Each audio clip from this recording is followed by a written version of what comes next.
Chapter 1. The Great Serpent's Transformation. Ah! Jejia, please save me! Yu Sheng exclaimed as her footing faltered. The stone beneath her suddenly gave way, causing her to plummet. Fortunately, she managed to grasp a nearby vine just in time to avert disaster. Xiao Yujia, hearing her best friend's desperate cry, followed the sound and found herself at the edge of the cliff, clutching a vine with all her strength to avoid falling. Panic surged within her as she clutched the vine that was supporting Yu Sheng, inching her upwards with determination. As they neared the cliff's summit, Xiao Yujia extended her hand. "Sheng, quickly grab my hand." Yu Sheng, seeing her friend not far away, reached out with her other hand, just managing to grasp Xiao Yujia's outstretched hand. Their fingers intertwined tightly, but suddenly, the vine Yu Sheng was holding could no longer bear her weight and snapped in two. "The vine is broken. Jejia, you must let go. I can't hold on much longer. What should I do? I'm losing my grip. Jejia, please let go." Yu Sheng's hand began to slip away from Xiao Yujia's, their palms glistening with sweat. "Sheng, just hold on a little longer. I can pull you up." Xiao Yujia's eyes brimmed with tears, but there was no one around to call for help, and she was lighter than Yu Sheng. Though she had managed to pull Yu Sheng up slightly with the vine, her strength alone was insufficient to lift her friend. This was her only friend, her confidant. She could not abandon her in the face of adversity. As their hands neared separation, Xiao Yujia suddenly summoned every ounce of strength to hold on to Yu Sheng's hand, but the disparity in their weights caused them to tumble into the abyss together. Cough, cough. Xiao Yujia gradually regained consciousness, only to find herself surrounded by towering trees. Sunlight filtered through the dense foliage, casting dappled patterns upon every corner of the forest.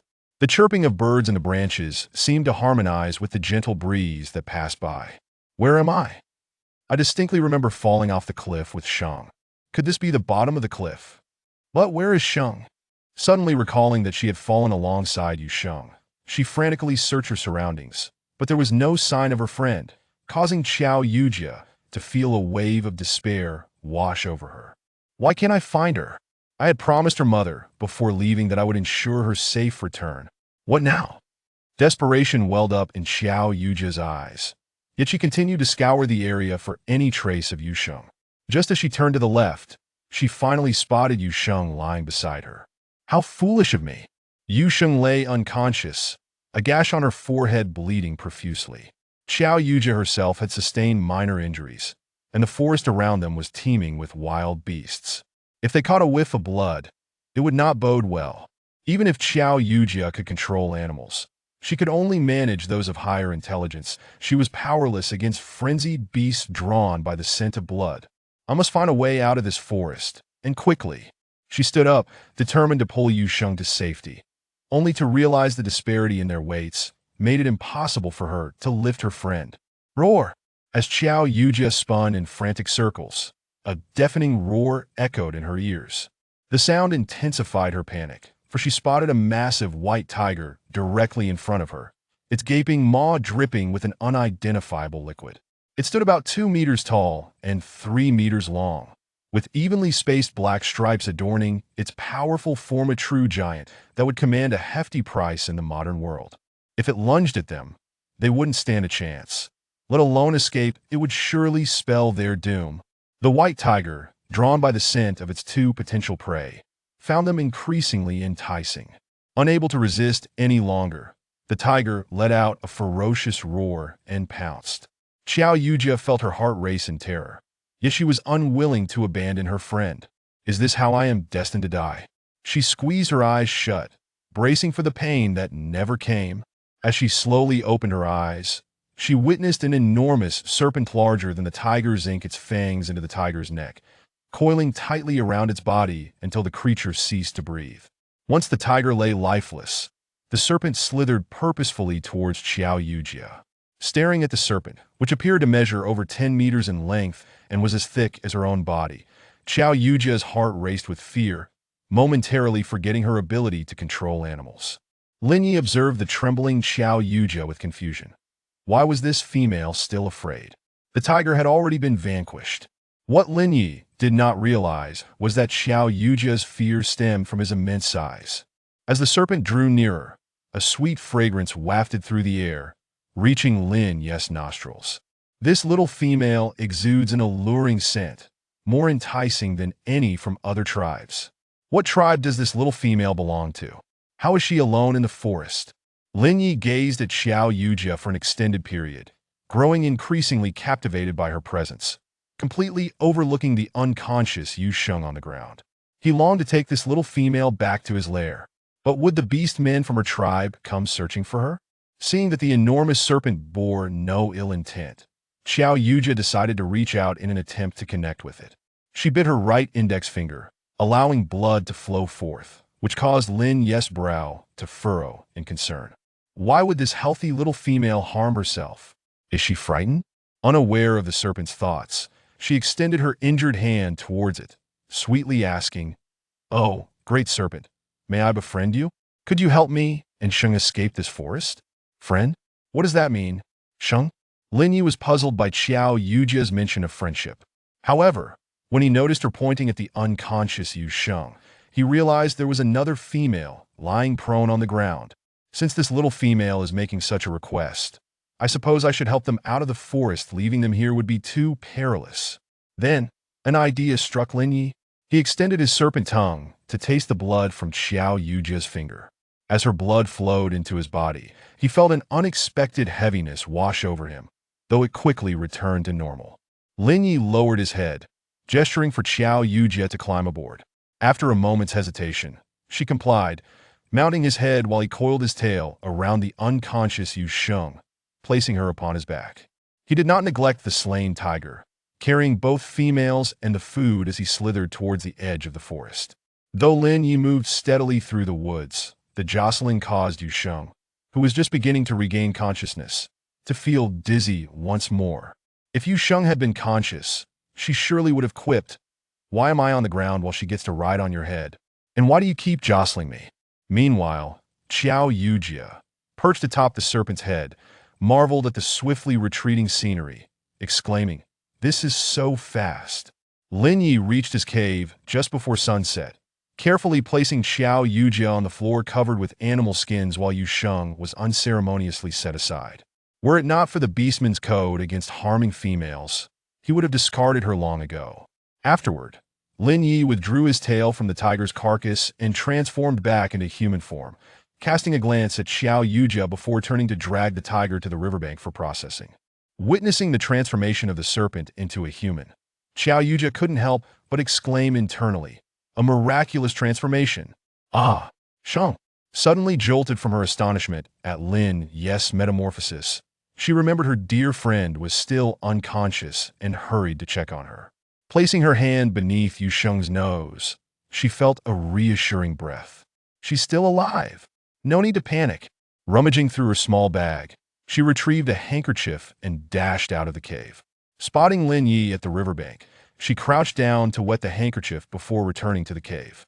Kneeling beside Yu Sheng, she diligently wiped away the dirt and blood from her face, making several trips to ensure her friend was clean before applying a healing ointment to the gash on Yu Sheng's forehead. This ointment was crafted by Xiao Yujia's mother, designed to expedite healing, though it could not eliminate scars. Given her tendency to incur minor injuries during her excursions, her mother had taken it upon herself to create various salves, especially since Xiao Yujia was allergic to Western medicine. With limited quantities, her mother stored them in small porcelain jars, reminding Xiao Yujia to carry a couple whenever she ventured out. Just as Xiao Yujia finished tending to Yu Sheng's wounds, Lin Yi returned, having completed his task. He spotted the unconscious female, noting the visible healing of her forehead injury, although it would leave behind an unsightly scar. He averted his gaze, feeling a hint of disdain, while also growing curious about the ointment in Xiao Yujia's possession. What is that substance in her hands? How is her wound healing so rapidly? It surpasses even our beastman's recovery abilities. I must inquire about it later. After attending to Yu Sheng's injuries, Xiao Yujia approached Lin Yi. "Oh, great serpent, could you assist me in moving Sheng onto the animal skins? The ground is cold." Xiao Yujia was uncertain if the serpent would acquiesce to her request, considering that it appeared to be his resting place. Very well. Xiao Yujia was taken aback by his prompt agreement without a moment's hesitation. Indeed, Lin Yi contemplated, for in his understanding, as long as it was not a snake shed intended for a future partner, he could acquire as much beast hide as he desired. At worst, he could lay down a piece for himself on the side. He assisted in placing Yu Sheng upon the beast hide, and Xiao Yuzhi implored him for another favor. That great serpent. Do you have any more beast hide? Might you spare me a piece? Wait here. I shall retrieve it. This petite female truly became increasingly endearing. After a brief while, Lin Yi returned with a pure black piece of beast hide and handed it to Xiao Yuzhi. Little female, this is for you. Thank you. But what an odd little female she was. Xiao Yuzhi took the beast hide from the great serpent's hands and covered Yu Sheng with it. In the blink of an eye, dusk had fallen outside. Lin Yi sliced a piece of wild beast meat and offered it to Xiao Yuzhi. Little female, this is for you to eat. You must be hungry. As she accepted the meat from Lin Yi, although it had been cleaned on the outside, it still oozed fresh blood from the uncut areas within. Despite being a carnivore with a constitution that allowed her to indulge without gaining weight, the sight of the still-bloodied meat instantly quelled her appetite. Yet, her stomach growled with hunger. Gurgle. Lost in thought, Xiao Yuzhi's stomach audibly protested, making the atmosphere all the more awkward. Lin Yi gazed at the little female before him, his expression filled with confusion. Why was she merely staring at the meat without eating, even though her stomach was growling? Thinking she was lost in a daze, Lin Yi gently reminded her, Little female, aren't you hungry? Why don't you eat? Xiao Yuzhi glanced up at the great serpent and offered an awkward smile. Not yet, great serpent. Could you help me find a lot of dry branches? Both large and small, please. A person is iron, and food is steel. One meal skipped leaves one feeling anxious. Yet, no matter how hungry she was, she could not bring herself to consume raw meat. She would rather take the extra time to cook it. Lin Yi was puzzled about what the little female needed the dry branches for, but he nodded and swiftly dashed out of the cave. Meanwhile, Xiao Yuzhi took the meat provided by the great serpent and walked to the riverbank, where she washed away the flowing blood before returning to the cave, placing it on a large leaf. Subsequently, she gathered some stones around the cave and formed a small circle near the entrance with the stones she had retrieved. Before long, Lin Yi returned, carrying a large bundle of dry branches of various sizes. He placed the branches beside the little female. Seeing the great serpent had returned with the firewood, she looked up at him and smiled sweetly. Thank you, great serpent. This smile left Lin Yi momentarily stunned, a mysterious blush creeping across his face. The little female was truly beautiful, fair, soft, and fragrant. He felt a peculiar fluttering in his left chest. What was happening? Why did his heart race so rapidly at the sight of the little female? While Lin Yi was lost in thought, Xiao Yuzhi had already taken a larger dry branch and, using her dagger, drilled a hole in it. She crushed some dry leaves and stuffed them into the hole, then took another branch and sharpened one end before wedging it into the small hole, clasping her hands together and beginning to spin it rapidly. However, after a long time, no smoke appeared. As the sun set and night fell, she opened her hands to find her palms sore from the effort. Seeing her struggle, Lin Yi felt a pang of sympathy and gently took the branch from her hands, saying softly, Little female, how do you do this? Allow me. She looked at the great serpent, feeling slightly moved. Thus, she communicated in words he could understand, teaching him how to start a fire. Afterward, she applied some cooling ointment from her pouch to soothe her burning hands. The great serpent began to spin the branch rapidly, and before long, sparks began to fly. Observing this, Xiao Yuzhi signaled him to continue until flames leapt forth. Lin Yi swiftly retreated to a safe distance, while Xiao Yuzhi continued to add dry branches to the growing flames, which flared higher and higher. She used her dagger to cut the meat into chunks the size of her palm, skewering them on a branch and placing them over the fire to roast. As Lin Yi watched the suddenly burgeoning flames, which showed no sign of spreading elsewhere, he inched closer to the little female. His gaze turned serious as he regarded her. She sensed the intensity of his stare and shivered slightly. Just then, the roasted meat emitted a rich, smoky aroma. Xiao Yuzhi poked at it and discovered it was done. She hurriedly handed a skewer to the great serpent. Great serpent, you must try this. It's absolutely delicious. Lin Yi hesitated for a moment as he accepted the roasted meat, But upon witnessing the little female enjoying it so heartily, he took a bite himself. The smoky flavor and the succulent juices of the beast meat filled his mouth, and he instantly fell in love with the taste, though it felt far too scant. Who would have thought the divine fire could be utilized in such a manner? The meat cooked with divine fire was simply delectable. He devoured the roasted meat in a few swift bites, still feeling unsatisfied as he glanced at the little female. Xiao Yujia giggled and proceeded to chop the entire clean tiger beast meat into chunks the size of the great serpent's palm, skewering them and placing them on a large leaf. Before long, the two had consumed all the meat, with of course Lin Yi eating the most. With her belly feeling pleasantly full, Xiao Yujia observed as Lin Yi laid out all the beast hides he had stored, creating a thick layer on the ground. He then gestured for the little female to come over. Little female, you should sleep. And you? Lin Yi's face flushed. I will sleep beside you. Initially intending to persuade the great serpent to take the bed while she slept with Yu Sheng, Lin Yi insisted, leaving Xiao Yujia with no choice but to lay down with a sense of trepidation. Chapter 2. Sweet Potatoes. The following morning, upon awakening, she noticed the absence of the great serpent, who must have gone in search of food. Beside her lay a pile of red fruits. She picked one up and upon closer inspection, found it resembled an apple. The scent was similar, and upon taking a bite, the sweet flavor enveloped her palate, its texture akin to that of an apple. Hastily finishing the apple, Xiao Yujia strolled over to where Yu Sheng was sleeping. Just then, Yu Sheng awoke and, bewildered, surveyed her surroundings. Upon spotting Xiao Yujia, she immediately flipped over and embraced her, bursting into tears. Wu XX, thank goodness. Thank goodness. Jijia, you're safe.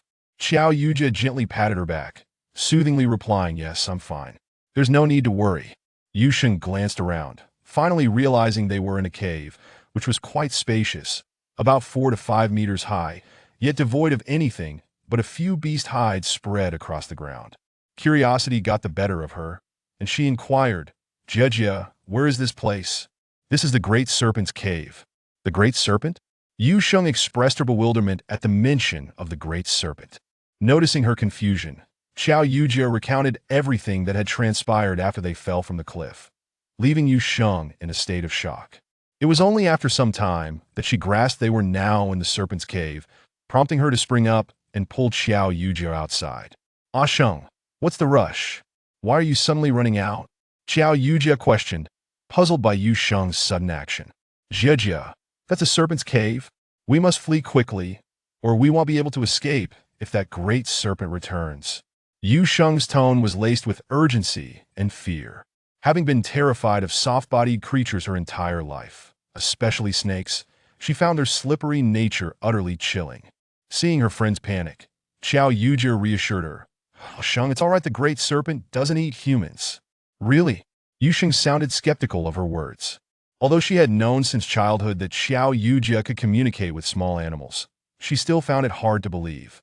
After all, if a serpent as large as she described didn't eat humans, how could that be possible? Yu Sheng only remembered that Xiao Yujia could converse with small creatures, forgetting that her own body also held some peculiar traits. Ah Sheng, how about we explore the vicinity? Perhaps we might discover some vegetables or something. Seeing Yu Sheng still shaken, Xiao Yujia suggested they wander around the cave's outskirts, hoping to find some vegetables or staple foods like potatoes. From the state of the Great Serpent's cave, it was clear that it primarily feasted on meat throughout the day. Though she was a carnivore, she could not endure a constant meat diet, especially since Yu Sheng was a vegetarian, for whom meat was merely an occasional change of taste. The two wandered around the cave's vicinity, but as Xiao Yujia was unfamiliar with the area, she dared not stray too far, especially uncertain if they still resided in their original world. After all, the Great Serpent's ability to transform into a human was exceedingly thrilling. What if they encountered other beasts that could also take human form? Wouldn't that be perilous?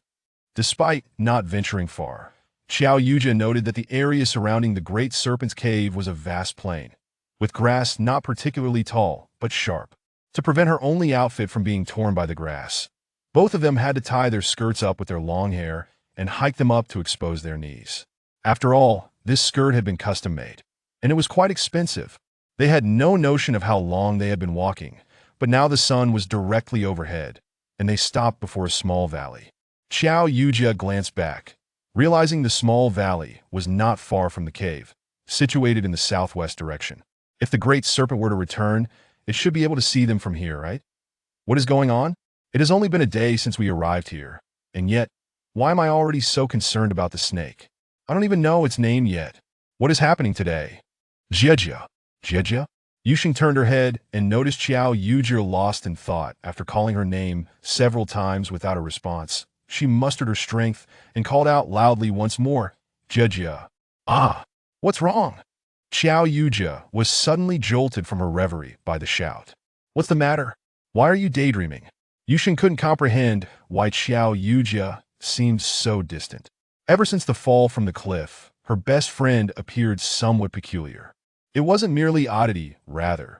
Xiao Yujia felt something within her heart had shifted, perhaps what people refer to as a feeling of fluttering. It's nothing. Xiao Yujia shook her head, indicating that she was fine and that there was no need for concern. Seeing the expression on Xiao Yujia's face, which indeed seemed untroubled, Yusheng felt relieved. She took her hand and led her aside. That's good to hear.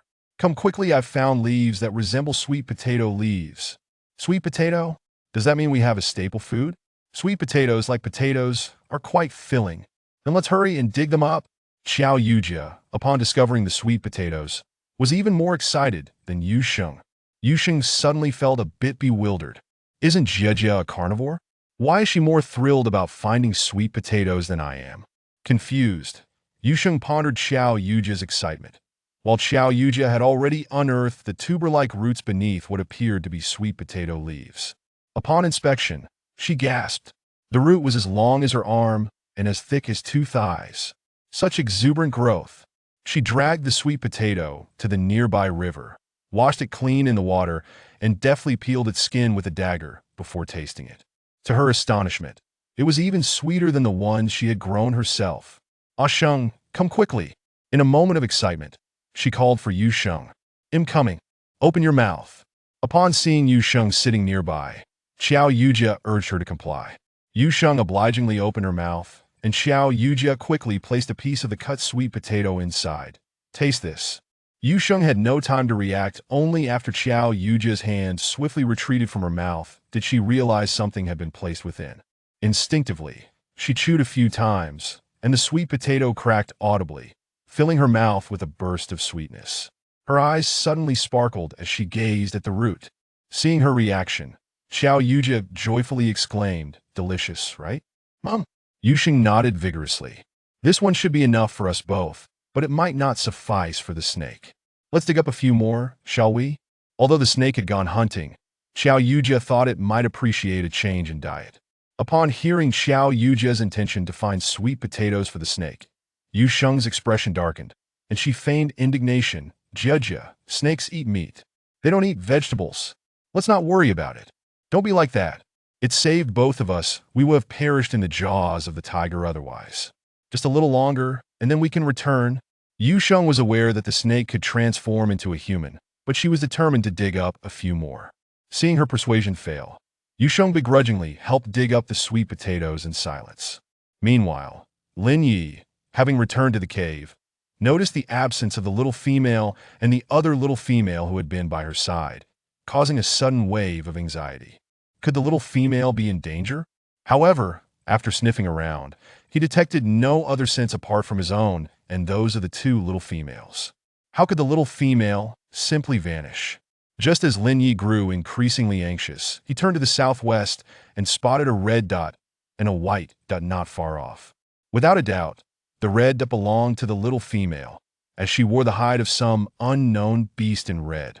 Overjoyed, Lin Yi tossed the clean game he had caught onto the large leaves at the cave entrance and hurried over. Little female, there you are. I thought you had left.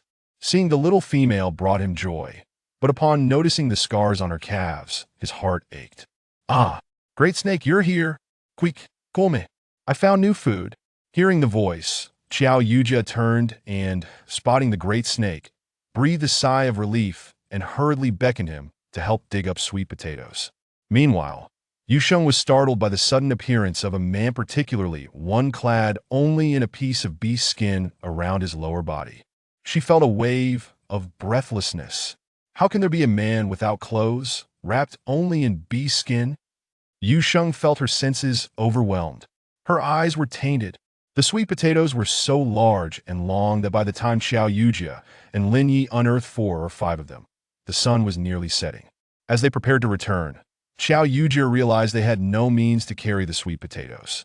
Spotting some vines nearby, she swiftly crafted a rather unrefined basket to hold them, ensuring they didn't waste even the leftover piece of sweet potato.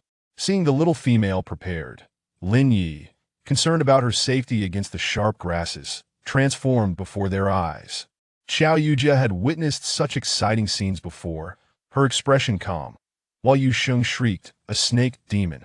Lin Yi lowered his snake head to allow the little female to climb aboard, while his tail lifted the loudly protesting Yusheng high into the air. Even though he didn't particularly like that female, all females in the Beastman continent were protected. Feeling herself hoisted high by the slippery snake tail, Yusheng immediately protested loudly, "You snake demon! Why are you lifting me so high? Put me down a bit. I'm afraid of heights." Lin Yi found this little female incredibly bothersome, yet he complied, lowering her just enough to keep her from being harmed by the grass below. Yusheng exhaled, the dizzy sensation fading, yet her tongue didn't cease its tirade against Lin Yi. Upon returning to the cave, Lin Yi did not revert to his human form, but instead placed Yusheng outside the cave, then pushed the little female inside, while coiling up at the entrance like a disc. Seeing the massive snake blocking the cave entrance, Yusheng burst into tears. "Jia, this snake demon is bullying me." She observed her best friend outside, anxiously stamping her feet, and felt a twinge of worry. The night here seemed fraught with unpredictable dangers. Approaching, she gently patted the large snake's head, speaking softly, "Great snake, please let us shun in. It's too dangerous outside at night." She didn't mean any harm. "It's fine, it's not dangerous in watching," Lin Yi replied coldly. "That little female just insulted me." Although he didn't comprehend her words, her tone was far from pleasant. Realizing her cries were futile, Yusheng plopped down in defeat. Inside the cave, Xiao Yujia had already started a fire, skewering the prepared meat over the flames while burying several sweet potatoes in the embers. The sweet potatoes were quite large, so she had to slice them in half. As darkness enveloped the surroundings and visibility diminished to mere shadows illuminated by moonlight, Lin Yi coiled his tail around the drowsy Yusheng, pulling her inside and transforming back into human form. Xiao Yujia hurriedly supported the half-asleep Yusheng and roused her. "Sheng, wake up, eat something before you sleep." She handed her half a sweet potato. Upon returning to the cave, Yusheng, feeling irritable, devoured the half-sweet potato, which tasted significantly sweeter than the one she had grown. After finishing the sweet potato, she noticed Xiao Yujia handing her a skewer of roasted meat. Though the taste was somewhat lackluster, it was better than nothing. Gritting her teeth, she finished it, her stomach now full, and stormed off to sleep in a huff. Watching all this unfold, Xiao Yujia found it amusing that her dear friend was now quarreling with a great snake, as if they were old acquaintances. "Little female, eat quickly, don't mind her. I won't harm her." Harming females in the Beastman continent incurs the wrath of the beast god. Lin Yi urged Xiao Yujia to eat, ensuring she wouldn't go hungry, while also reassuring her that he meant no harm to Yusheng. Beastman continent? Beast god? It seems we have crossed over. But is this world truly as it seems? Xiao Yujia accepted the roasted meat Lin Yi offered with a bright smile. "Great snake, I still don't know your name." "I am Xiao Yujia, and this is my good friend Yusheng." "Lin Yi," he responded softly, and yet Xiao Yujia heard him clearly. Lin Yi silently repeated his name in his mind. "Lin Yi is a lovely name, but I still find Great Snake more endearing," she remarked. For the first time, Lin Yi heard someone say his name was beautiful. Coming from the little female, it sounded particularly melodious. "Jia, you can call me whatever you like." Lin Yi felt delighted that the little female could address him by name as long as she departed. He didn't mind what she called him. "Jia, can you tell me more about this sweet potato?" This sweet potato was delicious, sweet like Jia's scent. If Xiao Yujia knew Lin Yi compared her to a sweet potato, she would surely burst into laughter. Upon hearing the question, Xiao Yuja generously shared how sweet potatoes could be stored for a long time. Lin Yi was immensely delighted upon hearing this news. As he would enter a state of dormancy during the winter months, the prospect of storing a substantial quantity of sweet potatoes meant that the little female would have sustenance, even amidst the frigid winter. Chapter 3. How to Sit. Qinli experienced a fleeting moment of confusion. Barbecue was comprehensible, but sitting to eat? How could one sit? Did the hunted prey not stink? What kind of race indulged in such peculiar dining practices? I truly do not know how to sit meat. Do not eat it in the future, that I will prepare barbecue for you. It is undoubtedly more delectable than sitting meat. Having spoken, Qinli exited the wooden hut, holding a stone bowl. Orcs could only barbecue. They were unfamiliar with other cooking methods and should not be disdainful of others. Her forte lay in using a rice cooker to steam rice, boil, or soak instant noodles.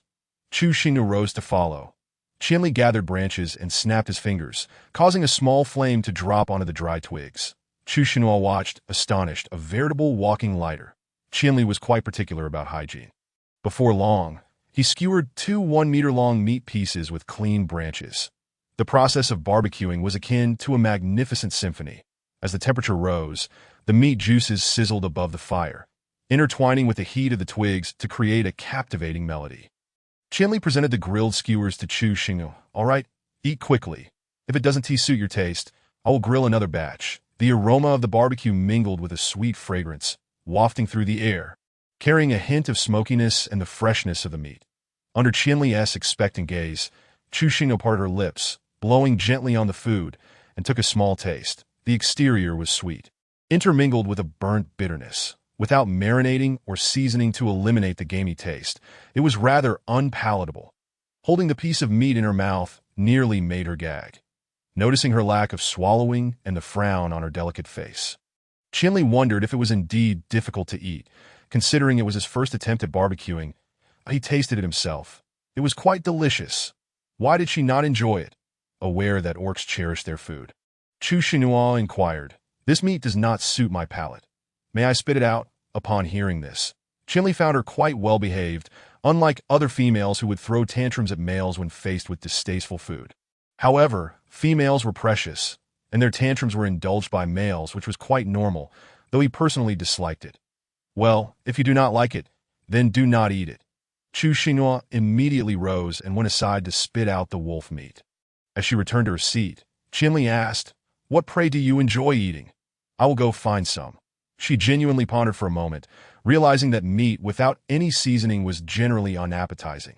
Not knowing what the seasonings were called here, asking was futile. I prefer fruits that I will consider eating meat once I discover familiar seasonings. Before the word good could escape her lips, Qinli suddenly recalled something important.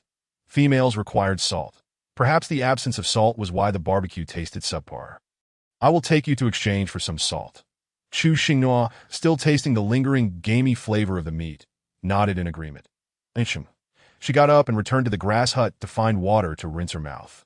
Qinli consumed all the prey, cleaned his hands, and retrieved a piece of beast skin from a tree.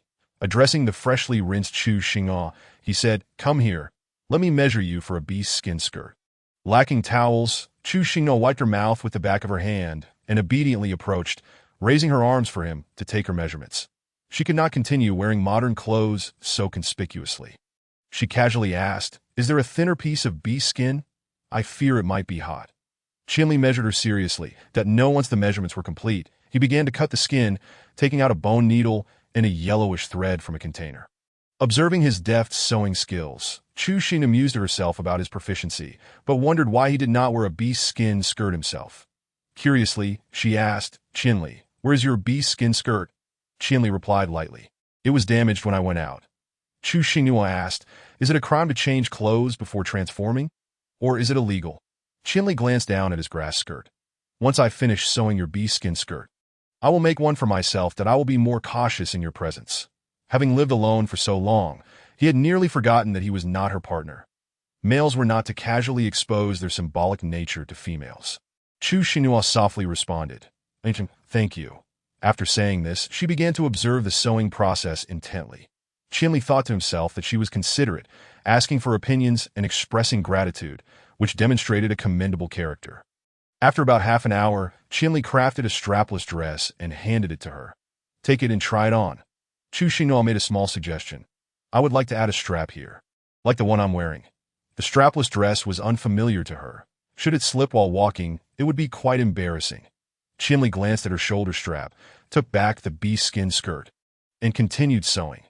After adding the shoulder strap, Chu Xinhua returned to the grass hut to change. The size was quite fitting. The length of the skirt fell just above her knees, and it did not feel overly constricting. Outside, Qinli was sewing his own bee-skin skirt. When Chu Xinhua emerged, he handed her the skirt he had crafted that he then dug out a small package from a corner of the wooden hut, containing blue crystals, the popular currency in the beast world, and presented it to Chu Xinhua as well. Without tearing the grass skirt, he transformed into a lynx, lying flat on the ground, waiting. Chu Xinhua understood his intention and mounted without hesitation. It was her first time riding a lynx, and her body felt somewhat stiff, as she had never even ridden a horse. Now, she was both nervous and excited, smoothing the soft fur of the lynx. Please run slowly. I do not wish to fall. It would hurt. The lynx nodded in understanding. Chu Xinhua grasped the lynx's fur on its back, and Qinli felt that she was ready. Throughout the journey, Qinli did not run fast. Perhaps due to the lynx's large size and ample meat, it felt akin to sitting in a rickshaw, not very bumpy. Moreover, she did not feel the wind brushing against her face. Her dark hair remained undisturbed. Unbeknownst to Chu Xinhua, she was enveloped by a transparent protective shield. The fierce sunlight had already reddened her cheeks, and beads of sweat began to form on her nose. After sitting in one position for too long, she felt uncomfortable and shifted slightly. Sensing the movement on its back, the lynx gradually slowed down, fearing for her safety. Only when it felt no further motion did it accelerate. The light gradually dimmed, eventually softening into a comfortable glow. Observing the setting sun, it was likely around 4 or 5 o'clock. Salt powder was only available in larger tribes and was quite expensive. The tiger tribe was established on vast, flat plains, making it easy to attack but difficult to defend. Despite this, no tribe dared to provoke them. The tiger tribe not only possessed abundant resources, but also welcomed strong individuals from other races, creating a lively marketplace atmosphere daily. Upon arriving in the tiger tribe territory, Qinli transformed back into human form, donned his bee-skin skirt, and firmly grasped Chu Xinhua's delicate hand, emphasizing, there are many beasts around, and it is easy to encounter malevolent creatures. You must not wander in unfamiliar territories, understand? Chu Xinhua looked down at his unyielding grip. Given the situation, where could she possibly go? Moreover, she was not the type to run around recklessly. In a sweet voice, she replied, understood. Qinli nodded in satisfaction. With so many orcs around, Chu Xinhua was constantly jostled, her arms brushed against repeatedly. Though she knew the orcs were not being intentional, annoyance began to color her expression. Chapter 4. Rogue System. She absolutely detested crowded places. It was not social anxiety, just an overwhelming sense of discomfort. Her feet began to ache from the hard ground. Noticing this, Qinli swiftly lifted her by the leg, adjusting her bee skin to prevent any exposure. That I will carry you. Suddenly elevated, Chu Xinhua instinctively wrapped her arms around his neck and whispered, thank you. Qinli simply stated, I can't see the path. Feeling embarrassed, Chu Xinhua adjusted her hand position that he led her through a winding path to a large bee-skin tent, where 2 long lines had formed, both consisting of orcs waiting to exchange salt. One line was for salt powder, the other for salt blocks. After a moment of hesitation, Qinli guided her to join the less crowded line for salt powder. When it was their turn, Qinli exchanged 10 blue crystals for less than 2 pounds of salt powder. The orc next to them exchanged the same amount of crystals for approximately 5 or 6 pounds of salt blocks. The salt blocks, being impure, were significantly cheaper than the salt powder. After securing the salt powder, Qinli remarked while walking, there are many items available for exchange here. I will show you around that I have never cared for females, so I am not well versed in their needs, that if you see anything you desire, just let me know. Chu Xinhua, feeling flustered, glanced at the stalls filled with fresh herbs and food. I understand. The tiger tribe market was particularly vast, but by the time they completed a circuit, darkness had fallen, and she had not found anything of interest. While Qinli had procured some jerky, they were heading back late at night.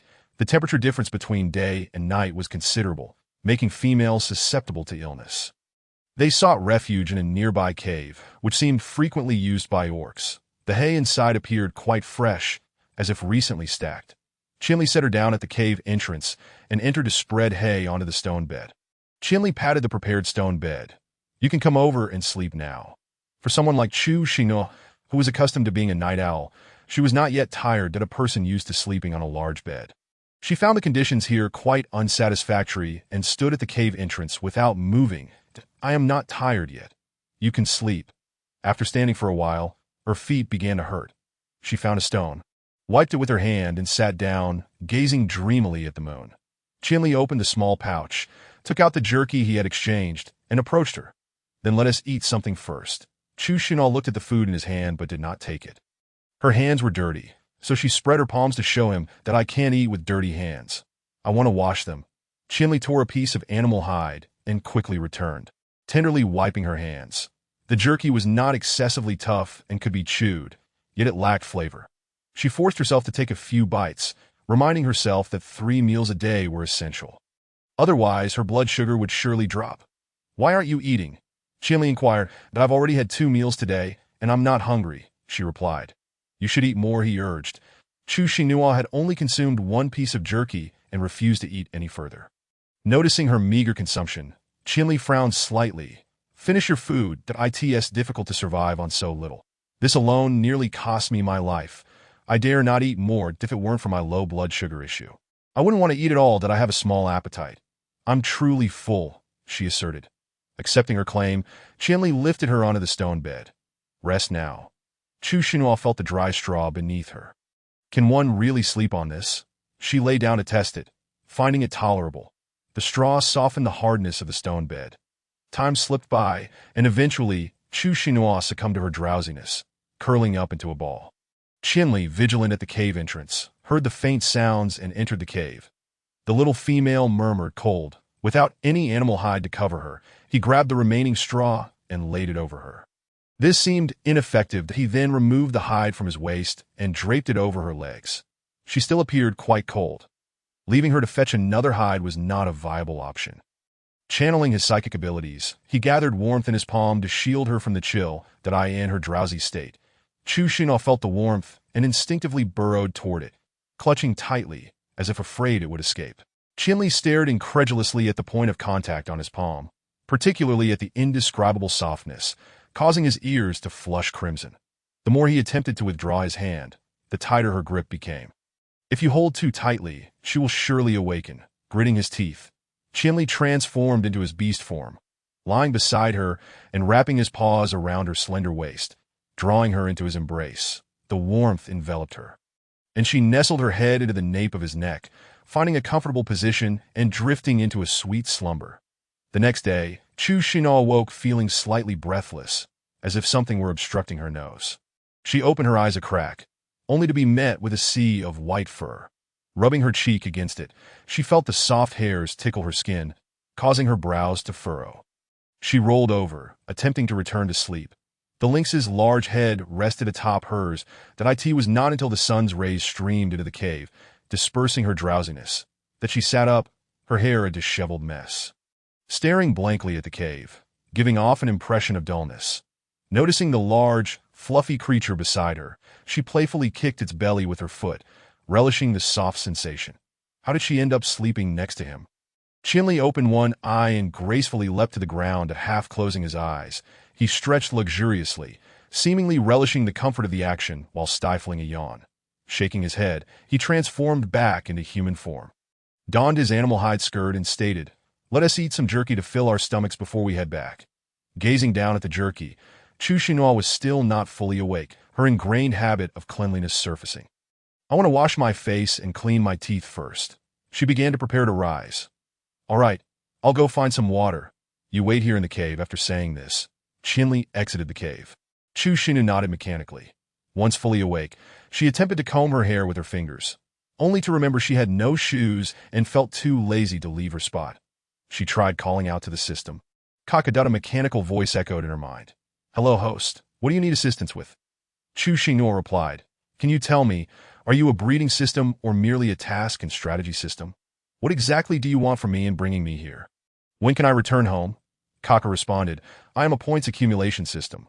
Once you gather 52,000 points, you can return to your original timeline. You earn 10 points for every day you survive. Calculating in her mind, she realized it would take her several years to accumulate enough points to return home. That's so long. She thought, unsure she would be assimilated into a beast person, that is my life not worth much. Chu Xinghua inquired, Is there a quicker way? Kaka replied, Of course, but I fear the host may not be able to accept it. Feeling a sense of foreboding, Chu Xinghua pressed for details. What is it? Kaka replied, Kisses, hugs, hand-holding, and sleeping together can all earn points. The more intimate the interaction, the more points you accumulate. Each male can yield up to 5,000 points. That is a special note. You must be intimate with a beast person of stage 5 or above to earn points. I knew it. My instincts were right, she thought. Claiming to be a point system was simply a guise for a lewd system. She wished she could suggest a change of host to the system. Her aunt would surely adapt better. Chapter 5. Healing Powers. Kaka added. Just a reminder, points are updated daily, with a maximum of 120 points per day. Once you reach 5,000 points, a shop will open where you can exchange points for items. It could also be added immediately, but it preferred to tally points once a day. That a translucent page appeared again. Survival points 10, Link's Beast points 100, with a total of 110 points displayed in the upper right corner. I want a beginner's gift package, she declared. A lottery wheel appeared on the screen, featuring various abilities, with no options for try again or thank you for participating. Without needing a prompt, Chu Xinghua directly clicked on the lottery. The wheel spun wildly and the words lottery changed to stop. After a few seconds, she clicked again. When the wheel finally halted, the healing ability landed on the pointer. Kaka announced, Congratulations, host, you have obtained the healing ability. A friendly reminder. This ability can only heal others and cannot be used on yourself. Chu Xinhua's mouth twitched in frustration. Why not? Kaka replied, Beast people's attack abilities can only be used against others. They are ineffective against oneself. Chu Xinhua paused, pondering the logic behind it. What nonsense. The inability to heal oneself renders this ability useless. It's no different from having no ability at all. Just then, the system began transmitting the survival rules of the beast world into her mind. The male's abilities were predominantly aggressive, with very few possessing healing powers, and the highest ability level was 10. Moreover, males experienced 2 periods of ability frenzy each year, which could lead to severe consequences. Females, upon reaching adulthood, must awaken their calming powers at the altar to suppress male's frenzy, and upon pairing, they would awaken a new ability. Before the system finished transmitting, a calm voice echoed from the cave entrance. Drifting into her ears, little female. Chu Xinhua lifted her gaze slightly, spotting a male peering into the cave. His appearance was not unattractive, yet it made her exceedingly wary to "Do not come in," she coldly instructed. The male disregarded her warning, stepping steadily into the cave and advancing toward her. You can't stay here alone. I'm coming in to protect you. Chu Xinhua felt panic at his lewd smile. Firmly commanding, stay right there. Do not come any closer. The male complied, halting his advance. Come over here, and I want to approach further. Chu Xinhua's expression darkened, wishing Qinli would return soon. That a human stood no chance against an ability-wielding beast. The unfamiliar male, not waiting for Chu Xinhua to speak, approached the stone bed. While the lynx is away, let me take you. I can offer you endless crystal stones. That he had seen her at the Tiger Clan market yesterday, and had been following her. Waiting for an opportunity to catch her alone, that a strong wave of unpleasant odor hit her, causing Chu Xinhua to cover her mouth and nose, her brows knitting together as she spoke in a muffled tone. You should go stand aside while I consider my options. The male had not assaulted her, suggesting she might be able to stall for time. However, the male remained unmoved, his greedy gaze scanning her as a large hand reached toward her. Chu Xinhua felt utterly uncomfortable under his stare, desperate to avoid being captured. She quickly concocted a plan and shouted enthusiastically behind him, Qinli, you're back. The male turned quickly to look behind him. That it was impossible to slip away under his nose. Chu Xinhua seized the opportunity, using all her strength to deliver a decisive kick to his most vulnerable spot. As anticipated, the male reacted painfully, clutching himself. Chu Xinhua deftly rose to her feet, tightening her fist to strike him in the face. Just as her fist was a mere centimeter from hitting him, her wrist was suddenly restrained, her arm involuntarily lifting. She glanced up to see a water column entangled around her wrist. The male grimaced in pain, yet managed to force a wicked smile. Threatening, stupid female, Just wait and see how I deal with you."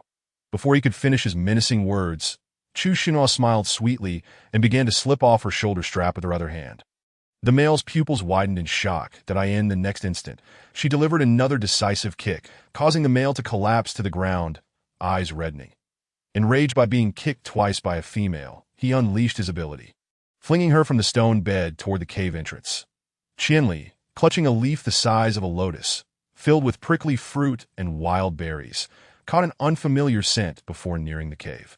Alarm bells rang in his head. No, is still inside. Suddenly, a shadow darted out from the tree hole, and Qianli used his ability to catch her midair, swiftly drawing her into his embrace. "Are you all right?" he asked with concern. Chu Xinghua, recognizing him, sighed in relief. "I'm fine." She was nearly frightened to death. Had she not been caught just then, it would have been enough to leave her in dire straits. Qianli looked at her pale, terrified face with a pang of sympathy. How could a male resort to violence against a female? Such behavior was the mark of a lowly beast that he handed the object to Chu Xinghua. His expression dark and chilling as he approached the cave entrance, controlling his abilities to bind the male. Just as the flames were a mere fist distance away, a wall of water rose before the male, attempting to thwart Qianli's attack and foolishly hoping to be engulfed by the flames. However, the flames shattered the water wall effortlessly, ensnaring him and sending him hurtling against a large stone outside the cave. The sound of bone cracking accompanying his fall as he let out a tortured scream. Qianli pressed Chu Xinghua's head against his shoulder, saying, "Close your eyes. Do not look." Afterward, he carried her back into the cave, rubbing her reddened wrist and stating, "From now on, I shall take you wherever I go, ensuring you encounter no danger." Chu Xinhua did not refuse, responding with a soft picking up the fruit wrapped in leaves. It resembled a toothbrush without a handle, its bristles soft and presumably used in the same manner. "I'm unsure which you prefer. I have both the flat prickly fruit and the spiky fruit," Qianli said, his tone laced with self-reproach, "which is why I returned late." "Thank you, Qianli," she replied, before using the flat prickly fruit as if brushing her teeth. Yet Qianli claimed her method was incorrect, demonstrating that she must first bite open the back, rub it against her teeth, and then brush with the soft bristle side. She bit into it, finding it tasteless. After a simple wash, she had no desire for jerky and instead feasted on the fruit until satiated. As before, Qianli transformed into a massive lynx, carrying her through the woods. Although she had not exerted herself much the previous day, she had still worked up a sweat, and as she sniffed her arm, the odor of perspiration was evident. Countless small red spots had appeared on her exposed skin, and Chu Xinhua scratched at the itchy areas relentlessly, the irritation only intensifying. Was it an allergy to animal fur? Or perhaps to hay? Or was it the food she consumed? At 20 years of age, this was her first experience with such a predicament that IT was driving her mad with itchiness. Chapter 6. The Mark of the Beast Man. She felt unbearably itchy and longed for a bath. Wondering when they would reach the thatched huts she spoke. She scratched, careful not to break the skin. There was a river nearby, but she was too afraid to enter, fearing leeches. Upon hearing her, Qianli paused momentarily, glancing back at her and responding with a call. After gauging the distance between the tiger clan and the hut, he sprinted towards their dwelling. The lynx ran swiftly, leaving her no time to scratch. She clutched tightly to his fur, fearful of falling. The entire way, she held back tears, overwhelmed by discomfort, lamenting the series of unfortunate events. At last, they arrived at the hut, and upon leaping down from the lynx's back, her first instinct was to scratch. It felt as though no amount of scratching could quell the insatiable itch, a sensation that penetrated to her very core. Desperately, she clawed at various parts of her body in a futile attempt to alleviate the unbearable torment. As her fair skin was scratched raw, Qianli suddenly reached out, firmly grasping her hands, and in a somewhat rough manner, dragged her into the hut. "What are you doing? Let me go. I'm so itchy," Chu Xinghua protested. However, Qianli interrupted her mid-sentence, his cold voice conveying an undeniable authority. "Endure it for now." With that, he bound her hands behind her back with animal hide. Uncertain of Qianli's intentions and realizing she could not break free from her restraints, Chu Xinhua felt a wave of grievance wash over her. "What are you doing? I'm in this state. Can't you at least let me take a bath and find some herbs?" Ignoring her confusion, Qianli paid no heed to her pleas, swiftly gathering some animal hides and bone needles, then hefting the struggling Chu Xinhua as he stepped outside. Her protests were unceasing as she begged him to release her. Desperate to scratch the itch that had become unbearable, Qinli carried her to a nondescript cave, bending low to enter. Inside was a hot spring, approximately 2 meters in diameter. He positioned her against the wall, spreading an animal hide on the ground before bringing her over. After wringing out the wet hide, he carefully wiped the mud from her feet. You need to soak in the water to avoid scratching your skin. For now, your hands will remain bound, he said, gently placing her into the spring. The water was not deep. She sat on a stone, the water barely covering her shoulders. Seeing Qinli leave, a flicker of panic crossed her ink-black eyes as her heart raced. Where are you going? Qinli turned back, ruffling her hair, a faint smile playing at his lips. I'm going to find some herbs that I want to leave you behind. Just wait here patiently. All right, Chu Xinhua replied. Feeling ashamed for her earlier suspicion, Qinli covered the cave entrance with grass and branches, marking the territory with animal signs. Life in the beast realm was harsh for males. Every male was either injured at birth or on the path to injury. With a bit of intelligence, males learned to navigate their injuries, gaining some knowledge of healing. Though not as skilled as a shaman, they could help themselves through perilous situations. Qinli searched nearby for herbs to treat the itching from leech bites and small fruits for alleviating the itch. Occasionally glancing up to check on the cave's surroundings. Having gathered the herbs, he hurried back to the cave. Hearing movement at the entrance, Chu Xinhua's nerves were on high alert. She dared not speak, fearing that a strange male might be lurking outside. A simple inquiry could draw unwanted attention. Qinli entered the cave with steady strides, placing the herbs on the animal hide. Upon seeing the familiar Qinli, she exhaled in relief. After your bath, crush these herbs and apply them to your body, then I'll guard the entrance. You need not fear, he instructed, unbinding her hands from the hide and preparing to leave with the materials. Chu Xinhua clutched the corner of his hide skirt tightly, her lips trembling as she finally mustered the courage to speak. That MY hide skirt is wet. Could you please make me another set? I understand. There will be a clean hide skirt for you to wear once you finish bathing. Qinli looked down at the small hand that had not released its grip, a hint of confusion flickering in his heterochromatic eyes. Chu Xinhua flashed him a victory sign and in a soft voice added, I want 2 sets. The tone seemed to carry a hint of coaxing, prompting Qinli to nod in agreement without hesitation. Only then did she release her grip. Besides the hide spread on the ground, he took away everything else, leaving behind a small piece that he deftly began crafting the hide skirt at the cave entrance, deliberately making it longer to better shield her body from leech bites. Though he intended to protect her, he feared it might be too warm for her.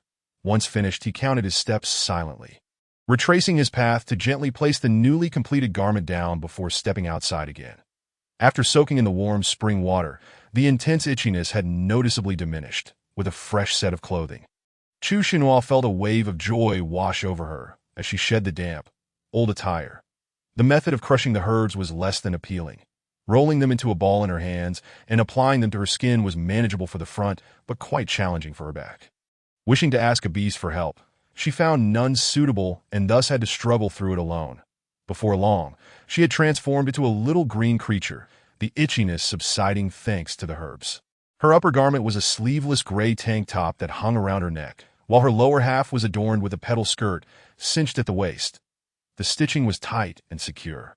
Once dressed, the fit was impeccable. The beast realm truly had its share of good men. After changing, she rubbed herself a bit. Now feeling somewhat exposed, she sensed a chill creeping in. Here, females did not wear fitted clothing, and she felt too shy to ask Qinli for help. Perhaps she could sneakily make something while he was out hunting. It shouldn't be too difficult. Resolute, she picked up the clean clothes and headed outside. At the entrance, Qinli was still focused on sewing, and upon hearing her footsteps, he turned to look, a hint of surprise flashing in his unusual eyes. Once I finish, I'll take you back. You look beautiful in whatever you wear, he remarked. Chu Xinhua nodded obediently, whispering, okay. She quietly watched Qinli as he deftly worked the needle, when suddenly, a light breeze swept through, bringing with it an unpleasant odor. Chapter 7. The peculiar beast realm. The stench was overwhelmingly pungent, utterly unbearable. She quickly covered her mouth and nose with her hands, retreating a few steps into the cave while wrinkling her brow in complaint. What is that smell? It's horrid, so repulsive. Hearing her exclamation, Qinli felt a jolt of panic. Nearly piercing his finger with the bone needle in hand, he turned to Chu Xinghua, his tone calm as he instructed, "You should stay inside the cave until the smell dissipates." Chu Xinghua looked at him curiously. Given a beastman's keen sense of smell, he surely must detect this foul odor, but don't you find it disgusting? She inquired. Qianli felt a twinge of guilt, but chose not to respond to her question. Male orcs commonly employ this method to mark their territory. Thus he harbors no aversion towards such behavior. However, he also realizes that Nua seems to disapprove of it this moment. Chu Xinghua notices an unusually damp patch of soil near the cave entrance. Yet there are no droplets falling from above. That a sudden thought flashes through her mind, and she can't help but feel a tinge of suspicion. Could it possibly be urine? She directs her gaze towards Qianli, her eyes betraying a complex mix of emotions, and hesitantly inquires, "It couldn't be you, could it?"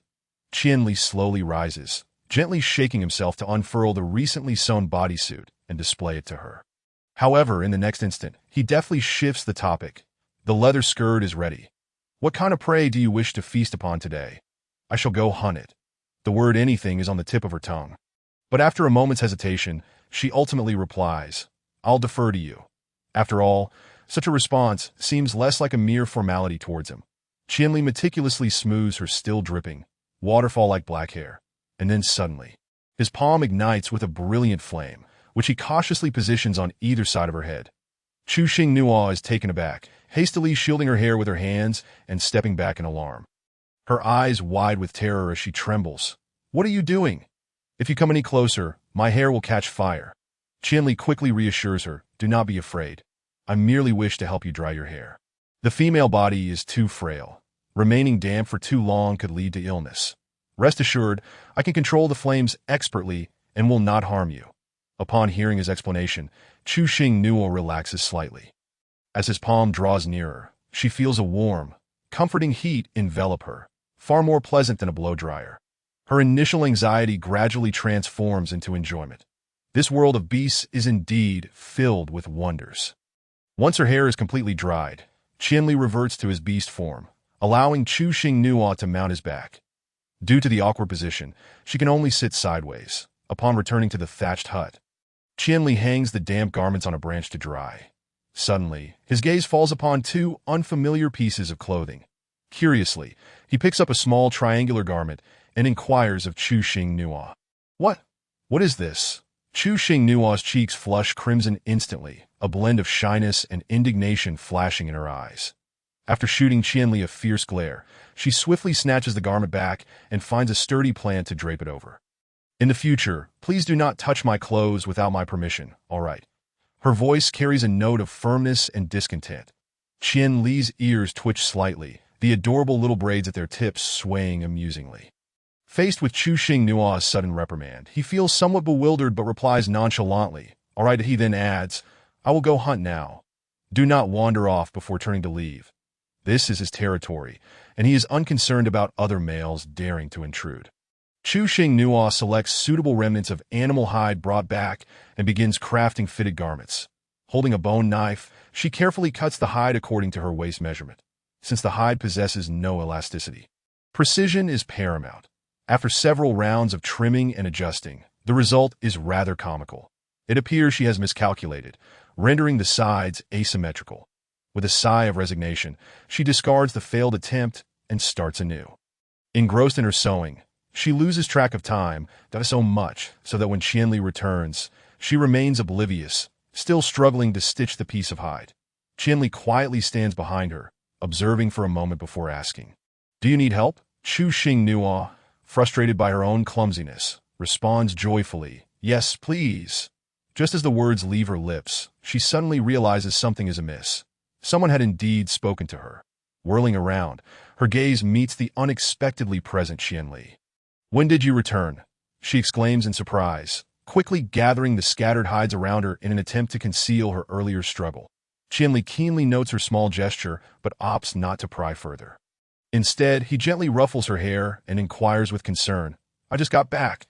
How would you like to prepare the prey?" Chu Xinghua obediently replies, "There are some leftover fruits. I can just eat those." "The fruits can wait, that I have brought herbs that can enhance our meal. Try them and decide if you wish to eat," he says, turning to exit the humble hut. Once he leaves, Chu Xing Nua hurriedly crumples the incomplete hides and hides them away. She then rushes out to observe Qianli preparing their meal and examines the herbs he has gathered. She does not recognize them, as the so-called herbs have become fragmented. Once again, they have roasted meat. It is seasoned with salt and herb fragments, and upon tasting, she finds it far superior to the wolf meat from the previous day. After a simple meal, Qianli begins to scatter ash around the hut. Once finished, he picks up the recently acquired hides to wash by the river, with her closely trailing behind. However, the path to the river is fraught with obstacles: dry branches, tiny stones, and withered grass. After traversing only a short distance, she comes to a halt, overwhelmed by the sheer number of impediments before her, making it nearly impossible to navigate. Noticing the sudden silence behind him, Qianli turns to check on her, upon seeing her adorably distressed expression. He can't help but chuckle softly. Chapter 8. Clumsily battling beasts, he turns back to her and says, "Let me carry you across." With that, he drops the hides and opens his arms, waiting for her. Chu Xing Nua grips her skirt tightly, biting her lip in refusal. No need. I can walk by myself." Seeing her determination, Qianli does not press the issue but stands patiently with his arms crossed, awaiting her decision. Time and again, Chu Xing Nua extends her foot, attempting to leap over the obstacles, yet she fails to clear them. More importantly, she is concerned that a sudden movement may cause her to expose herself. Unable to watch any longer, Qianli reaches out and lifts her by the armpits, carefully helping her adjust her somewhat disheveled skirt. Chu Xing Nua looks down at the dirt on her garment. Pouting, "You've dirtied my clothes." Qianli picks up the hide he had dropped, stating simply, "I will wash them." When faced with particularly difficult terrain, Qianli repeats the same action, and she reiterates her complaint. Eventually, Qianli reaches a shimmering patch of stones by the riverbank and crouches down, beginning to scrub the garments vigorously against the smooth surface. The stone resembles a washboard, typically used by most men for their knees. While leaning against an ancient tree trunk, she spots a droplet-like resin encasing a strikingly blue butterfly. Cautiously, she extends her hand to touch it, feeling its soft, damp texture. Once it dries, she is determined to take it as a memento. Just as Chu Xing Nua immerses herself in admiration, she suddenly feels something strike her head, prompting her to yelp in pain and scurry away, shielding her head with her hands. High up on a branch stands an adorably round-eyed, naively charming sugar glider. At this moment, the little creature clutches a small green fruit, poised to launch it downwards at Chu Xing Nua below, while emitting a series of sounds reminiscent of barking. Witnessing this, Qianli drops the hide and swiftly pulls Chu Xing Nua into his embrace. He gently rubs the spot where she was struck, then, using his will, manipulates the flames to bring the mischievous sugar glider down from the tree. The roaring fire ensnares the sugar glider's short limbs like a rope, rendering it unable to escape. Next, Qianli bends down to collect the scattered green fruits and hands them to Chu Xing Nua, softly saying, "Now, let us take our revenge for that little attack." Concerned that she might not throw accurately, Qianli holds her hand, patiently instructing her on how to properly toss the green fruits. With each fruit thrown, the sugar glider emits a pitiful yelp. Once all the fruits have been launched, a rather large and swollen lump appears on its head, and Qianli manages to strike the same spot with uncanny precision every time. At that moment, the sugar glider is utterly despondent. It never anticipated provoking such a formidable orc. After administering a minor punishment to the sugar glider, Qianli does not immediately release it, but instead turns to Chu Xing Nua with concern, asking if she still feels any pain. Chu Xing Nua obediently replies, "It doesn't hurt anymore." Indeed, the only sensation of pain manifested momentarily upon impact. However, Qianli did not release his grip immediately. Instead, he commanded the flames with his will, incinerating the fine, short fur adorning the sugar glider's body. In an instant, an acrid, unpleasant odor permeated the air. Chu Xing couldn't help but furrow her brow, hastily covering her nose with her hand, yet she ultimately succumbed to curiosity and inquired, "Isn't there a fear that it might harbor resentment and seek revenge for such treatment?" Qianli extinguished the flames, his gaze fixed intently on the scorched sugar glider, which was now scrambling away in disarray. A slight smirk graced his lips, revealing a hint of mockery as he replied, "In a few days, once it regrows its fur, it will have forgotten today's events entirely." It turned out that the sugar glider possessed a remarkably short memory span. Merely 5 days. Whether treated kindly or poorly, anything beyond that period would be completely forgotten. Once all the animal pelts were thoroughly cleaned, Chu Xinhua found herself being carried back to the grass hut by Qianli, who held her effortlessly with one arm. Seizing the opportunity while Qianli hung the pelts out to dry, she hurriedly retrieved 2 already dried garments from the hut and dressed quickly. The feeling of no longer being in disarray was delightful. The ensuing hours felt somewhat monotonous. As night fell, she meticulously washed away the remnants of the medicinal juice from her skin before climbing into the warm, soft nest lined with pelts. It dawned on Chu Xinhua that there was but a single nest within the hut. This signified that they would have to share the space. Recalling the scene from earlier that morning, when she had slept alongside the enormous creature, brought forth a sense of comfort laced with unease.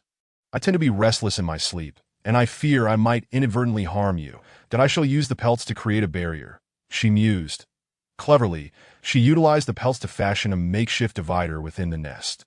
Her clear and lively eyes gazed at Qianli, who visibly trembled slightly, incredulity reflected in his unique heterochromatic gaze. That we are still sharing a bed, he questioned, recalling how the small female had tossed and turned in heat, only to burrow into him when chilled. In response to Chu Xingnua's invitation, Qianli gently declined, saying, I do not favor sleeping in the nest. You may rest there and cover yourself with the pelts. I shall sleep here. With that, he swiftly spread out a pelt, unhesitatingly lying down with his back turned to her. Though puzzled, Chu Xinhua occupied only half the nest, covering herself with a warm pelt. Then, softly, she wished Qianli good night before closing her eyes and drifting into slumber. The meaning of good night eluded Qianli, yet he echoed the sentiment in kind, after discerning her steady, deep breaths indicating she had succumbed to sleep. Qianli cautiously rose, leaning closer to examine her delicate visage, reminiscent of flawless white jade, now suffused with a palpable weariness. Oh, lovely, he thought. Next, Qianli retrieved the pelt she had discreetly hidden and began to ponder its purpose. Scratching his head in confusion, after much deliberation, he lifted the pelt covering her and gauged its size against her feet. The following morning, the previously humble nest revealed a pair of elevated sandals. Meticulously crafted from pelts. One could easily surmise their origin. Upon trying them on, she found them to fit perfectly, alleviating her concerns about injuring her feet while walking, and her height increased several centimeters in an instant. With delight, she gazed down at the furry creature still nestled on the pelts, then quietly approached Qianli from behind, kneeling to gently touch the small braid adorning his ear. Thank you, Qianli, she whispered softly. Chapter 9. By Ran. Unbeknownst to her intentions, the creature felt an instinctive urge to withdraw, but ultimately endured the sensation. Its cheeks flushed a deep crimson, akin to a ripe apple, yet thankfully. In its beastly form, shrouded by a thick coat of fur, it went unnoticed by others. Nevertheless, an inexplicable, delightful sensation surged within. After all, both ears and tails were the most sensitive areas for beast men, not to be touched lightly. This little Nanua was becoming increasingly audacious. Perhaps it was best to feign sleep. Once Chu Xinhua expressed her gratitude, she stood and exited the hut, inhaling the fresh, untainted air. Before long, Qianli resumed his human form and stepped out of the hut. Seeing Chu Xinhua with her eyes closed and a sweet smile upon her lips momentarily stupefied him. It is time to wash up. Hearing Qianli's words, Chu Xinhua glanced back at him, responding hurriedly. All right, before dashing back into the hut. Within 3 seconds, she popped her head out from the entrance, exclaiming, there is no fresh water left inside. After a moment's contemplation, Qianli realized they had forgotten to refill the water from the previous night. He turned to re-enter the hut, retrieving a vessel filled with water. Passing by Chu Xinhua, he casually asked, would you like to accompany me? Yes, I'll go, she replied eagerly. Qianli naturally took her hand, leading her towards the river. Clearing the path of any obstacles he had removed the previous day, she occasionally cast furtive glances at the trees, apprehensive of another sudden animal ambush, yet failed to notice the fist-sized hole in the ground. In a flash, Qianli discarded the vessel in hand, swiftly wrapping his long arm around her slender waist and pulling her into his embrace, saying, pay attention while walking. Okay, Chu Xinhua responded, her cheeks slightly flushed with embarrassment. Contemplating how clumsy she must appear, unable to walk properly at her age, fearing ridicule, Qinli gazed down at her slightly parted lips, an intense yearning flooding his heart, longing to taste them, but he seemed entranced as he drew closer. However, as their foreheads brushed lightly, Chu Xinghua instinctively lifted her chin to eye in that moment. Their eyes met, his deep, heterochromatic gaze locking onto hers. Qinli, a melodious female voice interrupted, halting the impending closeness of their lips. Startled, Qinli snapped back to reality. Realizing he had perhaps crossed a line, that he shook his head gently, attempting to regain composure, that a hint of irritation laced his tone as he asked, "What is it?" Following the direction of the voice, Chu Xinghua spotted a deep brown-haired girl riding a giant lion. Her appearance was unremarkable, with a healthy complexion that suggested a lack of sun protection. "Why father asked me to summon you to the tribe." "There are matters to discuss," Byran relayed, her tone straightforward. Upon noticing Chu Xinghua, a flicker of discontent crossed her face. Qinli had always lived as a beast. When had he taken a female companion? Chu Xinghua silently mused, "This beast world sister is so healthy. She looks robust." After a few seconds of silence, Qinli replied, "All right." He then approached the nearest tree, preparing to remove the pelt and revert to his beast form to carry Chu Xinghua to the tribe. Byran promptly interjected, "My father only asked me to call you over. He did not request you to bring another beast." Beastmen were generally forthright, preferring to communicate directly without beating around the bush. Completing tasks as instructed. For instance, if you stood beneath a tree asking for 2 fruits, a male would only fetch 2. Qinli halted his actions, coldly asserting, "No, I must take her with me, that if she cannot accompany me, then let your father come find me himself. What if she is bullied by other beasts while I am away? Despite her father being a small tribe leader, he should not have to come over." Byran reluctantly agreed to lead the way. Their grass hut was located 3 to 4 kilometers from Byran's tribe. After Byran left the tribe to find someone, her father patiently awaited her at the entrance, concerned she might not be able to bring Qinli back. When 2 beastly figures appeared from afar, and he recognized the lynx following the lion, his worries eased, and he approached with palpable enthusiasm. As he exchanged pleasantries, Byran's father guided the lynx into the depths of the tribe, inviting, "Let us converse in my hut." Qinli let out a low growl of agreement. At that moment, Chu Xinghua, sitting atop the lynx, gazed around with curiosity. Small huts constructed of thatch dotted the landscape every couple of meters, surrounded by beastmen with animal ears diligently toiling away. Upon entering the grass hut, Qinli immediately transformed back into human form and donned his clothing. Byran's father gestured for them to sit, and they both took their seats on the only 2 wooden stools available in the spacious hut. Without preamble, Qinli inquired, "What do you need my assistance with?" As his words fell, he noticed Chu Xinghua still standing, prompting him to gently grasp her wrist and pull her into his embrace, advising, "Standing is tiring. Sit down and don't fidget." Though Chu Xinghua initially contemplated resisting, the firm grip around her waist left her with no choice but to comply. Idly toying with his fingers, he silently listened to their conversation. Byran's father remarked, "Our tribe has no adult female offspring this year. Hence I cannot persuade the tribal beast to make the journey to the sacrificial altar.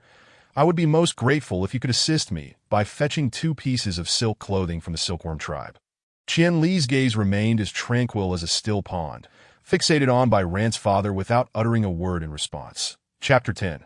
"Let Qian Li become my beast husband." Byran's father gently tapped his forehead, chiding himself. "Oh dear, what a memory I have."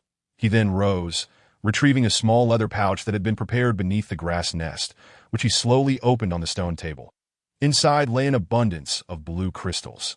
He meticulously counted them in front of Qian Li, totaling 210. A portion was intended for the purchase of the garments, while the remainder served as a reward for Qian Li's assistance.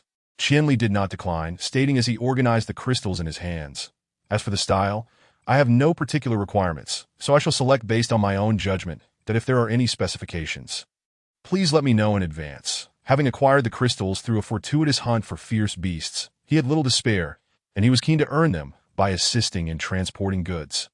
Sensing the impending surge of his extraordinary abilities, he intended to procure crystals from a tribe that sold calming potions to soothe his powers. With a young female in his company, he was even less inclined to turn down the opportunity to earn crystal currency. A knowing smile graced Byran's father's face, and his gestures were laden with subtlety, conveying meanings only understood by those of the male gender. Whether Qian Li comprehended this was uncertain. while the nearby Chu Xing Nuo remained utterly perplexed. After exchanging pleasantries with Qian Li, Bai Ran's father made a point to prepare some fruits, wrapping them up and insisting on giving them to the pair, all the while wearing a broad smile as he personally escorted them to the entrance of the tribe. As their figures faded into the distance, Bai Ran, appearing like a specter, said, "Father, I wish for Qian Li to become my beast husband. When he brings back the silk clothing, please inquire on my behalf." Her father had always acquiesced to her requests, but this time he merely tossed her a casual remark. "Just think it over." With that, he turned and returned to the tribe. The pinnacle of extraordinary abilities was classified into 10 stages. And encountering a male of the 7th stage not only attracted females, but also other males. However, Qian Li disliked the constraints of the tribe, compounded by his heterochromatic eyes, which Bai Ran's father found unacceptable.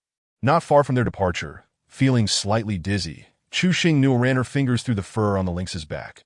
"All right, Qian Li, I'm hungry." Qian Li halted, feigning a pout, to which he complied, laying down and loosening his grip on the pouch. She hurriedly grabbed a fruit and returned to her perch upon him, as the lynx meandered forward at a leisurely pace. By the time she finished her first fruit, they had already returned to the grass hut.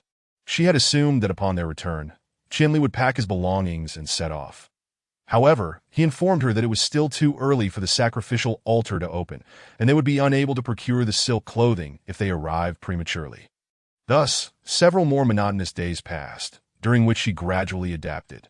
Chu Xing Nuo discovered that Qian Li was indeed quite amiable. Despite his cold demeanor, he possessed a gentleness that was quite remarkable, and he had yet to display any hostility towards her. Qian Li occupied himself with hunting and running errands for beasts, demonstrating a fervent dedication to earning crystals. Consequently, she became a stable companion upon his back, as he feared for her safety, and she, in turn, was apprehensive about the dangers of remaining behind, fostering a sense of dependency on him. One day, having just completed a delivery for the deer tribe, Qian Li's keen eyes suddenly caught sight of Chu Xing Nuo nearby. She was clutching her stomach, her brow furrowed, and a hint of pain etched across her face. "Did I ask your stomach hurting?" "The deer tribe has a shaman.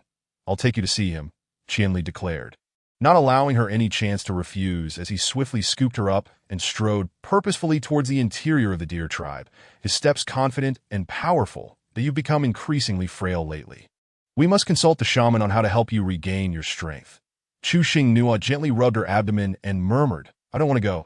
Upon hearing this, Qian Li abruptly halted. He lowered his head, his heterochromatic eyes filled with concern as he gazed intently at the female in his arms, his voice softening. "Do not be willful. You are unwell and need to see the shaman. If you prolong this, your condition will only worsen. You must listen to me." He had grown accustomed to her presence and wished to avoid losing her. Feeling the gentle touch of his forehead against hers, her body involuntarily trembled, and she reflexively pushed Qian Li's head away. You scared me." Qian Li had not anticipated such a vigorous reaction from her, and a wave of disappointment washed over him. Yet he quickly masked his emotions, redirecting his gaze forward, silently continuing deeper into the deer tribe. Chu Xing Nu looked earnestly at Qian Li and insisted, "We've delivered everything. We should hurry home. There's really no need to seek out the shaman." "I am not ill." Upon hearing this, Qian Li did not alter his course. Instead, he turned to Chu Xing Nuo and countered, "You may believe you are not unwell, but I can clearly see you are suffering. How can I simply disregard it?" Sighing in exasperation, Chu Xing Nuo replied, "I'm about to have that. How should I explain this to you?" This troubled her greatly. The book had many terms for menstruation, and she was uncertain what it was called in this beastly world. Qian Li furrowed his brow in confusion. "Which one are you referring to? Just tell me specifically, whether it flies in the sky or swims in the water. I will do my utmost to procure or exchange it for you." Ata lost for words. Chu Xing Nuo fell silent for several seconds before finally managing to explain. I don't want you to buy me anything. I am about to experience what every female must go through once a year. Do you understand now?" Seeing that Qian Li seemed to grasp her meaning and nodded, Chu Xing Nuo finally exhaled in relief. However, the next 2 words out of Qian Li's mouth left her utterly speechless. Chu Xing Nuo stared wide-eyed at Qian Li, inwardly muttering, "No, I don't understand what you're agreeing to." Meanwhile, Qian Li, with an innocent expression, continued to inquire, "What exactly is that? Just tell me, and I will fulfill your request, but you must first see the shaman." Chu Xinghua sighed softly. I'm about to bleed. Simply put, it's called estrus, but I'm not sure what it's called in the northern continent. Upon hearing this, Qianli was struck as if by lightning, his entire body stiffening, but he widened his eyes, his expression transforming into one of extreme complexity. That so, she is indeed a mature female. He had never anticipated this. His lips twitched slightly, as if he wished to say something, but hesitated. After an eternity, he finally managed to squeeze out 2 words. Let us go home. His voice was low and hoarse, tinged with an undeniable embarrassment. Just a moment ago, he had spoken of going home, yet it did not deter Qianli from continuing to carry her deeper into the deer tribe. Chu Xinghua struggled for a moment, clearly stating her reluctance to go, but her protests fell on deaf ears, and moments later, they found themselves in front of the shaman's dwelling. That I wish to exchange some white layers, Qianli stated, placing a crystal on the table. Chu Xinghua clung tightly to Qianli's neck, one arm draped around him in a princess carry, her concern for her own safety evident. Although not high above the ground, a fall could still injure her back. Chapter 11. The elegant rabbit beastman, the shaman, was a young male, adorned with a pair of lovely, drooping, white rabbit ears. Rising from behind the shells of herbs, he stood tall and poised, exuding an air of elegance and composure. His golden eyes sparkled with a hint of brightness as he casually cast a glance at Chu Xinghua. Politely declining, it's not that I don't want to exchange with you, but I have limited white layers and I must prioritize the tribe as females. You might inquire at other tribes or search the back mountain. But it is already past the harvesting time for white layers, so you would merely be relying on luck. Qianli showed no sign of displeasure, merely stating, I apologize for the disturbance, as he pocketed the crystal and prepared to leave. The shaman quickly called out to him, offering a word of caution. During a female's estrus, do not take her wandering outside the tribe. It may lead to considerable trouble. Even if you are strong, do not take such risks. During battles, you will have no capacity to protect her, and should any mishap occur, you will regret it for the rest of your life. Qianli lowered his head, gazing softly at Chu Xinghua, seemingly making a decision in his heart. Could you help take care of her for a while? He added another crystal to the one already on the table. Noticing the 2 crystals on the table, the shaman displayed no greed and said, Put her down. Take the crystals back. I want to accept them, that if you venture to the back mountain, please bring me some herbs in return for my care of her. He then picked up a sprig of herbs to show Qianli. Qianli observed intently, imprinting the appearance of the herbs deeply in his mind. Gently, he set Chu Xinghua down, stating, I will return before nightfall. Don't wander off and make it difficult for me to find you, that if I can't see you, I will worry. Chu Xinghua obediently nodded. I will wait for your return. After Qianli's departure, Chu Xinghua cradled her abdomen, as if she were firmly fixed to the wooden bench, remaining motionless. Her menstrual period had not yet truly commenced. This was merely a forewarning. The shaman did not indulge in idle gossip, but instead presented her with a green fruit the size of a fingernail. This will be beneficial for you. Consume it, and your discomfort shall subside. Chu Xinghua hesitated for a moment before placing the medicinal fruit into her mouth. The moment she bit into it, a wave of fruity aroma spread through her mouth. It was quite delightful. During this time, several deer tribe beastmen sought medical attention, their curiosity piqued by the presence of a new female in the shaman's hut. But a young male from the deer tribe frequently cast glances in her direction while tending to his wounds and quietly inquired of the shaman, Is she a new female? I haven't seen her before. The shaman, well aware of his intentions, extinguished his unrealistic hopes with a cold splash of reality. Do not be deceived by her appearance. You are not suited for her. After tending to his injuries, the shaman dismissed him. You may leave now. The male, moving a wooden stool closer, introduced himself. Little female, I am Rowan. What is your name? Which tribe do you belong to? How did you come to be so strikingly beautiful? Not responding would be impolite, yet she was reluctant to engage him, finding herself in a difficult position. The shaman noticed her discomfort, grasped the beast man by the nape, and unceremoniously tossed him outside, shutting the door behind him. You need not fear. Before your lynx returns to care for you, I shall drive away all the males who wish to linger.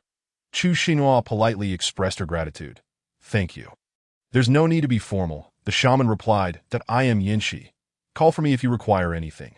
Qianli returned just before dusk, one hand carrying a bee skin bag and the other laden with the herbs the shaman needed. After placing the items at the door, he approached Chu Xinghua and praised her. You have been very good. Sensing a faint metallic sweetness in the air, he inquired, does your abdomen still ache? Yinchi had already thoughtfully provided her with a white cloth for comfort. Chu Xinhua shook her head. Catching sight of the bloodstains on his face and the large splotches of blood on his clothes, her concern evident. You are injured.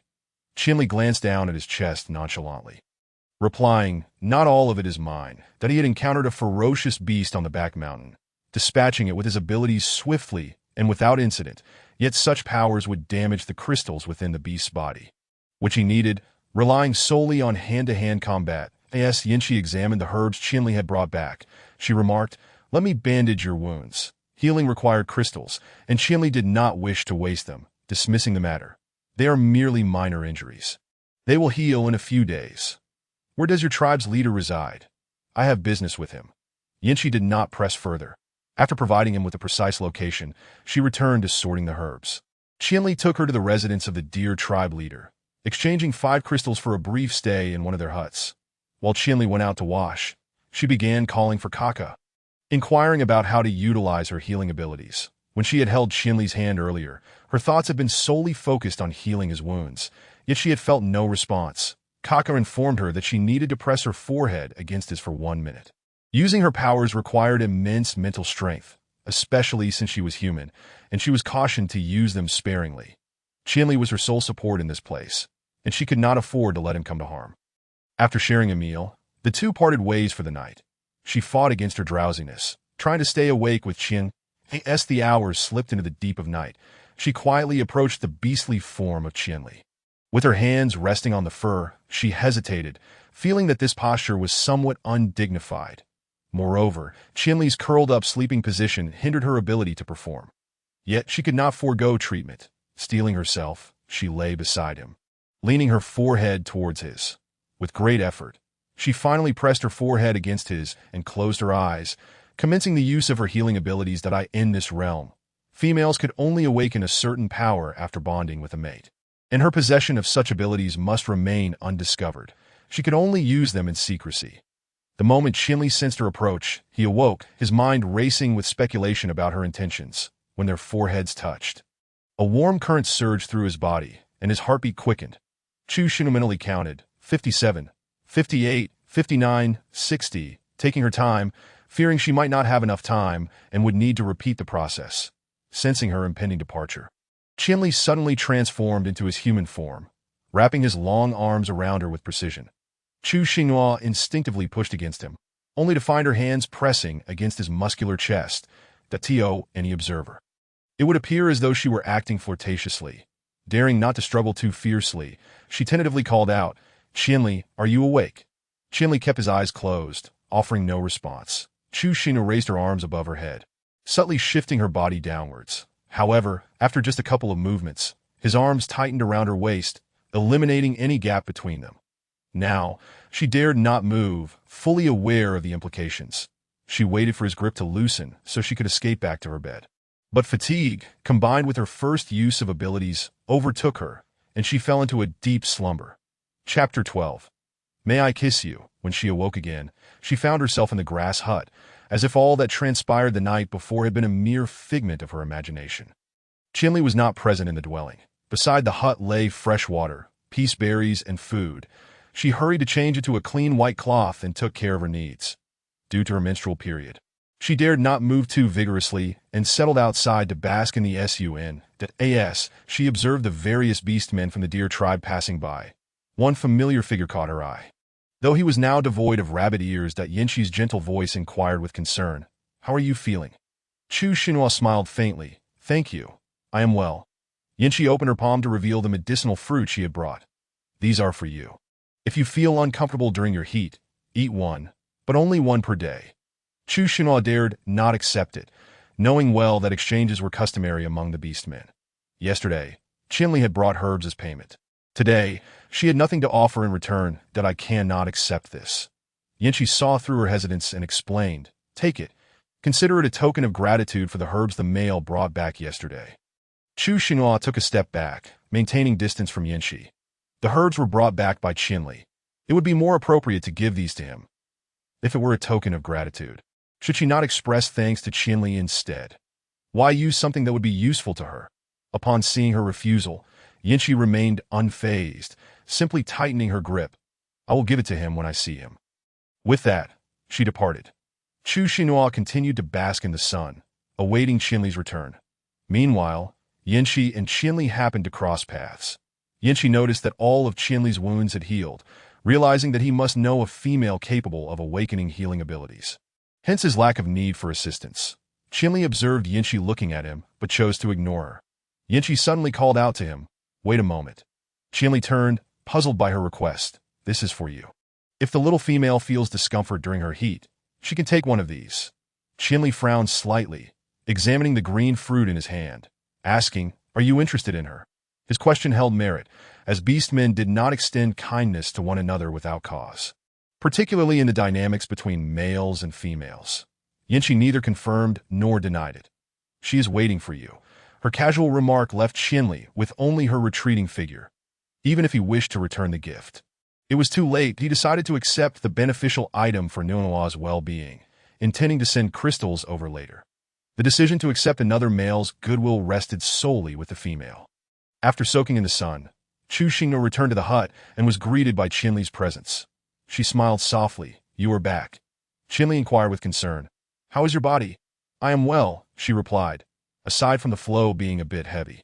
"There is nothing wrong." Qinli sat beside her, lifting her onto his lap, one arm wrapped around her waist while the other gently caressed her hair. "No, have you awakened the ability to soothe?" Chu Xingnu leaned her cheek against his chest, shaking her head. No. Qinli took hold of her wrists, examining them closely for any signs of marks left by an awakened ability, upon waking to find his wounds healed overnight. He had thought she possessed powers that it seemed he had overestimated her. However, no male, regardless of how robust their healing abilities, could match his own. Something felt amiss. "Once your heat concludes, we shall go to the sacrificial altar to help you awaken your soothing ability." Chu Xinhua gazed up at him, obediently nodding. That Qinli's lips curled into a slight smile as he gently asked, "What are you looking at?" His voice was deep and resonant, as if it could penetrate one's very soul. Chu Xinhua lifted her head, gazing directly into Qinli's eyes, unabashedly responding, "I am looking at your eyes." Upon hearing this, Qinli's heart skipped a beat, and instinctively, he raised a hand to shield his eyes. "Do not look." Chu Xinhua, puzzled by his behavior, curiously asked, "Why? Aren't they beautiful?" Qinli's pupils widened in shock, incredulously responding, "You think they are beautiful?" He had never dared to imagine that a beast man would praise his eyes. Chu Xinhua vigorously nodded, affirming, yes. That Qinli's heartbeat became uncontrollable, racing wildly. His face slowly inched closer to Chu Xingnua's, his breaths growing more rapid. "May I kiss you?" Chu Xinhua was taken aback by the question, her expression a mix of confusion. "Kiss me?" Qinli smiled and explained, "You just uttered a delightful remark." As his words faded, he swiftly bent down and gently pressed his lips against Chu Xinhua's delicate ones, reminiscent of cherry blossoms. His touch was exceedingly tender. In an instant, Chu Xinhua's pupils dilated, and she gazed in astonishment at the proximity of Qinli. She had not given her consent. Why had he suddenly kissed her? However, this sensation did not evoke disgust within her. On the contrary, she found herself involuntarily closing her eyes, succumbing to the unexpected kiss. Qinli savored the softness and sweetness of Chu Xinghua's lips, gradually deepening the kiss. Chu Xing gently pushed against Qinli's shoulders, her hands weakly urging him away. In response to her gentle resistance, Qinli regained a semblance of composure. The moment they parted, Chu Xinhua began to gasp for air. It felt as though she were suffocating, and she couldn't guarantee that she wouldn't faint from lack of oxygen if he continued. Qinli, observing her flustered state, chuckled softly. Chu Xinhua shot him a glance of reproach, perplexed by what he found amusing. In the days that followed, Qinli would leave early and return shortly after Chu Xinhua awoke. Noticing the pile of white cloth she had just changed out of, he expressed concern. It had been 3 days. Yet there remained so much. Although he had never encountered a female in estrus before, it struck him as abnormal for her to lose so much blood daily, especially considering that she appeared significantly weaker than her peers. "Is Nuo unwell? I shall take you to the shaman." Startled by being suddenly lifted, Chu Xinhua blinked in confusion and queried, "For what purpose?" Qinli replied solemnly, "You are ill." Hearing this, Chu Xinhua felt even more bewildered. When had this happened? She had been eating and sleeping well, living like a little pig, and felt no discomfort whatsoever. Curious about the nature of her supposed illness, she asked, "What ailment do I have?" Chinli tightened his embrace around her, stating, "Your estrus is abnormal." Chu Xinhua pondered his words. 6 days of estrus. What was unusual about that? Chinli continued, "Excessive bleeding can be fatal," that he emphasized the final 2 words with particular gravity. The estrus cycles of humans and animals must surely differ, and to Chinli, her condition was indeed abnormal. Chu Xinhua understood his concern that I won't die. I've always had 6-day estrus cycles that IT might be alarming to you. But I've grown accustomed to it. Chinli appeared somewhat skeptical. Really? You're not deceiving me, are you? Chapter 13. Departure to the sacrificial platform. Chu Xinhua asserted, I am a life-preserving female. I wouldn't jest with my health. For the remaining 3 days, Chinli remained anxious, feeling particularly restless, and gathered various nourishing foods for her. That it was not until he saw Chu Xinhua lively and without the need for white cloth that he finally breathed a sigh of relief. On the day her estrus ended, Chinli set forth with her towards the sacrificial platform. Each day blurred into a haze of travel, eating, moving onward, and sleeping. Above the cliff, a vast, lush forest stretched endlessly, sunlight filtering through the leaves, casting dappled shadows upon the ground that a gentle breeze rustled the leaves, creating a natural symphony. Chu Xinhua looked quizzically at Chinli, who had suddenly halted, asking, "What's the matter?" Chinli gazed silently at the dense forest ahead. Then, after a moment of contemplation, replied, "I may run faster than usual. Even if it gets bumpy, you must endure." Though perplexed, Chu Xinhua nodded in agreement, recognizing the seriousness in his expression. "However, could you first remove the flames binding me? I would like to dismount to ensure her safety." Chinli transformed the flames into a secure harness, tightly fastening her to his back. While not aesthetically pleasing, it maximized her protection. That as Chinli retracted the flames, Chu Xinhua promptly leaped down. He looked skyward, his gaze gentle yet resolute, finally settling on Chu Xinhua as he softly declared, "At the sacrificial platform, choose me." Taken aback, Chu Xinhua's face registered surprise. This a confession? Before she could voice her thoughts, Chinli swiftly tore off the hide from his waist, uttering a brief yet emphatic command, "We must traverse this forest tonight." No sooner had he spoken than he transformed into a lithe, agile lynx. Chu Xinhua adeptly climbed onto his back, pondering whether her mere human presence at the sacrificial platform would be of any use. Could she awaken her calming abilities? The possibility seemed exceedingly slim. Indeed, Chinli ran much faster than before. The scenery around them blurred past, as if fast-forwarded. Once they burst forth from the forest, Chu Xinhua felt as though her body might collapse. Upon dismounting, her legs buckled as she nearly fell to the ground. Chinli caught her with his body, preventing her fall. "That I just witnessed that," he said, transforming back into human form to soothe her startled emotions. "Do not fear. No matter what happens, I will protect you." Chinli held the shaken Chu Xinhua tenderly as they searched for a place to rest nearby. In the distance, a group of individuals who had recently been attacked emerged from the forest, settling on the open plain. The accompanying shaman tended to the injured orcs. That an older male approached a young man a few meters away, stopping to address him. "When he began, his voice laced with concern and warmth. "The female you saved earlier seems quite taken with you. Would you care to speak with her?" When lazily lifted his eyelids, a dismissive sound escaping his lips as he continued to clean the bloodstains from his upper body, showing little interest in the conversation. That he had only fought. He had not rescued any females. Seeing this, Geely remained unfazed, patiently advising, "When you have been an adult for 6 years. Perhaps you should lower your standards a bit. Since a female has shown interest, why not engage with her? Females are exceedingly rare and precious. Do not squander any opportunity. You little brat, I'm speaking to you. Are you even listening?" Despite Geely's earnest counsel, when remained unresponsive. After wiping away the last trace of blood, he finally raised his head, a nonchalant smile gracing his lips. "Yes, I'm listening intently. Please continue." Geely sighed in resignation but persisted. "Oh, when you must understand, a female's affection is quite rare." Suddenly, when interrupted, grinning, "After all this time, is your mouth dry? Would you like some water?"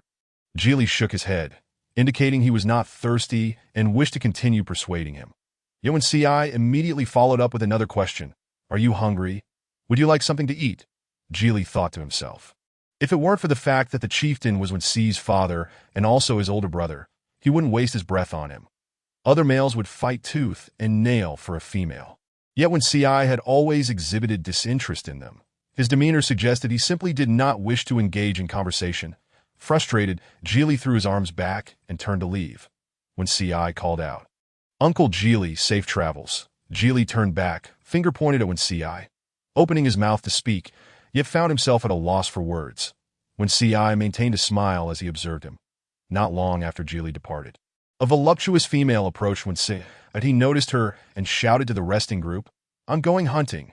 Before his words had fully escaped, he dashed away like an arrow released from a bow. Wen Si had no intention of hunting. Instead, he wandered aimlessly until he spotted a male leading a petite female into a thicket, their figures quickly disappearing from view. That lynx has quite the audacity. Is he not concerned about the petite female being taken? Wen Si mused. However, he quickly reconsidered. If he intervened based solely on his suspicions, it might provoke the male's fighting spirit. Hence, he transformed into a large fox with a gradient of black and pink fur. Comfortably lying down to doze off in the darkness of the den, visibility was nearly non-existent. Qinli extended his right hand, igniting a flickering orange flame to illuminate the surrounding area, that he then retrieved a soft hide from his pack. Laying it on the ground, and informed Chu Xinhua beside him, "Tonight we must make do here."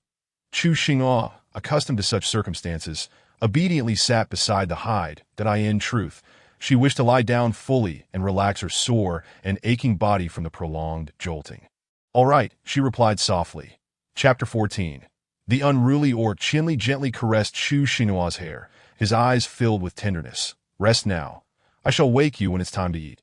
Lying on the hide, Chu Xinhua turned to Qinli and suddenly asked, "If I am unable to awaken my calming abilities, would you be disappointed?" Without hesitation, Qinli replied, though his answer was not what one might expect. "You have me." Chu Xinhua peacefully closed her eyes, succumbing to a deep slumber. Suddenly, she was jolted awake, and in her dazed state, she mistakenly thought it was Qinli calling her to eat. However, upon opening her eyes, she was met with Qinli's anxious expression. Leaving her no time to inquire about the situation, Qinli quickly instructed, "Be quiet and listen to me, that I must leave shortly. Take this bone knife. If I do not return by dawn, do not wait for me. Join a procession to the sacrificial altar. Any group that participates there will not encounter malevolent beasts." As Chu Xinhua reached for the bone knife that Qinli handed her, she inadvertently brushed against his skin and immediately noticed that his body temperature was abnormally high. Her first thought was that he might be ill. Without hesitation, she cradled his face, pressing her forehead against his, utilizing her healing abilities. The warmth radiating from their foreheads and her palms was intense. And although she felt like retreating, she gritted her teeth and persevered for a full minute.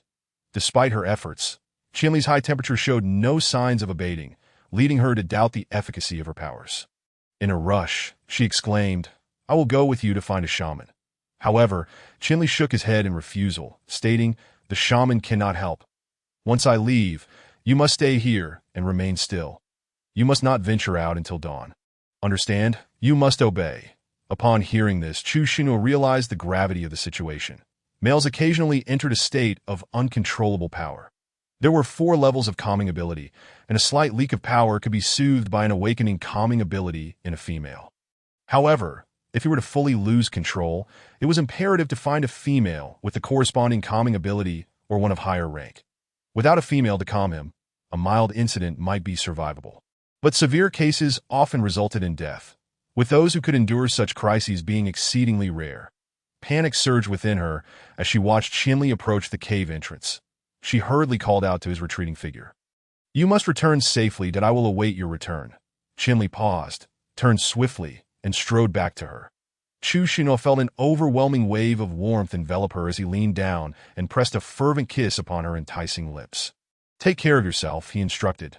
Stunned by the kiss, Chu Xinhua only regained her composure after he had left, gently touching her lips, which felt as though they had been scalded by hot water.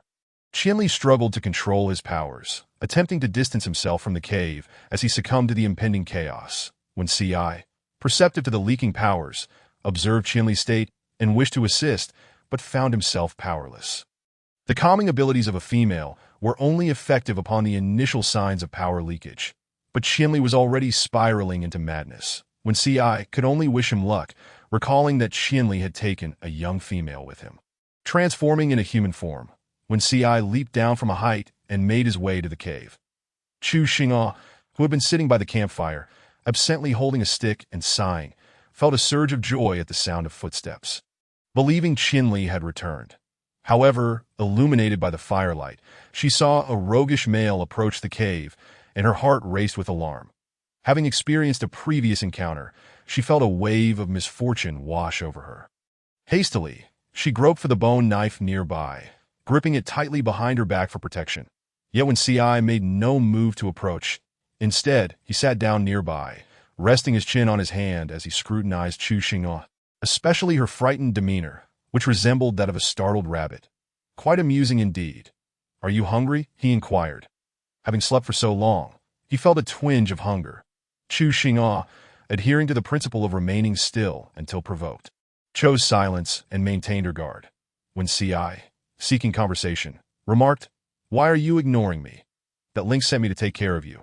Besides ferocious beasts, stray beasts, and rootless beasts, other beastmen generally behaved well and would not bully females."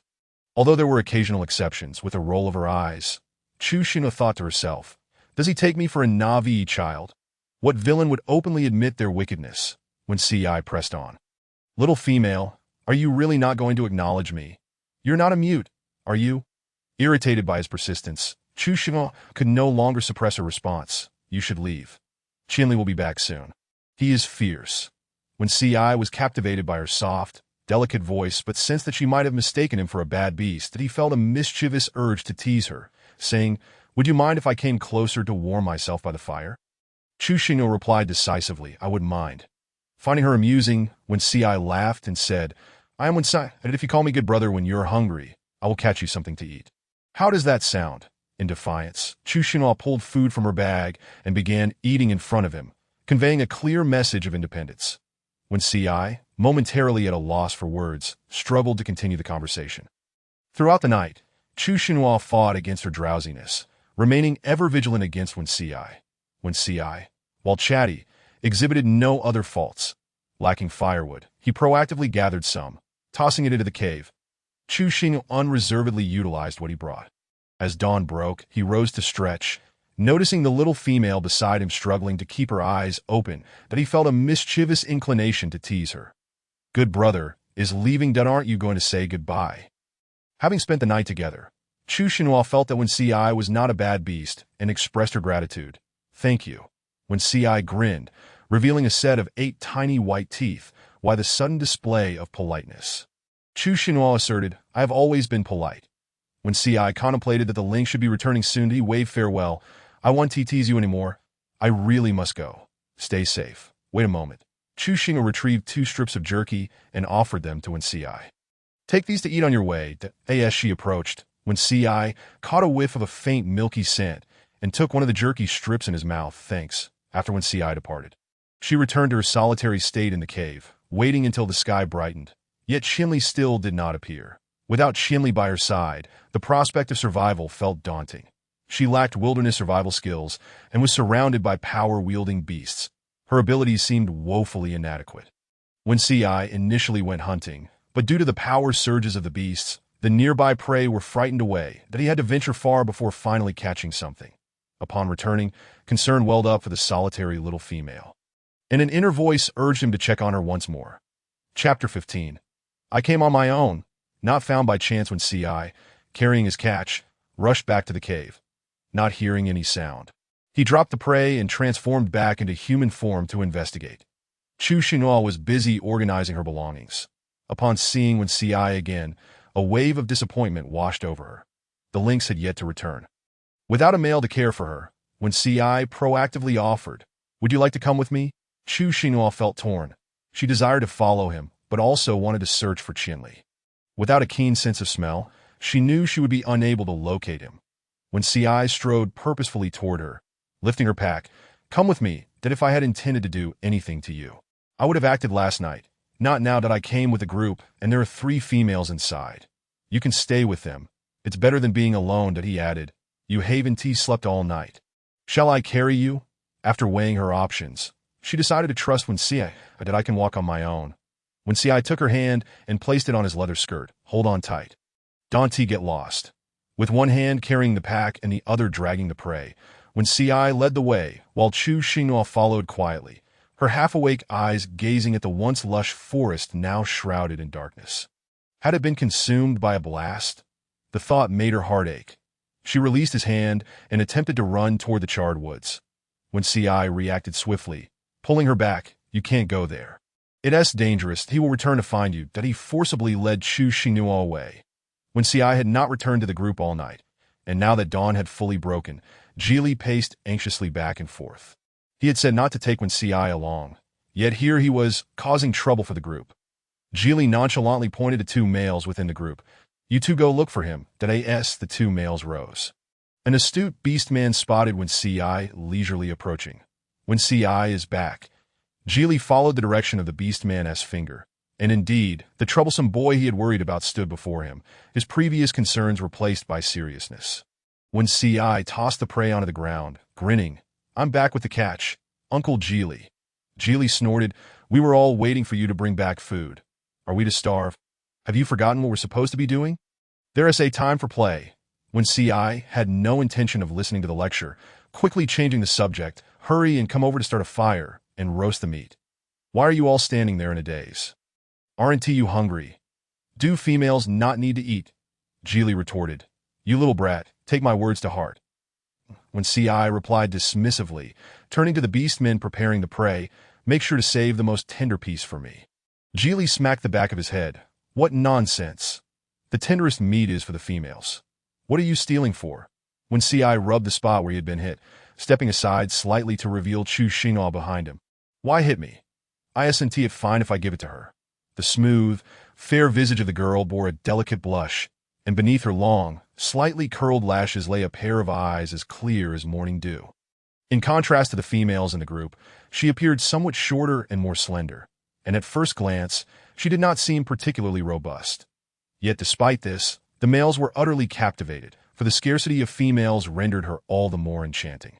Even Geely was momentarily taken aback, casting a questioning glance at Wensi regarding the girl's origins. Wensi simply replied to wait a moment, settling her among the other females, and sternly warned the trio. She is still young. Do not bully her. The three females, upon observing Xingnua's gaze, detected no hostility, only fondness. Her fair and tender complexion was delightful, especially since she was younger than them, posing no threat of competition. A female with emerald green hair approached her with a friendly demeanor. I am called Motizi. What is your name? You look so small. Xingnua, clutching her small bundle, stifled her drowsiness and sweetly smiled. Hello, Gigi, that I am called Chu Xingnua. How is it that you are so pale? Motizi gently pinched her cheek, comparing it to her own. Your skin is incredibly soft, just like a newborn cub. Xingnua was not fond of being touched by strangers. But given the nature of the beast world, she could tolerate the females that a fleeting glance around the group revealed not a single other beast man with such fair skin. Motizi was quite talkative and unreserved in her inquiries. You were brought back by Wensi, right? Are you to be his mate? But you are still quite young.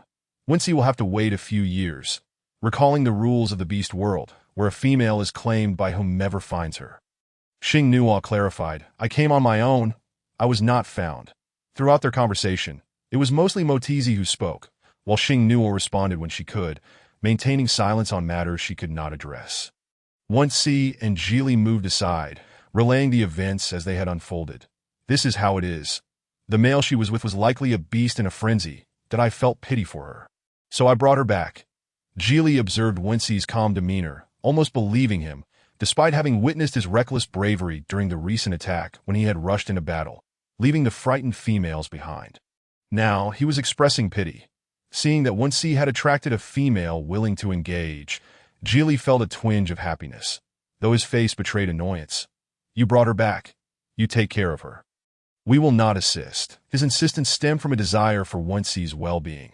If he could secure a mate, the entire clan would celebrate. That I will take care of her myself, Wensi replied, raising an eyebrow at the drowsy Xingnua. A smile creeping upon his lips. What is so difficult about caring for a female? Geely noticed this as well. Wensi, his tone laced with barely concealed amusement, inquired, "Do you have any questions? If not, I shall take my leave." Geely replied no, but did not finish his sentence before Wensi darted back to the females. "Little one, your eyes seem too heavy to keep open." Indeed, Xing Nua's eyelids were growing heavy, her body swaying slightly as she corrected him. "I am called Chu Xing Nua, not Little One." Wensi, as if he had not heard her protest, continued to call her by the nickname. "Little one, would you like to take a nap?" Xing Nua blinked her tired eyes and reiterated. "I am called Chu Xing Inuotis, oh sleepy. I just want to sleep," she murmured, her eyes fluttering shut as she leaned back. Wensi, quick as lightning, extended his long arm to catch her, instructing Motizi, "Please, help me spread some animal skins in the shade."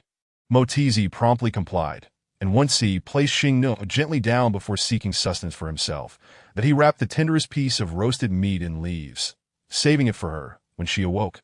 After a simple meal, Geely prepared to lead the group onward. "When she wakes, hurry and catch up with the team. Do not let a female linger too long. It could lead to trouble." Chapter 16. "Sleep with me." Wensi waved them off, signaling for them to depart. Yes, I will remember what Uncle Geely said. Travel safely." Once the group had moved on, Wensi settled beside Xing Nua, silently watching her sweet slumber. The sight of her small form was quite endearing. Noticing her tightly clutched bundle, he reached out to tug at it. How could she sleep comfortably while holding onto it so tightly? She merely gripped it tighter. Wensi found amusement in this and playfully tugged again, delighting in the interaction whether she was awake or asleep. That it was not long before Xing Nua stirred, having been plagued by nightmares of the frenzied beast. Rubbing her eyes, she glanced around, realizing only Wensi remained. "Woke up?" he inquired. "Where is everyone?" she asked, bewildered by his playful demeanor. Wensi opened the leaves containing the meat and placed it before her. "Eat up. Once you are full, we will chase after the group." Xing Nua observed the minced meat mixed with small green bits and sincerely thanked him. She rummaged through her bundle, producing a bamboo tube containing chopsticks and a spoon, having noticed her struggles with the jerky the previous night. He had thoughtfully cut the roasted meat into smaller pieces, adding ingredients he believed would enhance its flavor. Caring for her as one might a cub, he had long envied the males in his clan who took their younger sisters under their wing, relishing the sweet sound of them calling brother. His mother had continued to bear him brothers, but when she chose not to have any more, he resolved to find one himself. She adapted to the minced meat. Xing Nua began to feel a bit salty from eating too much and produced another bamboo tube from her bundle, gulping down its contents. Once he caught a whiff of a rich, milky aroma, his eyes widening in astonishment. "You still drink milk?" Uncertain of his incredulity, she asked, "Is there a problem with that?" "It shouldn't be." She nodded. "Yes, that I have another tube. Would you like some?" Wensi was concerned about her excessive blood loss during her cycle, believing that one tube of animal milk each day would help her recuperate. "That I do not drink," he replied, realizing that caring for a sister who had not yet been weaned would indeed be a challenge. Once she had eaten her fill, Wensi transformed into a fox, lying down to await her climbing onto his back, annoyed by her sluggishness as his tail wrapped around her waist to secure her gently. Feeling the firm grip of his fur against her, he rose and began to follow the direction the group had taken. That a massive black and pink gradient fox carried the petite girl, weaving through the plains and woods. Along the way, they encountered other groups, all heading towards the sacrificial altar. Wensi, mindful of his charge, refrained from running too swiftly, maintaining a steady pace. The midday sun blazed fiercely, compelling Wensi to seek shade alongside the other groups. "Besides that, Lynx, do you have any family or a clan? After we visit the altar, I can escort you back." Wensi felt it necessary to clarify certain matters. After all, it was considered disgraceful to abduct a female, and he wished to avoid being misinterpreted as a scoundrel. Xing Nua lowered her gaze, sorrow evident in her eyes as she realized she had no one but Qianli to rely on. Feeling lost about the future, "I only have Qianli." Sensing her despondency, Wensi refrained from offering immediate comfort. Xing Nua continued, "Could you speak to the leader of your group for me? I wish to join your clan. I do not require you to provide food. I can hunt for myself and will gladly assist with any tasks within my capabilities. That I will not cause trouble. I merely seek a safe place to reside." Wensi felt a pang of sympathy, ruffling her soft hair. "What are you saying? Which clan would mistreat a female, especially one as small as you?" However, he had one condition, and upon her agreement, he would welcome her into the Fox clan. What do you think, little one? Xing Nuo was slightly displeased by the nickname, but did not dwell on it, her eyes reflecting skepticism towards Wenxi's words. Realizing his credibility was in question, Wenxi introduced himself. I am the son of the clan leader, the most cherished son that if I say you can join, then you may. Xing Nuo pursed her lips and asked, what is your condition? As long as it is reasonable. I can agree to it. Wenxi bent down, pinching her underarm to lift her high, his voice bright, call me good brother. Xing Nuo gripped his taut arms in surprise. You are quite persistent. Wenxi replied, call me good brother, and I will protect you. You have nothing to lose. Xing Nuo understood the benefit of such protection. A simple call could secure the safeguarding of a male, an undeniable advantage in her current predicament. Wenxi continued to sweeten the deal. So, what do you say? Will you call me? I am a 6-stage fox beast with lightning abilities. Protecting you is effortless. From now on, I will also take care of your needs. He added, what do you think? Little one, to claim she was not moved would be a lie. And Xing Nuo replied, you are at a loss. Wenxi countered, I am willing. Xing Nuo turned her head aside, softly murmuring, good brother. Beast men possess keen hearing. Even in human form, their senses remain sharp. Wenxi feigned ignorance. What did you say? I did not catch that. Xing Nuo gazed down at him, admiring his features. His black and pink gradient hair danced like flames, shimmering enchantingly under the sun. His lotus petal-colored eyes resembled deep lakes, exuding an air of mystery that a hint of mischief played upon his brow, and a subtle smile graced his lips as she called once more, good brother. Wenxi was utterly enchanted by her affectionate call of good brother. The little one he had taken in would surely make his future days far from mundane. The little darling of his brother was truly well-behaved as the blinding sunlight began to wane. The surrounding orc teams stirred, preparing to depart. Wenxi and Chu Xing Nuo were no different. At the base of the cliff lay a massive lynx, struggling to rise beneath the weight of a thick, broken branch. After the outburst of its abilities, the creature appeared rather frail, having fallen from the cliff and only suffered a broken left hind leg, which was a stroke of luck that it's wonderful to be alive. Forced into human form, the creature bore visible bruises, and with its sharp claws, it meticulously sliced the broken branch into uniform strips to secure its leg. Using a branch as a crutch, it moved to the cliff's face and, after discarding the branch, began to laboriously climb upwards. He couldn't help but wonder whether Nuo had been taken in by any of the teams and if she had faced any bullying. He needed to find her quickly. Meanwhile, Wenxi was carrying Chu Xing Nuo, striving to catch up with the team before darkness enveloped the land. When Geely spotted them, he let out a long sigh of relief. Without uttering a word, he urged them to rejoin the group and brought them the food they had saved, advising them to eat quickly and rest. That it was entirely normal for the teams participating in the sacrificial platform to seek refuge, as it was difficult to secure a resting cave. The males sprawled in their beast forms on the grass, while the females were enclosed within a small triangular tent. Wenxi gazed at the 3 females sprawled in a most ungraceful manner. His eyes filled with disdain. Don't squeeze in with them. Sleep with me instead. Chapter 17. Word of the beast what? What nonsense is this? Chu Xing Nuo's voice turned colder. Stop joking around. Wenxi realized she must have misunderstood, playfully poking her little head. Don't let your mind wander. You're still so young, and I am not a wicked beast. After saying this, Wenxi looked around but found no suitable spot. The area close to the grass was swarming with blood-sucking insects. Seizing the night, he built a nest in a tree and draped a beast hide over it, carefully placing her inside. The nest was quite comfortable, yet she felt a lingering fear. Falling from such a height could surely lead to death or paralysis. I want to get down. Stay put. It's uncomfortable down there that you'll fall asleep in the nest. Wenxi lay on the branch where he had made the nest, transforming into his beast form. Chu Xing Nuo crawled out of the nest and shook the drowsy fox. I'm scared. I can't sleep. I want to get down. Wenxi lazily opened his eyes, rising to gently place her back in the nest and wrapping his fluffy tail around her waist. Chu Xing Nuo clutched the tail, seeking a semblance of comfort, yet her heart remained anxious. Sleep eluded her as she gazed longingly at the star-speckled night sky, filled with unease, feeling the trembling of her small hands gripping his tail. He transformed into human form and sat up. Why aren't you sleeping? Aren't you tired? Chu Xing Nuo felt the tail slip from her waist and immediately sat up. meeting Wen Si's eyes, which glimmered with a faint green light in the darkness. I am tired that I've never slept this high up before. I'm scared.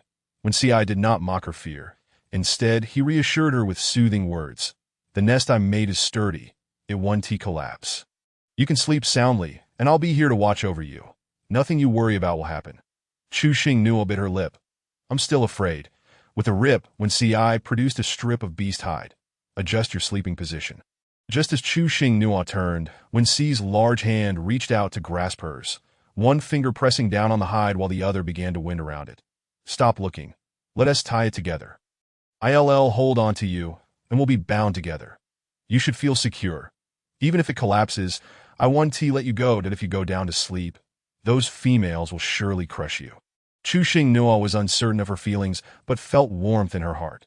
She didn't sleep, and Wen Si kept her company with conversation. The next day, the sounds of cattle and the commotion of the beasts below roused Chu Xing, who peeked over the edge of the nest. Geely was staring at the sight of a thunder beast. You went hunting and brought back a live mooing beast? And it's a female? Where are you grabbing? There are so many females watching. Wen Si held a bamboo tube in one hand while reaching for the mooing beast's belly with the other.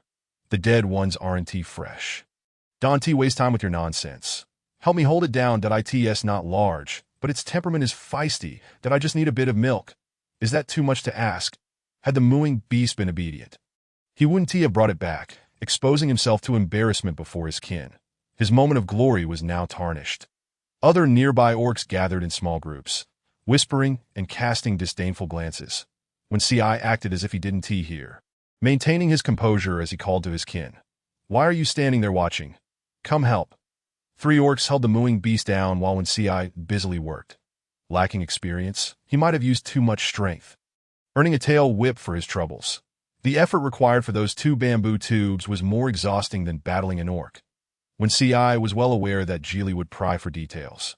So he swiftly climbed the tree, evading Geely's inquiries. Did I wake you? Wen Si gently placed the bamboo tube in the nest before settling on a branch, softly saying, drink it while it's warm. Chu Xing silently watched him, her expression growing more complex. Noticing her gaze, Wen Si couldn't help but ask, what else with that look? Do you want to laugh at me with them?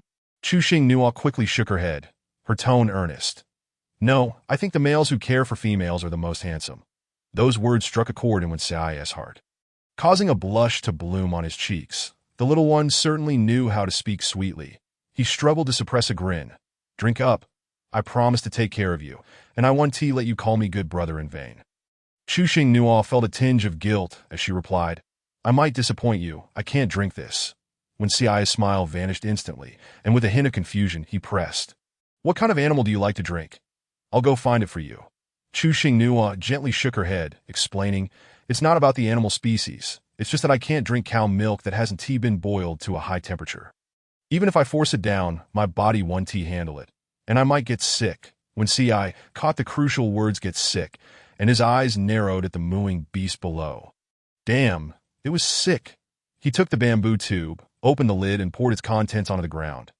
Geely watched the liquid pour down from the tree, itching to jump up and give him a lecture.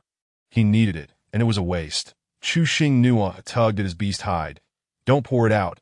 If heated in the container, it's drinkable that you are wasting it like this. Wen Si quickly retracted the bamboo tube, but the liquid inside was reduced to mere dregs. I acted too hastily. Having learned what she could drink, Wen Si hurriedly sought out suitable stone containers and branches to set up a cooking fire. Determined to boil the cow milk, that he worked tirelessly, occasionally checking with Chu Xing to ensure he was doing everything right that as he labored. Chu Xing couldn't help but think of Qian Li, her eyes growing misty. Wen Si assumed she was uncomfortable from the heat. It's too hot here. Wait for me under the tree. Geely had only wished for Wen Si to find a female willing to interact with him, never expecting him to be so attentive to the little one he had rescued, but he had previously claimed that females were a bother. It would be interesting to see how he justified the word bother in the future. When asked what type of female he preferred, Wen Si would reply, tall and strong. Yet when those tall and strong females appeared, he was the first to flee that it turned out that his words were mere pretense. Deep down, he favored delicate and petite females that Mogg approached, pulling Chu Xing away. There's warm water over there. Let me take you to wash up. Chu Xing Nuo responded softly. Okay. After a quick wash, when CI had filled the bamboo tube with the boiled milk, with some liquid remaining in the container, the mooing beast had contributed both milk and body, leaving only a pile of bones behind. After a quiet breakfast, they continued their journey under Geely's guidance. Suddenly, a dozen large, differently colored foxes dashed past her. With her, and when CI bringing up the rear, Dada's dust swirled in front of her. She instinctively closed her eyes and lowered her head. Chapter 18. Men and games. After a while, she felt no dust in her face. Opening one eye, she saw the dust still swirling, parting as they passed by. Curiosity piqued once more. After all, she had never seen such sights before. The previously leading Emojiji had slowed her gray fox to match Chu Xing Nuo's pace. That Emojiji inquired curiously, when CI. You used to be at the front. Why are you at the back today? Upon hearing this, Chu Xing Nuo's heart lit up with realization. When CI was taking care of her, ensuring she could keep up with the pace. What a wonderful big brother he was. When CI maintained his steady speed, ignoring the conversation, Emojiji switched topics, asking Chu Xing Nuo. Xing Nuo, what do you think of when CI? Without hesitation. Chu Xing Nuo replied. He is very gentle.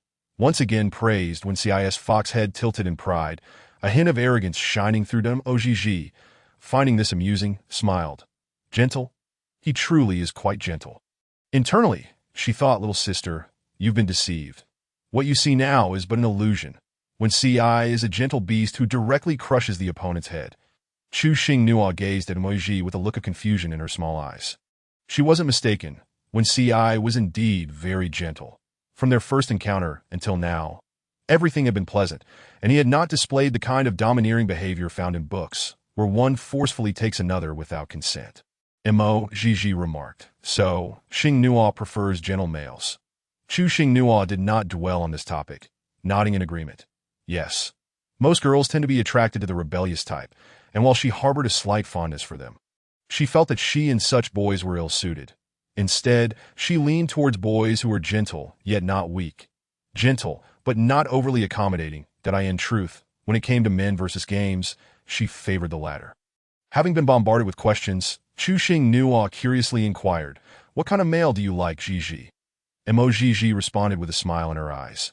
One who is handsome and can protect me. A male symbolized by a certain physique. Chu Xing Nuo exclaimed in surprise. The male symbol, you must mean that particular area beneath the belly, right? Emojiji continued. He must look exactly like the one beneath me.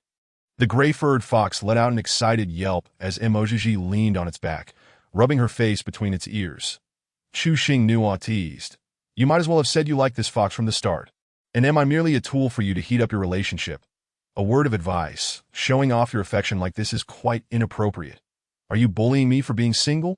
When CI cast a glance at the fox beside him and quickened his pace to the front at noon, the entire group took a short rest before continuing their journey. Emojiji leaned over to chat with Chu Xing Nuo. As the road was dull, and having a companion made time pass more swiftly. However, when CI did not approve of this, whenever Emojiji drew near, he would carry Chu Xing Nuo away. Along the way, a scene unfolded where the gray fox chased the black and pink gradient fox, playfully racing, causing time to slip by rapidly as dusk fell. They sought a place to rest and were fortunate to find a large cave that could comfortably accommodate their small group of nearly 20. Though it was bare inside, the males began preparations, distinguishing between male and female, using animal hides to create partitions. When CI chose a central position and, while laying down the hides, discovered a pale pink one. A thought flashed through his mind, and he stood up, beckoning to the petite Chu Xing Nuo. Come here, little one. Chu Xing Nuo looked at Emojiji, who was a head taller than her, and accepted the nickname with delight. She approached when CI, her voice soft as she asked, What is it? When CI gently tucked the strands of hair from her chest behind her back, revealing her delicate features. Growing fonder with each glance that he held the pale pink hide against her body, instructing, Raise your arms. Chu Xing Nuo obediently complied. When CI measured every inch with seriousness, saying, You need to eat more during dinner tonight. You can't just drink milk, understand? That doesn't fill you up. Chu Xing Nuo nodded. When CI continued, We'll sleep together again tonight. His voice was soft, yet it resonated loudly in Chu Xing Nuo's ears. She understood that he did not mean it in a certain way. yet it could easily be misinterpreted by other beasts. Nonetheless, she found sleeping alone quite comfortable, responding obediently, okay. Sleeping together as male and female was akin to publicly declaring their relationship among other beasts. Until the female awakened her soothing abilities, it was rare for males to do such a thing, fearing that their chosen female might have low soothing power, making it difficult to please other females later on. The beastmen in the cave looked at the two with incredulous expressions, all assuming when Ci would choose a partner with superior soothing abilities. They were surprised he opted for a slim and petite female. When Ci noted her measurements, set the hide down, and pointed to her small bundle. Go fetch the bamboo tube inside for me. Ditto. Chu Xingnuo replied obediently, and went to retrieve it. When Ci weighed the bamboo tube in his hands, pondering, it's all gone. It seems I need to prepare more. Drinking more will help you grow faster. To go chat with them, he instructed. Chu Xingnuo turned to leave. But when Ci seemed to remember something, pulling her back and whispering softly into her ear. Chu Xingnuo's expression remained unchanged as she replied. Geely circled around, and upon entering the cave, instructed two beastmen to go hunting. Jing Chu. Li Luo, you two go hunt. Jing Chu was the gray fox beastman that Mo rode, his appearance comparable to When Ci, who had been hiding to sow, poked his head out from behind the hides. I'll go with Jing Chu. Let Li Luo stay in the cave. Geely, upon seeing him, changed his tone. We certainly don't want to starve. When Ci feigned ignorance, continuing, Li Luo is unwell and cannot go hunting to Li Luo, catching a threatening glance. Immediately clutched his stomach, claiming he had a stomachache. Geely called out every male's name, but found none dared to admit they were feeling unwell. When Ci shot Geely a look that conveyed, you can only choose me. With no other choice, Geely agreed that when Ci passed by Chu Xingnuo, he affectionately asked, is there anything specific you want to eat? I'll bring it back for you. If it were Qianli asking, she might have said she wanted to go along, but being asked by When Ci, she felt grateful just to be taken in and didn't want to add to anyone's troubles. With a sweet smile, she replied, no, just be careful on the road. When Ci ruffled her hair, a smile spreading across his face. Wait for me to return. Chu Xingnuo fixed her disheveled hair and responded, all right. After When Ci left, she nestled into the spot he had chosen, arranging the hides, and discovered one that had barely been sewn at all. Chapter 19. Is he trying to cultivate a fierce possessiveness? He is making her clothes. Truly, what a sly fox. Once everything was tidied up, she lay on the hides, lost in thought. Outside the hides, Mo's voice called out, Xingnuo, we're going to bathe. Would you like to join us? Chu Xingnuo quickly replied, yes, just give me a moment. She took out a change of clothes and a fur towel from her bundle and joined them to head for the bath. 4 females walked out of the cave under the protection of the males, needing to cross a sparse forest to reach the water source. Along the way, Mo and the other 2 females began picking wildflowers, discussing which ones smelled better for bathing. This was not something Chu Xingnuo understood, so she refrained from inserting herself into the conversation. Mo noticing she lagged behind with a large handful of wildflowers, ran over and took her hand. Aren't you feeling uneasy without When Ci? Don't be afraid. I'll take care of you. These are the fragrant flowers I picked. We can use them together when we bathe. Chu Xingnuo longed to say she wasn't worried, but seeing her expression, she knew that even if she spoke, Mo wouldn't believe her. Thank you. No need to thank me. I have my motives, Mo replied. I particularly enjoy pinching your cheeks. Chu Xingnuo was taken aback for a moment before chuckling softly. Then you must be gentle, as I'm a bit delicate. I might just cling to you. The two laughed and chatted as they made their way to their destination. When Ci, carrying prey and some fruits, returned to the cave ahead of Jing Chu, only to find his little one missing, that he dropped his things and began searching. Seeing his urgency, his kin reminded When Ci that the little female had gone to the river to bathe. When Ci muttered a curse and immediately rushed after her. Little one. Chu Xingnuo turned around, replying, I'm here. Upon seeing When Ci arrive, Mo and the others tactfully departed. When Ci spoke with a tone of reproach laced with concern, I told you to wait for me. How could you go with them? But disobedient. Chu Xingnuo gazed at him, noticing the worry etched on his brow, and found herself explaining. They said I wanted to go too, so I joined them. I didn't realize you would be worried. When Ci watched their retreating figures and cautioned her. In the future, when I'm not around, don't go with them, especially for things like this. Keep your distance. Chu Xingnuo felt displeased. What did he mean by that? Was he trying to instill a strong sense of possessiveness? Before she could voice her thoughts, the sounds of shouting and pleading emerged from the riverside. When Si, unfazed, glanced towards the river with a tone filled with disdain. See? Females need to protect themselves outside. Those disgusting males often do such things. Chu Xingnuo deciphered the situation from the shouts. Females bathing while males peeked, resulting in a scuffle, and a female even jumped in to intervene. The involved female believed being watched was a testament to her charm, especially since the peeper was quite handsome, as the males prepared to fight. She blocked their way, leading to a truly bewildering scene. She had expected a hot spring, but was met with a river. Thus, there was no need to go over. Chu Xingnuo looked at Wen Si, not wanting to spoil her mood, and could only ask for his help. She tugged gently on his hide skirt, her voice softening. The river isn't an option. Where else can I wash? Can you help me think of a solution? When Si first glanced at the hand on the hide before meeting her beautiful gaze, the little one was being affectionate, which felt delightful. Bending down, he pinched her little nose and corrected her. Call me good brother. Chu Xingnuo, with a slight nasal tone, called out, good brother. When Si straightened up, good girl. Let them bicker. We'll head back to the cave first, and I'll figure out the rest. Chu Xingnuo followed back into the cave, where when Si carefully settled her down, that he retrieved the purple milk fruit he had picked, his index finger extending sharp nails at the tip to pry it open. Then placed it in her hands that my mother once told me that this fruit is sweet and tangy, soft to the touch, and most suitable for females. Give it a try. He thoughtfully handed her a spoon.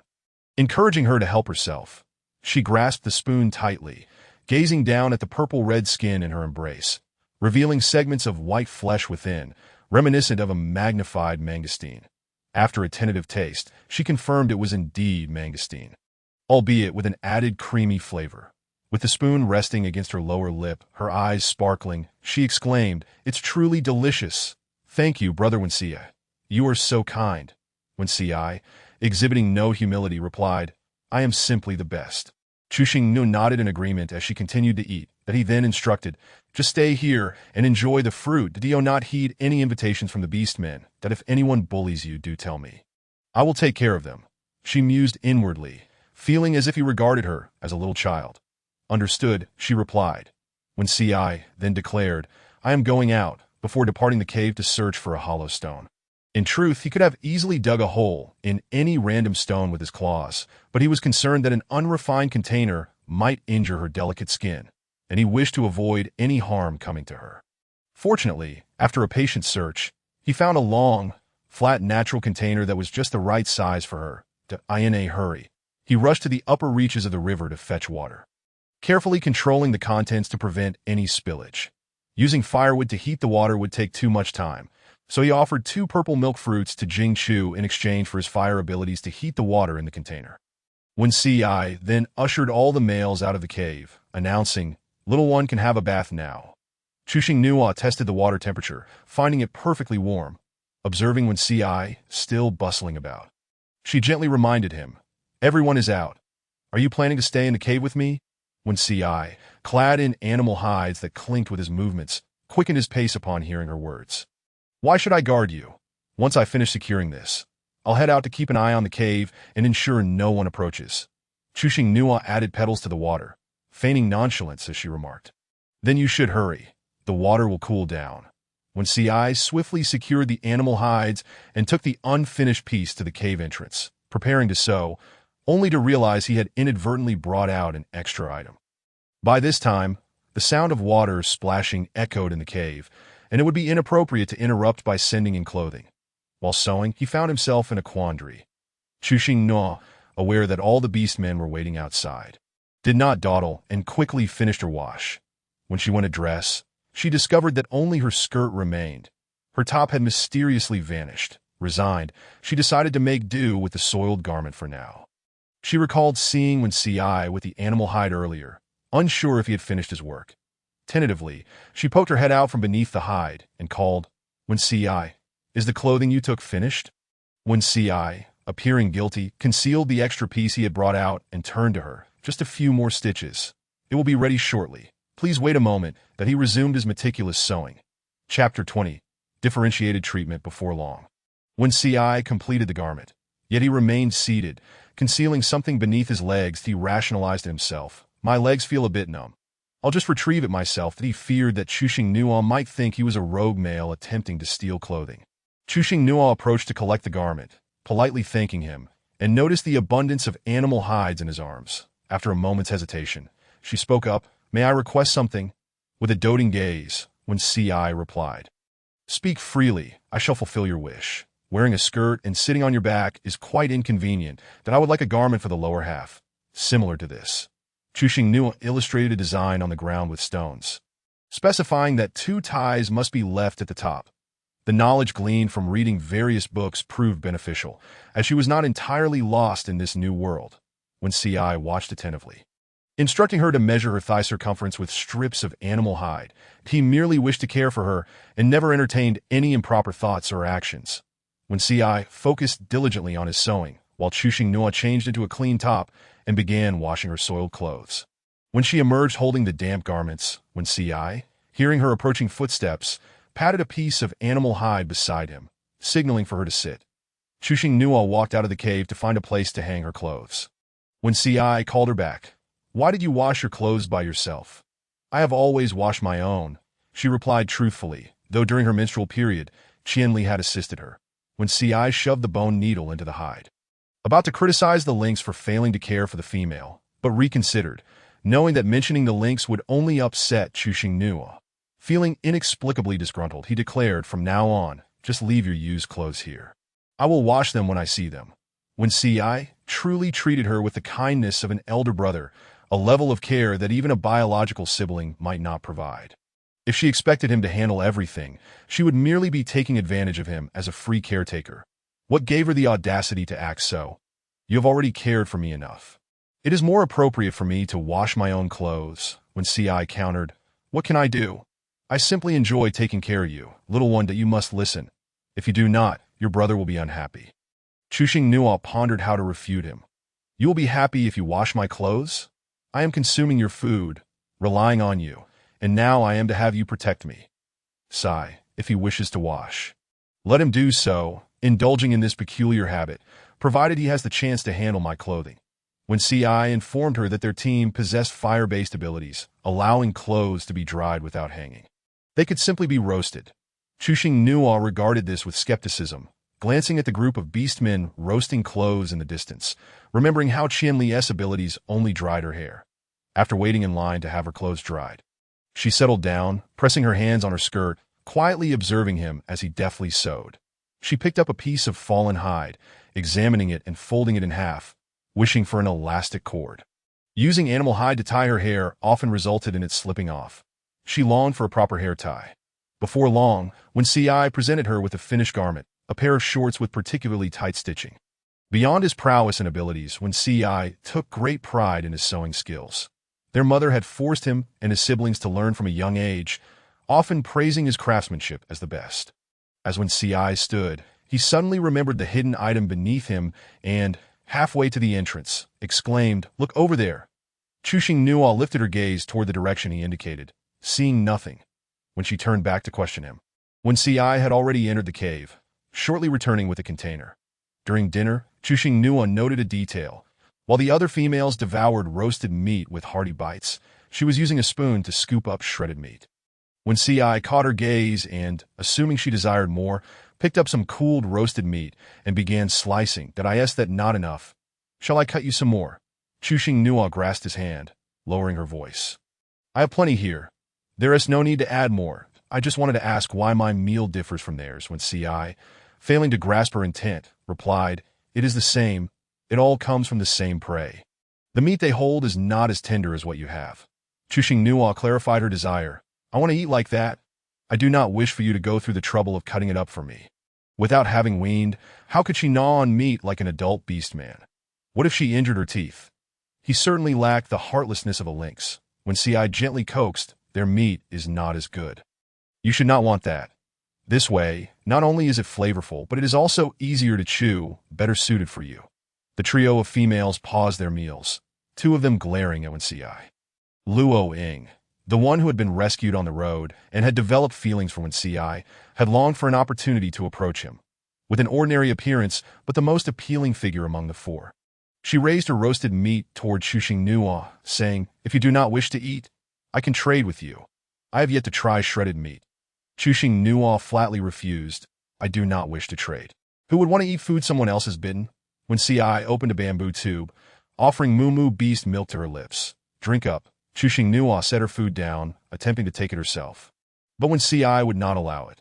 She had no choice but to support the bottom of the bamboo tube, gulping it down. Luo Ying, with hopeful eyes fixed on Wen Ci, said, "Wen Ci, I would like to drink that too. Could you spare me a bamboo tube?" Wen Ci snatched the bamboo tube away, sealing it and behaving as if he had not heard the female speaking to him.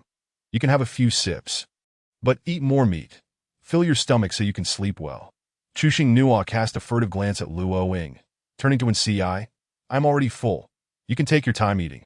I will go to sleep." Wen Ci took her hand. "Let us go to him." Ogg observed their retreating figures and turned to the envious Luo Ying, offering advice. "We females are precious. There is no need to fixate on a male who does not return your affections. Many eligible bachelors will attend the sacrificial altar, and there will surely be others who look like Wen Ci." She then shifted her tone. "If you act inappropriately, the clan will no longer shelter you." Luo Ying remained silent, her head bowed as she continued to gnaw at the roasted meat. The rain began to fall in the dead of night, and it showed no signs of ceasing even after 2 consecutive days. They pressed on with their journey as usual. The temperature was rather low on such rainy days. While the other females seemed unaffected, she alone had added a cloak to her attire. Chuxing Nua, by nature, had a cold constitution. Unlike the other females who possessed a greater resistance to the chill, the exposed parts of her body felt icy. The group halted within a grove, home to the golden snub-nosed monkeys. As the leader, Geely personally approached the tribe's chief for a conversation. From the very first words, it was evident that they were old acquaintances. "Old Jean, given that it's still raining, and with the presence of our females, might we impose upon you for a night's respite?" The golden monkey chief, though bearing a stern demeanor, exhibited rather comical behavior, casting a glance toward the females.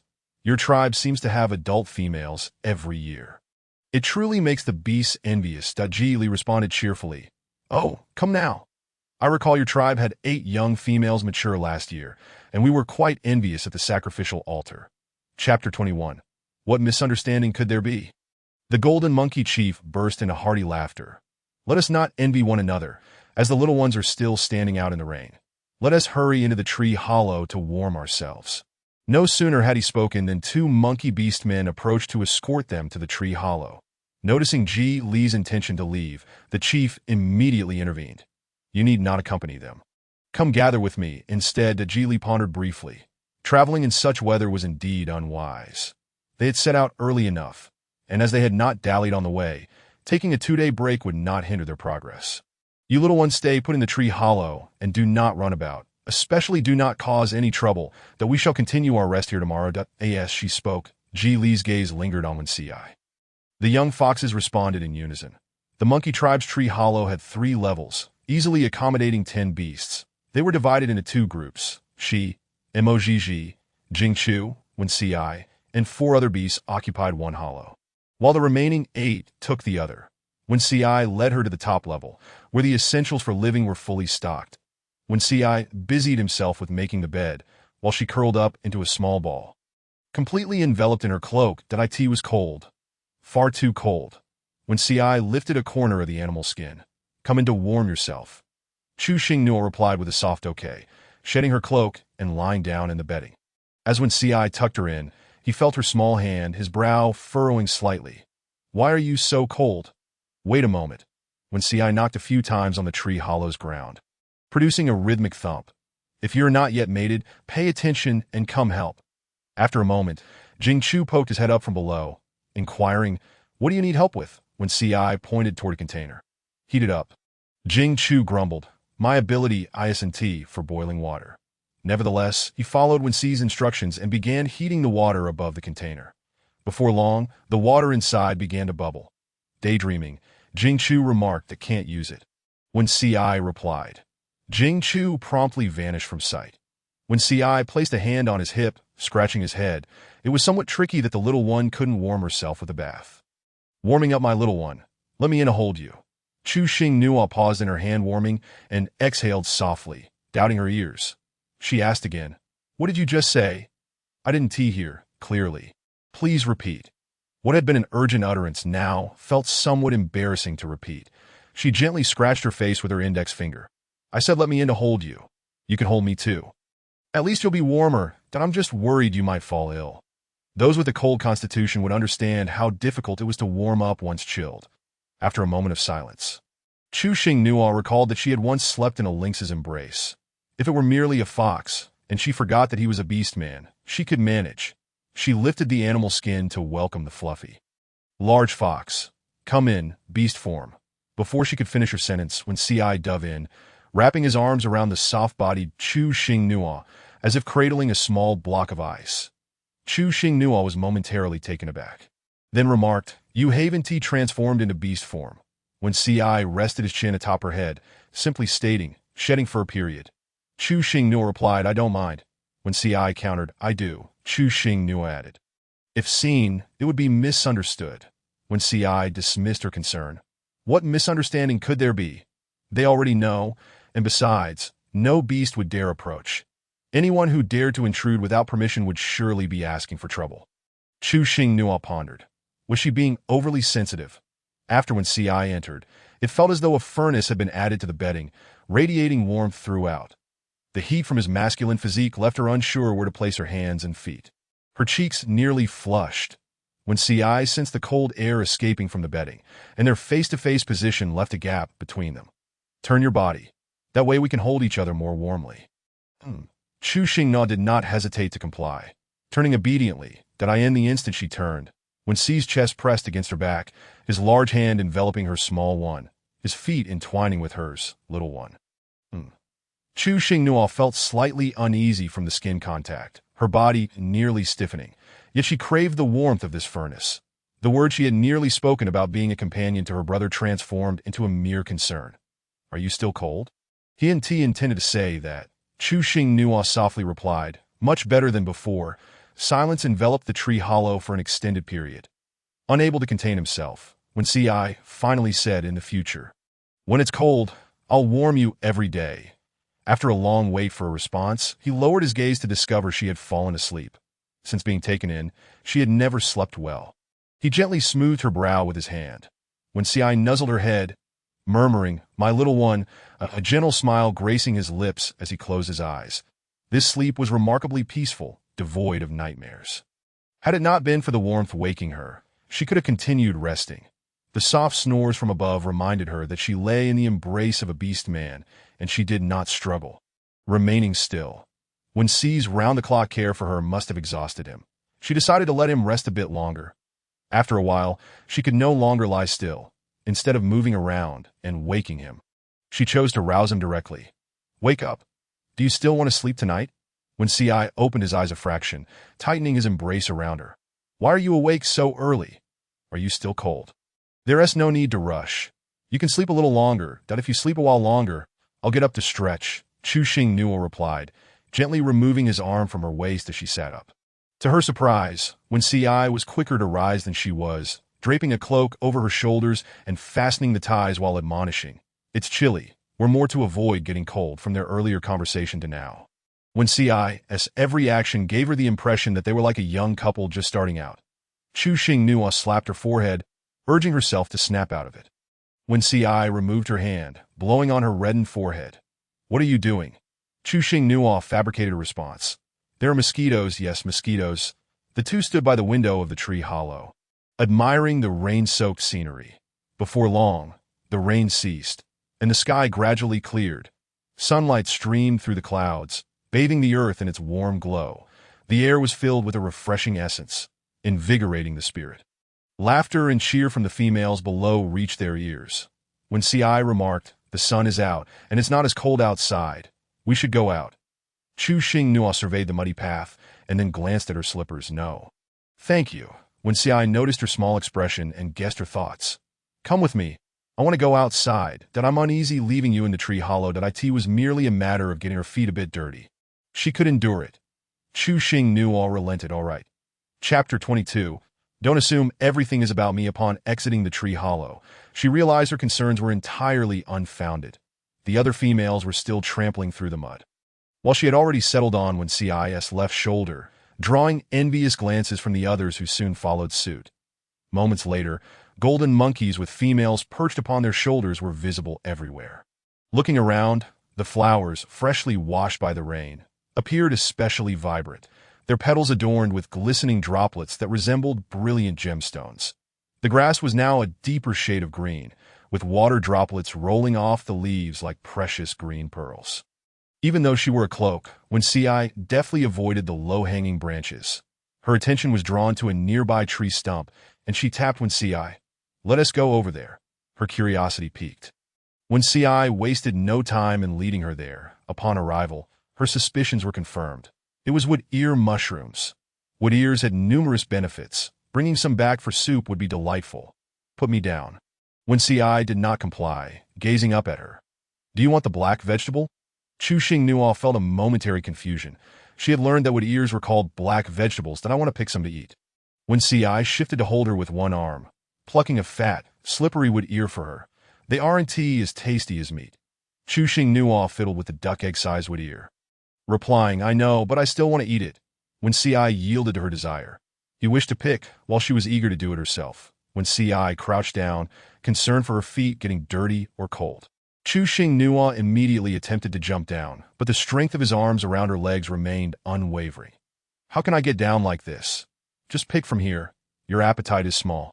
And this will be enough once we finish." With a casual pluck, one could gather what one desires. Descending is out of the question. Chu Xing remarked that the care bestowed upon her had perhaps been excessive. The bounty of nature is a gift meant for all, and she, being unready, had only taken 4 leaves. This woodland is quite expansive, and wandering through it is a considerable endeavor that a rustling sound of water reached her ears. Following the sound, she beheld a red and white koi leaping from the water's surface. Before she could savor the sight, it swiftly plunged back into its depths, leaving behind only rippling circles on the water's surface. When Ci took note of where her gaze lingered, "Do you wish to feast on the water?" His voice snapped her back to reality. "Rather than eating, I yearn for its tendons." When Ci cast a glance around, then placed her on a nearby rock, "I shall venture into the river to catch the water. Should you encounter any troublesome beasts, do not hesitate to call for me." With that, when Ci plunged into the water with a splash, vanishing from sight. Moments later, he emerged, grasping a thrashing fish that flailed its tail vigorously, estimating its length to be over 1 meter and 30 centimeters. Roughly, he tossed the fish onto the ground, where it flopped in the mud, splattering droplets of dirt, displeased with its restlessness. When Ci seized the fish's tail and swung it against a tree stump, delivering a decisive blow to its head to be by the time Chu Xing realized she wanted to intervene. It was too late. She had a fondness for spicy fish head. "Wait a moment, I will extract its tendons." That as she spoke, when Ci had already begun his task, making an incision behind the fish's gills, grasping the tendon's tip while gently tapping the fish's body with his other hand. Before long, an entire tendon was drawn forth that he washed it by the water's edge, rinsing himself in the process, shaking off droplets before handing the tendon to her. Chu Xing found herself at a loss for words beyond a simple thank you, and she unfastened her cloak to drape it over him. "What need is there for thanks?" When Ci replied as he began to remove the cloak. "Wear it yourself. I am not cold." Chu Xing insisted, "It's wet. I do not want it." When Ci was at a loss for a rebuttal, for the cloak had been tailored to fit Chu Xing's frame, making him appear slightly ridiculous while wearing it. She mentioned wanting to take the fish with her, to which when Ci retorted that it was filthy and thus ineatable, leading them back to the tree hollow. Inside the hollow, Chu Xing requested when Ci to fetch some animal hides and needles, then asked him to cut the hides into necessary sizes, seeing her handle the needle and thread. When Ci fretted for her safety, "Let me do it." Chu Xing evaded his hand and firmly declared, "I am not attempting to show off. I wish to do this myself without assistance." "Oh, I shall not interfere." When Ci replied reluctantly, retracting his hand, curiosity piqued by her intentions that he observed as she folded the hide inside out, stitching the ends together while leaving a small opening, then flipping it right side out to insert the fish tendon, tying a knot before sealing the last section. The tendon must, of course, be shorter than the hide. Once finished, she immediately fashioned a hair tie and tried it in her hair. It sufficed. When Ci understood now how it was to be used, a deep male voice resonated from the bottom of the tree hollow. When Ci, it's time to hunt. When Ci stood to check the bamboo tube, it was still full. He responded to the beast man below the tree. I shall not go today. Find another beast to accompany you. Chu Xinhua crafted 3 more hair ties from the remaining tendon, each adorned with various embellishments. When Ci's eyes widened in astonishment, the little one was indeed quite talented, revealing that she had not been adequately cared for by the lynx. Qianli, do not attribute everything to me. When Ci took her reddened finger, gently massaging it, expressing concern, does it hurt? After stating this, he brought it to his lips. Chu Xinhua quickly realized his intention, withdrawing her hand into a fist. I do not feel pain. When Ci pondered why the little one resisted his gesture, a joyful voice from the second floor chimed in. Xinhua, come take a look. Noticing the style of the animal hide atop her head, she exclaimed, your hide is lovely. Where did you get it? When Ci, is it you who made this for Xinhua? Ri Jiji circled around Chu Xinhua, inspecting her hair ties. When Ci replied, I am not the creator. She crafted it herself. That her Jiji was skeptical. After all, females were primarily tasked with consuming food, soothing males, bearing young, and resting. Nothing more. In summary, females were cared for by their fathers and male relatives during childhood, by partners in adulthood, and by sons in old age. Their lives were a series of nurtured existence. Seeing how much Ri Jiji admired her work, Chu Xinhua displayed the remaining 3 hair ties. I have more. You may choose one you like, and I shall gift it to you. Her Jiji's eyes sparkled as she gazed at the beautiful hair ties, her expression betraying her efforts to contain her excitement. Such a lovely item. I cannot accept it for free. I will trade you 2 crystals for it. Chu Xinhua chuckled lightly. These were made for my own use, not for sale. That I only wish to gift them to you. Sister Jiji, if you insist on trading, I shall keep them. Seeing her genuine intent to take them back, Ri Jiji quickly grasped her hand. I want it. I shan't say bye. Do not take them away. Chu Xinhua urged her to select one swiftly. Jiji, as if struck by indecision, hesitated over the 3 hair ties for quite some time before finally choosing the one adorned with a bow. Mimicking the style, she attempted to secure it on her head, muttering softly, why won't it fit? I shall assist you. Chu Xinhua skillfully tied a matching high ponytail for Ri Jiji. All done. Chapter 23. Uncertain of which method to employ to make you yield. Friendship among females is limited to the exchange of fruits, with no expectation of gifts. This only deepened Ri Jiji's fondness for Chu Xinhua. Unable to see, she resorted to touch. Do I look good? Exceedingly beautiful, replied Chu Xinhua when Sen merely shrugged, remaining silent. Recalling Ri Jiji's earlier excitement-laden tone, Chu Xinhua inquired, Sister Jiji, you sought me for a reason. Did you not? It dawned on Ri Jiji that she had indeed come with a purpose, and she chuckled awkwardly. 2 more tribes have taken residence here. I hear the males are particularly handsome, though I am unsure of their strength. Would you care to join me in observing the commotion? When Ci's expression darkened immediately. Jing Chu, why haven't you carried her away? Jing Chu leapt down from the 2nd floor, scooping up the still chattering Ri Jiji and departing, musing to himself. Dear Jiji, please be quiet.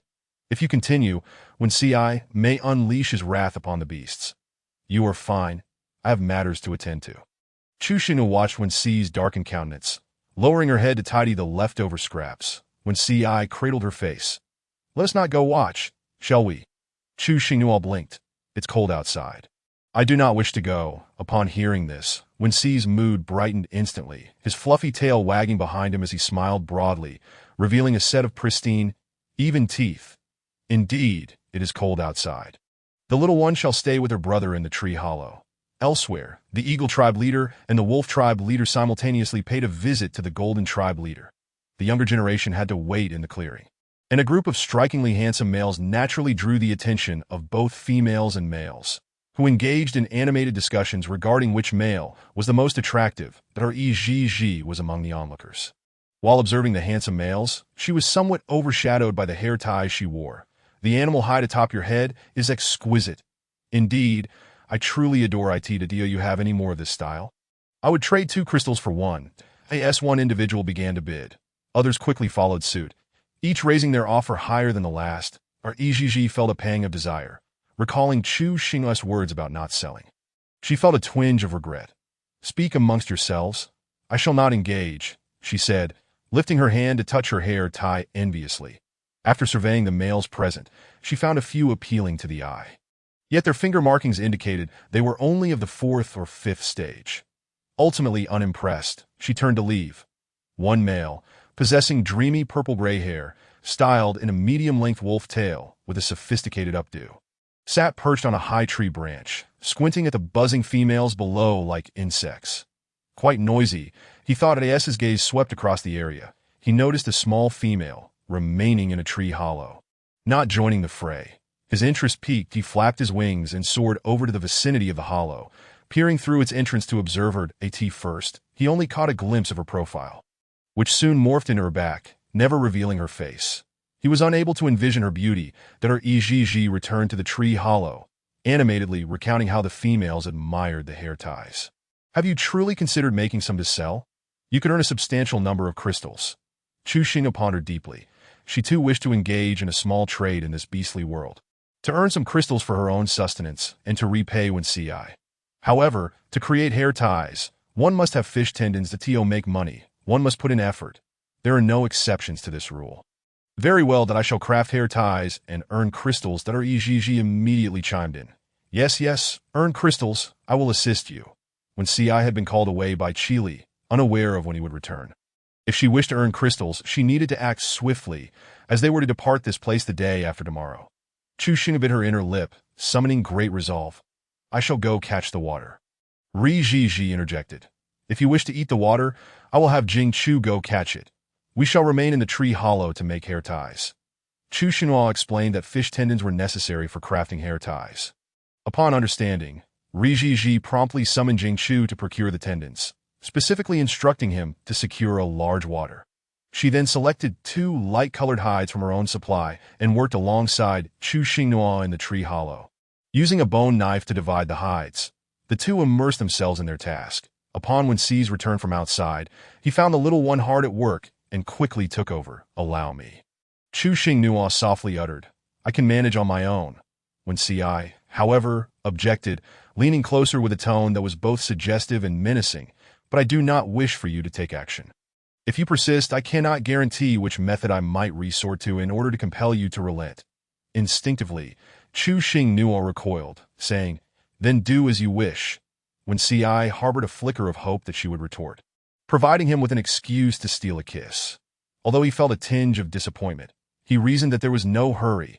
They could discuss it once she reached adulthood. Mogg, observing from the sidelines, was in a state of agitation, nearly tearing the animal hide in her hands. That if one were to liken Mog's feelings to something, it would be akin to the moment in a drama where the leading couple is on the verge of a kiss, only to be interrupted by an advertisement. While they were still only halfway through the division of the animal hide, Jing Chu had already returned with a small handful of fish tendons. The 3 of them set about making hair ties together. Mogg, having never handled needle and thread before, pricked her fingers several times upon attempting it, and immediately abandoned the task, declaring that she could at least pass items to them. The 2 males worked swiftly, while Chu Xinhua focused on adding decorative flourishes as embellishments. The following day, Chu Xinhua counted the results. The 2 males had crafted 97 hair ties the previous evening. She handed everything over to Mogg for sale, as she preferred not to seek the limelight. Mogg insisted otherwise, pulling her along. Her exact words were that she could manage the sale, but Chu Xinhua must handle the collection of the crystal stones. The 4 of them positioned themselves at the center of the monkey tribe, with Mogg shouting at the top of her lungs. "Sisters, I have beautiful animal hide hair ties for sale. If you wish to purchase, act swiftly, for those who arrive late may find none left." After her proclamation, she discreetly inquired of Chu Xinhua whether she had made a mistake in her shout. Chu Xinhua gave her a thumbs up and whispered, "No, Gigi, you're the best." Before long, they found themselves surrounded by a throng of females, the air filled with a cacophony of voices. When CI took a deep breath and shouted, "Form a line." The females jostled and shoved, eager to be at the front, creating further chaos that if they continued in this manner, they might not even commence selling after several hours. "Ladies, if you do not arrange yourselves into 2 lines, We shall depart without selling any. Chu Xing Nua's tone was gentle, yet it carried a formidable authority, primarily leveraging the female's urgent desire to possess beautiful items that in a moment, the females lined up neatly into two long queues. Chu Xing Nua lightly nudged Mogg, signaling her to introduce the prices of the hair ties that Mogg presented 4 different styles, explaining each in turn. The basic hair tie required 2 crystal stones, while the butterfly knot and lace designs required 3 that they sold in the order of the line, and with the contrast in prices, the more expensive items naturally sold better. Some purchased one, while those with deeper pockets opted for each style. Chu Xing Nua, with a small animal skin pouch in hand, happily collected the crystal stones, noting that the lace and butterfly designs were the most popular. She would tell each female purchasing a hair tie, "Please do not leave just yet. Wait over there for a moment." That a small purple-haired female from the eagle tribe gazed longingly at the remaining 3 styles, asking, "Do you still have the butterfly knot hair tie?" Mogg rummaged through her belongings, shaking her head at the small female. "The style you want is sold out. We only have these 3 left." The young female broke into tears and dashed away, leaving the 4 momentarily stunned. Though they soon resumed their activities, as the selling came to an end, only ordinary hair ties remained, and there were still several females who had not managed to buy any. Chu Xing Nua apologized. "I'm sorry. We only have this many." One female who had missed out grasped Chu Xing Nua's arm, asking, "Will you sell hair ties again tomorrow?" Chu Xing Nua smiled faintly, replying, "We must depart tomorrow. We will not be selling." Mogg and Jing Chu began to pack up their stall. Chu Xing Nua then took the opportunity to teach the females how to style their hair using the ties, focusing on 3 simple techniques. When Ci stood nearby, watching over them, the elder of the Golden Tribe, along with his companions, were drawn to the commotion, with the elder exclaiming, "You've done well, bringing in a handsome profit for the little ones." Geely laughed heartily. "Old Jean, the Fox Tribe will also welcome you to sell here in the future, and you shall reap even greater rewards." Once their tasks were completed, the 4 hurried back to their tree hollow to count the crystal stones they had collected. The males showed little interest in counting, leaving it to the 2 females. After careful tallying, they discovered they had accumulated a total of 263 crystal stones. Chu Xing Nua divided them evenly into 3 portions, each containing 87 stones with 2 remaining.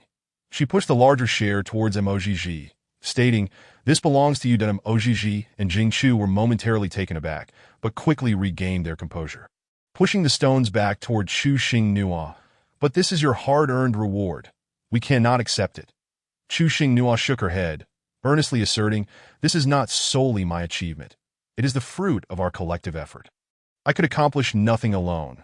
Naturally, the rewards of our shared labor should be shared as well." Mogg replied with a smile, "I merely lent a small hand. I never intended to claim any stones. Should you create any more beautiful items in the future, just think of me. And these stones are truly unnecessary." Chu Xing Nua stood firm, continuing to persuade, "There is no such thing as free assistance." The fish tendons were brought by Jing Chu, and he worked tirelessly on the stitching until the end. "What I am offering you is not much at all. If you refuse to accept it, I might mistakenly think that you, Gigi, are dissatisfied with the amount I'm sharing, and I would then have to give you my own portion as well." Mogg had never encountered a female who felt wrong for offering crystal stones, leaving her momentarily at a loss for how to respond to Chu Xing Nua, finally mumbling, "Then, I shall accept." Upon hearing this, Chu Xing Nua immediately brightened, her previous look of distress replaced by a radiant smile. "Yes." Mogg hurriedly gathered a handful of crystal stones into her small animal skin pouch, then grabbed Jing Chu and dashed upstairs, exclaiming as she ran, "I only need this much. You keep the rest." Chu Xing Nua remained where she stood, watching their receding figures with a resigned sigh. How can one deceive others? She hoped they could continue collaborating in the future, when Ci gently patted her back, soothingly saying, "Do not dwell on it any longer. Your expression earlier frightened her. I am quite curious. What were your true thoughts?" Chu Xing Nua blinked her clear, bright eyes and replied, "I believe that effort should correspond to reward." When Ci pressed further, "Then what do I stand to gain?" Chu Xing Nua pointed to the pile of blue crystal stones on the ground, softly stating, "I will keep 10, the rest belong to you." When Ci, however, shook his head, Indicating he had no desire for the stones, he lifted Chu Xing Nuo into his lap, ensuring she was steady, and gazed into her inky black eyes, saying earnestly, "I want something else. I wonder, little one, will you grant it?" Chu Xing Nuo was perplexed. Crystal stones were the currency of their world, akin to modern-day money, capable of purchasing anything one might need. Why did they not want them? Were they too hot to handle? She lacked the means to provide anything else. Meeting his gaze, her eyes clear and calm, she slowly replied, "But apart from the crystal stones, I truly have nothing to offer." When Ci chuckled softly, affectionately ruffling her hair, and gently said, "You still have me," that he then skillfully diverted the conversation. "What do you plan to do about the females in the tribe who have yet to purchase hair ties?" Considering the prospect of creating more hair ties, she mused that they should not sell within this tribe again, but rather save them for the sacrificial altar, where the foot traffic would be greater, and they could command a higher price. When Ci contemplated this, "That sounds reasonable. Let us make more while we have the chance." Chu Xing Nuo felt that merely selling hair ties would only yield short-term success. Eventually, astute beastmen would discern how to make them, creating competition that would diminish their value. She needed to devise other accessories that could be crafted within their world. Money was not omnipotent, yet one could not survive without it.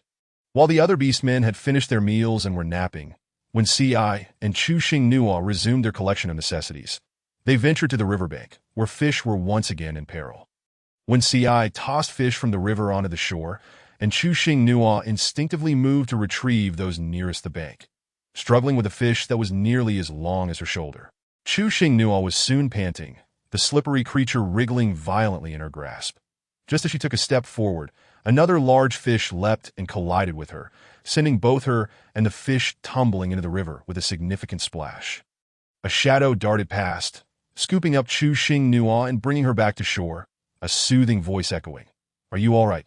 Coughing from the water she had inhaled, her initial muffled coughs escalated in severity, each spasm causing her shoulders to jerk involuntarily.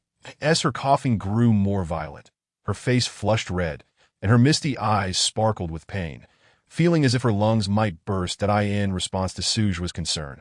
She struggled to articulate a coherent sentence. "I..." Cough, cough. Suge would gently rubbed her back, reiterating his concern. "You seem to be in distress. I will take you to see the shaman." With that, he swept her up in his arms, offering her no chance to protest. Chu Xing Nuo coughed as she spoke, each word a laborious effort. "I cough, cough, I'm fine. No need to see the cough, cough, shaman. In a moment, cough, cough, it will be all right. Put me down." To Su Zhaojiao did not release her grip. On one hand, she genuinely worried about the fragile female form in her arms, and on the other, she relished the sensation of holding her close. "You are coughing quite heavily. Perhaps you should consult a healer, that we from the Eagle clan have shamans who do not require your crystals." Chu Xinhua shook her head while coughing. Chapter 25 if you wish to see. "Then I shall change," when Ci remarked. Upon emerging from the water, he immediately spotted the small figure being held by another male. Having scarcely held her himself, he rushed over without hesitation to Su Zhaojiao, sensed the approach of another beast. Wings sprouted from her back, and with a swift motion, she soared into the air. Chu Xing, upon realizing the height at which she found herself, was sufficiently startled, even if she did not possess a fear of heights, and clutched Su Zhaojiao in fright, her voice trembling as she pleaded, "Put me down." Sensing the tremor of the person in his arms, Su Zhaojiao softly reassured her, "Do not be afraid. I will hold you tightly." When Ci looked up and shouted into the sky, "Return her to me," an electric current crackled around him, revealing his lightning abilities. That Su Zhaojiao felt a twinge of fear but masked it with nonchalance, saying, "I will take her to see the shaman and return her shortly." With the small figure in another's grasp, he refrained from recklessly using his abilities, grinding his teeth in frustration. "I demand you return her now." Chu Xinghua, with a hand pressed against her chest, had ceased coughing, although her lungs still felt discomfort. "Thank you for saving me, but I truly do not require a shaman's attention. Please, let me down. I do not enjoy being airborne." Su Zhaojiao was uncertain whether her words were genuine, yet her lack of cough was undeniable. Her gentle voice was melodious, and the mist that clouded her reddened eyes imparted a sense of fragile beauty that stirred his heart with an insatiable desire to know everything about her. "What is your name? How old are you? Will you be going to the altar as well?" Since the moment she had graced his dreams the previous night, her delicate form had danced through his subconscious. ensnaring his heart. He had even engaged in unmentionable acts with her in those dreams that in response to his trifecta of inquiries. Chu Xinhua smiled slightly. I shall tell you when we meet again. Please let me down now that my brother must be worried that she spoke. Her gaze appraised the male holding her. His dreamy lavender-gray hair, medium-length wolf tail, and a hairstyle reminiscent of a married woman lent him an unexpectedly gentle demeanor that softened his youthful appearance. Su Zhaojiao was momentarily taken aback, then smiled warmly. I look forward to our next encounter. That my name is Su Zhaojiao, and I am a single male. Please give me something as a token. I fear you may forget me by our next meeting. There is no need to emphasize your single status. I am not interested in such details. She had no pockets to store anything to give. Pondering for a moment, she removed the hair tie from her head. Will this suffice? Yes, Su Zhaojiao contemplated for a moment, then remarked, I have noticed your hair looks even better when down. Chu Xinhua politely replied, Thank you for the compliment. Su Zhaojiao gently set her back on the ground before swiftly taking flight. For lingering would only invite a lightning strike. Chu Xinhua explained the situation to Wen Xiai. Wen Xiai twisted the ends of her hair. You're soaked through.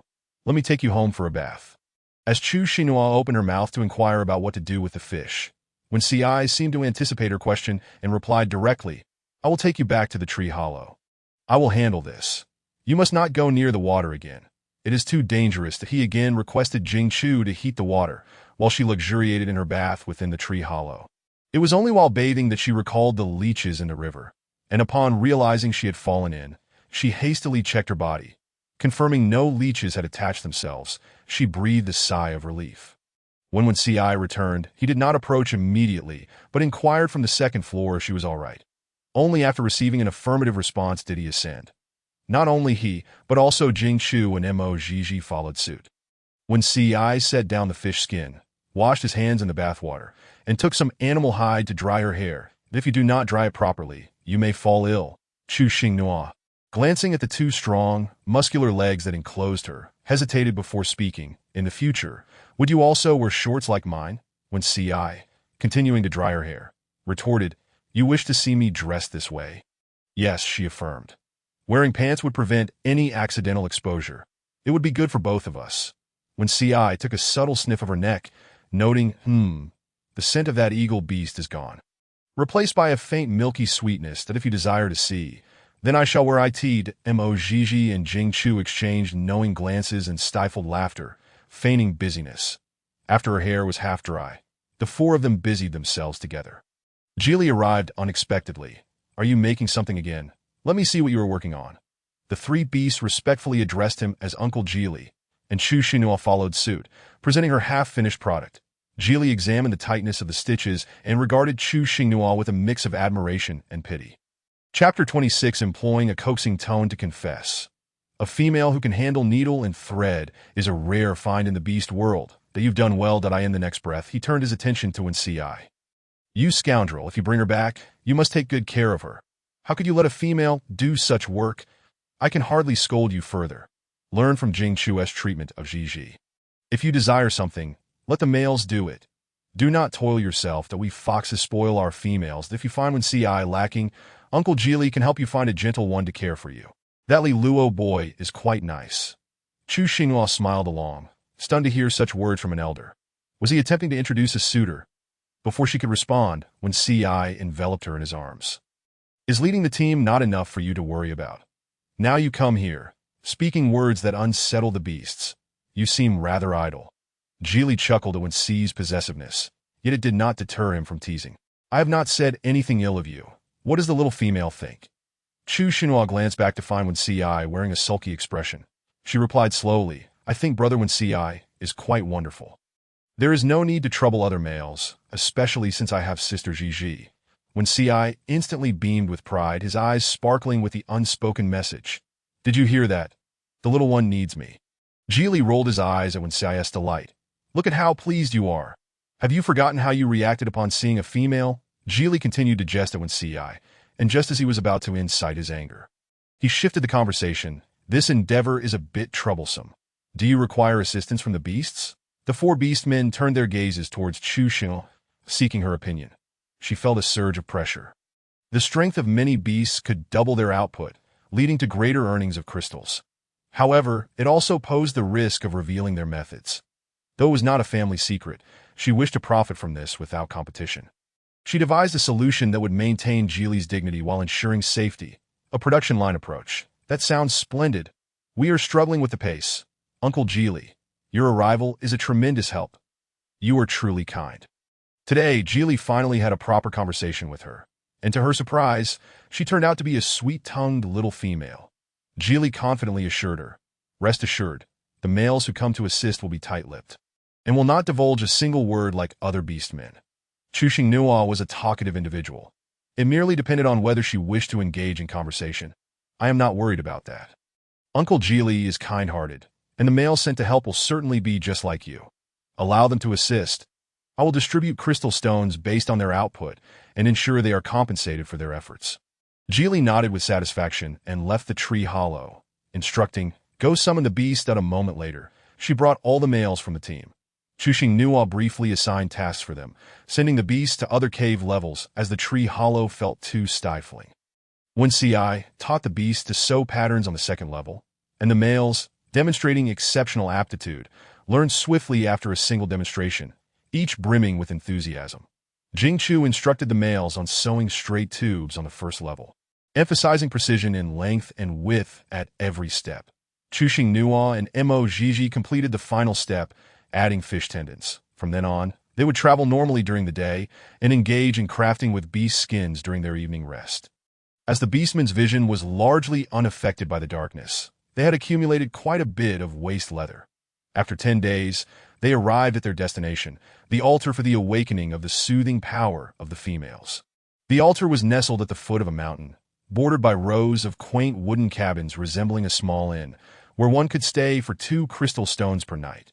Typically, it was the females who spent crystal stones on the wooden cabins, while the males sought any available place to spend the night. Although they had arrived 3 days early, they were not the first, as many other races had already settled in. Chuxing Nua pulled Wen Ci aside and whispered, stuffing the crystal stone pouch into his hand. Please pay for the crystal stones for these 5 wooden cabins, so no one has to sleep outside. Wen Ci looked at the crystal stones in his hand. Surprised, aren't you worried about the expense? Chuxing Nua replied with a playful smile, jokingly adding, crystal stones are meant to be spent. Besides, it's your share that is being used, so you should feel concerned. Wen Ci affectionately ruffled her hair, understanding her intentions. She was helping him win the hearts of the beasts. The position of chief in their tribe wasn't inherited through generations, but was held by the most capable male who won the hearts of the beasts. Everything is yours. Come home with me, and I will give you all the crystal stones I have saved up. After speaking, he went to pay the crystal stones to the beastmen. Though it was not a significant matter, it did not diminish the males' gratitude, and they looked at Wen Ci with newfound admiration. Initially, the arrangement was for 1 female per cabin, with the remaining 4 cabins assigned to the males. Wen Ci took Chuxing Nua directly into one of the wooden cabins and promptly closed the door, disregarding the others. The cabin felt like a small box, equipped with a grass nest and containers, simple yet clean. After placing her small pack down, she lazily reclined onto the grass nest. Wen Ci sat beside her. Little one. Chuxing Nua replied, Wen Ci hesitated for a long moment before speaking. After we finish at the altar, we will return to the Fox tribe, and you will get to meet my mother, father, and a few of my uncles. They may be a bit fierce, particularly towards male cubs, but I am certain they will adore you, because you are so cute that if they were too fierce, she could always keep her distance. This was Chuxing Nua's thought. Unexpectedly, Wen Ci suddenly shifted his tone. I know you are young. I am willing to wait that I will protect you as you grow. And when you come of age, you can be my mate. What do you think? This candid declaration caught Chuxing Nua off guard. How did the conversation shift from discussing the Fox tribe to this? Gazing at Wen Ci's back, she recalled their shared moments, realizing he was gentle and treated her with utmost kindness, never taking advantage of their bond. Being with Wen Ci felt incredibly comfortable, seeing her slow response. Wen Ci turned around, noticing her dazed expression, mistakenly believing she had not understood his words. Mate means that my embrace will only hold you. Everything I possess belongs to you. I will chase away any bad beasts that bully you. And you will fall asleep in my arms every night, with your favorite milk and treats provided by me. As he spoke, Chuxing Nua snapped back to reality, her lips twitching involuntarily. That if you're confessing. Just confess. Why use such a coaxing tone? I've told you multiple times, I am not a cub that hasn't weaned. What cub could grow to 170 without weaning? When CI continued. Do you want to sleep together with your brother every night? I am warm, and I can warm your cold feet when you feel chilly. This coaxing tone seemed relentless. Chushing Nua's eyes curved into crescents as she nodded. When CI, nearly bursting with excitement, almost embraced her. However, his next words left him frozen in midair. I will think about it. Even if she liked him, she couldn't give an immediate answer. Males needed soothing power, or they could face peril at any moment. Qianli was a prime example. The thought of Qianli brought her heartache, as he was the first beast who had treated her well and cared for her. Even though there were other females in the tribe. If one of them was in a bad mood, would they lend a helping hand? Females were precious, while males were not. She was uncertain whether she could awaken her soothing power, and thus she couldn't agree thoughtlessly, not wanting to bring harm to him. When CI awkwardly withdrew his hand. Take your time to consider. There is no rush. Chushing Nuo responded. It won't take long, that I will give you an answer during the awakening ceremony when I come of age. When CI found her statement amusing and playfully pinched her cheek. All right. Chushing Nuo casually asked, would you accept a female without soothing power? No, when CI replied firmly, then added, because I do not consider any other females. Even without soothing power, I will still choose you. His gaze was deep and serene, quietly fixed on her. The love of male beastmen was pure. Once they had taken a female to heart, they would live their entire lives for her. If the female were to tragically pass away, they would follow her into the afterlife. Nothing was absolute. Some unions between females and males were merely transactional, while others were filled with unrequited love and heartache. Chushing Nua's breath hitched, her steady heartbeat suddenly becoming erratic. Once she steadied herself, she retorted, Are you foolish? What good is a mate without soothing power? Are you just waiting to be ridiculed by other beastmen? To lose your life? With that, she stood and headed for the door. When CI asked, Where are you going? Chushing Nuo replied, To find I in the remaining 4 wooden cabins. 3 females shared one, while the remaining males were grouped 4 to a cabin. Chushing Nuo sought out Gigi, entirely intent on promoting their wares through walking advertisements. Gigi was quite extravagant. Adorned with hair accessories, headbands, and tousled strands, her head almost blooming with decorations. Chushing Nuo styled each female in a different attractive hairstyle, pairing them in twos, wandering around where females gathered, seeking to draw attention. Regardless of which female inquired, they echoed like a recording. Tomorrow at dawn, there will be items for sale here. Chushing Nuo was very pleased with the females' reactions. Anticipating a profitable venture and some compensation for the males' hard work, as they walked back, she took a moment to observe everything around her. On her left, there was a long row of small wooden cabins selling various items, fruits, game, assorted goods, and jerky. There was also a particularly large wooden cabin filled with garments of milky white and vibrant colors. Chushing Nuo's eyes sparkled at the sight of colorful clothing. She dashed inside. Where only one male was present, akin to a modern-day shopkeeper, Gigi attempted to stop her, but ultimately followed her inside. Chushing Nuo refrained from touching anything, merely leaning in for a closer look. What kind of bee skin is this? It looks so luxurious. If used for hair accessories, the price could surely double. It appeared somewhat reminiscent of silk. Noticing her fascination, the male took a garment down for her to feel. Little female. If you like this silk garment, why not touch it? Oh my. It truly is silk. Her outstretched hand swiftly retreated. With her limited resources, she couldn't afford to damage it. Chushing Nuo quietly inquired, How much is this silk garment? 80 crystal stones, the male replied. Chushing Nuo thought to herself that 80 was a bit too pricey for her. She couldn't afford it. The male asked, Would you like to buy one? Chushing Nuo expressed, I would like to, but I am unsure of her size, so I cannot purchase it. Remembering that Qianli still needed assistance in procuring such garments, but not knowing the size made it impossible to help. The male continued, Are you not considering getting one for yourself? We do not have your size available at the moment, but we can make one on the spot, as long as you pay the crystal stones. We can start sewing immediately. Chushing Nuo politely declined. No, thank you. After saying this, she turned and left. That evening, Geely brought them to a vast open space where 2 large bonfires had already been lit. The females and males, in a state of confusion, gathered together. Geely urged them to hasten and find a place to sit, as they were the last group to arrive. Chuxing Nua immediately understood. A grand matchmaking bonfire gathering. To her left sat Wen Ci, while to her right was Yi, with Li Luo positioned between her and Mo Zhizhi. Noticing Chuxing Nua's repeated glances, Li Luo shyly smiled. However, Chuxing Nua remained oblivious to this. Preoccupied with thoughts on how to broach the subject of swapping seats between Li Luo and Mo Zhizhi, that a series of thumping sounds broke her concentration, compelling her to focus on the two pairs of fighting males in the center. They were engaged in a purely physical contest, devoid of any supernatural abilities, as utilizing such powers here would be impractical. Lion versus tiger, wolf versus cheetah. Observing her intense focus, Wen Ci leaned in and softly inquired, "Do you enjoy watching fights?" "Yes," she replied. Her father and brother were both boxers, and she often found herself seated in the front row, watching the bouts. That it wasn't so much a matter of preference, but rather a habit. Wen Ci thought their fighting was rather uninteresting, yet the little one seemed to revel in it, and he could showcase his prowess. "Once they finish fighting, I shall join in." Chuxing Nua continued to watch intently, expressing concern. "Fighting can lead to injuries, so please be careful." Wen Ci tenderly adjusted her cloak, affirming, "Yes, the little one dislikes it when I get hurt, so I want to participate." Chuxing Nua nodded and resumed her gaze at the duel. Their fervent efforts were entirely aimed at capturing the attention of the females, hoping to prove their worth through strength. That it was also a preliminary display of stamina.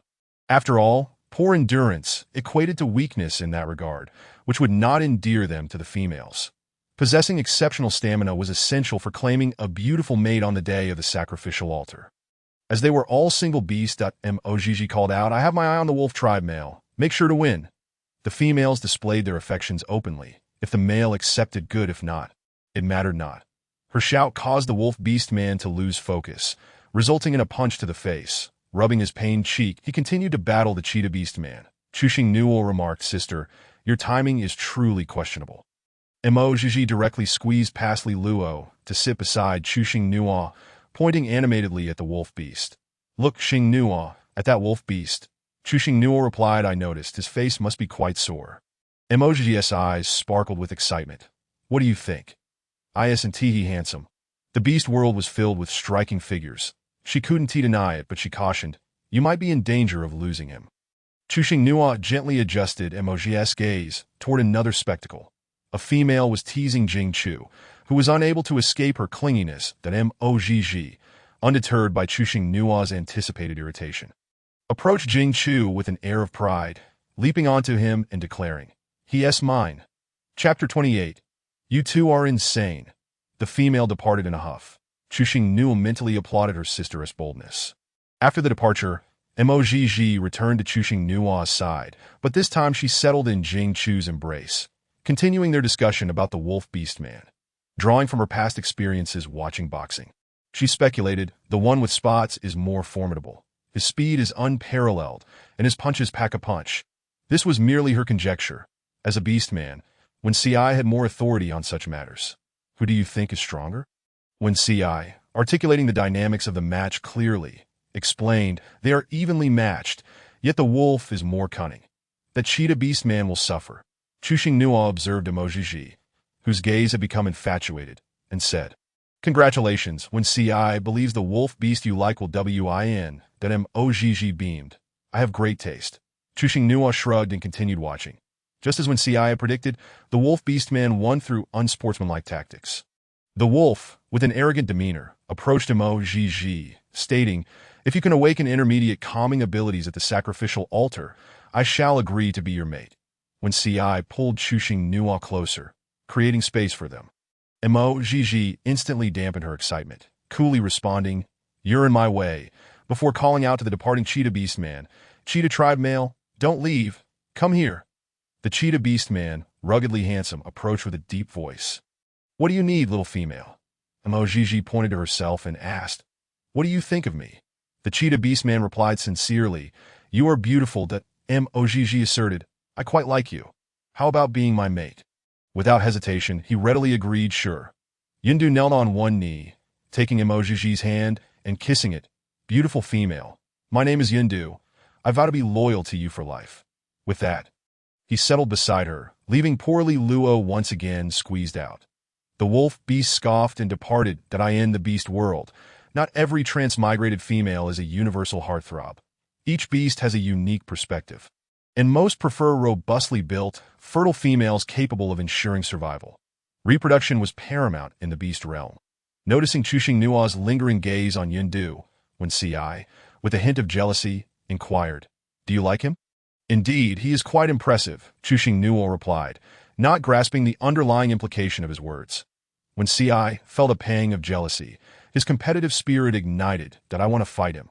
Chuxing Nua turned to Ci. Her gentle gaze filled with confusion. "Why?" When Ci exhaled softly, "I simply find him displeasing. That I think he is quite good." "Don't bully the beast. Your sister just acquired a mate, and you wish to challenge him? That seems rather unkind. Others might think you are picking on a newcomer." This remark further fueled Wen Ci's misunderstanding. The more he looked at Yundu, the more annoyed he became, and he vowed to confront him eventually. Feeling frustrated, he muttered, "Oh." Chuxing Nua was nearly fatigued from watching, yet they continued their relentless sparring. The victorious males would approach the females they fancied to express their interest. Luoing was now accompanied by 2 males, and another approached Chuxing Nua to make his intentions known. Duoya knelt before Chuxing Nua and announced, "Little female, my name is Duoya, a male from the Lynx tribe. You are so adorable. I see you only have 1 male beside you. Would you consider me?" Chuxing Nua lifted her beautiful eyes to assess Duoya, noting his 2 clusters of small braids, his appearance quite appealing. Duoya, seeing her gaze upon him, extended his hand with great enthusiasm. When Ci, watching from the side, felt a mix of anger and urgency. He hoped Chuxing Nua wouldn't fall for this male. Chuxing Nua gently declined. "You should try your luck with another female. I'm afraid I must apologize." Duoya quickly replied, "I can forego offspring. Please reconsider." Chuxing Nua shook her head in refusal once more. "I do not like you." Seeing that Duoya showed no intention of leaving, she turned to Wen Ci, hoping he would intervene. When Ci understood her plea and coldly remarked, "If you don't leave, are you prepared to face the consequences?" Duoya, eyeing Chuxing Nua, resolutely declared, "Let us have a match." When Ci immediately stood, striding towards the fighting area with Duoya, his jealousy over Yundu still unresolved. And this new challenger was just the outlet he needed. Chuxing Nua exclaimed, "I've already said I'm not interested. Why must you fight? You 2 are insane," just as she intended to intervene. Mo Gigi pulled her back, signaling her to stay out of it. She attempted to reason with Chuxing Nua, "If when Ci wins, no other males will dare to disturb you. That if he loses, you'll have a more formidable protector. Regardless of the outcome, it will only benefit you." Chuxing Nua replied with a frown, "I don't want a protector." "Then you must cheer for Wen Ci. Just like I do, you should support him." Mo Gigi instructed her on how to cheer. Amidst the brawl, Wen Ci seemed oblivious to everything, continuing to exchange blows with Duoya, his strikes powerful and precise. Watching Wen Ci fight for her, Chuxing Nua felt no joy, only concern. Mo Gigi nudged her with her elbow, urging her to cheer him on. Chuxing Nua called out softly, "Wen Ci Gij, you can do it." Upon hearing Chuxing Nua's encouragement, Wen Ci's spirit soared, his speed and precision heightened, swiftly gaining the upper hand. The battle concluded swiftly. Wen Ci joyfully returned to Chuxing Nua's side, wrapping her in his embrace. Chuxing Nua, with a worried expression, scanned him from head to toe, checking for injuries. Wen Ci reassured her, "I'm unharmed and still have the energy to give him another round." With that, he held Chuxing Nua close again, resuming their watch of the other males' matches. That evening, the present females reaped considerable rewards. Noticing Chuxing Nua's waning energy, Wen Ci gently offered, "Let me carry you back to rest." Chuxing Nua, indeed feeling somewhat fatigued with heavy eyelids, replied, "Can we leave now?" "Let us go," he declared, and without further ado, Wen Ci lifted Chuxing Nua and departed. Chuxing Nua, unable to stay awake until they reached the wooden cabin, dozed off in Wen Ci's arms like a sleepy kitten. The next day, she awoke to bright daylight streaming into, oh no, she had overslept. Hastily throwing off the animal hide, she hurriedly donned her shoes as if only there had been an alarm clock. When Ci, hearing the commotion, turned over, still holding a warm bottle of beast milk. "That you're awake?" "Yes." She responded affirmatively, commenced her morning routine, and after brushing her teeth, popped a black bean, no larger than a fingernail, into her mouth. She bit down hard, savoring the fragrant burst for a good 10 seconds before spitting it out. That I end chapter 29. Having misplaced 5 crystal stones, when C.I. acted like a devoted steward, presenting her with food. First, indulge in this meal. It is a bit hot, so drink afterward to avoid scalding your tongue. Chu Xing Nua, wielding a small spoon, took a token bite. Delicious. I'll save the rest for when I return. With that, she set down the spoon and prepared to sneak away. When C.I. promptly pulled her back.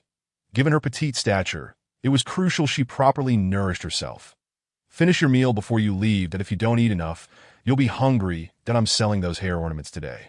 And I'm already running late, that I cannot afford to waste any more time. Brother would say that if she didn't act swiftly, the females would be escorted out by the males, rendering her business endeavors futile.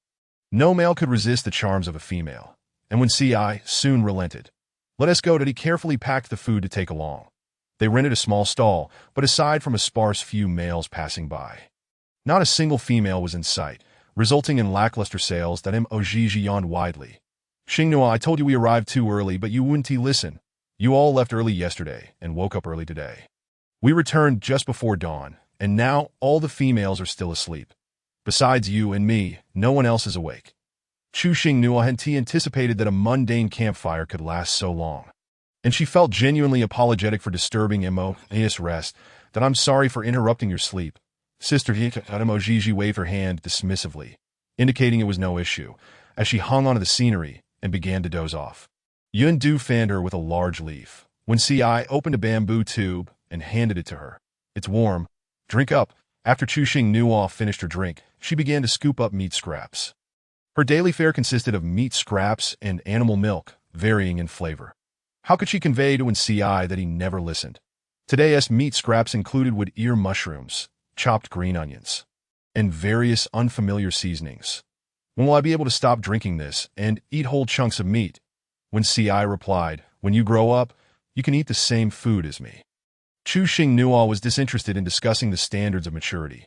In the eyes of the beast men, her current appearance might forever mark her as an immature cub.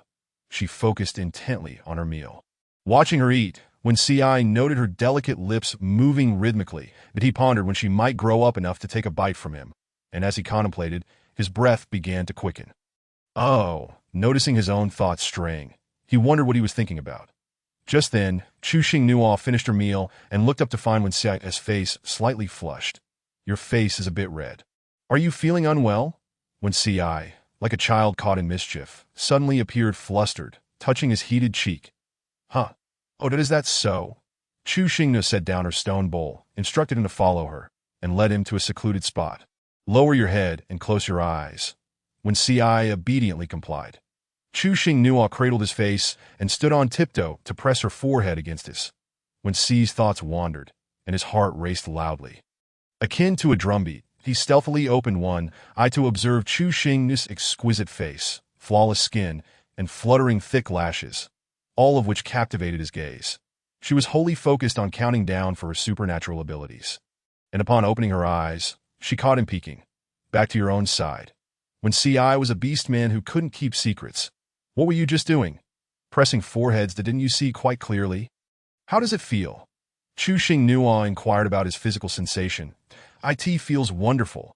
If we did this every day, it would be even better. When C.I. noticed the little one glaring at him, finding it inexplicably amusing. They waited at the stall for another hour before females began to appear in succession, gathering around to inquire about the prices of various items. Chu Xingnua answered each inquiry in turn. Arranging the accessories from inexpensive to costly. One female picked up a hairpin and scrutinized it. What is everywhere? Why are you selling this? Do you think you can make crystal stones from it? When C.I. was about to retort, when Chu Xingnua signaled him to remain silent, that I end business. One encounters all kinds of people, and if she were always angry, she would surely become a bundle of frustration. There is a distinction between wood and wood. Look, Mawa can do this, and it even has a fragrance. Chu Xingnua demonstrated 2 simple tricks, bringing the hairpin to the female's nose.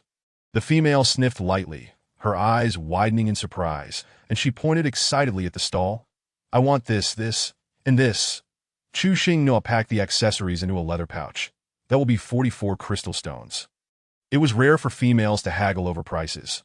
They urged the nearby males to pay up. The males, reluctantly parting with their stones, were rewarded with a smile from the females, instantly brightening their mood and earning them praise for their purchasing skills. Boys could be easily appeased when upset. As more beastmen gathered around the stall. Chu Xingnua spoke until her throat grew dry, and the females here were not as compliant as those from the monkey tribe. After completing their purchases, they immediately demanded she teach them how to use the items. While 3 males sold the goods, the 2 females chattered away, repeatedly demonstrating the same actions. Some females feigned forgetfulness, making teaching them feel like a true chore. Finally, after enduring that wave, before she could catch her breath, another surge arrived. When CI, feeling sympathetic, suggested they switch roles. I'll sell. You can take a break, don't worry. I've learned from watching. Chu Xingnua moved to the stall, glancing back at him occasionally. Today was a tough battle. Once the beastmen dispersed, the first thing they did was gulp down water, despite their exhaustion. Seeing the abundance of crystal stones in their leather pouch invigorated them. After a brief rest, they tidied up and returned to their wooden dwelling. The group counted the crystals together, totaling 1,105 stones. She calculated in her mind. Hair ties 270 standard items, 4,100 hairbands, 550 hairpins, 300, which should equal 110, but they had misplaced 5 crystal stones. This time, Chu Xingnua did not split the earnings with Mogg, instead offering her 150 crystal stones. Do not refuse or insist on less. These are the fruits of your hard work. Mogg accepted without protest, saying, all right. Chu Xingnua then handed 5 crystal stones to Yundu. This is your reward for helping today. If you don't want it, you can give it to Sister Zhizhi. Yundu expressed his gratitude and promptly passed the stones to Mogg. Helping sell items was not worth so many stones. She recalled that Eli had earned only 2 or 3 stones for delivering a load. Thus, she generously compensated Yundu out of consideration for Mogg. After Mogg, and the others left. When Ci playfully pinched her little nose. What are you thinking about? Delivering the crystal stones was something she should have done herself, but as a female, it felt inappropriate for her to visit the male's quarters. She could only ask when Ci to summon Uncle Ji Li. Please invite Uncle Ji Li here. In Chapter 30, titled The Strawberry Seed was planted, when Ci responded affirmatively and stepped outside. Moments later, he returned with Ji Li. Chu Xingnua politely greeted him. Hello, Uncle Ji Li. Ji Li, with a warm demeanor, replied, Please have a seat. When Ci mentioned you were looking for me, do you need assistance or perhaps some guidance for this little cub? You're joking. Brother, when Ci has always treated me well, and my presence has already caused enough trouble for you and the team, Chu Xingnua said, pushing the prepared crystal stones toward Ji Li. I simply wish to express my gratitude. Ji Li picked up the pouch and weighed it in his hands, then placed it back in front of Chu Xingnua. You're too formal. As when Ci's uncle, it's only natural for me to look after you. There's no need for this. This little female knows how to win the hearts of beastmen. She is quite clever.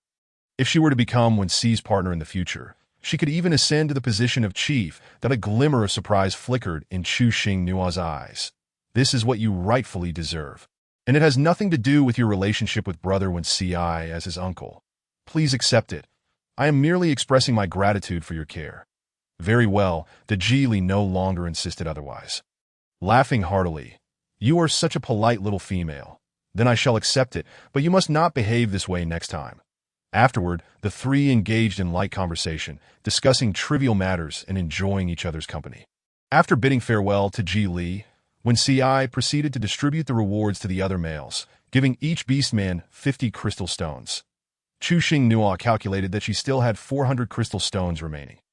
Once when Ci finished distributing the stones and entered, he found the little one lying sideways in the grass nest, and he approached her quietly. I thought you were asleep. By the way, I have some messages from the males. She was merely resting for a moment.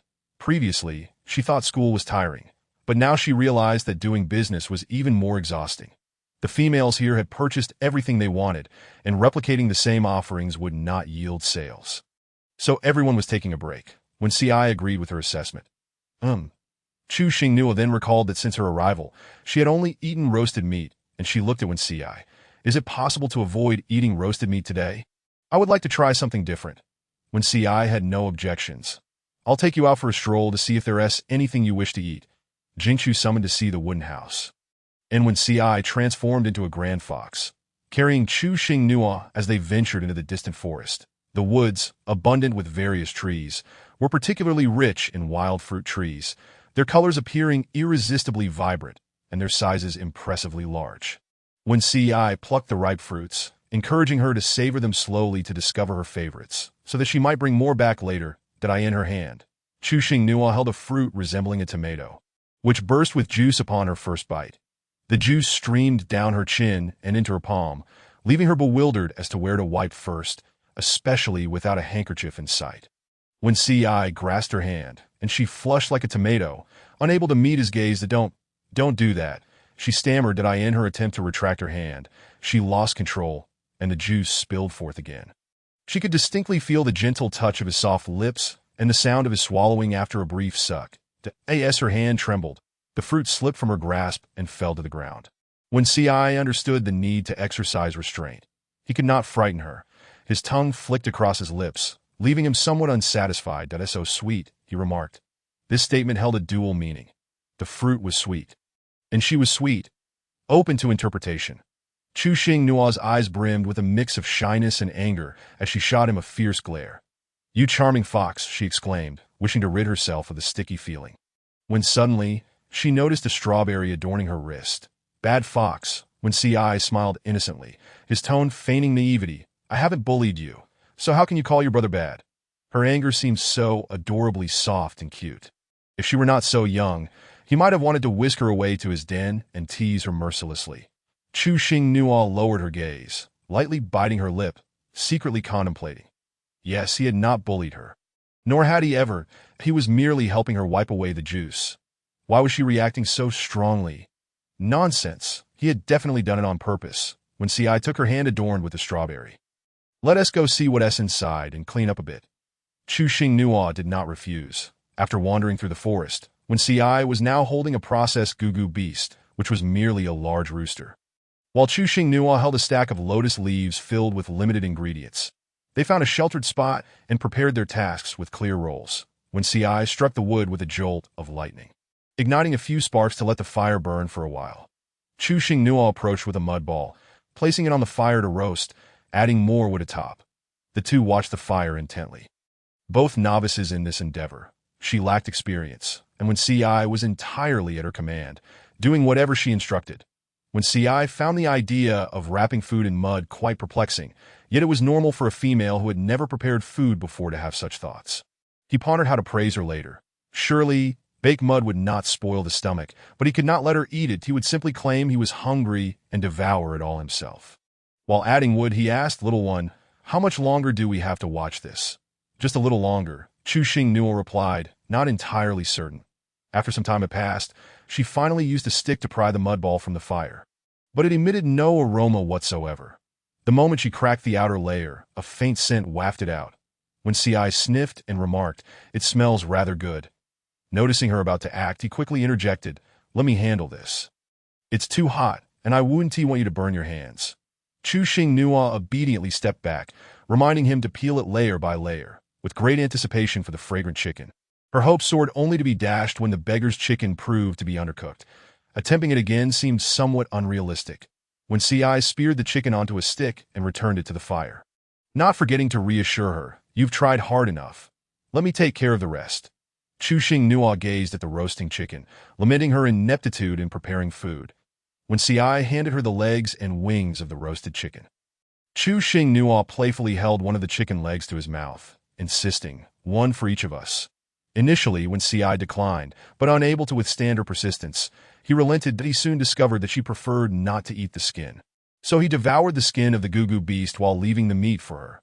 After finishing their meal, the two leisurely strolled back, discussing how they might prepare their next meal. The following day, 4 females gathered to discuss how to attract the attention of high-ranking males at the sacrificial altar. Chu Xing Nua remained a mere observer, as she had no interest in attracting males, her mind preoccupied with aspirations of wealth in the beast world. Mei Jiji raised her hand to adjust her hairpin. "I want Xing Nua to help me style my hair differently. Then were my favorite hairband to attract a male at the altar. One for hunting, one to stay home with me, and another to care for the cubs." Chu Xing Nuo remarked. You have your little life all planned out. Seeing the other three remain silent, their gazes turned to Luo Ying. What do you think? Questioned. Luo Ying glanced at Chu Xing Nuo before averting her gaze, her tone even. I'll choose 3 as well. I still need one more. She considered selecting Wen Si, hoping to vie for him at the altar. Hai Qiao extended 3 fingers, declaring, I'll take 4.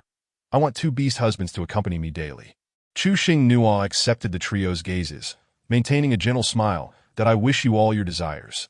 Mei Jiji quipped, only you know how to speak. They discussed how to select males, focusing on those strong in that regard. Chu Xing Nuo interjected, you truly don't consider me an outsider. This is something I should be privy to. I should take my leave. Finding an excuse, she added, I just remembered I haven't gathered my skirt. You continue your discussion. The 3 females exchanged glances, momentarily puzzled.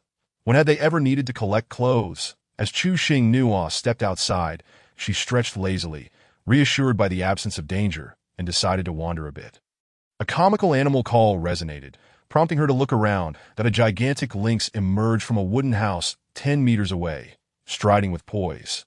Chu Xing Nuo immediately recognized those familiar heterochromatic eyes, filled with both surprise and joy. Qianli, the lynx, spotting the small figure rushing towards him, beamed with joy at their reunion. Transforming into human form, Qianli smiled as he hastily approached. Just then, a figure darted past him faster than he could react. And in the next moment, Nuo fell into a male's embrace. Wen Si lifted Chu Xing Nuo, cheerfully asking, Why the rush, missing your brother? Having just returned from hunting, he felt a rush of sweetness in his heart as he watched the beaming little one run towards him. Wen Si noticed that Chu Xing Nuo's gaze was not on him, but rather behind him, that he turned back casually, his smile fading as he realized the lynx's presence, that in an instant, a chill enveloped Qian Li's face.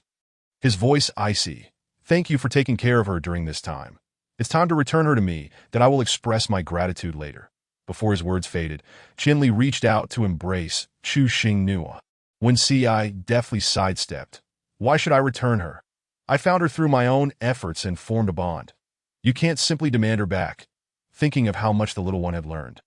He felt anger rise at the thought of returning her to someone incapable of caring for her. From now on, he would take responsibility for her. The beastmen who had gone hunting with Wen Si hurried back to report that Wen Si was about to clash with others. Sensing the tension, Chu Xing Nuo quickly interjected, Stop fighting, just let me down. Upon hearing this, Wen Si reluctantly placed her on the ground, glancing at Qian Li, who was clearly displeased. Chu Xing Nuo stepped in front of Qian Li, her long-awaited reunion causing her eyes to glisten with tears, that I've finally waited for you. After all, Qian Li was the first beast man she could rely on, and who brought her comfort in this world. Qian Li met her misty gaze, filled with nothing but tenderness, that I promised I would return and never leave you behind. This sudden incident won't happen again. Thankfully, you were safe, with a dominant grip. He enveloped her in his arms, holding her tightly as if to meld her into his very being. His embrace was fervent and unyielding, providing her with the security she craved, and her restless heart finally began to ease. Wen Si watched with displeasure as he attempted to pull Chu Xing Nuo away. Having missed her embrace for so long, Qian Li had no intention of letting go, pulling her back into his arms while glaring at Wen Si to behave. Unfazed by the warning, Wen Si stood his ground. I am Wen Si, and I will be the beast husband of little Nuo from now on, that you've held her for too long. It is time to release her. Qian Li raised an eyebrow, scrutinizing Wen Si. Does Nuo agree? Wen Si's voice faltered slightly. Not yet, but it's only a matter of time, damn. His grip was surprisingly strong. He wouldn't would hurt the little one. Qian Li scoffed and ignored Wen Si, turning his attention back to the girl in his arms, softening his voice. Where do you live? I'll take you there. Chu Xing Nuo led Qian Li to her dwelling, with Wen Si trailing behind, watching as the wooden door slammed shut in front of him, leaving him with no room for anger. He consoled himself. They had just reunited and needed their privacy, yes. They needed their privacy, that he decided to prepare food for them. Inside, Chu Xing Nuo retrieved a small hidden bundle and handed it to Qian Li. Everything else is inside. Nothing is missing, apart from the food. The jerky had all been fed to Wen Si, while Qian Li did not respond but took a step forward, closing the distance between them, and pinched her chin. You've put on a bit of weight. It seems he has taken good care of you. Chu Xing Nuo, upon hearing this, touched her own cheek, pondering if she had indeed gained weight. She felt no such sensation. Wen Ci was a good beast. Qianli moved closer, whispering in her ear. So, what now? Are you going to accept him as your beast husband? Chu Xingnua did not deny it. If possible, yes. Qianli pointed to himself, inquiring. What about me? Chu Xingnua replied. If one can awaken the ability to soothe, then they should. Males do not show kindness to females without reason. She understood this well. Having accepted the goodwill of males, one must graciously embrace it without hesitation. She would not play coy with others. The crux of the matter lay in the ability to soothe, for those intoxicated by love, be they person or beast, act recklessly. Yet she needed to remain clear-headed. Having experienced loss, she understood the value of cherishing what she had even more deeply. Qian Li's brows knitted together, expressing his dissatisfaction with her previous words. What do you plan to do if you cannot awaken the ability to soothe? Push me away. Did I not provide you with an answer in the den? Have you forgotten? As he spoke, Qian Li released her chin, lifting her effortlessly, cradling her with one hand while the other gently wiped away her tears. Chapter 32. Perhaps there are more secrets. Why are you crying? Did I kiss you too hard? I will be gentler next time. Chu Xingnua sniffled, yearning to explain, but at that moment, she wished only to cry. Resting her head against Qian Li's shoulder as tears streamed down, Qian Li continuously stroked her back, soothing her with gentle words. No, I'll be good.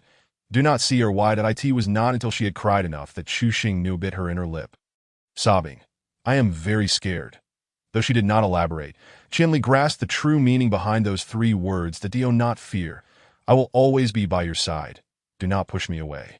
If you cannot awaken the ability to soothe, then so be it that if he minds, I will take you away to hide. I can provide for you as a beast. Chu Xingnua puffed her cheeks, striving to control her tears as she sobbed quietly. Qian Li gazed upon her delicate face, adorned with 2 still damp tear streaks, feeling a mix of helplessness and sweetness. She feared losing him, which proved his importance in her heart. That was enough that if you keep crying, your eyes will hurt soon. With that, Qian Li gently seated her on the grassy nest. His injured leg had yet to fully heal, and standing for long periods proved taxing. Chu Xingnua leaned against him, gradually adjusting her emotions. After a while, she finally descended from his embrace, inadvertently brushing against Qian Li's wounded leg. Despite Qian Li's commendable restraint, Chu Xingnua caught the subtle signs of his discomfort. While wiping her face, she discreetly observed Qian Li's leg. His left leg was noticeably thicker than the right. He had come to find her with an injury, showcasing immense willpower and endurance. Her heart swelled with emotion. Qian Li, will you stay with me for a while? In response to her adorable plea, Qian Li tenderly consented. With a soft he reclined, maintaining his left leg in a straight position. Chu Xingnua climbed onto the grassy nest, snuggling into his arms, gently closing his eyes and resting her forehead against his. With their kin delivering news, Geely had gathered some information and, along with his speculations, waited outside for Wen Ci. Upon seeing Wen Ci return with prey, regardless of his approval, Geely directly pulled the beast away. Qian Li observed the sleeping little female in his arms, shifting his left leg without feeling any discomfort. Considering his previous wound and this new injury, he was certain that Nua possessed healing abilities, but he had never heard of a female possessing abilities without participating in the sacrificial rites. But that did not mean it was impossible. Such occurrences were simply exceedingly rare. Nua might hold more secrets, and while he could choose not to investigate, he must find ways to protect her. Qian Li pressed a kiss to her cheek, then gathered his small bundle and exited the dwelling. He exchanged a knowing glance with Wen Ci outside, departing without a backward glance. Wen Ci sat by the grassy nest, sighing softly as he contemplated the arrival of the lynx. Once the little one matured, he would have to take on a smaller role. The thought of being diminished irritated him further, leading to an uncontrollable urge to resist such a fate, not wanting to be relegated to a lesser status. He pondered whether he could hold his own in a physical confrontation against the lynx, whose fingers were adorned with rings. 7 out of 10 were already marked. Chu Xingnua did not sleep long. Her slumber was merely a consequence of the exhaustion from using her abilities.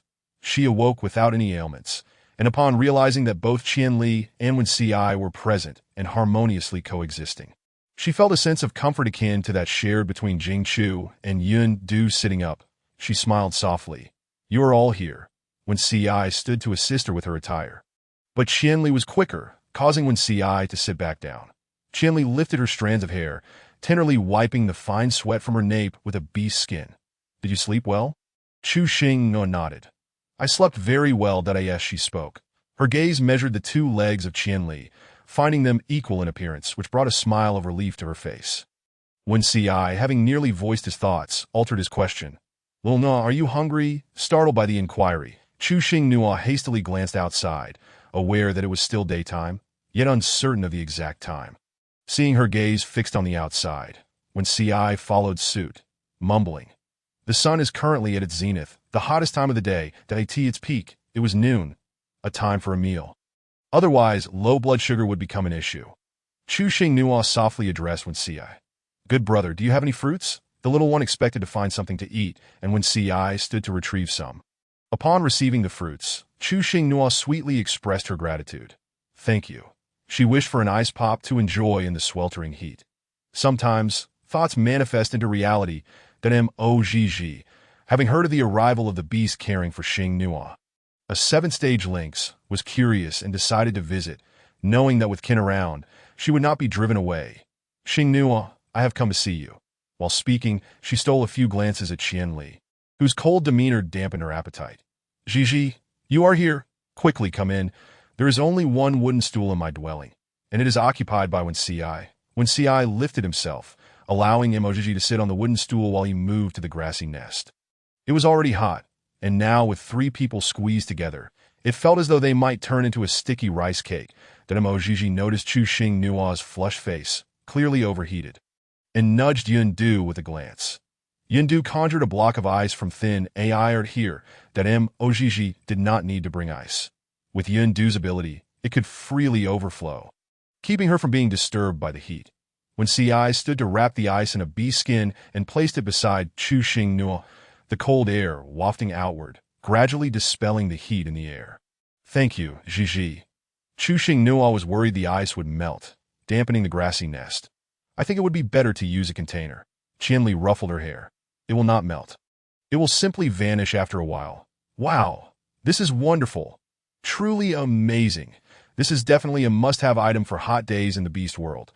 Gigi has a keen eye. Among females, there were countless topics of conversation, especially between close friends like Chu Xing Nua and Mozg, leading to an endless stream of dialogue, while the 3 males appeared somewhat superfluous. Yundu acted as a facilitator, occasionally adding more ice. When evening arrived and the bonfire gathering began, Chu Xing Nua found it dull and chose not to attend, while the 3 settled down for an early rest. But Su Zhuang scanned the bonfire gathering, but did not spot the little female he sought. However, he did notice Mozg. Female, greetings. Mozg was engrossed in watching the fights when a striking male approached her, causing her to frown at the sight of a female's hair tie in a male's hair. It looked quite odd. Is there something you need? Su Zhuang politely inquired. I would like to ask, where has the little female from the golden snub-nosed monkey clan gone? Mozg dismissed him with an air of indifference, responding curtly, you will see her tomorrow, and continued watching the fights. Not wanting to press further, Su Zhuang found the interaction uninteresting and simply took off. As the day of the sacrificial rites dawned, all the beastmen began preparations early, readying to ascend the mountain together in the afternoon. Qianli produced a beautiful silk garment, urging Chu Xing Nua to change, upon seeing the garment in his hands. Chu Xing Nua gasped in surprise. When did you buy this? Chapter 33. The sacrificial rites since their reunion. She had no recollection of Qianli having left. Where did this clothing come from? Qianli merely smiled, not explaining, and urged her to change quickly. Put it on. You will look stunning in it. Chu Xing Nua accepted the garment, while Qianli and Wen Ci took their positions outside to stand guard. As she changed, she marveled at the fact that it was genuine silk. Since arriving here, her attire had elevated in quality, transitioning from leather to silk, a true luxury. The silk garment was light and soft, akin to a second skin. Its delicate and smooth texture enveloped her, as if cradled by a gentle force. The breathability is exceptional, allowing one to feel refreshed and comfortable even in sweltering weather. The style is also quite exquisite. The moment the door opened, both males were struck by the thought that she would look stunning in what she wore, and to their surprise, she truly dazzled, inciting heartfelt praise from them. Chinli remarked, truly beautiful. Indeed, she was most suited to white. Akin to their first encounter, the white bee-skin skirt accentuated her delicate beauty. When Ci exclaimed, "This is simply breathtaking," while the upper half was commendable. The footwear was best left unmentioned. An elegant gown paired with flip-flops appeared rather odd. Chu Xingnuo responded with a sweet smile. "Please, no more flattery. I might become embarrassed," when Ci disagreed with her sentiment, insisting, "If something is beautiful, it deserves praise."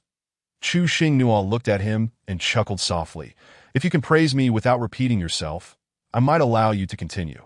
Rather than outright refusal, she preferred to challenge him a little, prompting him to abandon his pursuit. When Ci appeared troubled, aside from beauty, how else could he offer compliments? They all tidied up and prepared to gather at Uncle Jili's place, where crowds were already forming outside. Jili welcomed Qinli's arrival with warmth, and she expressed her gratitude in return. Chu Xingnuo was well taken care of, and the two conversed joyfully, as if they were long-lost friends that Su Zhuo soared through the sky. His keen eagle eyes spotting the figure he sought, and he dove down directly. "Little female, we meet again," he said, resting his hand on his hair tie, concerned that Chu Xingnuo might not remember him. Chu Xingnuo paused for a few seconds before recalling who he was and politely replied, "What a coincidence." When Ci felt irked upon seeing him, wanted to strike him with lightning, and pulled Chu Xingnuo closer to shake Su Zhuo's hand, ruthlessly exposing, "We're all here for the sacrificial altar. It would be quite impossible not to run into each other, especially since you've been soaring above for quite a while, that if you couldn't see this.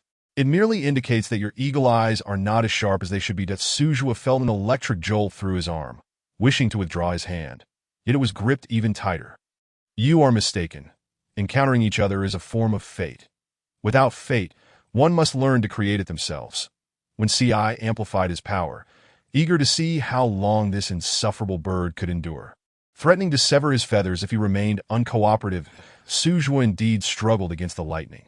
His abilities could not disperse the electric energy. The two engaged in a silent contest. Chu Xingnuo's view was obstructed, preventing her from seeing their interaction, so she turned her attention back to Qinli. Suddenly, someone shouted to ascend the mountain, and the males transformed into their beast forms, orderly carrying the females up the hill. Qinli lay down in her beast form, while Chu Xingnuo sat side saddle on the lynx's back. When Ci followed closely behind Qinli, expressing, "I wish to carry the little one too." The fox tribe trailed behind the wolf tribe. Navigating the rugged and winding mountain path, one tribe followed another, resembling a long dragon moving slowly, each beast wearing a serious expression. Various avian tribes found the ascent to the summit much easier and quicker. The sacrificial altar was a mystical mountain where females awakened their soothing powers, as well as the place where two rightful husbands would be bound by a contract. This event occurred annually, and females must arrive within 3 years of reaching adulthood. Otherwise, they would miss the opportunity to awaken their soothing abilities. Finding a beast husband would then only be possible among those with inferior abilities or those traded for supplies during the cold season, which was merely a practice among certain tribes. Upon reaching the summit, over half the tribes had already transformed into human forms and lined up. Qinli shifted back into her human form, smiling gently. "Go ahead." "All right," Chu Xingnuo replied, glancing at the altar where a striking female statue stood prominently, an exquisitely featured female adorned with a butterfly hairpin, seated on the back of a white tiger, cradling a rabbit. The female deity is truly beautiful. Beside it stood a stone tablet inscribed with dense, incomprehensible characters. When Ci momentarily froze, exclaiming, "Where's the little one supposed to go?" He watched in disbelief as Chu Xingnuo followed a female onto the sacrificial altar, only for the female behind her to perfectly obscure her presence. When Ci's heart sank, could it be that the little one was indeed a fully grown female? Not only was he astonished, but the entire line also shared in his shock. Males typically towered above 2 meters, while females generally stood 3 to 4 fingers shorter than their male counterparts. That Mojiji seemed quite diminutive in the eyes of the males. And Chu Xingnuo, already small, especially with her milk-drinking habit, was hard to not mistake for a cub. Estimating roughly, the combined height of dozens of female members from various tribes only amounted to just over 100. The disparity between the genders was stark. Ji Li pulled Li Luo to Wen Ci's side, stating, "For a female to awaken her soothing powers, she needs to choose two rightful husbands. Having just you wouldn't suffice. Rather than letting another tribe's beastman benefit, it's better to find a male you are familiar with. In a moment, you should go up with Liluo. Throughout, when C's gaze remained fixed on the altar, disregarding G. Li's words, beast husbands were chosen by the females themselves. He had no intention of making decisions for the little one, especially since he had not been given permission. Contemplating this, he appeared somewhat dejected. Chinli cast a death stare at Li Luo, who looked like a softy, yet aspired to be Chu Xing Nua's rightful husband. Such aspirations were rather far-fetched. Chinli scoffed coldly and continued to observe the stone platform. As the full moon emerged, an elderly female, leaning on a cane resembling the scepter of a whimsical king, stepped out from behind the female deity statue, her face painted in vibrant hues. Two males followed closely behind her, each holding a transparent crystal ball, resembling guardians. The crowd of males fell into an immediate hush. After a flurry of incomprehensible incantations, the altar was draped in a light silver veil, enveloping all females in a gentle glow. The two males holding the crystal balls began testing the female's soothing powers. Each female had to first state her tribe and name, then place her right hand on the crystal ball for a few seconds, with the colors that manifested within determining the level of her soothing ability. Blue, purple, orange, rainbow, lower, middle, upper, supreme, lower ranks could match up to stage 2 beastmen, while middle ranks could reach stage 5. Upper ranks could achieve stage 7, and those of supreme quality could match the highest stage beastmen, with top-tier males being exceedingly rare. Possessing a supreme soothing ability was a true treasure. After each female was tested, the corresponding color would manifest as a vine-like tattoo on her wrist. Chu Xing Nua heard the most mentions of middle-tier abilities, with upper-tier soothing powers being fewer in number than those of lower-tier. The announcement of any female possessing upper-tier soothing powers would incite a wave of excitement among the crowd that Mo and Luo Ying stood in front of her. The Fox tribe female Mo was declared upper-tier. On the other side, the White Weasel tribe female Luo Ying was declared middle-tier. Beside Luo Ying stood a stunning female. Suddenly, the tester exclaimed a shocking revelation. The Butterfly tribe female Lanjun possesses supreme soothing powers. Female Master. A momentary silence fell over the crowd, followed by an explosive uproar. Chu Xing Nua thought to herself, as expected, the beautiful sister deserves the best. The tester swiftly moved through the line, soon reaching Chu Xing Nua. Since females did not need to transform, she boldly declared, Rabbit Tribe, Chu Xing Nua. After speaking, she placed her right hand on the crystal ball that in this realm, identities were self-assigned, and she spoke as she pleased. Inside the crystal ball, various colors emerged, intertwining like a dance of vibrant dragons. Rabbit Tribe female, Chu Xing Nua, Supreme, Female Master. Emoji immediately turned to give her a thumbs up, mouthing the words so impressive. As Chu Xing Nua felt the faintly colored tattoo appear on her wrist, a sense of unease crept into her heart. Being supreme only signified trouble. She was content awakening to upper-tier abilities. The rarity of the supreme rank was something she truly did not desire. She felt no envy. Why would the female deity choose her? She felt a pang of disappointment. With two females possessing supreme, soothing powers emerging, the males could scarcely maintain their composure, each eager to step forth. Lan Juni glanced back, her face adorned with a gentle smile. Just that fleeting gaze made Chu Xing Nua genuinely think she was stunning, like a beautiful sister. Her smile was warm and inviting, reminiscent of a kind aunt. All females completed their soothing power tests, and the elder on the platform slowly spoke. Those with upper and supreme abilities, step forward, the rest may descend. In moments, only 15 females remained on the platform. The elder continued, You two, please come forward. Lan Jun and Chu Xing Nua stepped forward to stand before the elder, that a seed was placed in the elder's palm. And she pricked the tips of their fingers, allowing their blood to fall onto the seed. The remaining females were attended to by the two males. Ready, the elder instructed, Close your eyes, then began reciting a lengthy incantation in an incomprehensible tongue, reminiscent of a mystical ritual. Though their eyes were shut, they could vividly perceive the seed in their hands sprouting, rapidly growing into a small tree, which began to shimmer with various abilities before bearing fruit that reflected the attributes of their destined male partner's abilities. Lan Jun bore 9 fruits, while Mo had 8 that the other females yielded no more than 10 fruits each, with the energy attributes clearly discernible. Chu Xingnua, however, only produced 6 fruits, of which only 2 exhibited powers, lightning and flames. The remaining 4 are merely ordinary fruits, akin to blind boxes. She has no urgency, as one must live with clarity. If one cannot return, then one must embrace the situation and gradually adapt to a polyandrous lifestyle. 6 in total, and the goddess truly exhibits thoughtfulness, allowing her a day of rest each week. Suddenly, a fruit from both Lan Junyi and Chu Xinhua fell, rolling together, merging into a twin fruit. The fruit spun a few times on the ground before eventually coming to rest at Chu Xinhua's feet. Without hesitation, she kicked it away, only for it to roll back. Another kick sent it tumbling off again. Without you, I can rest 2 days a week. She was engaged in a playful contest with the fruit when the elder opened his eyes. Distracted for just a moment, the twin fruit flew into her hand and hung from the tree. Chu Xinhua and Lan Junyi exchanged glances in unison. After the seeds were taken away, they lined up horizontally. Entering the final stage of forming a contract with the male, the elder continued, "You may summon your guardian beast to the stage." The females eagerly called for their respective guardians, then Ojiji stomped her foot. "Are you waiting for me to choose another male?" Jing Chu and Yun Du hurriedly trotted up. Most of the other females' guardian beasts were already on stage, with a few having up to 5. When Ci always remembered her promise to respond today. Despite appearing calm on the surface, her heart was like a cat's paw, impatiently thinking, "Why haven't they called me yet? Why haven't they called me yet?" She raised her hand, shaking it, fearful that the little one might not see her. "Look at me. I'm here." Chu Xinhua smiled sweetly, addressing Qian Li and Wen Ci below. "Aren't you two planning to come up?" As soon as Chu Xinhua spoke, Wen Ci dashed up faster than a rabbit. Qian Li followed closely behind, being the last male to take the stage, standing on either side of Chu Xinhua. The method of forming the contract was simple.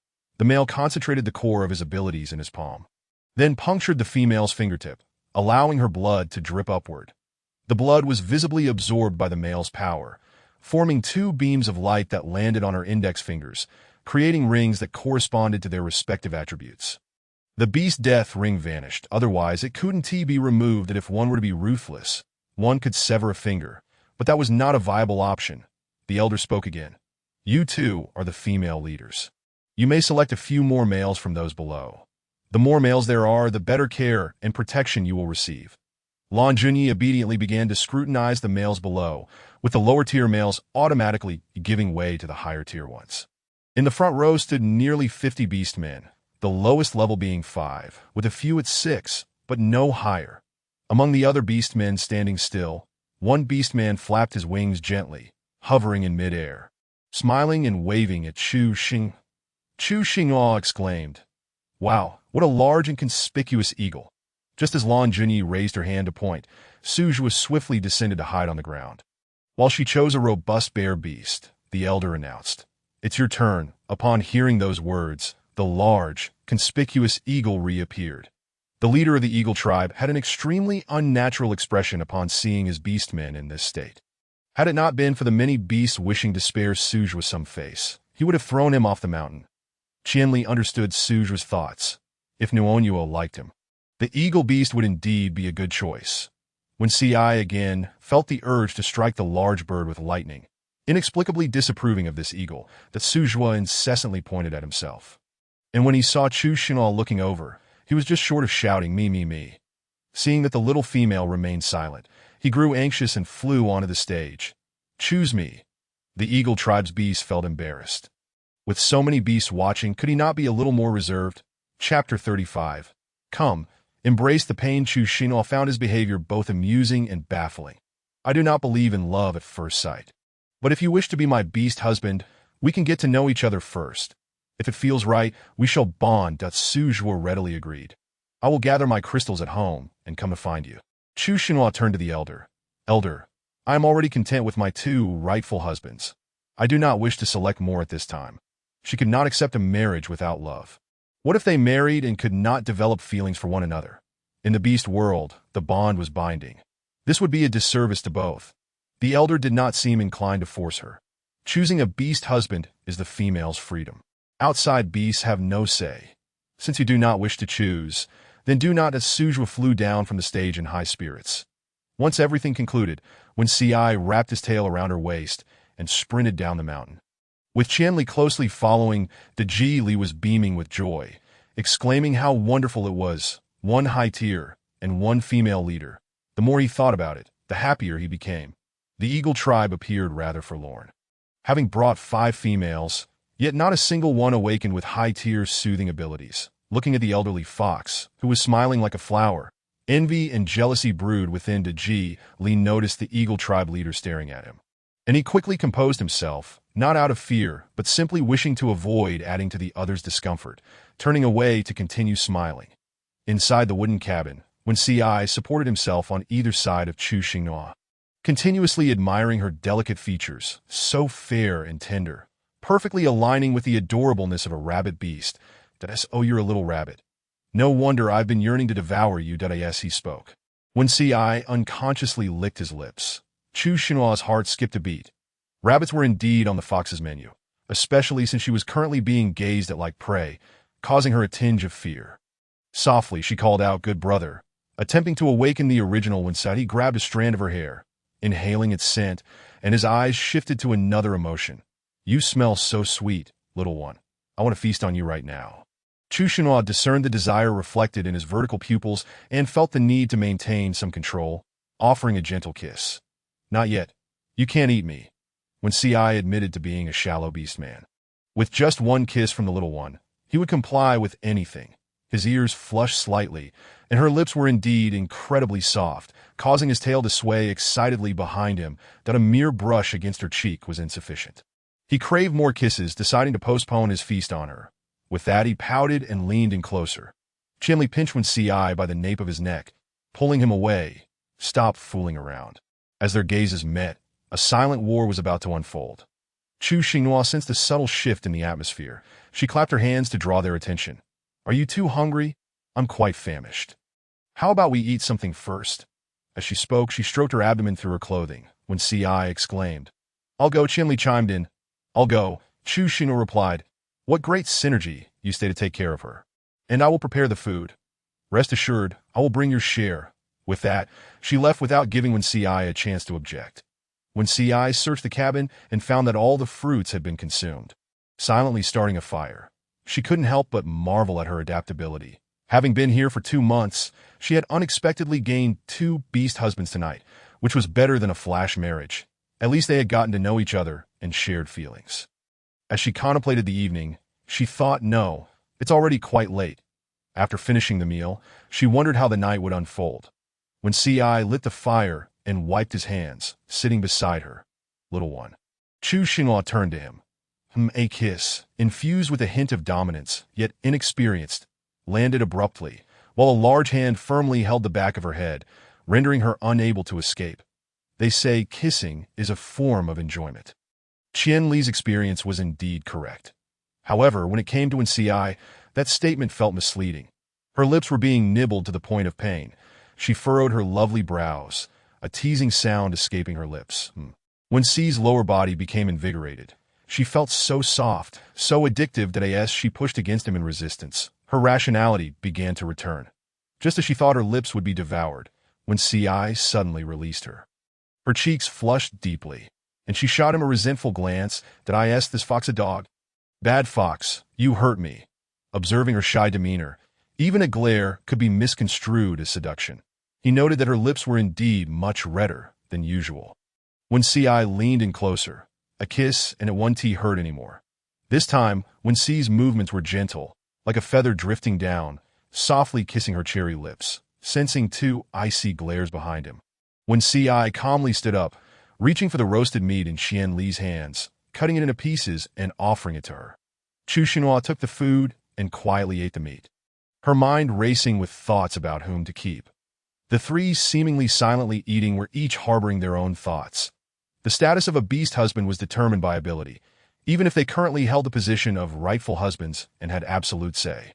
It did not guarantee permanence. Should a more powerful male take an interest in the little female in the future, they would have to yield their position if they lost, when Ci wished to stay. But he understood that he was no match for Qianli. The first night, it was only fitting for Qianli to remain. After finishing their meal, he placed a greasy kiss on her cheek. See you tomorrow. Little one did after when C's departure. Qianli hastily finished his meal, knowing her penchant for cleanliness, and quickly prepared the bathwater before heading to the door to wait. Chu Xing Nua, while soaking in the tub, clenched her little fist to encourage herself, whispering, "You can do it." After enjoying her bath, she curled up in Qian Li's embrace, held securely by his strong arms, listening to the powerful rhythm of his heartbeat. Her anxiety intensified. They say the first time is painful, and she feared the discomfort. What to do? Sensing her unease, Qianli gently patted her back, saying, "Sleep, there's no rush, we'll take it slow." See, Qianli was just that gentle. Always considering her feelings. One could evade tonight's ordeal, but not for a year. Ultimately, she would have to face the pain. Embracing the impending hurt, she nestled against his neck, and Qianli tightened his hold slightly, his cool voice carrying an edge of restraint. "If you keep squirming, I can't guarantee I will remain rational." From the moment he harbored thoughts beyond mere companionship, every interaction with her was a test of patience. Moreover, they were ostensibly partners. His greatest restraint was refraining from taking her immediately. Yet, she remained blissfully unaware, fidgeting. Chu Xing Nua, with a flushed face, leaned against his heated chest, whispering, "All right." With that, her cheeks deepened in color. Chapter 36. Rectifying incompletely this invitation. Sweetly resonating in Qian Li's ears, caused his already erratic heartbeat to quicken. His cold voice softly murmured in her ear, "Relax. I wish to unwind too, but the more I try to relax, the tenser my body becomes." It was destined to be a sleepless night. The following day, Qianli awoke early, yet lingered in bed. The small trouble he once contemplated sending away now nestled in his embrace. Love is nurturing. Not an unrestrained excuse that I want you as my partner, not merely to satisfy desires, he thought affectionately as he planted a gentle kiss on the sleeping Chu Xing Nua, feeling a tickle on her face. She waved her hand dismissively, turning over and mumbling, "No, don't disturb me. Let me sleep for another 5 minutes." Qianli was momentarily taken aback by the unexpected contact on his face, but soon indulged her.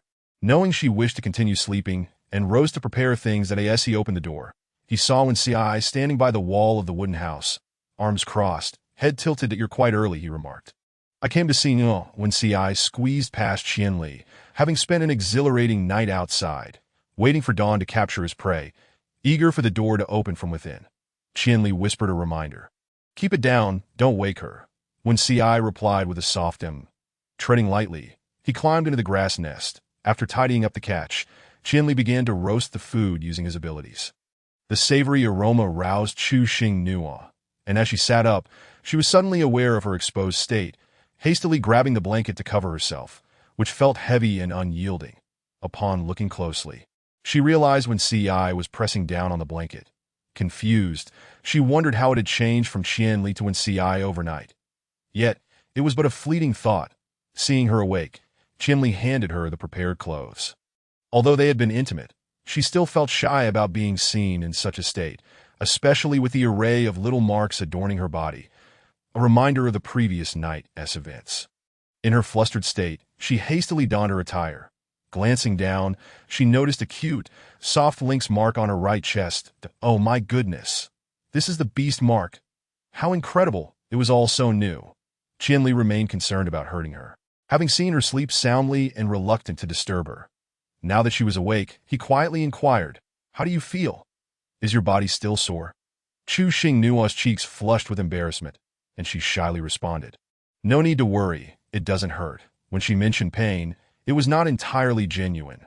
Rather, it was the peculiar sensations coursing through her body that she found difficult to articulate, only able to substitute pain for what she felt.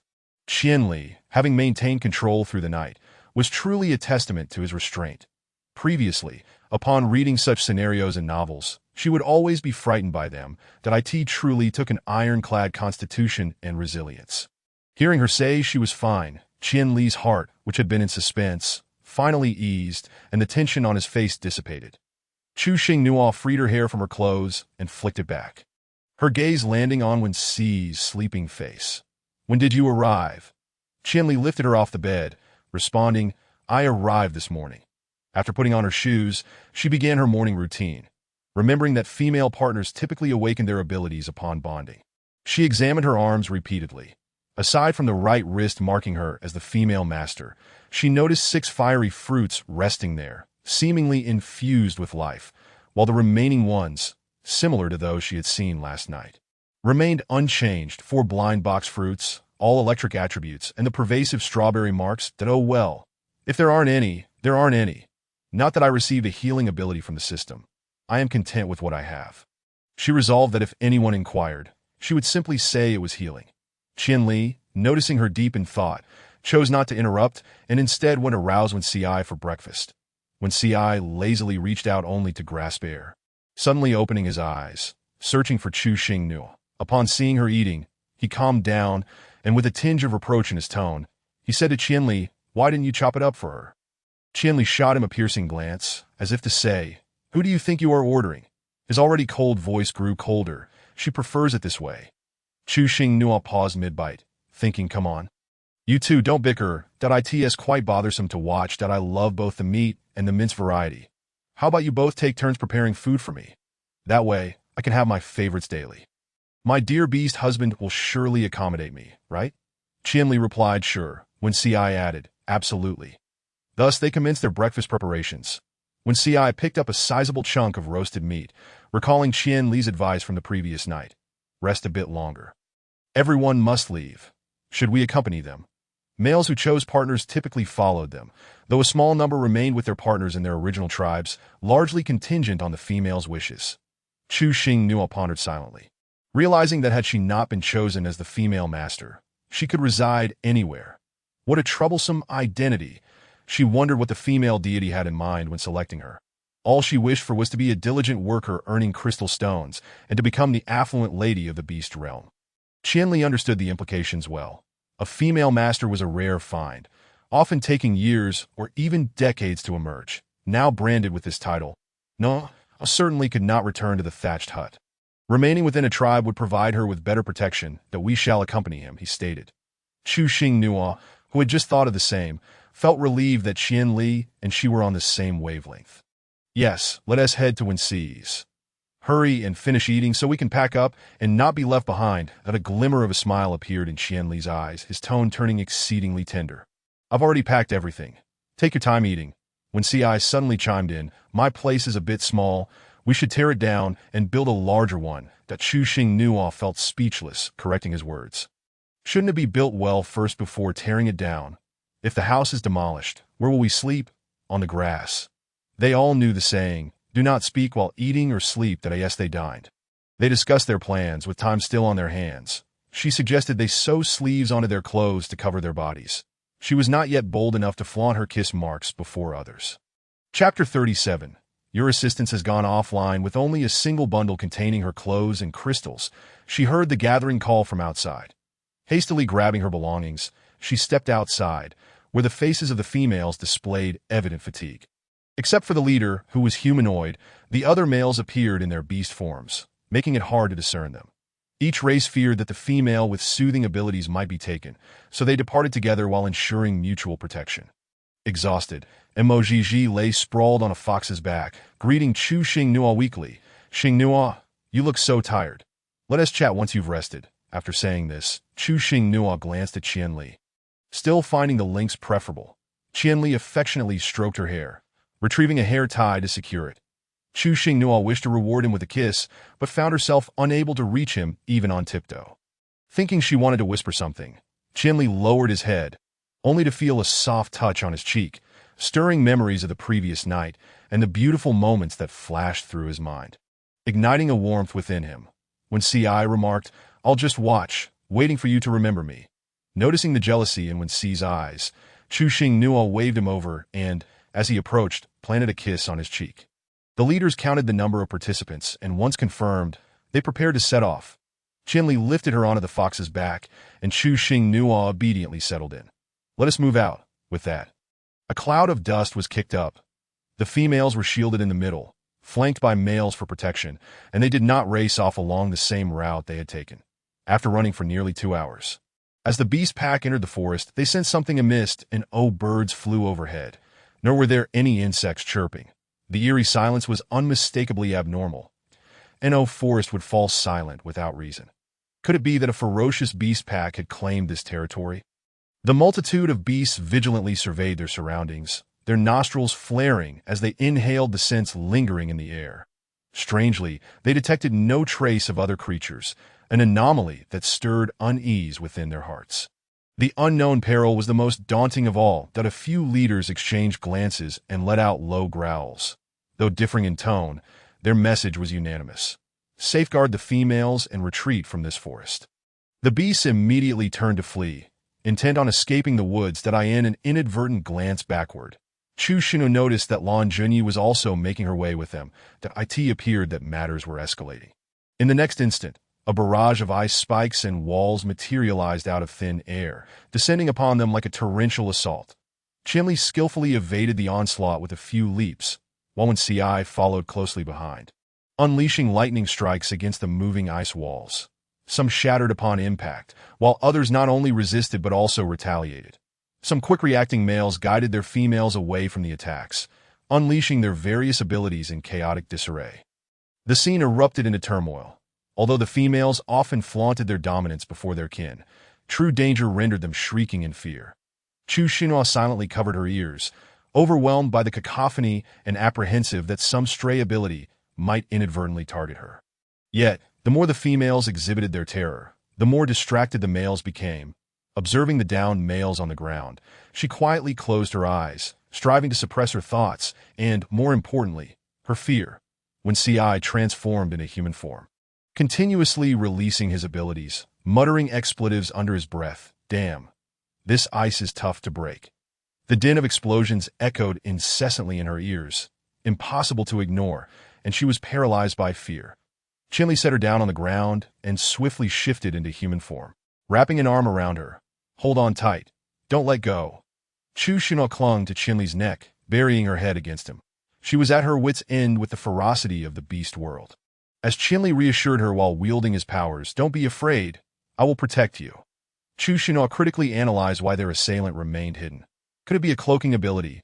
Rustling sounds emerged from the thickets, and massive serpents encircled them, transforming into half-beast forms. That as the serpent beast men appeared, the ice projectiles ceased.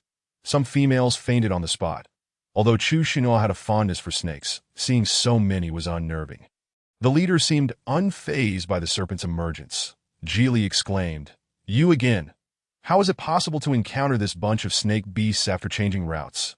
One serpent, possessing the upper body of a strikingly handsome man and the lower half of a serpent, with flowing fiery hair, nonchalantly emerged from the rear, surveying the gathered females with his starry purple gaze. Males with mates hastily concealed the marks on their partners' wrists, as this rogue beast would not discern the rank of their calming abilities and would simply snatch away the females they found appealing. When Ci instinctively shielded Chu Xinhua with his body, the serpent beast scoffed at their actions and signaled an attack. Chaos erupted as hundreds of beast men clashed. The serpent beasts formed groups, with 5 teams specifically targeting those accompanied by females, while the remainder restrained the other beast men. This was a battle marked by an overwhelming disparity in numbers and strength. Despite their desperate resistance, they soon found themselves at a disadvantage. Many males were encased in ice, and some, grievously injured, could not utilize their powers. The males tasked with protecting the females suffered the worst. The serpents also incurred casualties, albeit far fewer than their adversaries. The leading serpent remained unscathed, looking down upon them with arrogant disdain. His gaze finally landing on the wrist of Lan Junyi, a sly smile creeping across his lips. "Ah, my dear female master, I have found one." Qinli and Wen Ci bore numerous wounds, and after utilizing her healing abilities for the 3rd time, Chu Xinhua could no longer withstand the strain, her body succumbing to exhaustion, rendering her as limp as a noodle. Having been shielded by Wen Ci and Qinli in turns, she now found herself in Wen Ci's embrace. He silently mouthed to her, "Don't use your powers anymore. It pains me." Chu Xinhua forced a smile, though she felt far from strong. "Your auxiliary support has been withdrawn," the haughty serpent beast taunted. "Will you hand over the females willingly, or shall I encase you in ice and take them by force?" Cold-blooded as they were, the serpents decided to grant them a single chance, hence offering a choice. Just as Chu Xinhua believed that all the males would resolutely protect the females, she realized her mistake. Fiction often diverges from reality, and choosing the right allies is indeed crucial. Point two males had already delivered their females, ignoring their struggles and cries. The bear tribe leader was infuriated, his nostrils flaring as two of his tribe's only females were surrendered. The humiliation was unbearable for the bears. You two foolish bears. Do you even know what you are doing? After such a reprimand, one bear felt regret and attempted to reclaim the female, only to be intercepted by another who declared, "If she bears my cubs, I will fight with all my might. That my care for her is evident to all of you." Just because she awakened moderate calming abilities, she rejected the bond on the night it was supposed to be formed. What good is my protection if I die? She will merely turn to another male's embrace. Rather than gain nothing, I would prefer to survive. That I don't believe I've done anything wrong. With that, he dragged his companion away without a backward glance. The leading serpent beast, a villainous figure, chuckled and inquired, "Who else is willing to surrender their females? You may leave unscathed." With this proposition, the males suddenly recognized their importance. Fear seeping into their hearts, worried that their companions might be offered up. Among them, uncertainty began to take root. Many unbonded males contemplated fleeing, while those with bonds would naturally defend their partners fiercely. Mo Gigi appeared unfazed. If Yundu were to abandon her, she would simply consider it a misjudgment. She still had Jing Chu. Chu Xinhua closed her eyes, resigned to whatever fate befell them, utterly fatigued. The serpent beast pointed at several beast men cradling their females, inquiring whether they would surrender. Some remained silent, while others firmly refused. Ultimately, the serpent beast directed his attention to Chu Xinhua. "Will you surrender?" Qinli interjected, "No." When Ci covered Chu Xinghua's ears, cursing, "I'll hand over your mother." When Ci's voice boomed, reverberating in Chu Xinghua's ears, leaving her stunned. Had he truly just cursed? She had never imagined that beneath his gentle demeanor lay such a fierce spirit. With no one willing to yield, the fighting continued. The eagle tribe, having set out later than the land beasts, witnessed the chaos unfolding in the forest. The eagle tribe leader deliberated whether to intervene. But Suzhua had already swooped down, declaring, "Give her to me." When Ci resisted the notion of surrendering Chu Xinghua, Qinli dodged incoming ice spikes while commanding When Ci, "Hand her over." When Ci hesitated for a moment but ultimately relented. Watching his companion dash forward without regard for anything else, the eagle tribe leader reluctantly directed those with females to evacuate first, while the rest would follow to assist, prioritizing the female safety. That as Suzhua cradled Chu Xinghua and prepared to depart, a rain of ice spikes veered toward him. Utilizing his wind abilities, he attempted to shatter the ice, but only a few fragments were destroyed, and he was caught off guard when one pierced his wing. Just then, a vine ensnared Suzhua's wing with such force that it yanked him from the sky, crashing him to the ground. Despite tightly clutching Chu Xinghua, he managed to encircle her with his other wing as they landed. Numerous vines erupted from the earth, binding Suzhua's limbs and neck, tightening with every movement he made. Chu Xinhua struggled to free herself from his wings, initially harboring a glimmer of hope. However, it soon became clear that this was an uneven battle. Further resistance would only endanger Suzhua's life. Regardless of what happened to the other beastmen, she could not bear to witness them perish. Weakly, she called out, "Stop fighting. I will go with you." Her voice was barely audible. Yet the leading serpent beast caught her words amidst the chaos, regarding her with a gaze of appreciation. That a vine pride opened the wings shielding her, while another coiled around her waist, swiftly pulling her into his embrace. Both Qinli and When Ci unleashed their powers against the vines, but their speed was overwhelming, and one misstep could harm Chu Xinghua. The two males reluctantly retracted their abilities, their eyes reddened as they cried out. No, the serpent beast traced a finger along her cheek, admiring its softness and beauty, his gaze devoid of fear. No, what a lovely name. Chu Xinghua swatted his finger away, pleading weakly, "Please, don't harm them." The serpent raised an eyebrow, questioning, "Commanding me?" Chu Xinhua shook her head, her beautiful eyes filled with earnest plea. "I beg you." The serpent surveyed the battlefield, blowing a whistle. The remaining serpent beasts continued their assault without pause. Chu Xinghua, overwhelmed and unable to endure any longer, succumbed to unconsciousness. When she awoke once more, it was to the sound of weeping. Upon opening her eyes, she found herself still cradled in the serpent's arms. The serpent, seated on a stone chair, glanced down at her stirring figure and remarked, You sleep quite soundly, before resuming his gentle caress of her cheek. Chu Xing'e thought to herself that this serpent must indeed have a peculiar fascination with faces. After a refreshing slumber, she felt revitalized, believing she could once again assert herself, and disdainfully pushed away the serpent beast's hand. Sitting up, she intended to distance herself from him. The cave was adorned with a multitude of beads embedded in its walls, illuminating the space as brightly as daylight. The scene before her was unmistakably clear. She was not foolish enough to inquire about her whereabouts, as it was evident that they had all been captured without exception. Not only they, but also other females from various routes, were gathered in this spacious cavern akin to a gymnasium. The serpent beast's arm encircled her waist, pulling her back, and Chu Xing'e found herself seated once more on his lap. Yes, his lap, not a serpent's tail. What's wrong? Do you forget the serpent after a good rest? Chu Xing'e bit her lip and remained silent. This was not the time for bravado, especially when she was outmatched. The serpent beast propped his head on one hand, his cold gaze fixated on Chu Xing'e's profile as he spoke icily. Check their soothing power marks. Send away all those of inferior quality. As soon as he finished speaking, the weeping females immediately ceased their sobs, each one eagerly revealing the marks on their wrists to prove their lesser soothing abilities, thereby sparing the serpent beast the trouble of inspecting each individual. Moments later, over 40 inferior females were prepared to be taken away, when a dark-skinned male caught their attention with a subtle gesture. The beast men understood instantly, meticulously checking each departing female's wrist, extracting 8 who attempted to deceive them. The dark-skinned male clicked his tongue, clever little ones. After the inferior females left, around 60 remained in the cave. The serpent beast specifically summoned the dark-skinned male for inspection. Lan He, you go check. Lan He, with tousled dark green hair trailing into a slender braid, grinned and said, I think I'll check the one in your arms first. What do you think, Xingchen? Xingchen remained silent, his cold stare fixed on Lan He.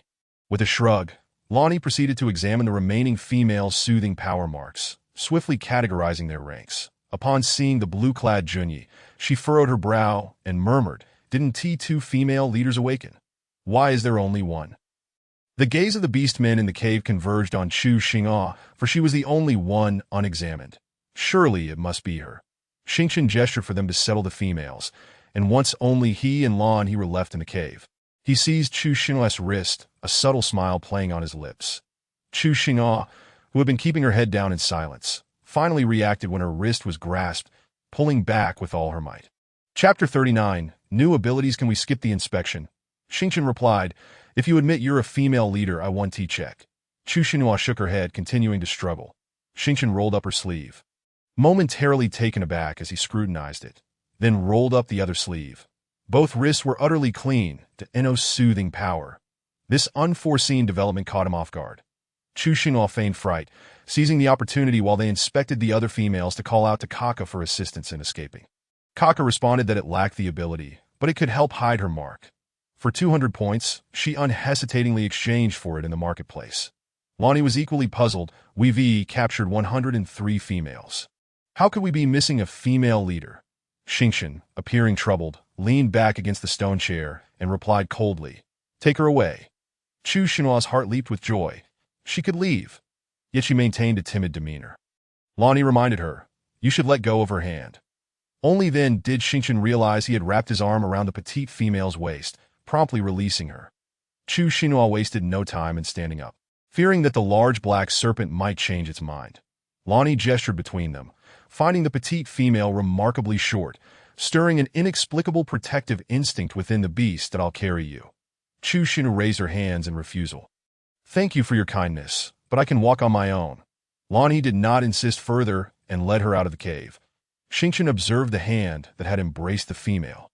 Snorting softly, Chu Xing'e closely followed Lan He, navigating the labyrinthine cave for nearly a quarter of an hour before reaching their destination. Two serpent beasts guarding the entrance respectfully greeted Lan He. Lord Lan He, you have arrived. Lan He nodded and instructed Chu Xing'e, You may enter. Chu Xing'e, feeling somewhat disoriented by the winding paths, chose not to question or resist, walking straight inside. As she passed by Lan He, he playfully pinched her cheek. Her fair complexion instantly flushed a light red, truly delicate. Chu Xing'e instinctively shielded her face, realizing that when it was time to be timid, One must indeed be timid, lest she invite unnecessary trouble upon herself. Internally, she pondered whether there was something wrong with them. Did every beast man feel the urge to pinch her face? What about her appearance drew their attention? Watching her enter, Lonnie instructed the two serpent beasts, "Take good care of this little one." In unison, the serpent beasts replied, "Yes, Lord Lon he." Chu Xinhua felt somewhat bewildered. Shouldn't she have been released since she lacked soothing power? Was there some oversight? A guard behind her gave her a gentle push. Chu Xinhua glanced around the cave. Aside from those of inferior soothing power and the blue-clad Junyi, all other females were present. Mo Jiji, upon seeing Chu Xinhua, immediately pulled her to her side, comforting her, "Don't be afraid, we will be rescued." Chu Xinhua voiced her concern. "What about them?" Mo Jiji explained that shortly after the serpent beasts blew their whistles, the ground began to tremble where the females were located, and scorpion tails erupted from the earth, ambushing the unprepared males. Most males were caught off guard, while a few managed to evade. However, the females were dragged underground. The effects of the scorpion poison were uncertain, but as long as the other males received timely treatment, they would be fine. Chu Xinhua embraced Mo Jiji, not out of fear, but from the chill of having lingered too long near the serpent beasts. Before she could inquire about Wen Ci and Qian Li, she suddenly recalled Kaka's voice in her mind. Host, it's time for you to draw your prize." Chu Xinhua gazed at the lottery wheel before her. Slightly puzzled, "Why must I draw again?" As she spoke, her finger had already grazed the lottery button. Kaka explained, "Since the host has not awakened any abilities, I shall compensate. Being my host is certainly not without its advantages." Chu Xinhua pressed the stop button again, this time receiving the skill of charm. Kaka continued, "As long as the host maintains eye contact with the target for 5 seconds, they can control the other S mind for half an hour. The higher the Beastman S ability stage, the shorter the control duration." Chu Xinhua found this quite appealing. Kaka added, "As a human, the host must use abilities in moderation, that if multiple uses are necessary, remember to exchange for pills in the marketplace." Chu Xinhua acknowledged this, feeling disheartened at not drawing an offensive ability, lamenting her bad luck. Meanwhile, Lonnie returned to the cave, looking at Xingqian still reclining in the stone chair, and comforted, "We have secured one female leader. There is no need for distress." Xingqian lifted his eyelids, gazing at the cave ceiling. "Aside from you and me, there are 2 others at a high stage. Do you believe one female leader can simultaneously soothe for rampaging males? An upper-tier female can soothe a maximum of 3 corresponding stage males in a day. And if they are of a lower rank, the number can be doubled. A female leader can only soothe 2 high-stage males in a day and must rest for 2 or 3 days before using her abilities again. The higher the ability stage, the more soothing power required. Some female leaders struggle to soothe, even one. Lonnie maintained an optimistic demeanor. What if our ability surges are staggered? One female leader could suffice." Xingqian regarded Lan He with cold eyes. "Send them to continue searching or find a way to ascertain what the other female leader looks like and from which tribe she hails. She must be captured." The Serpent Tribe, Scorpion Tribe, and Chameleon Tribe had all been labeled as rogue beasts despite committing no wrongdoing, and thus they were not welcomed by other tribes. Their females were even prohibited from participating in the sacrificial rites. Yet they too required soothing power, and the behavior of those tribes merely coerced them into wrongdoing. Beasts below stage 7 could rely on captured females for soothing power each year, but the number captured varied year by year. Furthermore, females were harder to nurture than their own kind. Before their hibernation, they would send the females away, necessitating annual captures. For beasts above stage 8, each surge of abilities relied on their own strength or the collective effort of their kin to suppress it. Thus, they endured this struggle, and as their ability stages increased, the suppression became ever more challenging. Fortunately, the abilities only surged once a year, but the severity escalated each year. Xingqian continued, "Prepare for tonight. Let them take back whichever females they prefer." Lan He immediately set about making arrangements. The inferior females were all delivered by the serpent beasts to a riverside, and the hidden serpent beasts quietly departed once they saw their kin safely taken away. The team searching for females left directly, either finding half or none and continuing their search. The serpent beasts had concealed their scents so effectively that not a trace remained detectable. The cries of the females in the cave echoed incessantly. When fatigued from weeping, they would take a brief respite before resuming. It was thoroughly exasperating. If crying could yield results, she would certainly outcry all the others.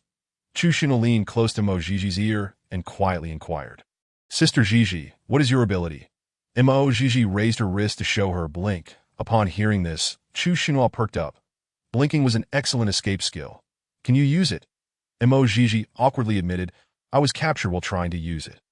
Jingchu urged her to escape first, but as soon as she used her teleportation ability, she was caught red-handed. Chapter 40. Selection of Females. The flickering hope that Chu Xinhua had just ignited was abruptly extinguished, leaving her despondent and silent, desperately pondering how she could successfully extricate herself. Even if the males managed to locate her, they would merely come to deliver her to her doom. Lost in her thoughts, Chu Xinhua suddenly felt a wave of darkness wash over her, collapsing to the ground. Mo Gigi, who was closest to her, was genuinely startled, repeatedly calling out to her. Xinhua, the guards, upon entering, took a glance and promptly went to summon the beasts. After being unconscious for approximately 2 to 3 minutes, Chu Xinhua regained a modicum of awareness and uttered, I need some fruit. There was no syrup here, let alone glucose. A piece of fruit would suffice to replenish her energy. The arriving Xingqian happened to overhear her words and instructed a nearby beast man to prepare some fruit. Entering the cave, he swiftly picked up Chu Xinhua and carried her towards his dwelling. Along the way, Chu Xinhua requested, could you please get me some sweet fruit? Hearing her soft and feeble tone, Xingqian merely acknowledged her with a grunt. As they reached the cave, a snake beast arrived just in time, delivering the fruit before departing. Xingqian immediately took one and handed it to her. Observing Chu Xinhua nibbling on the fruit, Xingqian suddenly inquired, you have a male to care for you. How could you still faint from hunger? While chewing the fruit, Chu Xinhua organized her thoughts in her mind and replied, I suffer from a peculiar illness that no shaman can cure. I require 3 meals a day. Missing just one will cause me to faint unexpectedly. If there is no beast by my side, simply surviving becomes quite challenging. She spoke of the beast world, where even in modern times, everyone carried sugar with them, and meals were eagerly consumed. Xingqian listened attentively, realizing that this delicate creature was quite difficult to care for. Chu Xinhua continued eating until she felt full. She was not sent back, but remained alone with Xingqian, the cave enveloped in silence except for the sound of her breathing. Unbeknownst to her, night had already fallen. Chu Xinhua was brought to a flat and spacious clearing, where 10 large bonfires blazed, roasting food above them, as the females settled beside the flames in succession. Over 200 beastmen stood on either side, all single males of stage 6 or higher. Lonnie's cheerful voice rang out. All females are present. You may choose, it will at least 2 males are required to care for 1 female. Begin. As his words faded, the males commenced their actions. Witnessing the approaching snake beast, the females erupted into a cacophony of protests. Chu Xinhua's heart tightened at the sight, especially when she saw Mo Ji being hoisted by a snake beast. She nudged Xingqian's cool arm. Xingqian turned to her, his gaze inquiring what she needed. Taking a deep breath, Chu Xinhua mustered her courage and asked, could you spare my sister? Lan He, intrigued, inquired, which one is your sister? Chu Xinhua pointed towards Mo Gigi's direction for them to see. Lan He, however, did not perceive any resemblance between the two and concluded that such matters were beyond his jurisdiction. Xingqian averted his gaze and ordered, release all females. That a melodious voice rang out from behind them.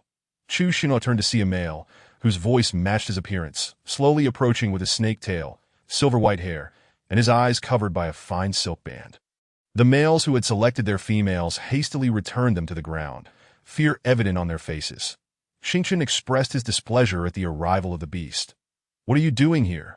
Lonnie pulled Chu Xinhua aside. Chu Xinhua noticed that the tip of the snake beast's tail bore a delicate pink flower. The beast man with the floral tail retorted, am I not allowed to come? Xingqian countered, what do you think? The exchange between the two beasts was laden with tension, as if a spark could ignite the air around them. Lonnie prepared to intervene. Chu Xinhua suddenly felt dizzy, initially wishing to ask Lonnie for something to eat, but he unexpectedly walked away. Nearly falling, she was simultaneously grasped by a snake tail and a hand. Her arm was seized by a cool, large hand, and her body was encircled by the snake tail, the lovely flower positioned right before her, its faint fragrance refreshing her spirit. Xingqian withdrew his hand and instructed Lan He, bring her some fruit. Lan He complied, understood. Chu Xinhua thanked both the owner of the snake tail and Lan He, sitting down to begin devouring the fruit, entirely disregarding any semblance of ladylike decorum. She was on the verge of succumbing to low blood sugar. The awakened female master is still in the cave. You should take a look. She is quite beautiful. Noticing that Nanshi had yet to retract his snake tail, Xingchen felt inexplicably annoyed, unsure of why he sought to find an excuse to remove Nanshi. Nanshi loosened his grip on the snake tail and drawled, "Can I not see?" Xingchen realized he had misspoken, grabbing Chu Xinhua to leave.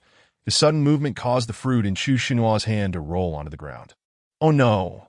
My fruit fell." Xingchen noticed the smirk at the corner of Nanshi's mouth and commanded Chu Xinhua, "Do not speak again, that if silence was a requirement, then so be it." Chu Xinhua gazed at the unfortunate fruit with regret, wishing she had eaten it faster, for now, the fallen pit seemed a greater loss. Nanshi commented, "This female." Xingchen interrupted, "Her health is poor.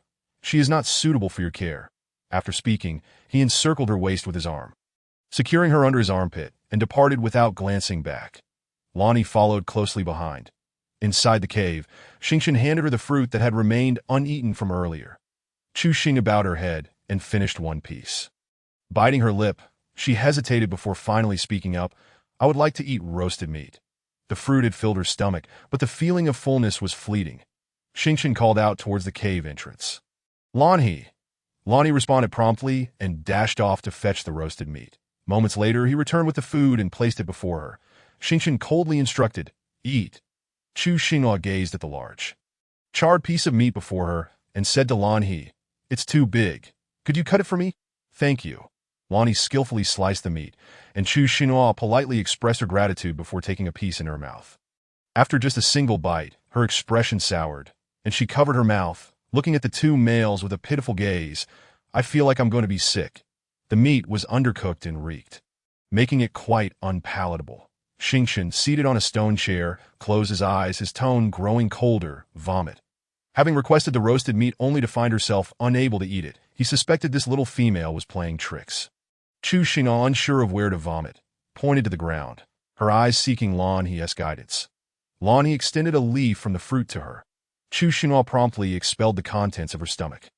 Lanhe then took a piece of the cut roasted meat and tasted it, finding it less fresh than when it was first caught, yet still not unpleasant. Chapter 41. I am the female master. You cannot harm me. Other females could eat.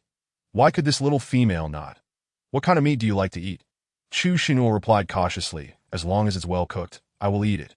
She did not wish to be this way, but she simply could not adapt to such a fishy flavor. She had never eaten lamb in modern times that I in this place. Qian Li and Wen Si had taken excellent care of her, especially Wen Si, whose food was delicious. Cooked meat? Xingchen and Lanhe were taken aback. What a revolting way to eat. Both were somewhat at a loss for words as they imagined the scene. What kind of method is this for raising females? It was truly difficult to articulate. Xingchen rubbed his temples. "Lanhe, you should step outside for a moment." As Lanhe left, he took the roasted meat with him. Xingchen stood up and pried a piece of stone from the cave wall, reaching inside to retrieve something before placing the stone back, that he walked back to her side, opening his palm. "Eat this." In his palm lay a small, octagonal, transparent object that resembled a crystal. Chu Xinhua, unfamiliar with this item and hesitant to consume it, displayed clear resistance. "What is this?" Xingchen did not respond to her question.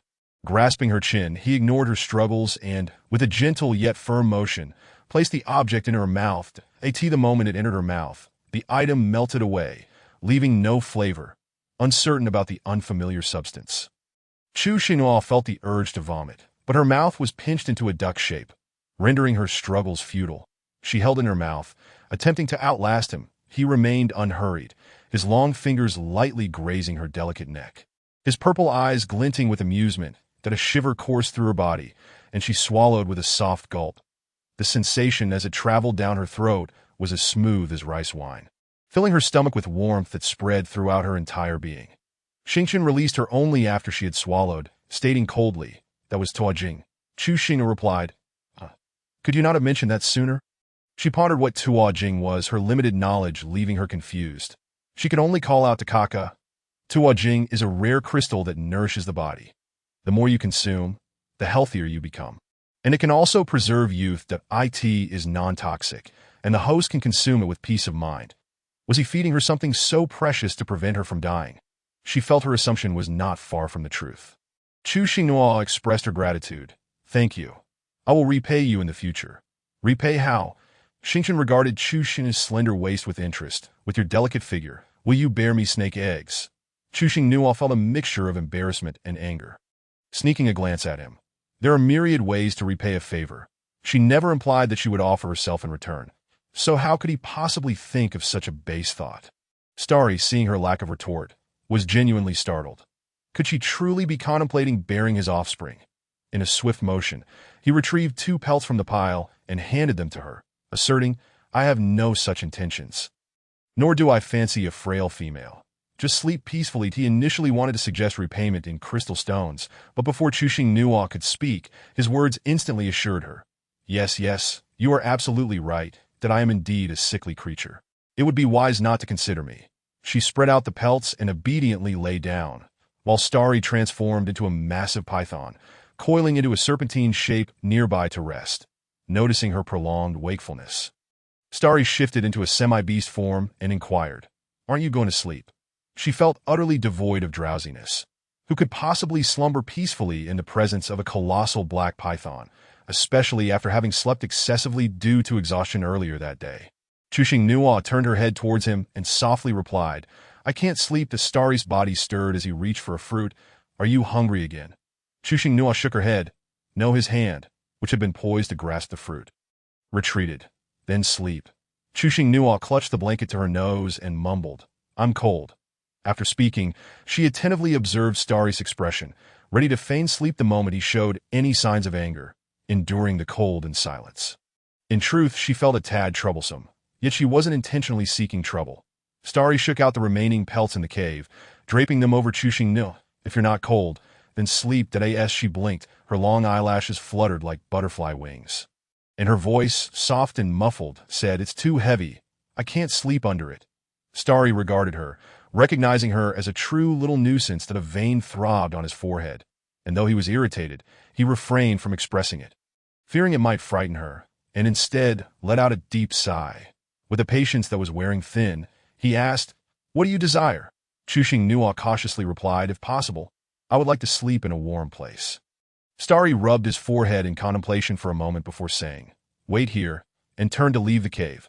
Chu Xinghua emerged from her makeshift bed, neatly folding the excess pelts. Meanwhile, Starry was intercepted by the guards of the female leader, who informed him even before he could inquire that the female leader had committed suicide. He hurriedly rushed over, and upon his arrival, he found Lan He, Nen Shi, and He Yu already present. After all, the female leader's fate concerned their lives, and it was impossible for any beast not to worry.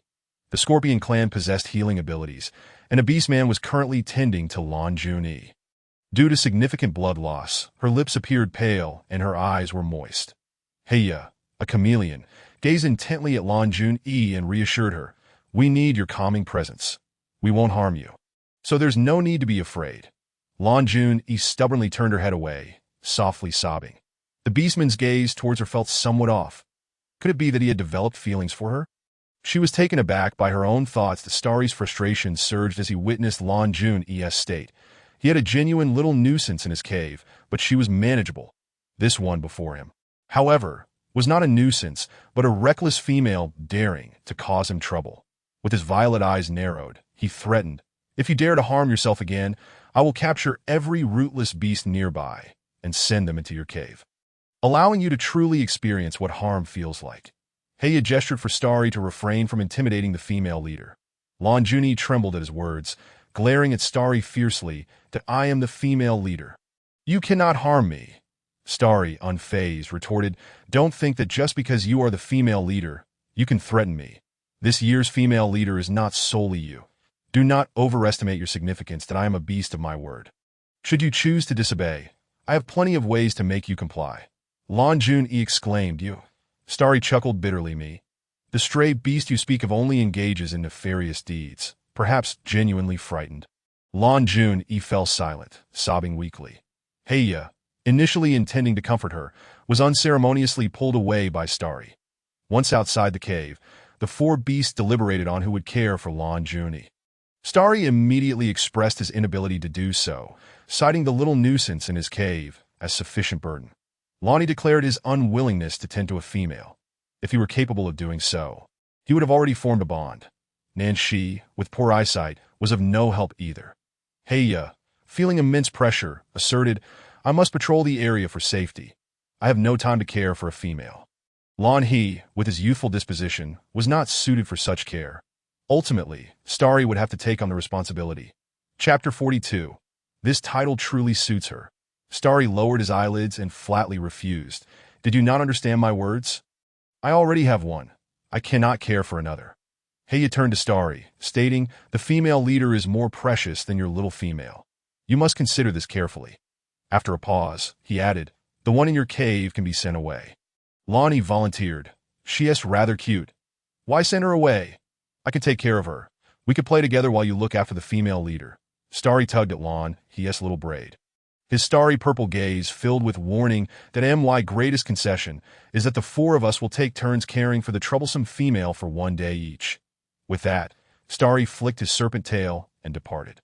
Upon Starry's return with firewood, Chushing Nuo was curled up into a small ball, yet she had fallen asleep.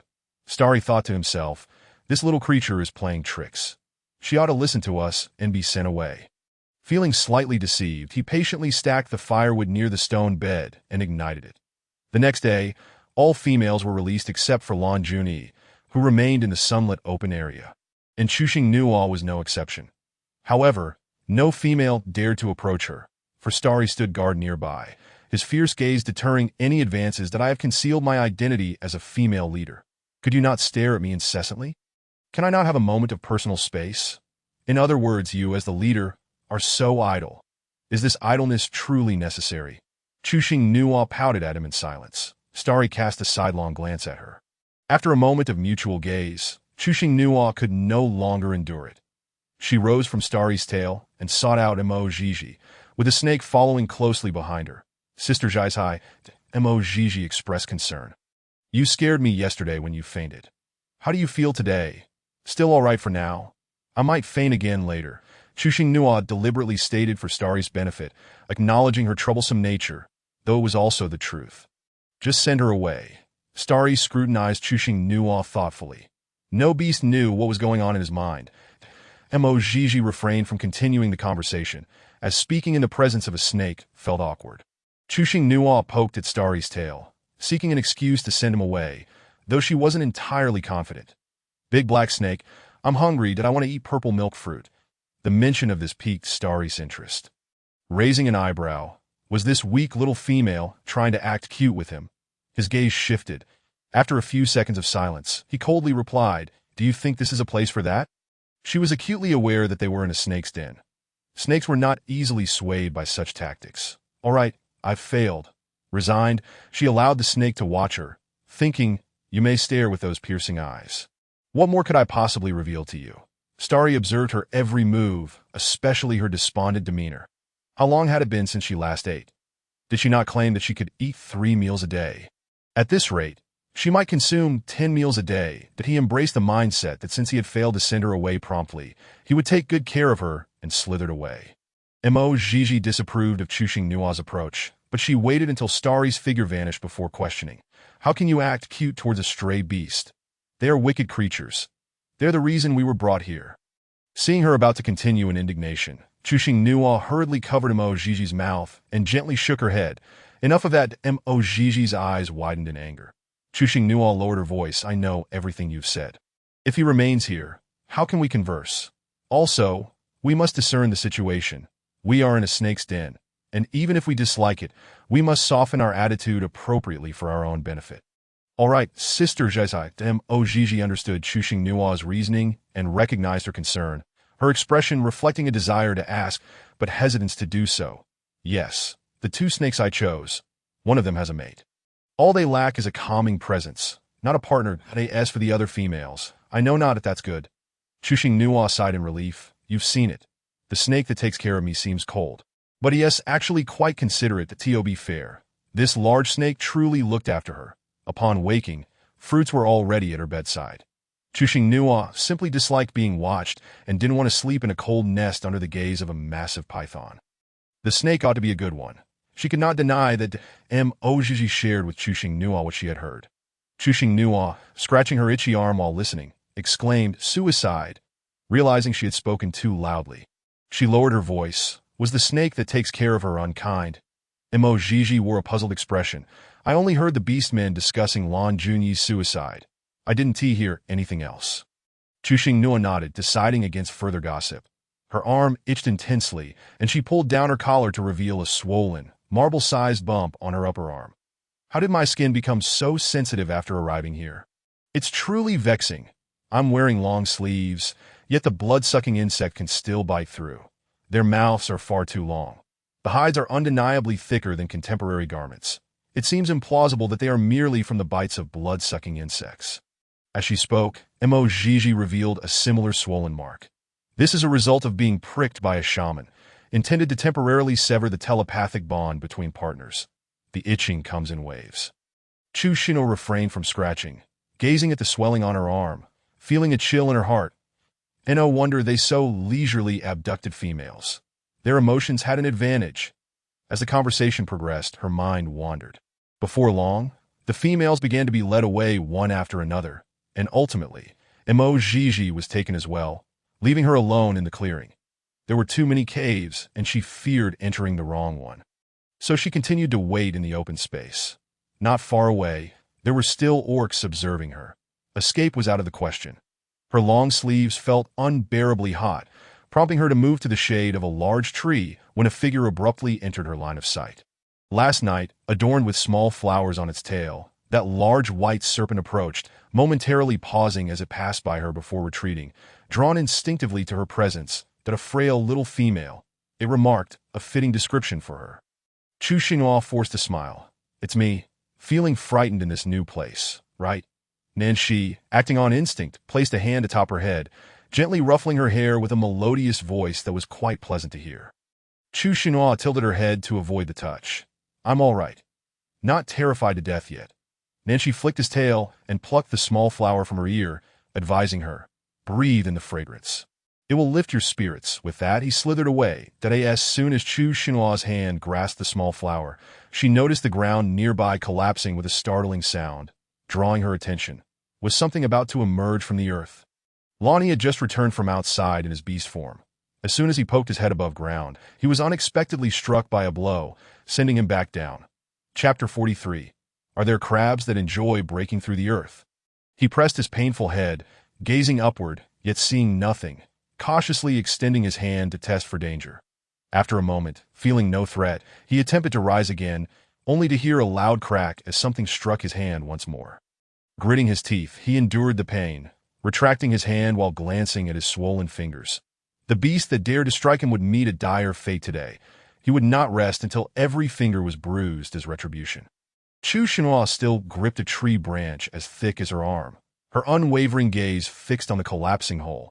Had she not reacted swiftly, the pincers would have rendered it useless, and the second strike would have missed entirely. How dare it show its face again, frightening anyone, even its own mother? Speaking of which, were there crabs that enjoyed breaking through the earth? Judging by the size of the pincers, they must be quite substantial.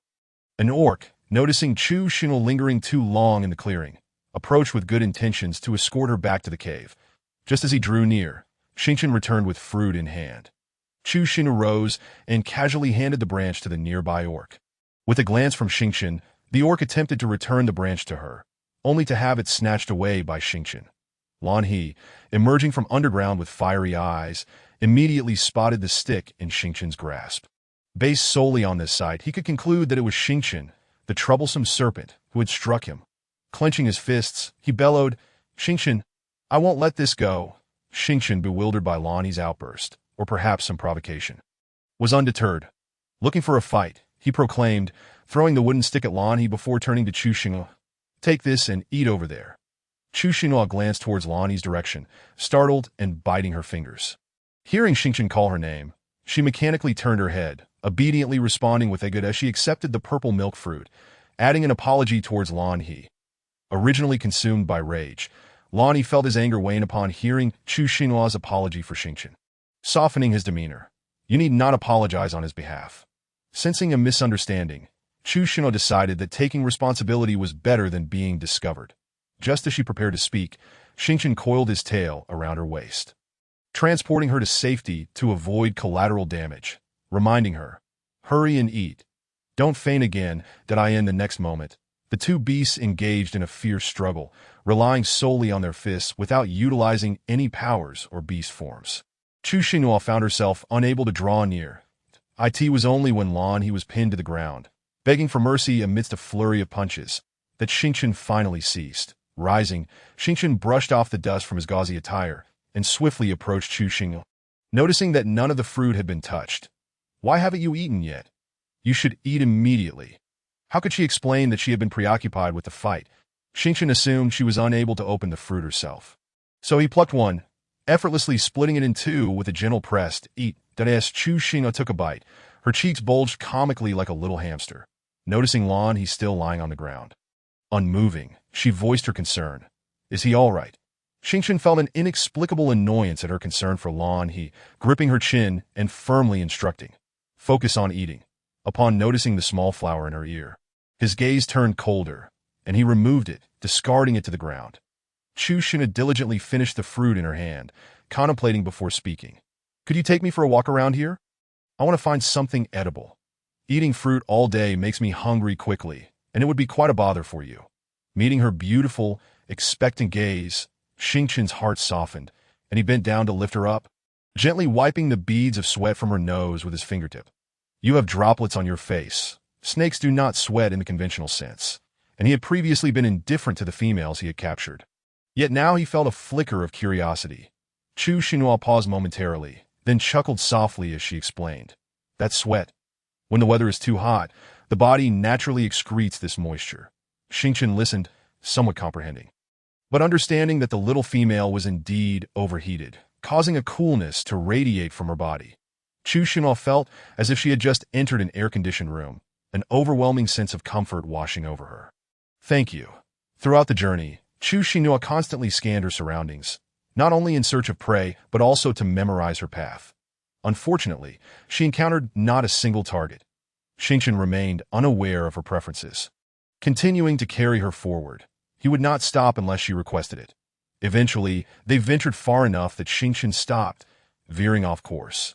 Chu Xinhua paid particular attention to the ground, which appeared unremarkable, yet when she looked up at the trees, she saw an array of colorful vines of varying thicknesses. Upon closer inspection, she realized they were different species of snakes hanging from the branches. That a wave of terror washed over her, and the hairs on her arms stood on end, triggering her fear of clusters. Each of these creatures possessed venom. It was best for the female not to approach carelessly. While Xingqian's words seemed to be a kind reminder, they were, in fact, a warning. Any female who dared to flee would meet her doom. She had no intention of wandering into the snake-infested woods. Had she possessed some yellow powder, she might have mustered the courage to try her luck. Chu Xinhua endeavored to calm her startled heart. No wonder she hadn't seen any prey along the way. It seemed she would be eating fruit again. "What do you want to eat?" Xingqian inquired. Chu Xinhua elaborated on the appearance of a land chicken. "Do you have any?" "The last one was a bit lacking. I want to try another relative of theirs." Xingqian frowned at her description, noting that clumsy fat birds, much like other avian creatures, were covered in feathers. The difference lay in their intelligence. One foolish, the other clever. "They're all feathers, not palatable. I will take you to find something delicious." Chu Xinhua pondered the types of food favored by snakes, such as toads and field mice, most of which were rather unappealing. She wondered which she would find suitable for her. "What is it?" Xingqian did not respond, swiftly leading her to a distant ancient tree. Chu Xinhua clung to his neck in fear, questioning whether he was genuinely seeking something delectable for her or merely intending to feed her to the snakes. Xingqian, sensing her trembling form, asked in confusion, "What are you afraid of?" Chu Xinhua remained silent. Xingqian did not press further, transforming his legs into a serpent's tail, ascending higher until they reached a spot dense with leaves. He roughly parted the foliage to reveal a large bird's nest, containing 5 sizable eggs. Xingqian gently patted her back. "Look back." Upon turning, Chu Xinhua gasped at the sight of the goose-sized eggs nestled in the nest. "What enormous eggs! What kind of bird lays such large eggs?" Xingqian, observing her astonished expression, could not fathom her surprise. These were merely ordinary giant bird eggs. "Can you eat them?" Chu Shino nodded enthusiastically. Yes, yes. Excellent. Once boiled, they require no additional ingredients and are quite nutritious. Xingqian lifted an egg, bringing it to her lips. Chapter 44. Taking a beating, Chu Shino was momentarily stunned, her reaction delayed for a few seconds, just as the egg was about to touch her lips. She hooked her arm around Xingqian's neck, covering her mouth with her other hand and leaning back, her eyes filled with resistance. Xingqian recalled how the females in his clan consumed eggs. They could not swallow them whole like the males. Instead, they would tap a small hole into the shell to suck out the contents. He placed the egg back in the nest, tapping a small hole into it with his finger before bringing it back to her lips. You can eat it now. Observing his actions paired with his words, she feared that further resistance would result in him forcibly feeding her. She slightly loosened her grip on her mouth, clearly expressing her thoughts. I prefer all food cooked. I don't enjoy raw eggs, nor can I eat them. The egg, however, is expelled from the bird's cloaca, and the unwashed outer shell appears quite revolting as she contemplates the image of a snake consuming its prey. Chu Xinhua feels averse to gazing further at the stars. In truth, the stars prefer to wash their food before consumption, a habit they have maintained since childhood. It is merely a concern that she might not be able to wait, which prompted such feeding. Xingqian remarked, "This cannot be roasted. It will explode." Seizing the moment while Xingqian's gaze was upon her, Chu Xinhua discreetly pushed the egg aside with the back of her hand. Not forgetting to explain, if boiled, it won't explode, and it is quite delectable. Although she had yet to taste boiled bird eggs, she was willing to give it a try. With a thought, she used her vine-manipulating ability to weave a small basket, placing every egg from the nest into it, without leaving a single one behind. The more she observed, the more wondrous it seemed. Her offensive abilities were indeed preferable. She pondered when Kaka might allow her to draw again, as it would be unfortunate to always acquire auxiliary powers. Suddenly, she realized a crucial point. This snake seemingly possessed two types of abilities. Was this akin to having cheat codes? Her curiosity piqued. She inquired, "Do you possess two abilities?" As Xingqian carried her back, he replied, "Just as you see."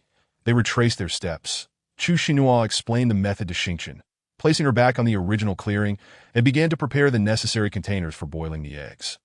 In her mind, she calculated how to find an excuse to explore another part of the forest the following day, ensuring she was well acquainted with any potential dangers in every location, thus facilitating her selection of the most suitable route for departure. Whether in reality or in a game, she abhorred recklessness. Opportunities are seldom repeated. One must learn to utilize them perfectly. Setting up the stove, washing the eggs, and igniting the fire were tasks that Xingqian undertook alone. Her presence only served to complicate matters, and he did not permit her interference. The wait for the eggs to boil felt interminable. Even without approaching the stove, she could feel the heat, and she silently inched closer to Xingqian. He remained vigilant, wary of her proximity, as he had his back turned to her. Even though a female wielding a weapon could not inflict much harm upon a male, he refused to allow himself to be injured in any manner by her. Chu Xinhua edged closer and closer still, until she was nearly pressed against him, yet she did not feel the comforting coolness she had earlier. She sat back down. Sensing her intent, Xingqian conjured a block of ice with his bare hands and offered it behind him. Chu Xinhua expressed her gratitude and placed the ice beside her, feeling significantly cooler. After the eggs were cooked, Xingqian contemplated using his abilities to resolve the matter. Fortunately, Chu Xinhua noticed just in time. Otherwise, she would have been faced with the prospect of consuming frozen bird eggs. Delightfully, she savored the egg white, leaving the yolk untouched, fearful of choking. Lonnie suddenly appeared from nowhere, sporting numerous bruises, and settled beside Chu Xinhua. Noticing that her eggs differed from the usual, and that the small female was relishing them, he expressed curiosity. Chu Xinhua, feeling guilty at his arrival, inquired with genuine concern, "Are your injuries severe?" The moment she uttered these words, she failed to notice the darkening expression on Xingqian's face. Lonnie responded nonchalantly, "Males often fight amongst themselves. This is nothing. The more one fights, the stronger they become. Moreover, he was usually the one on the receiving end of such altercations. If he could not endure such minor injuries, he would be better off mingling with females. You should seek treatment. Otherwise, the bruises will be quite painful tomorrow." Chu Xinhua lowered her eyelids, sincerely apologizing, "I truly am sorry for earlier." Chu Xinhua believed it entirely natural to express concern for an injured beast. Were it not for the need to feign weakness, she would have employed her abilities to heal Lan He. In the beast world, such concern was quite abnormal. Even though Lan He occasionally exhibited a lack of awareness, he realized that this small female was genuinely concerned for him, and it seemed to be of considerable importance to her. As a stray beast, he found it perplexing that a non-tribal female showed such concern. Did she perhaps harbor feelings for him? With this thought, he experienced an unprecedented wave of anxiety that he was a notorious stray beast. To receive affection from a female outside his tribe was an exhilarating notion. The more he pondered, the more embarrassed he felt, leading him to hastily attempt to change the subject, feigning calm as he pointed at the egg yolk. Asking, "Aren't you going to eat this?" Chu Xinhua glanced at the yolk, stating, "I'm not in the mood for it right now." Lan He picked up the yolk and placed it in his mouth, declaring, "I'll eat it for you." Chu Xinhua barely registered a gust of wind as a shadow zipped past her, and Lan He was sent flying a considerable distance that Xingqian's voice dripped with indignation. Try stealing her food again. He had tolerated Lan He for long enough and finally found a pretext to confront him, bewildered by his own irrational behavior. Lan He rose from the ground, his eyes brimming with grievance. He had asked before eating, so when had he stolen anything? If the small female did not consume it, it would only go to waste. He was merely being considerate. To his surprise, the bird egg was quite tasty. Swallowing the morsel, he provocatively remarked to Xingqian, "I'll steal it again next time." Before the words had fully escaped his lips, he fled as if pursued by a pack of dogs. Chu Xinhua was left flabbergasted. Was Lan He to be considered an indestructible pest?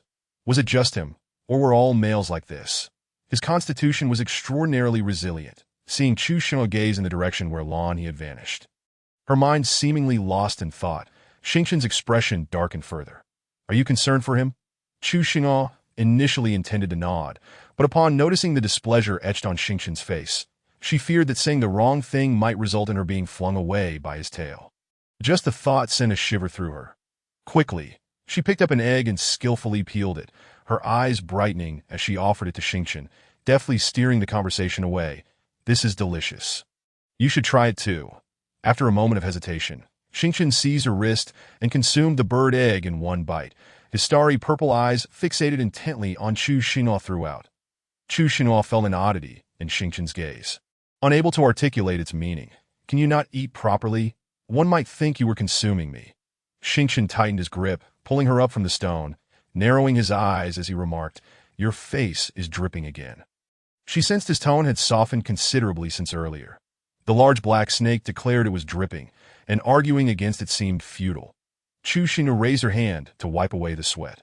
In this sweltering heat, she felt foolish for wearing long sleeves. She would consider herself fortunate if she didn't suffer heat stroke. "Did I feel quite warm? Could you release your abilities again?" Chapter 45. Seizing Opportunities Without Hesitation. Abilities are meant for combat. Although he emphasized their purpose, he generously used his powers to cool her down in an instant. Chu Xinhua found herself transported back to the cave. Xingqian rummaged through his collection of snake skins, selecting one of suitable size for her. Chu Xinhua felt the softness and coolness of the beast's skin against her small arms and palms, adorned with delicate patterns, far more exquisite than the silk she had encountered at the altar. As she unfolded the neatly stacked beast skin, she was startled, dropping it was a long piece, tapering from thick to thin. This was no mere beast skin. It was clearly a snake's shed. Snake skins were typically given as gifts to partners. It seemed inappropriate for her to accept. She picked it up and brushed off the dust, regardless of whether it was necessary. Quickly folding it back, she returned it to Xingqian, stating, "This is too precious. I cannot accept it. Please keep it for yourself." Her series of actions and subtle expressions elicited a flicker of displeasure in Xingqian's gaze, and they remained in a silent standoff that he awaited her reasoning for refusal. Though the snake skin appeared light, it still bore a slight weight after prolonged holding, prompting Chu Xinhua to set it down on the stone bed. Xingqian coldly stated, "Once my belongings are given away, they cannot be reclaimed." Chu Xinhua tilted her head to regard him, teasing, "Are you going to add, if a woman does not want it, she can discard it, to sound like a domineering Well, at most. He could be considered a domineering snake, no need for you to keep it. I will reclaim it." Xingqian's throat constricted. "Aren't you warm? Wearing a snake skin is better than beast skin. Put it on." Chu Xinhua, with her last bit of stubbornness, replied, "I want to wear it." Wearing it would be tantamount to acknowledging a partner's identity. While she did not deny the snake's merits, he had indeed taken good care of her. Even without knowing of her uselessness, she still maintained a modern mindset and could not bring herself to accept a beast as a partner whom she had known for less than 2 days. Neither would she accept his kindness without reciprocating in some manner, endeavoring to repay him as best she could. She returned the snake's skin to its place and sat at the edge of the bed. With Xingchen neither being forceful nor aggressive, she continued with her tasks, enjoying the free air conditioning. With nothing to do, she requested some needle and thread from Xingchen, embarking on a new project for hair ties. Xingchen transformed into a giant python, resting his large head upon the stone bed, his bulbous eyes unwaveringly fixed ahead, flicking his tongue. Chu Xinhua stole glances at him several times, reasoning that perhaps by observing him more, her fear would lessen. In her distraction, she forgot to secure the needle and inadvertently pricked herself. The pain caused her to gasp, placing her finger in her mouth. Xingchen abruptly lifted his head, shifting into his semi-beast form. A flicker of concern flashing in his eyes. Seeing she was unharmed, he collected the scattered items, commanding, "Stop it." Chu Xinhua had no intention of persisting and abruptly asked, "Has my partner arrived?"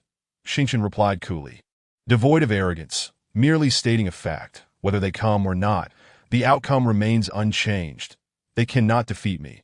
Unless I choose to let you go or the cold season arrives, you have no opportunity to leave. He had reached the 9th stage and did not need to succumb to the sleep that other snake beasts did during the cold season. For him, it merely meant a slowdown in movement and thought. Capturing a female would not be a challenging feat if he desired to do so. Chu Xinhua softly responded, "I know you are formidable and that they cannot match you. What I truly wish to know is whether they have come. Could you tell me? Escaping also requires support. Otherwise, she might encounter some beast man right after fleeing the snake's den, that if that beast man has a foul temper and is malicious, her situation would worsen. They ought to seek assistance from their kin. It won't happen instantly." Every word she spoke was filtered in Xingchen's ears, sounding like a petulant plea that he asserted with certainty that Chu Xinhua did not exhibit any disappointment, striving to nourish herself before their arrival, ensuring she would not suffer any grievances while soothing the snake. "Thank you for sharing this with me." Xingchen approached the bedside, quietly observing her. "Lynxes and foxes are not feeble males. I cannot fathom why they would choose you. If they wish to live long, they should select a female with calming abilities during their special phase. Typically, males choose females that match their abilities, unlike those wandering beasts who have no options and must settle for their kin for reproduction." This is merely his perspective. Xingchen was unaware of what those bonded pairs thought. Chu Xinhua replied with a gentle smile, "You should ask the males. I cannot provide you with an answer. However, you can ponder this. If one side is a female you adore and the other is a female worthy of you, which would you choose?" Xingchen, unwilling to entertain the thought, stated, "I never make choices. I am curious about how you manage to keep 2 males loyal to you." Chu Xinhua counted off on her fingers. "I am frail, troublesome, difficult to nurture, delicate, indulgent, and lazy." After listing several traits, she was unsure what other labels would suit her. Xingchen casually remarked, "You are very well behaved." Chu Xinhua responded, "My body cannot endure much strain. I can only adapt and be obedient." Xingchen rose and returned to the place where he had previously retrieved the crystal. He opened his mouth. Chu Xinhua covered her mouth, murmuring, "I'm already well. There is no need for me to eat anymore. Thank you for your kindness. How could one so casually offer such a precious item? Is this snake foolish? Nothing comes without a price. If she continues to consume, what will she have left to give?" Seeing Xingchen approach step by step, fearing he might forcibly open her mouth to feed her, she snatched a piece of beast hide, shaking it open and hiding inside. Xingchen was amused by her reaction, a smile tugging at the corners of his eyes. The crystal was indeed a favorite among females. If a single male possessed one, even the most attractive females would vie for his attention. This reaction before him was rather entertaining. "Tonight, you are not allowed to eat." Chu Xinhua immediately poked her head out. "Why? If she does not eat, something terrible could happen. How could she be forbidden from eating?" She had not spoken incorrectly. Xingchen fiddled with the crystal in his hand. "I want to see if you will faint again." "What is there to see? Is my sudden fainting act particularly graceful or beautiful, warranting admiration? It feels somewhat perverse that I disagree. I want to eat that I do not wish to gamble with my life." Xingqian said nothing further. Presenting the crystal before her, Chu Xinhua was acutely aware of the consequences of refusal. If she endured hunger tonight, low blood sugar would lead to fainting, and upon awakening, she would still need to consume the crystal. She opted to bypass the intermediate steps, obediently consuming the crystal, though he was not distressed about the crystal's rarity, yet she continued to be overly sentimental. She resolved to adapt and enjoy the free meal. In the future, when he provided it, she would consume it until he felt reluctant to part with it. One should seize every opportunity. This was how she consoled herself. Xingqian was pleased to see her consume the crystal. You are well, and still so obedient. I will like it very much. Chu Xinhua vowed. Rest assured, even if I consume a dozen crystals, my frail body will not improve that I am a burden. You should not complicate your life further. Xingqian responded with a hum, continuing. If a dozen is insufficient, then consume 50. If that is still not enough, eat 100 that you will surely be well fed. Chapter 46. You are the one I retrieved. Aren't crystals quite precious? Why does he speak of them so casually, as if they were mere cabbages? Chu Xinhua steeled herself. All right, I will make an effort to eat. Xingqian gently ruffled her hair. An indescribable feeling washing over him as the words mine suddenly popped into his mind, causing him to pause. Chu Xinhua believed he had finished, pulling his hand away and reclining against the stone bed, surrendering herself to lethargy. The following day, the sun's warm rays illuminated the earth as Xingqian took her outside, one arm cradling her while the other shielded her from the sunlight. An amount of fire in the cave could match the sun's direct warmth, and she was particularly averse to the cold. Bringing her outside allowed her to sleep comfortably while he could hold her soft form, benefiting them both. They arrived at a small river. Chu Xinhua nestled in his embrace, yawning widely, assured of safety, and continued to sleep. Her sleep schedule had been disrupted. Xingqian tightened the animal hide wrapped around her, found a relatively comfortable spot to sit, and closed his eyes to rejuvenate alongside her. Humanoids possess eyelids to close their eyes. Nearby, a snake beast slithered past, producing a hissing sound, and Xingqian swiftly dispatched the snake with a vine. The snake beast, initially intending to swim in the river, scattered in fear at Xingqian's anger. Chu Xinhua slept peacefully in his arms, resembling a slumbering kitten. This serene state lasted only a moment. Her breathing became a bit rapid, and her brows furrowed slightly, as if she were experiencing a troubling dream. Occasionally, her gently trembling eyelashes suggested she might cry at any moment, her cherry lips parting as she murmured intermittently. Xingqian listened intently. However, the words she spoke were not what he wished to hear. She was missing her partner. Do not be afraid. I am here to believe that partners should provide such comfort. Indeed, upon hearing his words in her dreams, Chu Xinhua's brow unfurled, and a faint smile graced her lips as she slumbered soundly. Haya, accompanied by Lan Junyi, also arrived at this body of water. Lan Junyi, perched on Haya's shoulder, exhibited persistent resistance. I told you not to. I want to return to the cave. Let me go. Haya remained patient. You haven't bathed in days. Now that the river water is warm, you ought to wash. Females should be clean. Lan Junyi retorted, I won't wash. I want to smell bad. Let me down. If she could remain unbothered by wandering beasts by being foul, she would rather smell. Xingqian covered Chu Xinhua's ears, fearing she might be awoken from her slumber. Hearing their exchange, Xingqian instinctively cast his gaze downward at the one in his arms, who had not bathed since being captured. Each day, she merely wiped her body with warm water, and her animal hide skirt had not been changed. She did not smell. Rather, she emanated a faint, pleasant fragrance, just as Haya set Lan Junyi down. She shoved him. Stay away from me.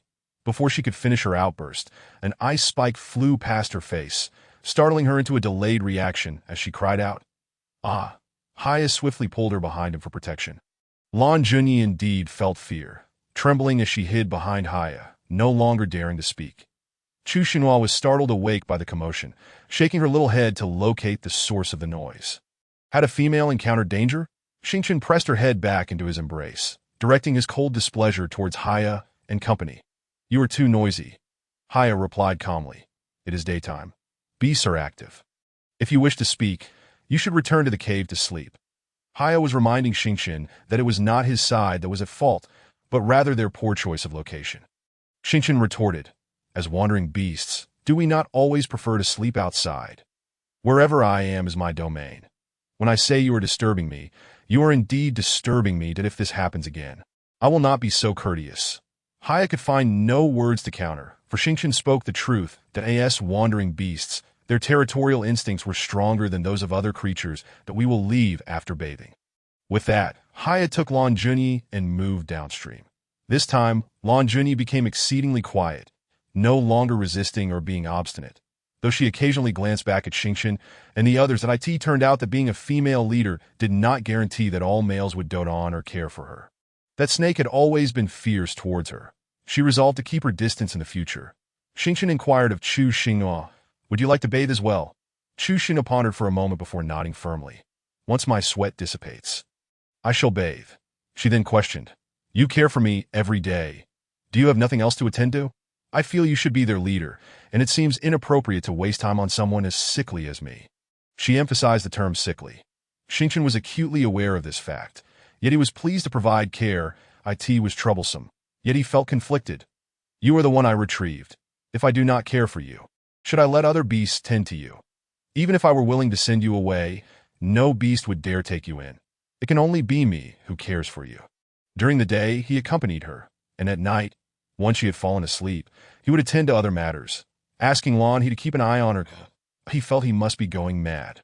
Chu Xinhua cautiously suggested, "In truth, returning me to my original place would be best for everyone." That Xingqian's large hand gently gripped the nape of her neck, causing Chu Xinhua to shrink back in fright.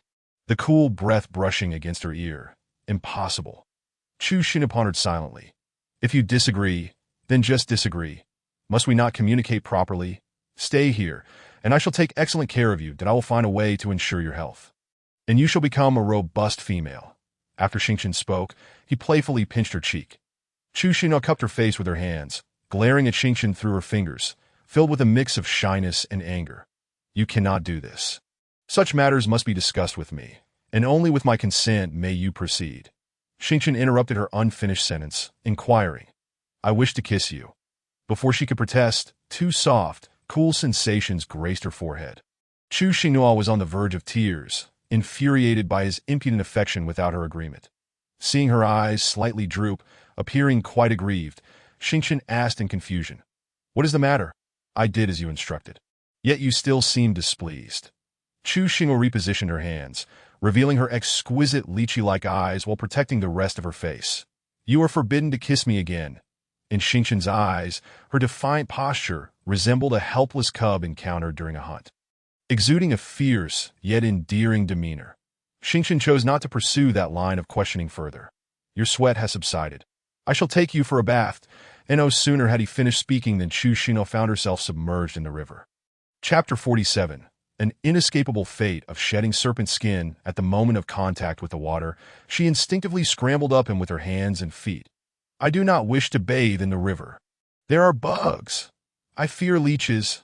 I want to go ashore." In her perception, the river teemed with parasites, and blood-sucking leeches lurked within, instilling her with terror. She recoiled from the water, unwilling to even brush against it. She should have swum to the shore herself, but she feared that a leech might latch onto her in the meantime. Xingqian supported her, allowing Chu Xinhua to ride securely on his shoulders. Her head firmly embraced. "This body of water belongs to us. There are no other beasts here, so you need not fear." Chu Xinhua shook her head vigorously, refusing to descend, her feet kicking high. "No, I do not want to. I am scared." She believed she was strong enough in daily life, yet this situation rendered her utterly helpless, and she burst into tears that as a child, after playing in the river with friends, she had been bitten by 2 leeches, resulting in severe swelling and fever that nearly cost her life. Others had been bitten without incident, but she had suffered. Since that experience, she bore a psychological scar that in the days since her arrival. It was the first time Xingqian had witnessed her cry so intensely, and he comforted her while carrying her back to the shore. "Your health has always been poor. Do not cry that we shall return to the shore. This time it is my fault for not knowing you would be frightened. I thought you were unafraid of me." He truly could not comprehend what kind of creature in the water could be more terrifying than them. The wandering beasts. Chu Xinhua stifled her sobs, sniffing as she whimpered. "You are a beast man, capable of communication, and you are not bad. You have never harmed me, so why should I fear you? Leeches are different. They cannot communicate, they are unreasonable, they will bite me and suck my blood," causing me unbearable distress. How can one strike a leech? They are not like snakes. Besides, the leeches here are surely larger than those where I lived. 2 of them would drain me of all my blood. Xingqian listened, bewildered by her incessant mention of leeches, his mind racing to comprehend the nature of this creature. He could ascertain one thing. The little female had been bullied by something called a leech. After placing her on the riverbank, he brushed away the tears clinging to her eyelids. Tell me, what do they look like? Chu Xinhua vividly described the appearance of the leeches to Xingqian. He listened intently, gaining a clearer understanding of the creature she spoke of, a blood-sucking flesh worm inhabiting the water. He understood what needed to be done. First, he must take her back to the cave. For wearing wet bee skins could lead to illness. Since she disliked wearing serpent skin, Xingqian simply removed his gauzy garment, revealing his robust physique. Remove that damp one and wear this. Return me the bee skin skirt when you can. Chu Xinhua hesitated, reluctant to accept. Was she doomed to the fate of wearing serpent skin? Xingqian draped the gauzy garment over her. Do not overthink it. It is merely a temporary loan. With that, he turned and exited the cave. With no choice, Chu Xinhua donned the gauzy garment, which gave Xingqian an aura of a refined young gentleman done on her. It appeared as though a child had borrowed an adult's clothing, long and loose. She could tell without a mirror how amusing she looked. Fortunately, it was opaque black. Xingqian sensed the time was right, so he entered the cave, tearing off a long strip of serpent skin, folding it at the center of the gauzy garment, and securing it with the serpent skin. After the operation, the gauzy garment fit her much better. Chu Xinhua rolled up her sleeves and politely expressed her gratitude. Thank you. Xingqian nodded in response. Pondering why this little female paid him no attention, it seemed she had not spared a glance at him since their meeting to know, just a few days ago, she had shown tender concern for Lanha. Stealing glances at him repeatedly, her gaze lingering on Lanha's upper body. Xingqian took the discarded clothing outside to wash in warm water. After washing, he found a place to hang it out to dry and cautioned her. I will go find something in return. Do not leave this stone. She was to wash herself, which he refused, instead placing her on a high stone to sit, where she swung her little feet in boredom. Beastmen truly excelled at caring for others. Chu Xinhua obediently replied, all right. After Xingqian departed, she surveyed her surroundings, swinging her little feet even more vigorously, letting out a long sigh. Alas! I wonder when Qianli and the others will arrive. Xingqian mentioned they were fetching reinforcements. But she was unsure how capable those reinforcements would be. The more she thought about it, the more dispirited she became. Leaning her head against the nearby tree trunk, she gently caressed the wrist concealed by her mark. Just as she was lost in thought, a large hand suddenly appeared before her. She could tell at once that this was not Xingqian. The skin of the hand's owner was much darker than Xingqian's. Noticing the transparent crystal in the palm, she quickly straightened her posture. You startled me by appearing without a sound. Lanha smiled bashfully at her, feeling both excited and shy upon realizing that the little female had taken a liking to him. Though he usually had a thick skin, he now felt inexplicably bashful around her. He had previously received affection from females in his tribe, which felt rather ordinary, but this was entirely different. Here, take this to eat. The best response a male can give to a female is to offer her a precious transparent crystal. Chu Xinhua, do not tell her again that the transparent crystal is a precious item. Xingqian gave it to her, and now Lanha was offering it as well. It clearly seemed to her like a common cabbage, something every beast had. Chu Xinhua gently declined. I am not hungry. This is good for your health, and your wounds should not yet be healed. Save it for yourself. Every night, Xingqian provides me with food. I shall not eat another beast's transparent crystal. Moreover, it does not satiate hunger. It has no flavor, neither good nor bad. Lanha was captivated by her words, his heart completely won over. The little female was concerned for him, which was incredibly tender of her. I am a male, resilient against hardship. Today, I only hunted one transparent crystal for you to eat. When I hunt two in the future, I will still give them to you. You may rest assured, I understand your intentions and have given it serious thought. I accept. However, during the cold season, I will hibernate. Saying this, he felt a touch of melancholy.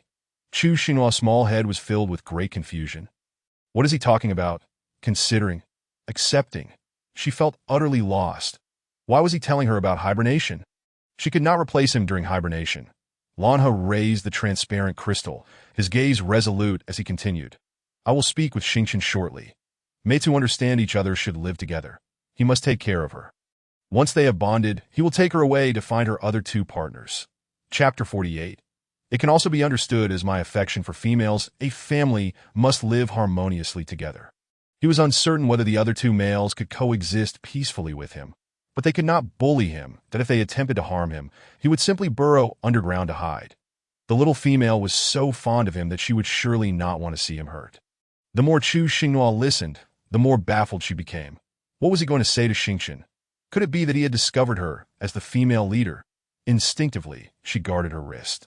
The more she thought about it, the more her anxious expression betrayed her. You have been hesitating to ask for quite some time. Fearing the other party might be oblivious, she inadvertently revealed something with her question. If that were the case, she would be left weeping in embarrassment over her own foolishness. That Lana's tone conveyed a barely concealed joy. What do you think? Chu Xinghua glanced in the direction Xingqian had departed, realizing that she could not allow them to meet, much less speak. When Xingqian returned, she would claim she wanted to go back to the cave, that I do not think it is a good idea. Lanha directly posed a soul-searching question. Do you simply not want to live with me, or do you prefer Xingqian's cave? Chu Xinghua was startled by his question, nearly tumbling off the stone. Do you even realize what you are saying? Lanha nodded. You have yet to answer me. Chu Xinghua held her forehead in exasperation. The very premise of his question was flawed, that as a captive. What rights did she have to make a choice? If only they would listen to her wishes, she would prefer a private cave. What am I supposed to answer you? It would be more appropriate for you to express what you wish to hear, and I shall comply with your desires. When Xingqian returned, he happened to overhear Lanhua's inquiry. He too was curious about how the little female would respond. Thus he stood at a distance, eavesdropping unabashedly. However, this little female feigned ignorance, and upon realizing that she would glean nothing more, he stepped out from behind the tree. Seems you are quite idle with your patrols nearby. Do you require an expansion of your search area? Upon hearing Xingqian's voice, Chu Xinghua immediately turned around. Xingqian was placing an assortment of unknown wildflowers from his basket near the still damp animal hide skirt, allowing their fragrance to permeate the garment. Chu Xinghua remembered that Lanhua intended to report to Xingqian, so he leapt down from the rock and quietly urged Lanhua. He is in a foul mood. You should hurry along to avoid further trouble. Go on. And no sooner had he spoken than he intended to approach Xingqian. Lanhua found herself perplexed by this little female, who evidently cared for him, yet refused to cohabitate. Why was that? Tomorrow, I shall detain Chu Xinghua and force the crystal into her mouth. Remembering the tasks at hand, she quickly amended, I will return when I am free. The crystal dissolves instantly, leaving no chance for her to spit it out. Thus, Chu Xinghua was left with no choice but to swallow. Uttering a simple thank you, Lanhua departed in good spirits. Once Xingqian finished arranging the flowers, he approached her, and the next moment, she found herself placed back on the stone. Watching as Xingqian removed her shoes and retrieved a piece of irregular, milky white cartilage from the basket, measuring it against her foot. Casual as ever, he inquired, what were you discussing just now?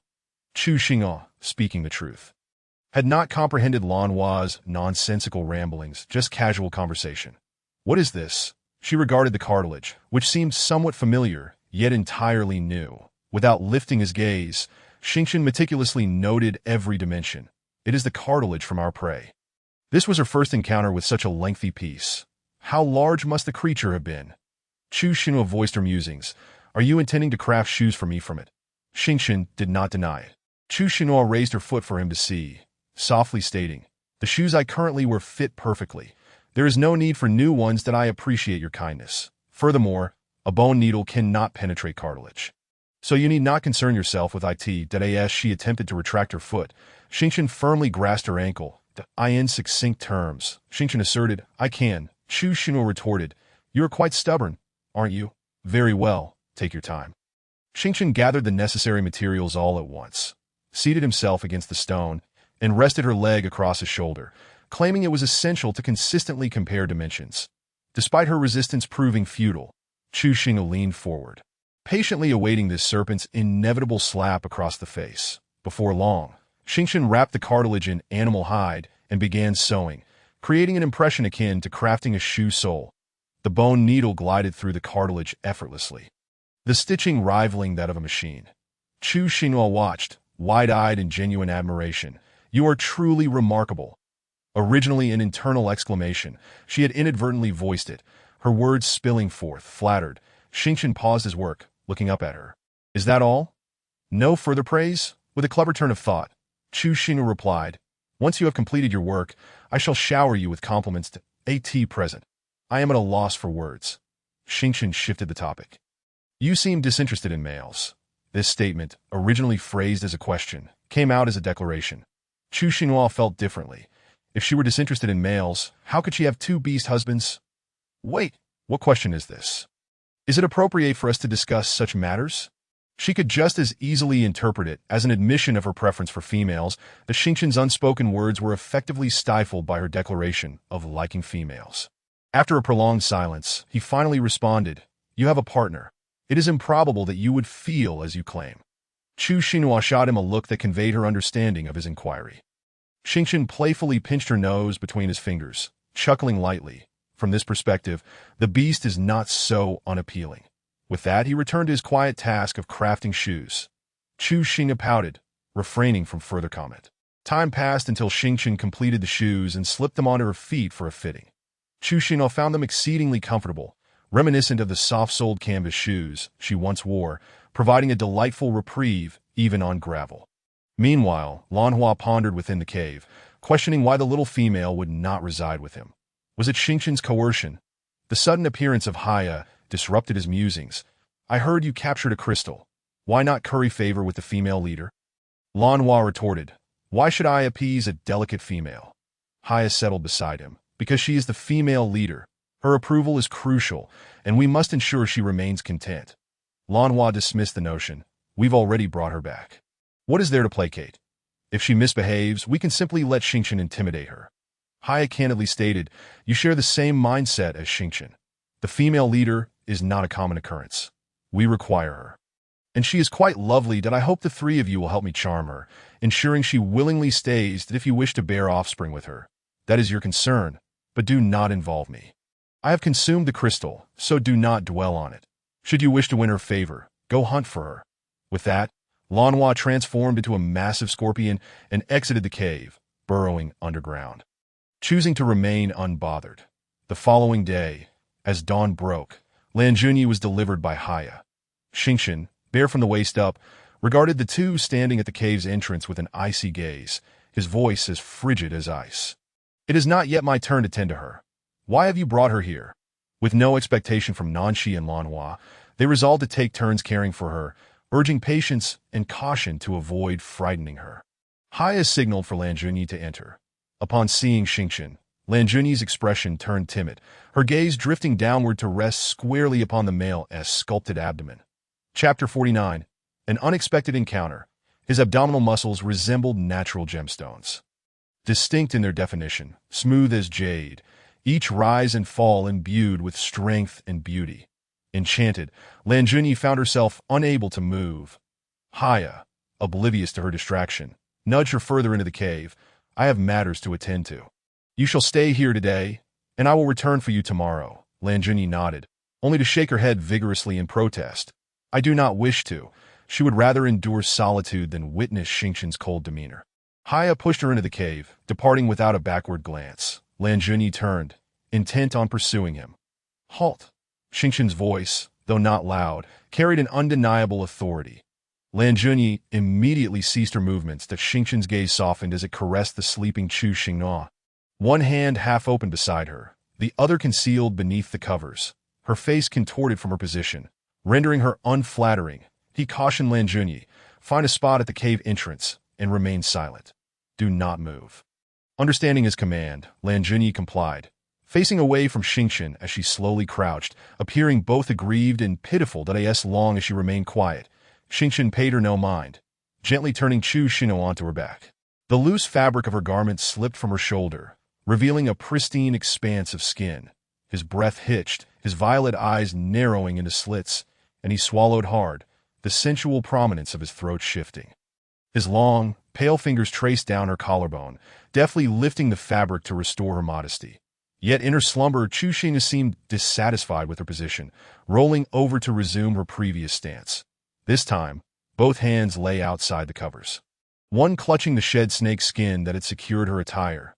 The garment, now only vaguely concealing her, left Xingqian with a furrowed brow, 3 lines of frustration etched across his forehead, as he finally comprehended why her clothing had slipped.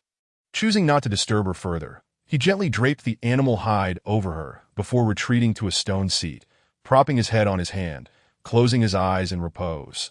The cave was so silent that one could hear a pin drop. This tranquil state persisted until Chu Xingnuo awoke, dazed and kneeling on the stone bed, her eyes unfocused for a moment before sharpening with clarity. Unbothered by her surroundings, she descended from the bed, preparing to wash up, only to feel a chill across her chest. Looking down, she was startled as Xingqian approached, bending to assist her in adjusting her clothing, startled by the sudden appearance of a large hand. Chu Xingnuo gasped, hastily shielding herself from exposure. Xingqian feigned innocence, stating, "It is merely a small matter. It suits you well," while playfully nudging her soft curves. Chu Xingnuo's face flushed crimson. "You pervert. Do not look. Do not touch." She raised her hand to strike him. Xingqian easily blocked her attack with a casual lift of his arm. "Even if I do not retaliate, you alone will be the one to feel pain." Embarrassed, Chu Xingnuo clutched her garment tightly, delivering a swift kick. Xingqian deftly caught her ankle with one hand while using the other to adjust the hem of her attire, ensuring she remained covered. Chu Xingnuo glared at him. "Let go." Xingqian obediently released her. To her surprise, his compliance caused her to lose her balance, stumbling backward. Xingqian, quick as lightning, caught her, one hand cradling her head while the other supported her waist. Gently lowering her back onto the bed, "That I told you that you would get hurt if you insisted on testing that." A gentle, cool breath caressed her cheeks, evoking a slight itch. Chu Xingnuo's heart raced incessantly. Not from affection, but from the heightened tension that accompanied the presence of danger. As she gazed at the pale, handsome face inching closer, she instinctively raised her hand to push him away. Just as her fingers were about to make contact, Xingqian suddenly sprang to his feet. To her surprise, she discovered that her clothes had been tidied up without her noticing, and she strode with purpose towards the washing area. It was only at breakfast that she noticed Lan Junyi squatting at the cave entrance, resembling a ghost. Surely, she wouldn't remain there indefinitely. Had she overheard their earlier awkward conversation? The thought made Chu Xingnu feel utterly disheartened. "Well, as long as I don't act awkwardly, the embarrassment lies with others." Xingqian observed the little female casting furtive glances in her direction and coldly remarked, "Focus on your meal." Chu Xingnu was perplexed as to why Lan Junyi had come to this cave. But as they were both girls, she couldn't bear to see the other squatting there like a beaten dog. Without hesitation, she advocated, "Can she come in? Squatting for so long must be tiring for her." Xingqian averted his gaze towards the cave entrance, replying, "My cave does not permit females to linger." Chu Xingnu was tempted to inquire what exactly she was considered. Was she a male? A rumbling sound echoed in her ears, and she recognized the discomfort of an empty stomach. Adhering to the principle of helping fellow captives, she picked up her food and moved to sit beside Lan Junyi. "Stop squatting and join me for a meal." Lan Junyi gratefully accepted the food and imitated Chu Xingnu by sitting on the ground. Xingqian made no attempt to intervene, merely watching the two with a complex expression, as if recalling unpleasant memories. His brows knitting tightly together. After finishing their meal, Lan Junyi became more animated, chatting with Chu Xingnu at the cave entrance like two joyous birds chirping away. Finding it bothersome to monitor 2 females at once, Xingqian refrained from leading them out of the cave. Suddenly, he spoke, "Have you had enough to eat?" Chu Xingnu didn't turn around, replying, "I'm full." Xingqian felt a pang of neglect wash over him, and he continued to endure the dull chatter of the 2 females. Meanwhile, all the tribes had located the territory of the wandering beasts, but as soon as they set foot inside, the solid ground unexpectedly collapsed. The quick-witted beasts leapt aside, deftly evading the danger, while some slower ones, capable of escaping, found themselves caught in the chaos of their group's movements, inadvertently stepping on each other and falling through the fissure. When Ci felt the ground give way beneath him as well, but fortunately, Qianli had clamped his jaws around his neck, preventing him from plummeting. Inside the collapse were sharp bamboo stakes for males. As long as their hearts remained intact, they would be fine. Yet those who had fallen did not climb back up, and upon closer inspection, their wounds had turned black, indicating clear signs of poisoning. Everyone worked together to rescue the injured beasts, while several shamans hurriedly began treating them. The leaders transformed into human form and gathered to discuss their next steps. The wolf tribe leader spoke first. "We cannot proceed recklessly. This will only lead to greater losses. If the shamans exhaust their healing abilities, we shall find ourselves in even graver peril." The leopard tribe leader added, "To prevent encountering such situations again, I will take the younger ones to scout ahead. Do not contest with me. Our leopard tribe possesses slightly swifter speed," the Geely interjected. "I will accompany you that if any danger arises, we can look out for each other. You all should remain here to care for the injured cubs." The other tribe leaders nodded in agreement. After a brief discussion, the leopard and fox tribes leapt over the collapsed area, pairing off to advance cautiously. Qianli and Wenci naturally formed one group, while the two leaders paired together, and Yundu and Jing Chu formed another. The rest were free to team up as they wished.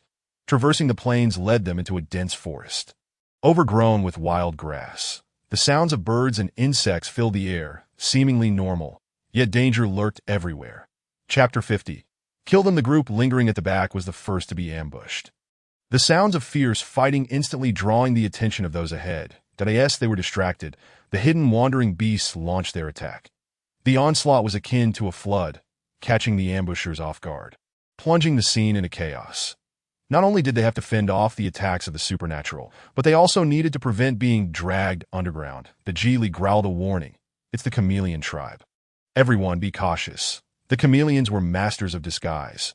While the other beasts engaged in combat with the chameleons, Wenci and Qianli found themselves facing a giant scorpion, utilizing its earth-based powers to conceal itself while swiftly launching brutal attacks. It targeted the lynx and the fox with its venomous tail stinger. Both the lynx and the fox, agile and nimble, leapt to avoid the ground, opting for the trees to evade the stinging attacks while keeping a vigilant eye on the swirling yellow sand below, searching for the scorpion's hiding place.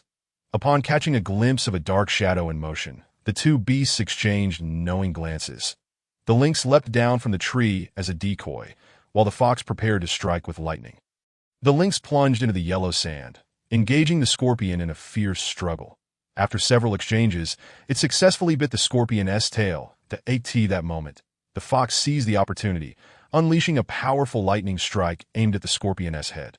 With a resounding explosion, the scorpion's head shattered, gruesome blood and flesh splattering everywhere. The lynx released its grip on the scorpion's tail and looked up, only to see a shadow materializing behind Wenci. The lynx attempted to call out a warning, but it was a second too late. The fox, caught off guard, was knocked down from the tree, its tail thrashing behind it as it fell. Lanhe deftly dodged the fox's tail attack, brushing away the falling fox fur and placing one hand on the tree trunk, gazing down with a sneer at the fox that landed gracefully on the ground. "You two aren't as impressive as I thought. No wonder you resort to using meat to appease females." And noticing that the other party had no intention of continuing the fight, the lynx transformed into human form, questioning, "What do you mean by that?" Wenci also shifted into human form, ready to defend himself. "Defeat me in a fist fight, and I shall tell you," Lanhe replied, nimbly leaping down from the tree to land before the two males. Heya, noticing Lanhe displaying his youthful demeanor, ghosted past him, delivering a sharp blow to the back of his head. "Kill them." Lanhe rubbed the sore spot on his head. "Go to your side. Don't concern yourself with me." Heya disregarded his words and unleashed his powers against Qianli and Wenci. Lanhe, reacting swiftly, intercepted Heya's attack, appearing before the two males. "They should fight me." "What is your business here?" Heya retorted. "Anyone who intrudes here deserves death." Lanhe countered, "They cannot be killed." As Lanhe and Heya exchanged words and blows, the battle raged on, both equally matched in power. Qianli and Wenci were baffled by the actions of the dark-furred male. He had initially attacked them, but was now aiding them. Regardless of his motives, they decided to join forces against the newly arrived wandering beast. With three powers attacking simultaneously, Heya found himself at a disadvantage, sustaining several wounds in an instant, his rage boiling over. "Foolish scorpion. Which side are you on?" Realizing he had overstepped, Lanhe felt a pang of regret for his actions. He shouted to Qianli and Wenci, "You two should hurry and escape." Qianli thanked him, pulling Wenci away to assist. Once he saw them successfully flee, Lonnie ceased to struggle with Heya, transforming into a scorpion and burrowing into the ground to escape. The wandering beasts adhered to the principle of killing any outsider who entered their territory. It was not born from deep-seated hatred. So they did not pursue. The two tribes managed to escape, albeit wounded, with one leopard beast lost. The shamans rushed forward to provide healing. The leaders convened once more to strategize, just as the battle concluded. A beast approached the cave to report to Xingqian using the serpent language. Upon hearing the news, Xingqian frowned deeply. "Bring him back." The serpent hesitated, flicking its tongue. "I can't defeat him." Chu Xingnu perked up her ears to eavesdrop, completely unable to comprehend, reflecting on how she should learn more foreign languages. Xingqian waved his hand at the serpent, signaling it could leave. Approaching Chu Xingnu, he pinched her cheek playfully, a smirk playing on his lips. "You read quite something." This vague comment left Chu Xingnu bewildered. What had she done? Hadn't she been behaving well? Lan Junyi occasionally glanced at Xingqian. Suddenly he barked, "Bow your head." Chu Xingnu, filled with a desire to survive, quickly lowered her head, but her chin was gripped, preventing her from doing so. Instead, she cast her gaze downward. In a sudden lift, she was startled, wrapping her arms around his neck. "Come with me for a moment." Xingqian turned to Lan Junyi, his tone chilling. "If you steal another glance, I'll poke your eyes out." Lan Junyi lowered her head, trembling like a leaf. Chu Xingnu dared not look again, closing her eyes and patting Xingqian's shoulder. "If we're going out, let us go." Xingqian flicked her forehead lightly and slithered towards the cave exit. Chu Xingnu spread her fingers, peering through the gaps, glaring at him. After a while, they emerged outside the cave, where she was set down on a rock, and Xingqian walked away. Chu Xingnu? She swung her legs, idly fidgeting with her fingers as time ticked by. After what felt like ages, she could no longer sit still. Lonnie peeked around the corner, left all alone again. The rich scent of blood wafted into her nostrils, prompting Chu Xingnu to pinch her nose and exclaim, "The stench of blood is quite strong on you. Please step back." Lonnie casually wiped her hands with a leaf and said, "Come, I will take you to have some fun." No sooner had she spoken than several vines appeared out of thin air, lunging towards him. Lonnie could only dodge swiftly, while Xingqian materialized behind him, chuckling softly. "As for her, let's set that aside. Today, I shall entertain you." Lonnie endured the blows. He explained, "No, Xingqian, please listen to me." Then, a fierce and captivating scene of combat unfolded in the clearing. Fearing accidental injury, Chu Xingnu hid behind a rock, her ears filled with Lan's pitiful pleas, which sounded utterly tragic, watching the chaotic display of supernatural abilities. Chu Xingnu swallowed hard and mustered the courage to pitifully utter, "Big black snake, I'm so hungry." Her voice was barely audible, completely drowned out by the sounds of battle. However, Xingqian caught her words and instantly ceased his powers. Directing his gaze towards her, seizing the opportunity, Lonnie burrowed underground to escape. Then on their way back to the cave, Xingqian warned her repeatedly not to share her food, as her portions were already scarce. Chapter 51.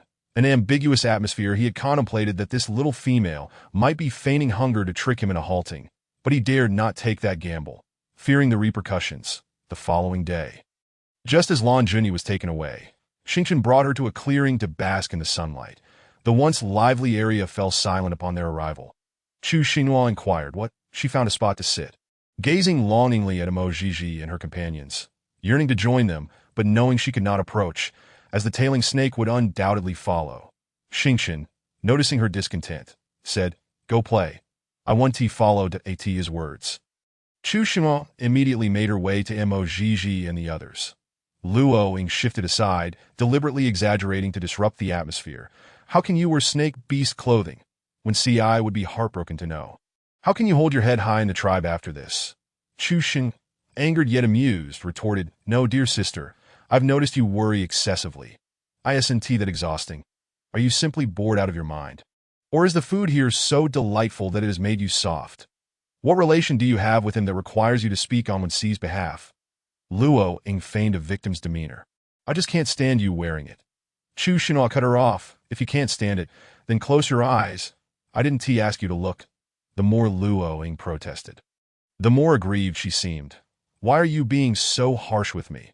I'm merely stating the truth." Emojiji, equally disapproving of Luo Ying's provocative remarks, interjected, What do you know about matters between partners? You, an outsider, should not meddle. Chu Xinhua felt as though she must have had an awful dream the night before to be subjected to such misfortune. Mojiji pulled Chu Xinhua aside, saying, "Ignore her. Let us talk elsewhere." Hai Qiao followed suit. Xingchen listened intently to their conversation, whispering a few words to the snake beast beside him, which nodded repeatedly. The three females relocated to another spot. Finally, Mojiji inquired quietly, "Where is your beast skin skirt?" Chu Xinhua replied, "It fell into the water the day before yesterday, and I sprinkled it with water yesterday. It should be hanging somewhere to dry now." Luo Ying, feeling neglected, simmered with resentment. After all, it was she who had first set her sights on Wen. Why should Chu Xinhua steal him away? Her gaze turned venomous before she could express her ire further. A snake beast abruptly lifted her away to end the ensuing days. Their routine comprised eating, sunbathing, eating, playing, and sleeping, repeating endlessly. Since the last incident, Luo Ying had not reappeared. During this time together, Xingchen discerned that this little female appeared listless in the cave, yet became much more vivacious outdoors. Observing her melancholy, Xingchen affectionately ruffled her hair and asked, "What is wrong? Are you feeling unwell? I can take you to find a shaman." That he was about to lift her when Chu Xinhua declined. "I am fine. I just want to lie down for a bit." An orc hurriedly appeared at the cave entrance, conveying information to Xingchen in snake language. Hiss, hiss, hiss. The orcs had come with reinforcements. The outnumbered Haya was at a disadvantage. Xingchen listened to the report from the tribal beast without showing any change in expression, covered her with a blanket, and instructed, "I need to step out for a while. Do not leave the cave. It's too vast. There are many caves, and getting lost could be perilous. I will ensure they bring food regularly, so you won't go hungry." Some caves house various younglings, often tossing live prey to cultivate their wildness. These creatures lacked intellect and were generally friendly towards the beasts that fed them, but if an unfamiliar beast passed by, it would be reduced to mere bones. Chu Xinhua attentively absorbed Xingchen's admonitions, responding obediently. "Understood. That do you need your clothes back?" She also noted that sometimes Xingchen seemed to intentionally wet her garments, though that was merely her speculation. Regardless, she predominantly wore Xingchen's clothing while he remained bare-chested. The beast skin skirt required daily drying outdoors. During this period, Xingchen also provided her with new items, yet no clothing. "Just wear mine," he said, his gaze lingering on the hair tie around her wrist. His eyes glinting with interest. "May I borrow this?" Chu Xinhua readily removed the hair tie for him. Xingchen did not take it but looked at her with a hint of expectation. Chu Xinhua sat up to assist him in tying his hair, and satisfied, Xingchen departed. Chu Xinhua reclined back onto the bed, clutching the blanket and gazing at the ceiling, her mind wandering 80 times. She suspected she had been abandoned by her partner, as they had provided her with no reassurance. Perhaps they had come, and Xingchen simply hadn't informed her. This life, reminiscent of confinement, left her pondering when it would come to an end. Xingchen, having gathered information, rushed to share what he had learned about Lan He's arduous efforts to uncover details about the second female lead. They had inquired with the captured females, who regarded the beasts with sickly eyes and refused to utter a word. Intimidation proved futile. Each displayed a fatalistic attitude. The only option was to send beasts to gather intelligence. And at last, there was news that as he stepped into the cave, his foot barely touching down, he caught sight of the little female sleeping peacefully on the bed. That he swallowed the remaining words, casting a glance around the cave to find Xingchen absent. Then quietly settled beside her. Gazing at Chu Xinhua's serene visage, he found himself growing increasingly fond of her, and the mutual affection they shared was not one-sided. Such a bond was enviable to other wandering beasts. Just as Chu Xinhua's face approached his, she suddenly opened her eyes wide. "Why are you here? Aren't you supposed to be patrolling the area for safety?" Lan He's loud voice had already alerted her. He had come looking for Xingchen. She had chosen to feign sleep. How unexpected that he would lean in closer. The distance between them narrowed to merely the width of 2 fingers, and as the little female spoke softly, her warm breath caressed his face, infused with a faint fruity fragrance that fleeting moment of eye contact.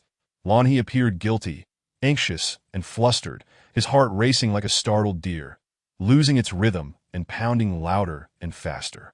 The sound echoing in their ears that he awkwardly turned his head away. Sitting up straight, "I came to report to Xingchen. Another female lead has been found." Chu Xinhua queried, "What? I've been right in front of you all along. And you're telling me you found another female lead? What nonsense is this? From Lan He's demeanor. It was evident he had not recognized her as the female lead, and she was now exceedingly curious about the identity of the female he had uncovered. She complimented him. You're amazing. Lan blushed at the praise, though his skin tone made it difficult for Chu Xinghua to perceive. Continuing, she asked, Lan, how did you find the female lead? Did you bring her with you? She rose to glance at the entrance, finding the corridor empty, devoid of even a shadow of a beast, not a sign of the unfortunate soul Lan had mentioned. Lan, bashfully, replied, Not yet. We've only learned about her appearance. Rabbit tribe, Chu Xinghua, petite, very fair-skinned, and loves to smile. Chapter 52. I wish to enchant you. As he spoke, Lan finally grasped the implications of his words, realizing that the description he provided perfectly matched the little female standing nearby. Having heard Xingchen mention a little female named Nu, could it be mere coincidence? His brow furrowed tightly, his gaze on Chu Xinghua growing increasingly profound, his expressions shifting like the tides, with each word he uttered. Chu Xinghua's heart sank further, her smile gradually fading until it vanished altogether. Now that she had been specifically named, she pondered which unscrupulous individual had betrayed her.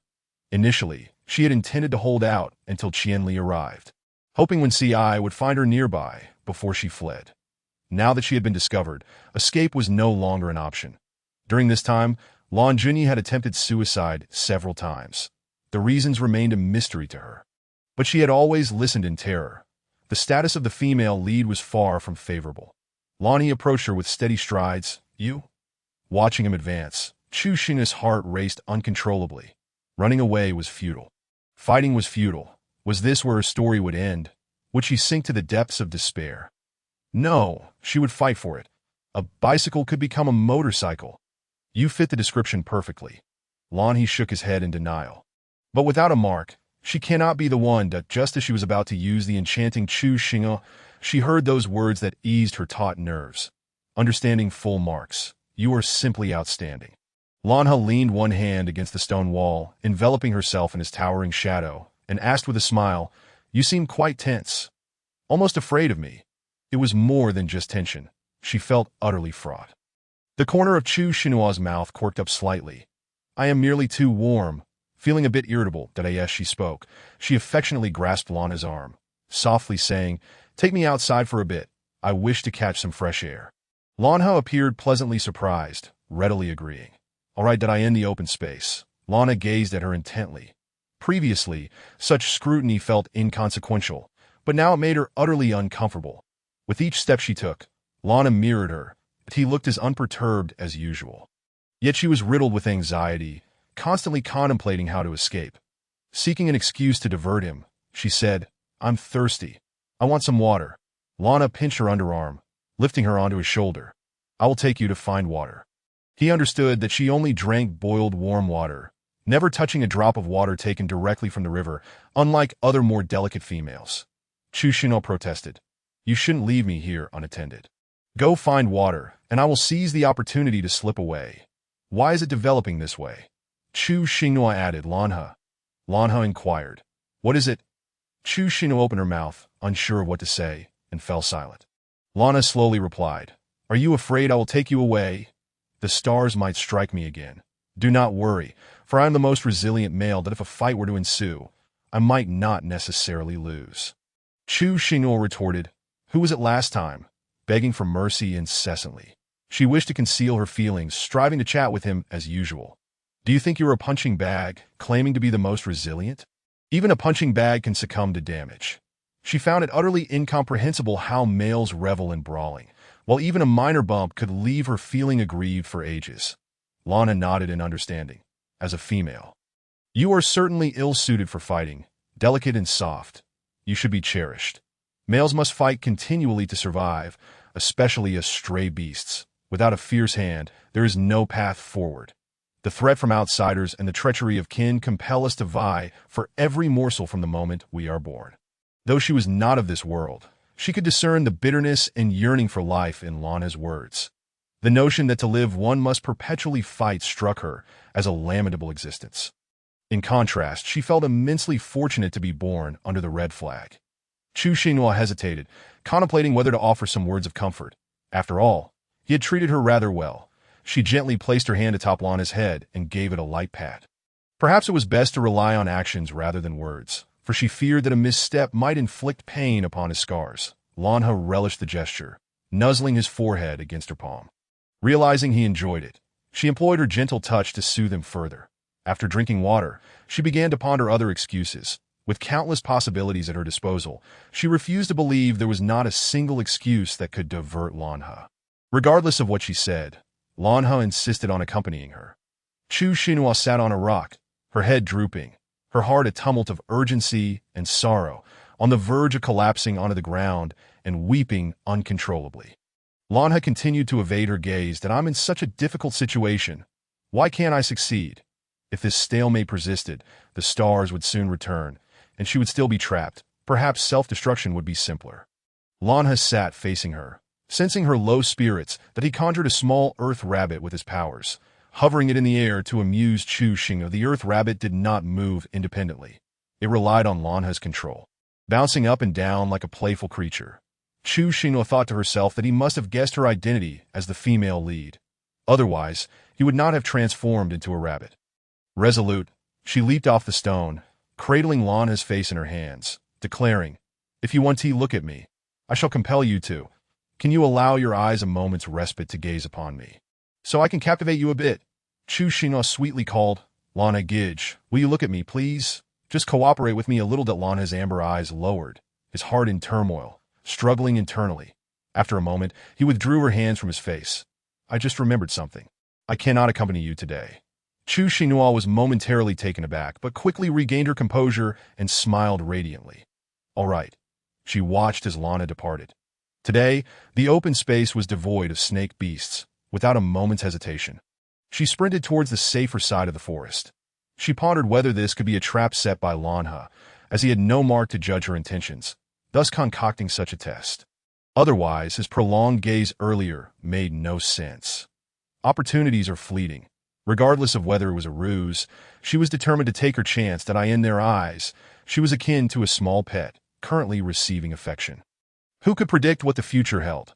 Newly acquired trinkets with minor flaws often went unnoticed amidst the excitement, with owners eager to handle them, fearing a speck of dust might tarnish their charm. Once the novelty wore off, they might be relegated to a dusty corner. The true fear lay in being shattered and discarded, especially with Lan Junyi's repeated self-harm serving as a reminder that the identity of a female lead was perilous. She could not afford to be discovered. She had considered bringing Mo Gigi along, but had no confidence, so she refrained from endangering others. Chapter 53. Failed escape. The forest was alive with the incessant calls of birds and the chirping of insects. She picked up a stick, gripping it tightly. Who could guarantee that no unseen dangers lurked within the grass she passed? Even the slightest rustle sent her heart racing with anxiety, glancing back periodically in fear of being pursued by beastmen. Her heart remained in a state of constant trepidation. She wished fervently to possess a beastly form like the males, as for legs would afford her a greater chance of fleeing. Gradually, she became aware of a more pressing issue. She had not brought any food, and her body would not sustain her for long.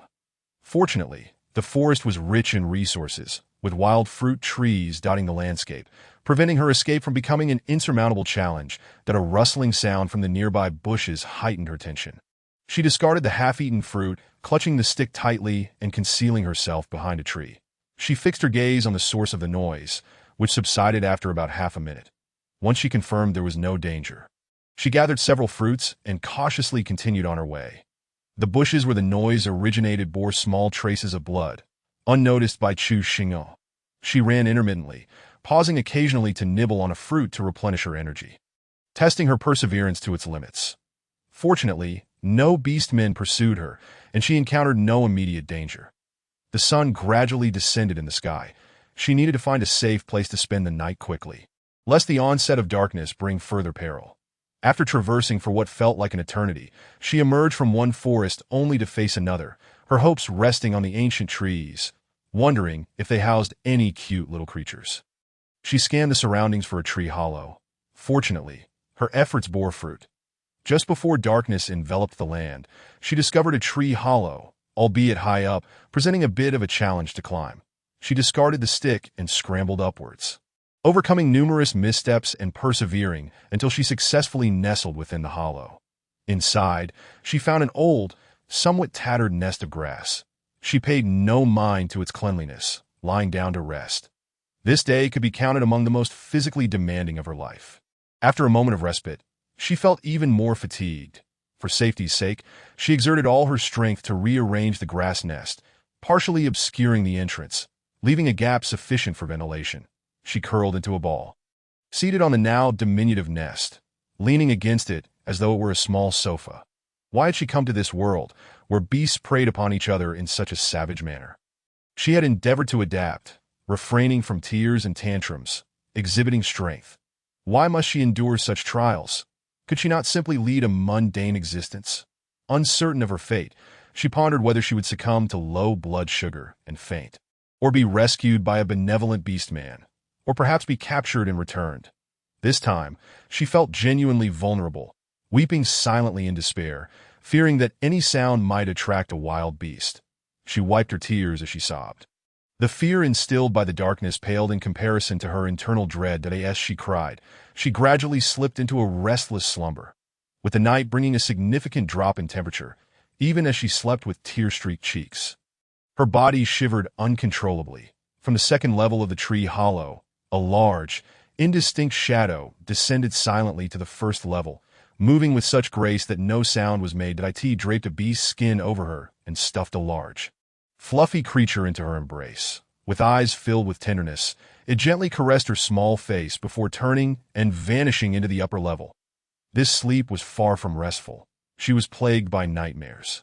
Yearning to awaken, yet unable to do so, it was not until the first rays of dawn pierced the tree hollow that she slowly opened her swollen eyes in astonishment, grasping tightly to the beast's skin covering her. She scanned the hollow in alarm. Where had it come from? With a sense of unease, she inspected every corner of the hollow, finding it devoid of beastmen. Even if a beastman had entered, she would have sensed it. Feeling movement within her embrace, her attention shifted to a small creature, its fur a soft gray on its back and a large patch of white on its belly. Could it be a flying mouse? No wonder I felt no chill last night. It seems I was under the tender care of this adorable little creature. I apologize for unceremoniously claiming your tree hollow and grassy nest without permission. The flying mouse, having vacated her embrace, scurried about the burrow, a brief exercise for her weary body. With a body aching from fatigue, she shifted the grassy nest back to its original place, preparing to leave the tree hollow. Ascending was quite a challenge, and descending would undoubtedly prove no easier. Nearby, several tendrils hung down from the branches. Were they present yesterday? It seemed she had not noticed them, after confirming they were indeed vines and not serpents. She cautiously descended along the vines in the instant she touched the ground, she noticed some bloodstains on the grass. Following the trail of crimson, she discovered a gigantic beast lying there, its status unclear. Fearing for her safety, she dared not approach and instead chose to seek sustenance. This forest bore fewer wild fruits than the previous one, making her foraging somewhat laborious. At long last, she spotted a peach tree. However, the lower fruits had already been plucked, leaving only those atop the towering branches, which appeared to reach 7 or 8 meters high and were too tangled for climbing. Shaking a tree thicker than herself seemed futile. Just as she pondered how to retrieve the fruits, peaches began to fall from the tree. Having missed several in her moment of distraction, they tumbled to the ground and bruised. Fortuitously, she managed to catch 2. Ignoring hygiene, she clutched them and began to eat. After only a few bites, her eyes brimmed with tears, for an egg had suddenly intruded upon her vision. She glanced at the hand that held her. Her eyelids drooping uncontrollably, a mist forming in her gaze that a cool fingertip gently brushed away the tears that threatened to spill from her eyes. "Why are you crying? It's as if I have scolded you," he said softly. "Wipe your tears. The egg is cooked. Eat it." Xingqian thoughtfully peeled the egg for her, replacing the peach she had gnawed a third of with a plump, gelatinous bird egg. Chu Xinhua stared at him blankly. Neglecting to eat, Xingqian set down the vine basket, extended his long arms, and enveloped her in an embrace, leaning against the tree as he sat down. "You once mentioned that consuming fruit makes you hungry quickly. I just boiled an egg. While I was busy cooking, you woke up and began to wander about. Do you realize the forest is fraught with danger? You cannot venture alone without a male companion. Noticing she still wouldn't to eat, Xingqian took the initiative to feed her. Earlier, he had caught prey and placed it beneath the tree for her, remembering that a female could not manage prey alone. He returned to boil more eggs, that if only she could find her own food instead of relying solely on wild fruits, he could continue to protect her from the shadows without revealing himself. Chu Xinhua swallowed with a mix of indignation and difficulty. Each bite a struggle. As she fled, she wondered why this serpent appeared utterly unfazed. Was it merely a facade before the storm? Seeing her struggle to swallow, Xingqian ceased to feed her, consuming the remaining egg himself, calmly stating, "Eat this much for now. Take your time, but if you're still hungry, there's more in the basket." Chapter 50, For I Don't Want to. If I'm not afraid of you, why did I run away? How is your own body? Have you forgotten? What if I hadn't followed you and you fainted unexpectedly, staying by my side? Do you ever consider which is more perilous, encountering a wild beast or a fierce predator? Chu Xinhua nodded, feeling wronged, her tone earnest as she replied, "I have considered it. I believe I can evade the beasts." Xingqian was somewhat irked by her response. His gaze darkened as he coldly inquired, "Do you think I am more dangerous than a wild beast? Would you rather be chased by beasts than stay by my side?" Chu Xinhua bit her lip and gently shook her head. "I do not wish to be pursued by beasts. I cannot outrun them. Furthermore, there is another question I do not wish to answer. If I speak the truth, you will be displeased." Her relationship with him resembled that of a hostage and a captor. No hostage, regardless of how gentle the captor may be, ever wishes to remain. The only difference was that her escape was premature. Initially, Xingqian had thought her somewhat self-aware, but as the conversation progressed, it took an unexpected turn. Placing his palm beneath his nose, he felt a sense of helplessness that most beasts could not comprehend. Her words, though indirectly, expressed fear of him, which truly irritated him. Chu Xinhua twisted her fingers nervously and cautiously asked, "Are you planning to take me back, or will you let me go?" After speaking, she stole a glance at his expression but was caught. Hastily averting her gaze elsewhere, Xingqian posed the question back to her. "What do you think?" She lacked the ability to read minds. How could she predict his thoughts? "I don't want to speculate. I wish to hear you say it." The question reverted to Xingqian. "Do you long to return to your partner?" Chu Xinhua nodded vigorously. "I do," observing the glimmer of anticipation in her eyes. Xingqian felt an indescribable pang of sorrow within. Had he not treated her well? Had he not showered her with affection? He had shown her nothing but kindness, yet she still contemplated escape, but he pressed her head down slightly. Muttering under his breath, "Ungrateful little creature."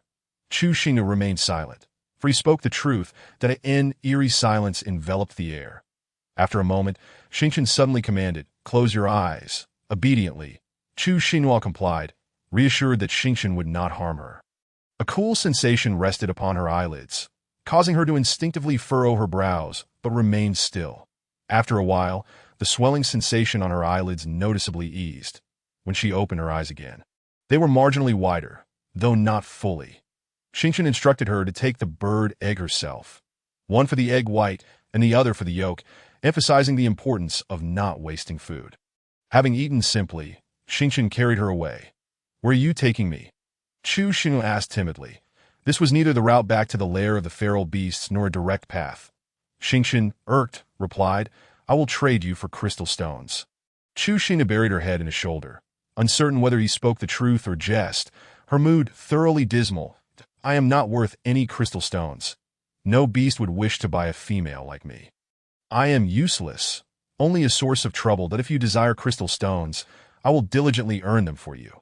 She could make more hair ornaments and exchange them for numerous crystal stones, which would be more valuable than being sold outright, provided she wasn't tormented for being a female. Xingqian mused, did this little female take everything he said at face value? Throughout the journey, Xingqian ignored Chu Xinhua, silently leading her along the way. Infuriated, he wore a scowling expression that deterred nearby beasts from approaching.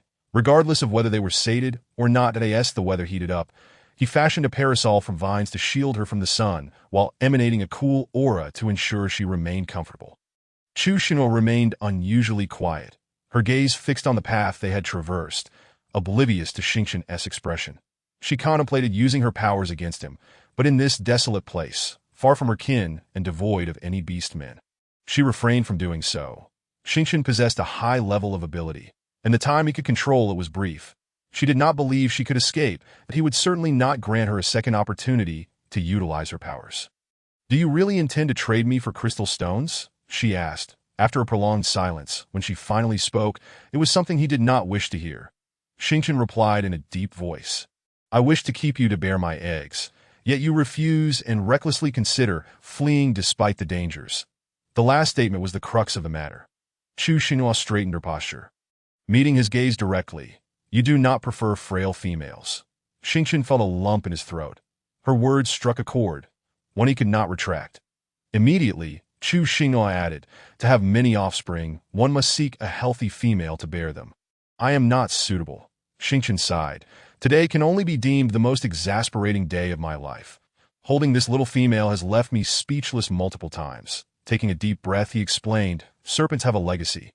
As the young grow, they develop different feelings toward their mothers. That my partner is constantly on their minds. Do you think I would enjoy that?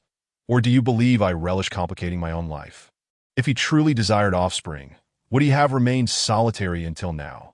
If he simply voiced his wish, the females in his tribe would flock to him. As a serpent, it was entirely feasible to have a clutch of eggs each year. From adulthood until now, he had likely overseen at least 8 clutches." Chu Xinhua interjected, "But you also cherish your mother." Xingqian retorted, "We are discussing whether or not to have eggs. Why are we discussing my feelings toward my mother?" Seeing Chu Xinhua about to speak again, Xingqian swiftly covered her mouth. "No, there is not much water source here. Remain quiet and do not speak." Understanding, Chu Xinhua nodded. Once Xingqian released her, she nestled against his shoulder, one hand resting on his other shoulder. Xingqian moved at a steady pace, ensuring safety, though she remained uncertain of their destination. That a bold thought crossed her mind. If she could not defeat him, perhaps she could persuade him. Recalling the day she was captured, her resolve waned. Xingqian glanced down at her drooping demeanor. "If you're tired, sleep for a while." Chu Xinhua nodded, licking her dry lips, feeling a sense of injustice as she quieted. "Please don't sell me. I am of use." That a warm tear fell onto Xingqian's chest, trickling down, each spot it touched feeling as if scorched. Xingqian's heart trembled, halting their journey. In a gentle tone, he said, "If another tear falls, I truly will sell you. So please stop crying." Chu Xinhua bit her inner lip, suppressing the tears that threatened to spill from her eyes, refusing to let them flow. Tears are not like a faucet that can simply be turned off at will. Perhaps the moisture pooling in her gaze was too abundant, for a mischievous droplet escaped the corner of her eye. Xingqian leaned in and captured the tear with a kiss, its taste both salty and bitter, gently coaxing her. "It hasn't fallen yet, so it's not for sale. That if it does fall, it still won't be for sale." Upon hearing these words, Chu Xinhua retaliated by rubbing all her tears onto his shoulder, striving to regain her composure, and playfully chided, "Bad snake." Chapter 55. "Are you sick?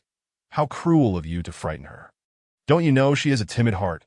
The phrase "bad snake" transformed in Xingqian's ears into a flirtatious melody of masculine and feminine tones. He cast aside the impractical thoughts swirling in his mind, continuing to embrace her as they navigated through the forest, the vines parting to clear their path. She felt the remarkable strength and endurance of the beastmen. It was not until darkness enveloped the sky that Xingqian finally ceased their journey.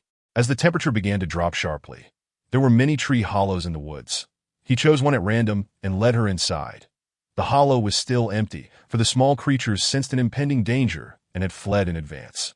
This was, of course, intentionally revealed by Xingqian, which Chu Xinhua remained oblivious to.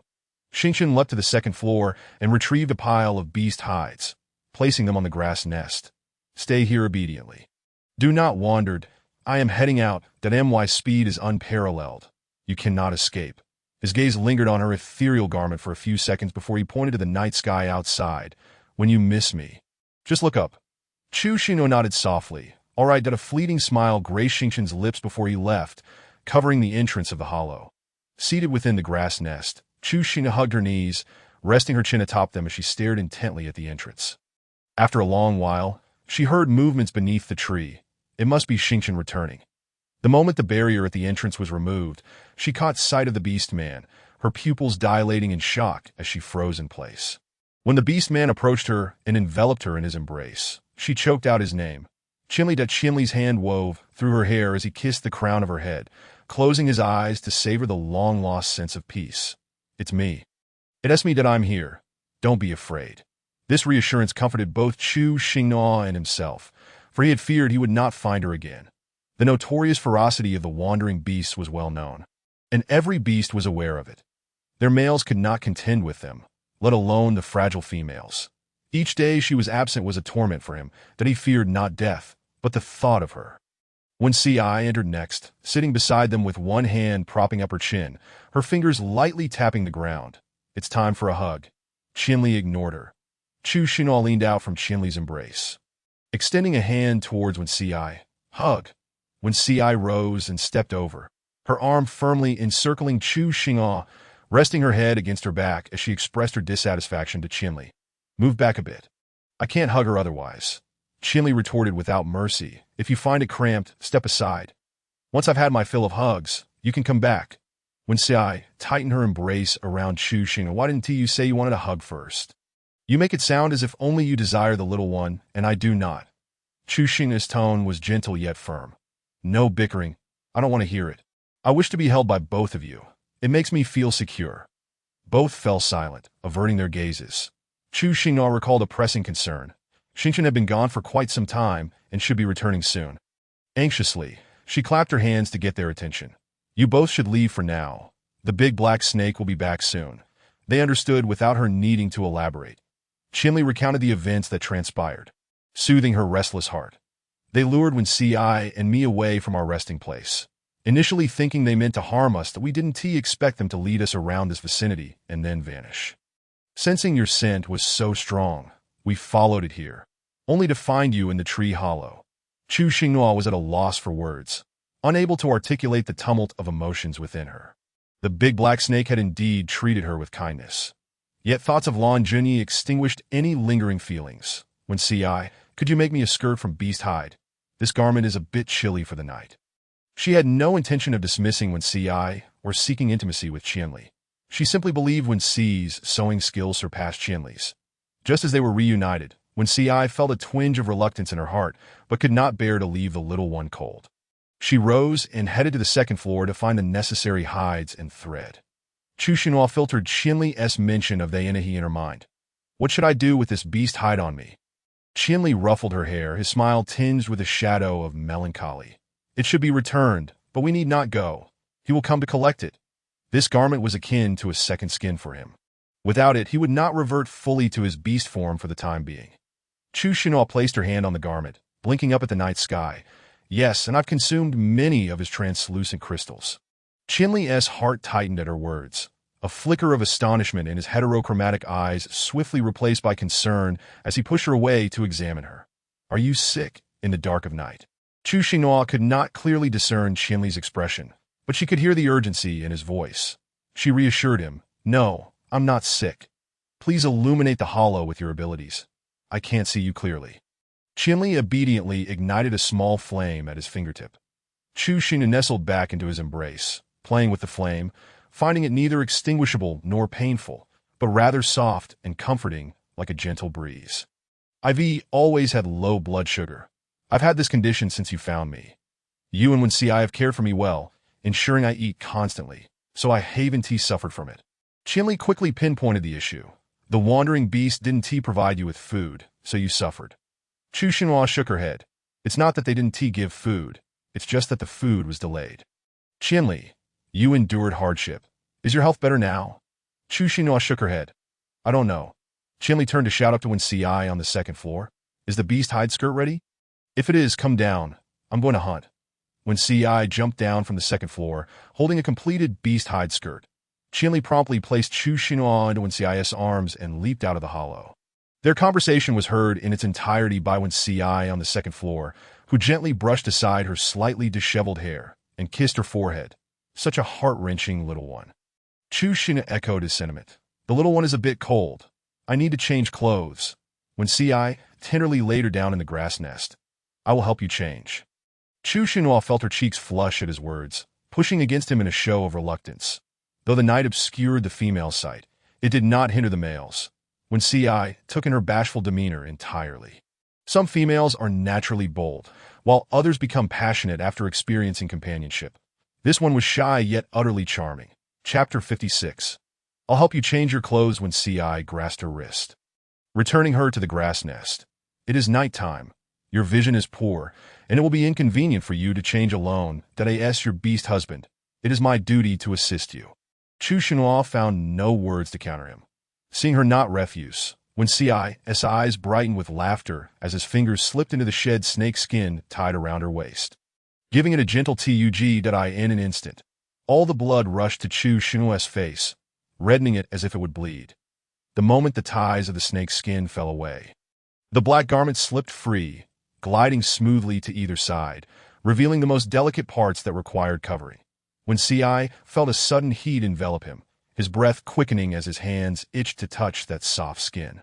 Chu Xinhua pecked when Ci lightly, her voice soft as she said, "Stop that, I'll change by myself today. I'll trouble you another time." When Ci had no choice but to suppress his ardor, smiling with a hint of helplessness, his gaze overly indulgent as he teasingly remarked, "You truly torment me." Chu Xinhua was not well versed in the ways of men, but was keenly aware of how far when Ci had progressed in their intimacy. When Ci hurriedly interrupted her unspoken words, "No need to say it. I understand.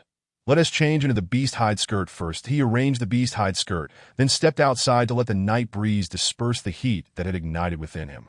As Chu Xinhua changed in the dark, she discovered that when Ci had crafted a strappy dress, easy to wear, accompanied by a small jacket. After changing, she neatly folded the black garment. Hearing footsteps, when Ci looked back and said, "It's chilly at the entrance. Stay in the nest and don't come out." When Ci hesitated to approach her, fearing he might lose control, he decided to let her recover first, promising himself that he would not hold back when the time came. Chu Xinhua paused. "Are you angry?" When Ci, concerned she might misinterpret his feelings, disregarded his lingering desire, and gently lifted her back into the grass nest, soothingly explaining, "I'm not angry. Males do not get angry with their partners. Especially not with you. Remember, females are the heads of the family. They are always right. There is no such thing as being wrong. If there is, it is the male's fault that a male who quarreled with a female exhibits the utmost incompetence and is unworthy of being a male. The customs of the beast world and the virtues of man are worlds apart. Only the foolish call for equality, as the existence of females and males is inherently unequal." Chu Xinhua smiled and asked, "Do you prefer unreasonable females?" With genuine warmth, when Ci stated, "Liking you is sufficient." After an extended conversation with Chu Xinhua, Qianli returned with the freshly roasted game. The most tender parts were exclusively hers. Unable to finish them, she would share with the two males. After a simple meal and freshening up, she lay down softly in the grass nest. Unlike before, Qianli and Wen Ci did not transform into their beast forms to find a spot to rest. Instead, they instinctively lay down on either side of her. The three of them were crammed into the grass nest, which was about 1.5 meters wide. The two males could only lie on their sides. She glanced left and right at her beast companions. In the darkness, she could only discern their outlines, feeling both secure and content. Grasping each of their hands, she closed her eyes to rest. Yet, despite her sense of security, an overwhelming sensation akin to that of an ancient nobleman flanked by companions left her unable to sleep. She lay stiffly. Turning left felt wrong, and turning right felt equally so. How difficult it was. She anticipated insomnia, but in the act of feigning sleep, she drifted off unaware. Upon waking the next day, she found both sides empty. Only she remained in the grass nest that a touch confirmed the absence of warmth. She must have risen early. Below the tree, voices could be heard. Qianli was conversing with the beastmen while keeping an ear attuned to the happenings in the tree hollow. Thus, as Chu Xingnua's feet touched the ground, he jumped up from below, tending to her washing. When Ci had yet to return from hunting, she would eat some fruit while waiting for him. Qianli, as he spoke, had already placed the fruit in her hands. In their household, the males took turns hunting and sleeping, except for those particularly favored by the females, who enjoyed more nights with them. Chu Xingnua felt as if she were being spoiled. In recalling the voices she had just heard, she inquired, "Is there anyone beneath the tree?" Qianli replied, "When Ci's clan beasts have come, they know you escaped and wish to meet you." Chu Xingna nodded in understanding. quickly finishing the fruit and heading down to meet Qian as soon as Jing Chu spotted her. He rushed forward, eagerly asking, "Where is Gigi? Were you not captured with her? You were quite close. Why didn't you escape together?" Qianli interposed, preventing Jing Chu from getting too close. "Mind your voice. You startled her." Chu Xingnuo understood Jing Chu's concern, but the implied blame left her somewhat displeased. She had fled with the resolve to escape being devoured by beasts. She could not afford to drag Imo Gigi down with her. Had it not been for the great black snake's kindness, she might not have returned safely. The sensation now felt akin to two hostages managing to escape a guilty situation. The more she pondered, the more uncomfortable she became. Ji Li also noticed this tension. The moment Jing Chu finished speaking, he swiftly pulled him aside and shot him a silencing glance. Turning back to face Chu Xingnuo, Ji Li wore the unique affectionate expression of an elder. "This child, Jing Chu, is simply too anxious." His words lacked thought. "Have you been frightened? If you have, Uncle Ji Li will help you."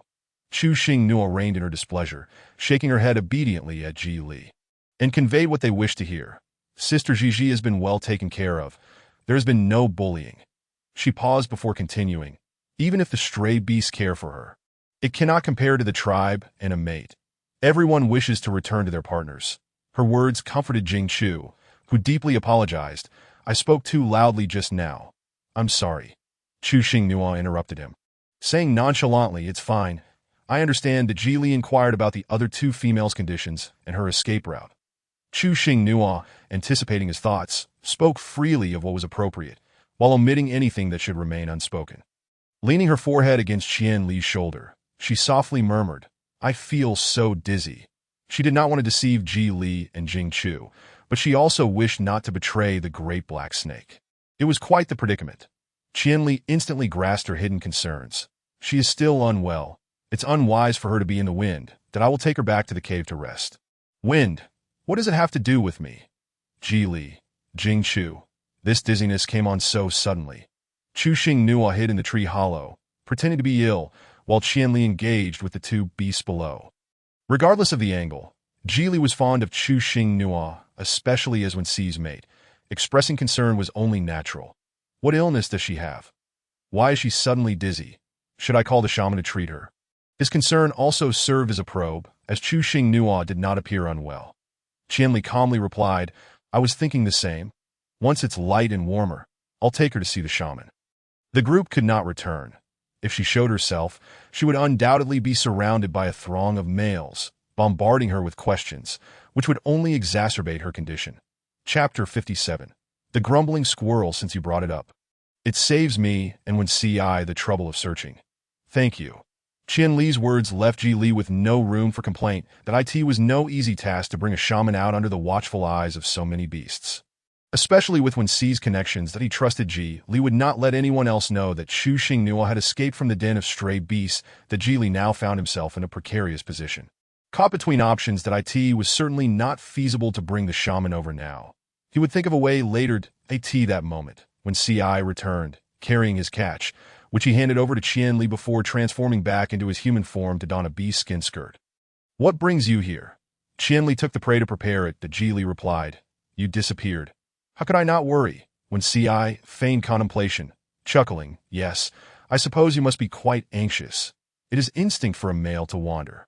Ji Li asked, "Do you wish to stay hidden here first? Or would you prefer to return to the tribe?"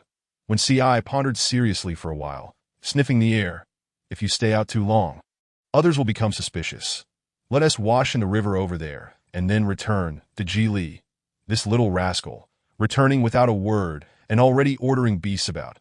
"It's rather infuriating." Ji Li said no more and, along with Jing Chu, transformed into a great fox and departed. When CI called after their retreating figures, "Don't forget to bathe," with the tree hollow now silent, when CI began to busy himself with Qian Li, preparing something special to eat. Qian Li was merely assisting, as it was his nature to eat whatever prey he caught. Roasting meat and boiling beast milk were among the only two things he knew how to do. When CI, having lived in a tribe, possessed a far broader culinary repertoire. Chu Xingnuo, hearing the beast depart, dared not emerge until the rich aroma of meat wafted into the hollow. Tentatively, she peeked out. When CI opened his arms in the hollow, signaling her to jump down, "That I'll catch you." Don't worry. Chu Xingnua trusted that when CI was not the type to dodge when she jumped.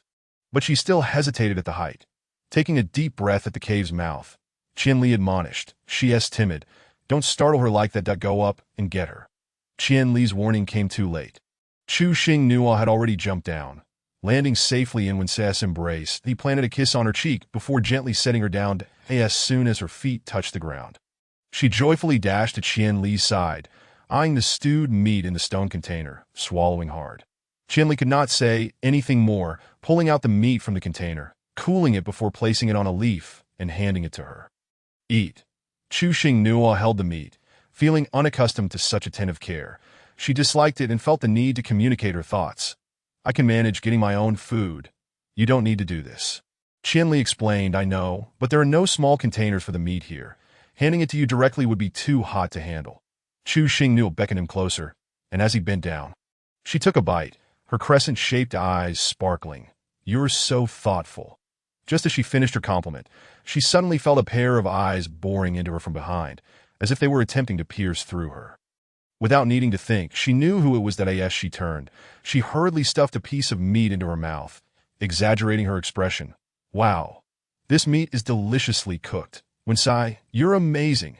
She gave Wenci a thumbs up with her chopsticks. Wenci's jealous gaze softened slightly, and he raised his chin with a hint of pride. Chu Xingnua returned to eating quietly.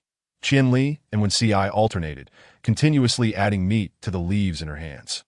Chu Xingnua held a piece of meat before her, puzzled. "What kind of meat is this? It feels different from what I've had before." Wenci answered, "This is meat from the black-haired hummer beast. They are herbivorous and not very aggressive, though they sometimes eat meat that if you enjoy it, I'll catch it for you every day." The hummer beast resembled a pig. If you were to catch it daily, they would be devoured. Chu Xingnua finished the last piece of meat in the leaf. Even the tastiest food would become tiresome if eaten every day. There is no need to specifically catch it. Just eat whatever you can find, and I'm not very picky. With that, she rolled up the leaf, signaling that she was full and they could focus on their own meals without needing to attend to her. Chu Xingnua stood up to stretch, feeling as if she had forgotten something. Frowning, she concentrated to recall what it was. "The conspicuous package," she exclaimed. "What happened to that conspicuous package? The eagle beast that wanted to help me escape?" When Ci spoke before Qianli, after he helped us seek assistance from the tribe, he was captured by the eagle tribe's leader, since he did not agree to take him as a mate. The eagle tribe naturally would not allow him to accompany you on this venture. They are not only sharp-tongued, but also quite cunning, and they certainly demand a fair share of crystal stones. Chu Xingnua nodded reassuringly and chose not to speak further. The saying "not seeing the rabbit before releasing the hawk" could indeed apply here. They had no connection to her and truly had no obligation to act on her behalf. Unless driven by a love-struck mindset, she felt no significant stirrings within her heart. Qianli initially had no objection to a beast approaching Chu Xingnua, but he was less than pleased with their actions and Su Zhua's ineptitude. He quickly remarked, "There are many flying races, and amongst them, there are plenty of handsome males to choose from. We can take our time when we encounter them. Choose someone you fancy who is also capable. Otherwise, I want to be able to ensure your safety." When Ci concurred, saying, "Indeed, we have no need for beasts. Let's look for another flying beast man, and disregard those with abilities below the 6th stage." Su Zhuo interjected, "Who are you two subtly referring to?" Listen closely. Her two rightful consorts are being quite considerate, planning for her preferences and ability levels, even establishing a baseline for himself. Chu Xinhua awkwardly tugged at the corners of her mouth and softly said, "Let us not discuss this for now. You both should eat. Once you're full, we'll hasten our departure." Qianli's heterochromatic eyes revealed a look of confusion. She had just returned, and he wished for her to rest a while longer before venturing elsewhere. When Ci raised an eyebrow in puzzlement as he regarded her, Chu Xinhua leaned close to Qianli's ear and quietly recounted the events. When Ci, realizing the importance, leaned in closer to listen intently. After finishing, she waved her flawless wrist in front of the two, and only then did they notice that the mark representing the female master had vanished. No wonder, she had been expelled by the stray beasts. Qianli immediately lost his appetite, transforming into his beast form. When Ci dropped his chopsticks and leaped into a hollow tree to scavenge for useful items to keep for their journey, passing the bundle to Qianli to carry in his mouth. He transformed into a large fox, wrapping his tail around Chu Xinghua and placing her onto his back, waiting for her to settle before securing her. Qinli led the way, with Wen Ci closely following behind. They had not been gone long when the original occupant of the hollow tree, a large squirrel, returned. It scurried toward the container, still exuding a fragrant aroma, pawing around inside, finding only 2 pieces of meat, which it eagerly stuffed into its mouth. Upon returning to the hollow, it noted the diminished supplies and muttered in discontent as it grabbed the remaining gauzy clothing and tossed it outside. Chapter 58. Beast Kings possess dual abilities. The moment the gauzy clothing slipped from its grasp, the large squirrel was yanked back into the hollow by a vine. Xing Chen pinched the corner of the gauzy clothing, frowning as he examined the area the squirrel had touched, realizing it was unwearable, and decided to wash it at the water source. Meanwhile, the 2 beasts hurrying along moved as if fleeing for their lives. Daring not to pause for a moment, they had unleashed their utmost speed. Chu Xing, perched on Qinli's back, felt her bones jolt painfully with each movement. She understood they were escaping and, despite her discomfort, gritted her teeth and endured. She had no idea where Qinli intended to take her, but she had complete faith in her beast husband. Throughout the journey, Qinli pondered how advantageous it would be to have a flying male companion, who could whisk Chu Xinghua away first, sparing her from their trials and ensuring her safety, that as long as they could ascend into the sky, if their opponent did not possess lightning abilities. There would be no fear of being pursued, especially if it was a flying beast with wind blade abilities, which could enhance flight speed by 1.5 times. That Suzhou remarked, "I suspect you were alluding to me." When Ci, filled with concern, continuously glanced back, his heart aching at the sight of Chu Xing's pained expression that he had promised to protect her, yet had failed to do so, allowing her to be captured by stray beasts. And he felt a deep sense of guilt. When Chu Xing noticed Wen Ci looking back at her, she smiled brightly and then mischievously winked at him, reminding him to focus on running. Qinli, hearing her speak, shouted at Wen Ci to not get distracted. Wen Ci responded with a fox-like call. This jostling had persisted throughout the day, yet she felt well compensated in terms of food. The male beasts consumed their meals swiftly, while she took her time, sitting on his back to eat. At this moment, they slowed their pace, treating it as a brief respite. The moon hung high in the sky. They had not sought any lodging and could only find shelter among the trees. Qinli gathered some branches to construct a rudimentary tent. Wen Ci, patting the freshly laid beast skins, called out to the somewhat weary Chu Xinghua. "Little one, come here that I'm coming," Chu Xinghua replied, removing her shoes and sprawling atop the beast skins, feeling incredibly comfortable. Qinli approached and gently began to massage her, asking, "How's the pressure? If it hurts, do let me know." Chu Xinghua turned her face toward Qinli with a beaming smile, responding, "It feels wonderful." When Ci, unwilling to be outdone, also began to massage her. After all, why should he be the only one to receive praise? It was merely a massage, as if anyone else couldn't do it. Chu Xinghua initially rested her hands under her chin, savoring the sensation, but suddenly realized how oblivious she had been to Wen Ci's possessive nature. In the past, she had never noticed, as it had always been just the 2 of them, with no other beastman intruding. Now she sighed, "All right, that's enough, no need to continue." Turning over, she added, after a day of running, "I am sure you both are quite tired. Let us lie down together and rest." With that, she reached out to pull both males closer. When Ci and Qinli lay down on either side of her, one draping an arm over her waist. Truth be told, she found it somewhat heavy. Before she could mention it, she said, "By the way, I have 2 types of abilities. One is healing, and the other is charm." Chu Xinghua extended a finger and then let it rest against their hands. Qinli merely responded with a nonchalant showing no surprise at her possessing dual abilities. However, when Ci expressed his astonishment, lavishly praising her, "You are truly an exceptional little female that I would prefer for you to awaken a spatial ability.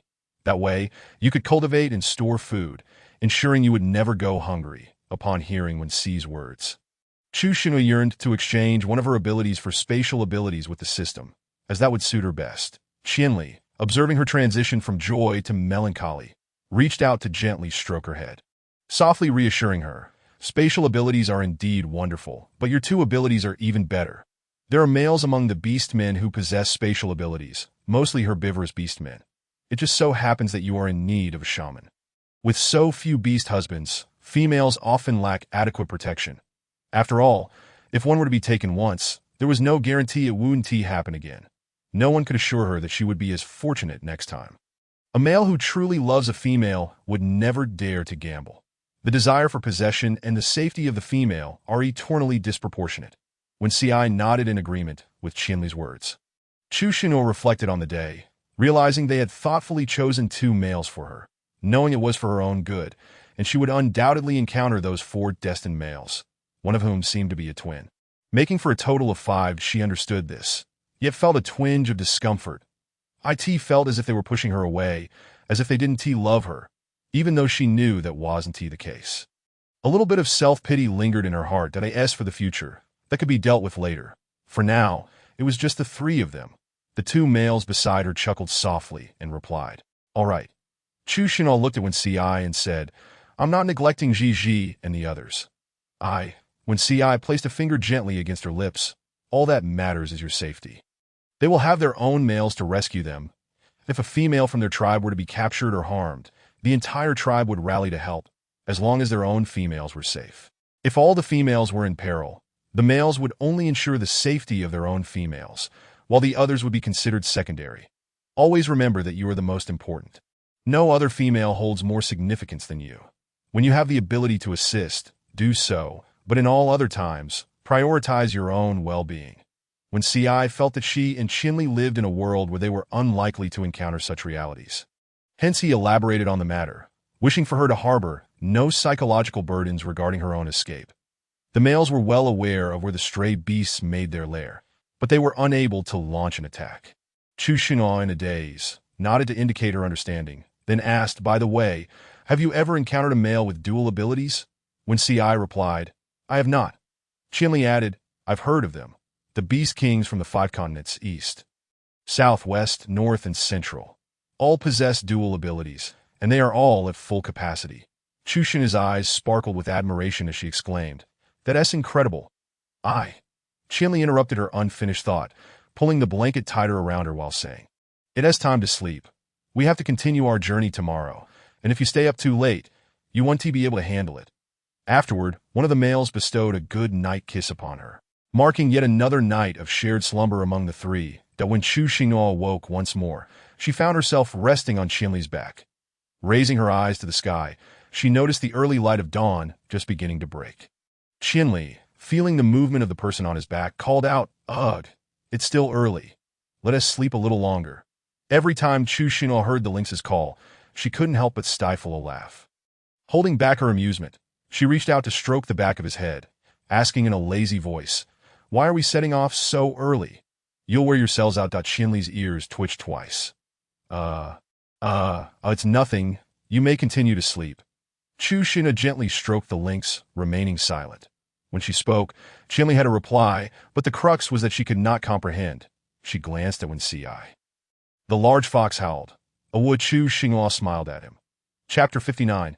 Crafting the bamboo boat. It is indeed advantageous for a person to acquire several foreign languages, akin to her current predicament where communication was utterly ineffective.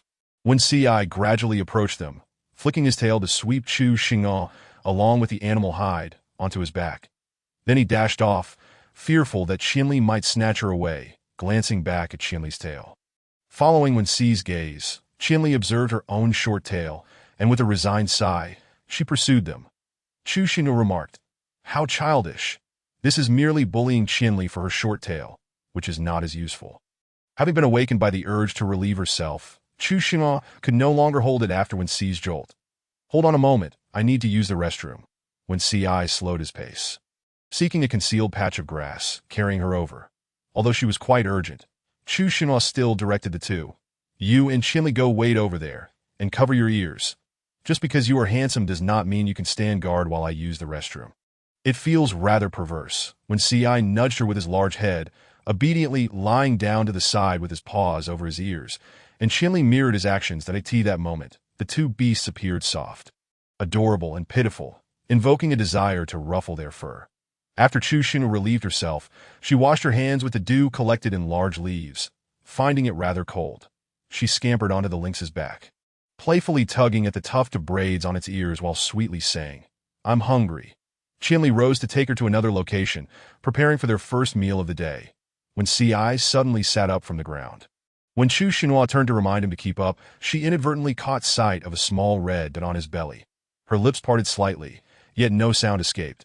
Her cheeks flushed, blooming with two rosy clouds. She hurriedly averted her gaze. When Ci paid no heed to the small red, wagging his big tail as he followed behind. They arrived by the lake, where Qinli waded in and caught two large fish. When Ci extracted the fish bones, cleaned them, and stowed them away, Qinli tended to the fish. When Ci scoured for ingredients, after a flurry of activity, a simple grilled fish was ready. Qinli handed her the fish meat with the bones removed. Chu Xinhua took a tentative bite. The grilled fish bore no fishy taste, perhaps due to the lack of ingredients, its flavor rather ordinary. Yet she relished it, casually inquiring, "Where are we headed?" Not knowing anything herself. She resolved not to criticize others for their inadequacies. If there was food, she would eat. Regarding taste, they could explore it slowly once they settled down. Qinli responded, "To the eastern continent. The weather there is quite similar to here. And you will be able to adapt." Chu Xinhua asked again, "Is it far?" Though Qinli felt anything but at ease, he forced a light-hearted smile. "It's not too bad, from our current location. Barring any unforeseen events, we should reach it in about 22 to 23 days. Chu Xinhua couldn't help but click her tongue in astonishment. Indeed, that was not a short distance. Are we just going to keep running like this? Qinli's eyes reflected her adorable visage, and with determination, he affirmed, "Yes, for safety's sake, just bear with it a little longer. Once we reach another continent, it will be harder for wandering beasts to capture you. Every continent has its own protective laws." Chu Xinhua gazed at the two males with concern, a sudden fullness in her stomach rendering her unable to eat. "What is there to endure when I am comfortably riding on your backs every day? I worry that if you keep running like this, your bodies won't hold up. Is there another way to get there that wouldn't be so exhausting? You two should think of something together. Running continuously like this is impractical, especially since you both took advantage of my slumber to hastily make your way. Eventually, your bodies will tire, and I do not wish to become a widow at such a young age. Even if the beast world does not have such a notion, I cannot bear to part with either of you." Chu Xinhua pointed towards the nearby lake. "For instance, how about taking a water route?" When Ci added more fish meat to her portion, and noticing she wasn't eating, he directly fed it to her. Lacking Qinli's experience, he simply listened. Chu Xinhua cooperatively ate, after a moment of earnest contemplation. Qinli furrowed his brow. The waterways are indeed interconnected and can mask scents, but swimming consumes more energy than running. Upon hearing this, Chu Xinhua sensed a glimmer of hope and immediately shared her thoughts. "We don't need to swim. We can construct a bamboo raft large enough for the three of us that it can drift with the current, and we can make two paddles to steer it wherever we desire." The two males' eyes brightened at her suggestion. Qinli inquired, "How do we make it?" When Ci echoed, "How do we make it?" Chu Xinhua drew several shapes in the dirt with chopsticks, indicating each while explaining. "The bamboo raft looks like this. This one beside it can shelter from rain, and the last one is a luxurious bamboo raft that can serve as a home. The prerequisite for this is a substantial amount of bamboo and sturdy vines for binding, which should be resilient and not easily breakable, that if we can acquire these, we can take the water route." When Ci set down the chopsticks and volunteered, "This is not difficult. I saw a bamboo grove on the way here. I will go gather the bamboo, and you protect her." With that, he prepared to depart.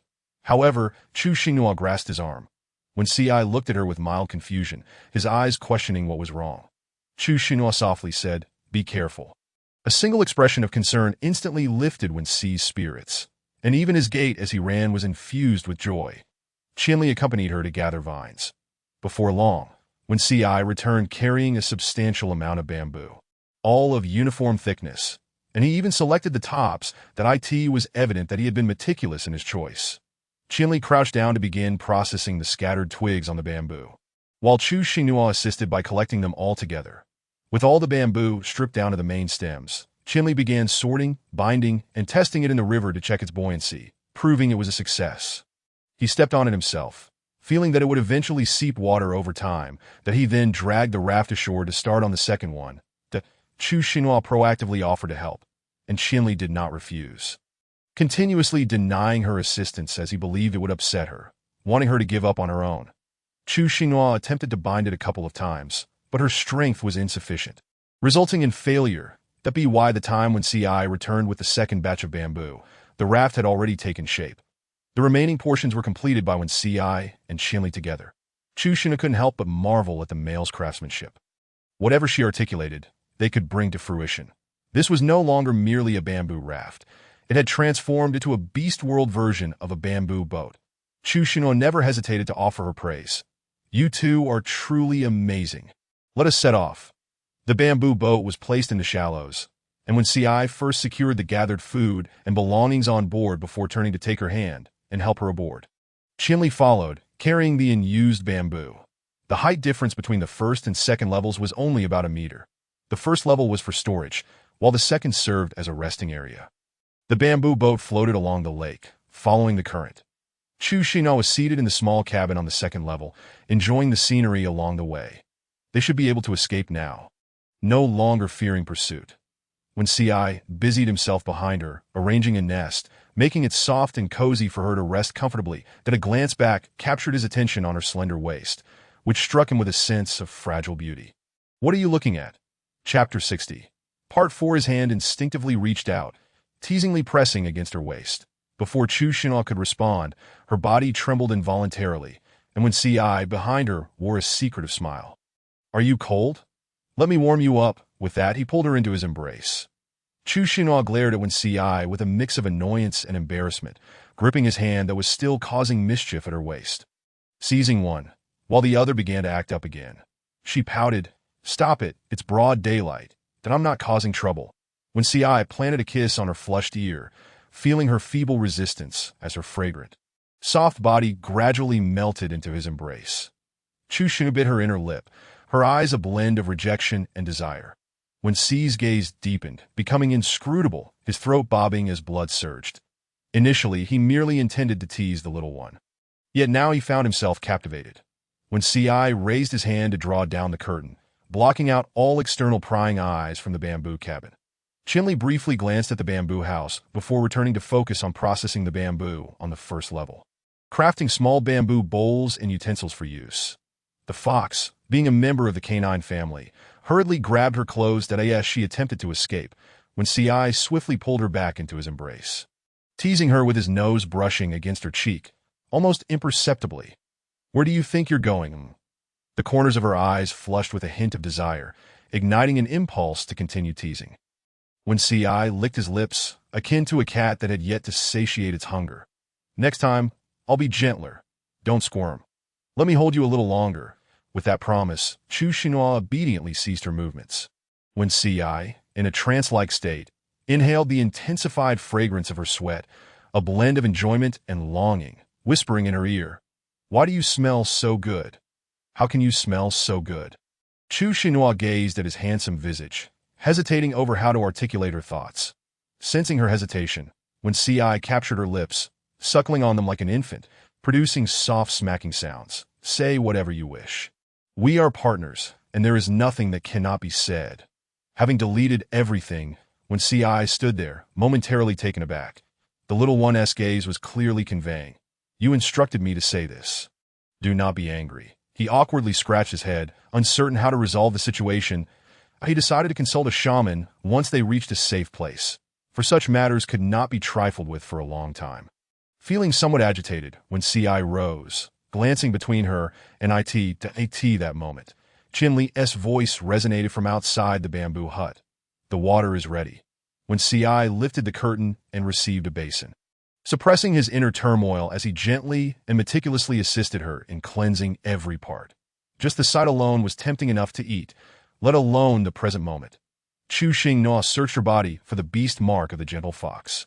When CI pressed on the inner side of her thigh, silently reminding her, Chushina then spotted a vividly lifelike, miniature fox nestled against its bushy tail appearing on her leg. Chushina said, "Once I'm dry, I'll take a short rest before joining Qianli on the first floor." Qianli provided her with a freshly made bamboo stool, smooth and free from the risk of splinters. As they were surrounded by bamboo, Chushina sat on the opposite side of the bamboo raft, unabashedly swiping a small bamboo strip, leisurely playing with the water.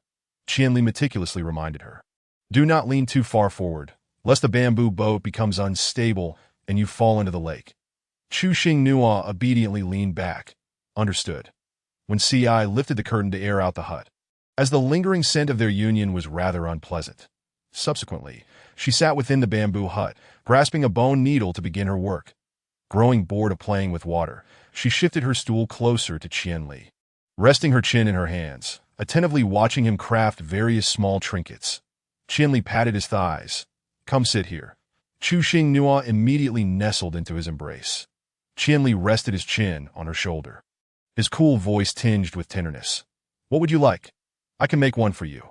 Chu Xing Nua blurted out. A lynx, this posed a challenge for me, but I can fulfill your wish in other ways. Qianli spoke, conjuring a flame lynx with his powers, playfully purring. Chu Xing Nua erupted into giggles at his antics. Seeing her so delighted, Qianli's lips curved into a beautiful smile, his grip on her wrist shifting to intertwine their fingers. Once we have a stable home, I shall bear you a litter of lynxes to play with, always at your feet. Chu Xing Nua stifled her laughter, giving a delicate huff. No, I only want a lynx. Qianli's heterochromatic eyes brimmed with adoration for her. Readily agreeing. Very well, we shall not have lynxes. For other males, offspring symbolize the continuation of lineage. However, for him, they are an optional existence. After all, before meeting Na, he had never contemplated the idea of coupling. Now, he would never compel the female he cherished to endure the pains of childbirth.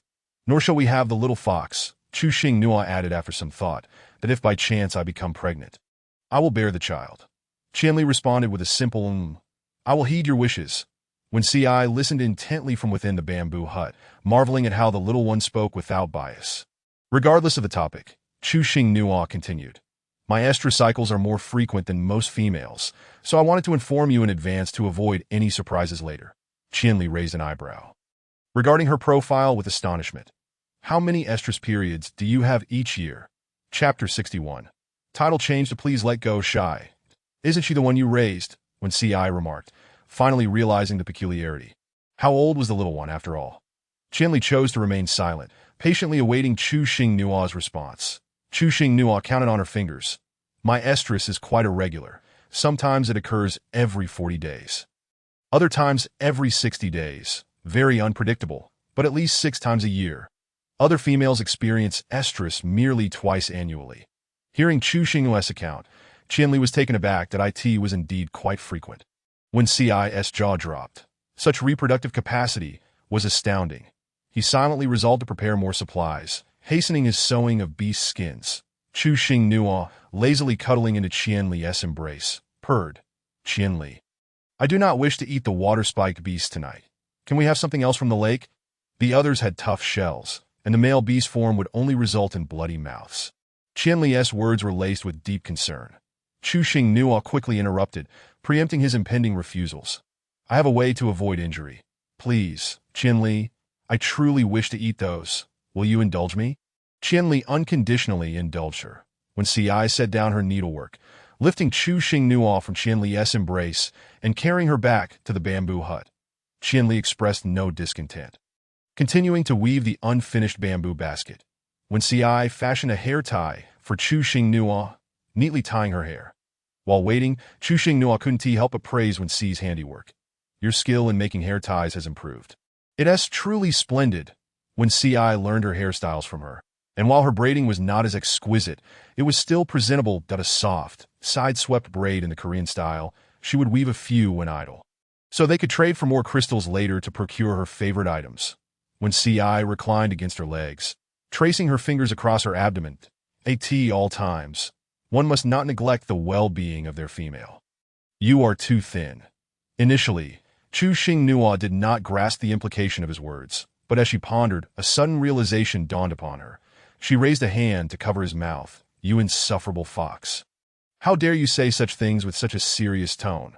When CI offered no resistance, allowing her to cover his mouth, his gaze soft and affectionate, exuding an illusion of docility, Chu Xing Nua shot him a fierce glare, attempting to appear intimidating, while when CI barely stifled a laugh. The bamboo boat glided smoothly along the water, continuing its gentle course until dusk, when it finally anchored at the shore, as resting on the water at night posed risks. Qianli and Wen Ci secured the bamboo hut before calling her down. You may come down now. Chu Xing Nua cheerfully replied, descending from the second floor. Qian Li slung a bamboo basket over his shoulder. Let us gather some edible provisions from the forest. Chu Xing Nua, still contemplating the hard-shelled aquatic creatures, pointed towards the lake, about to speak, when Qian Li interjected. That can wait. We shall collect the ingredients first before attending to that.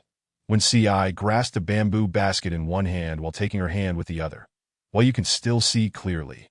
Let us gather some of your favorite foods. The bamboo basket was considerably larger than modern equivalents. Chu Xing Nua found their reasoning sound and ceased her insistence on the lake as aquatic products. The trio ventured deeper into the forest, hand in hand. Along the way, when Ci frequently discovered useful herbs and plants, collecting a few of each to place in the bamboo basket. Chu Xing Nua watched, unable to identify them, as they all appeared quite similar. When Ci suddenly halted beneath a tree, plucking leaves. Chu Xing Nua grabbed a leaf, bringing it to her nose, detecting the natural scent. Is this used as an ingredient too?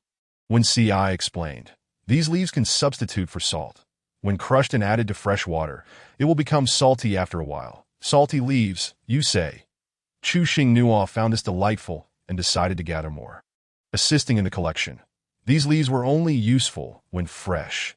Once dehydrated, they resembled ordinary leaves and would serve no purpose if overharvested. Noting her enthusiasm, when Ci refrained from reminding her, seizing the opportunity while they gathered leaves.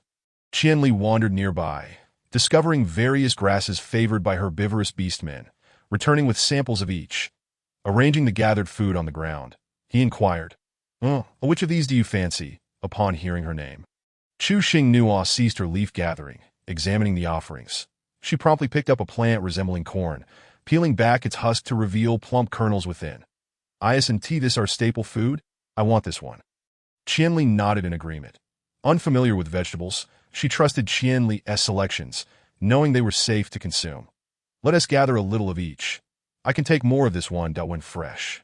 It could be cooked. If dried, it could be popped into popcorn or ground into cornmeal, ensuring nothing went to waste. The two males busily gathered the food she desired, while she was relegated to supervising from the side to prevent injury. Watching their industrious backs, she found men rather appealing, not at all inferior to the game. Both the bamboo basket and basket were filled to the brim as the trio made their way back to the bamboo boat. By the time they returned to the hut, night had fully descended, coinciding with the crabs coming ashore to forage.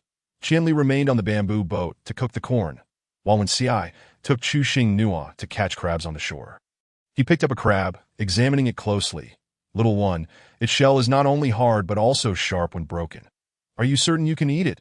Under the moonlight, Chu Xing Nua watched when Ci catch crabs barehanded.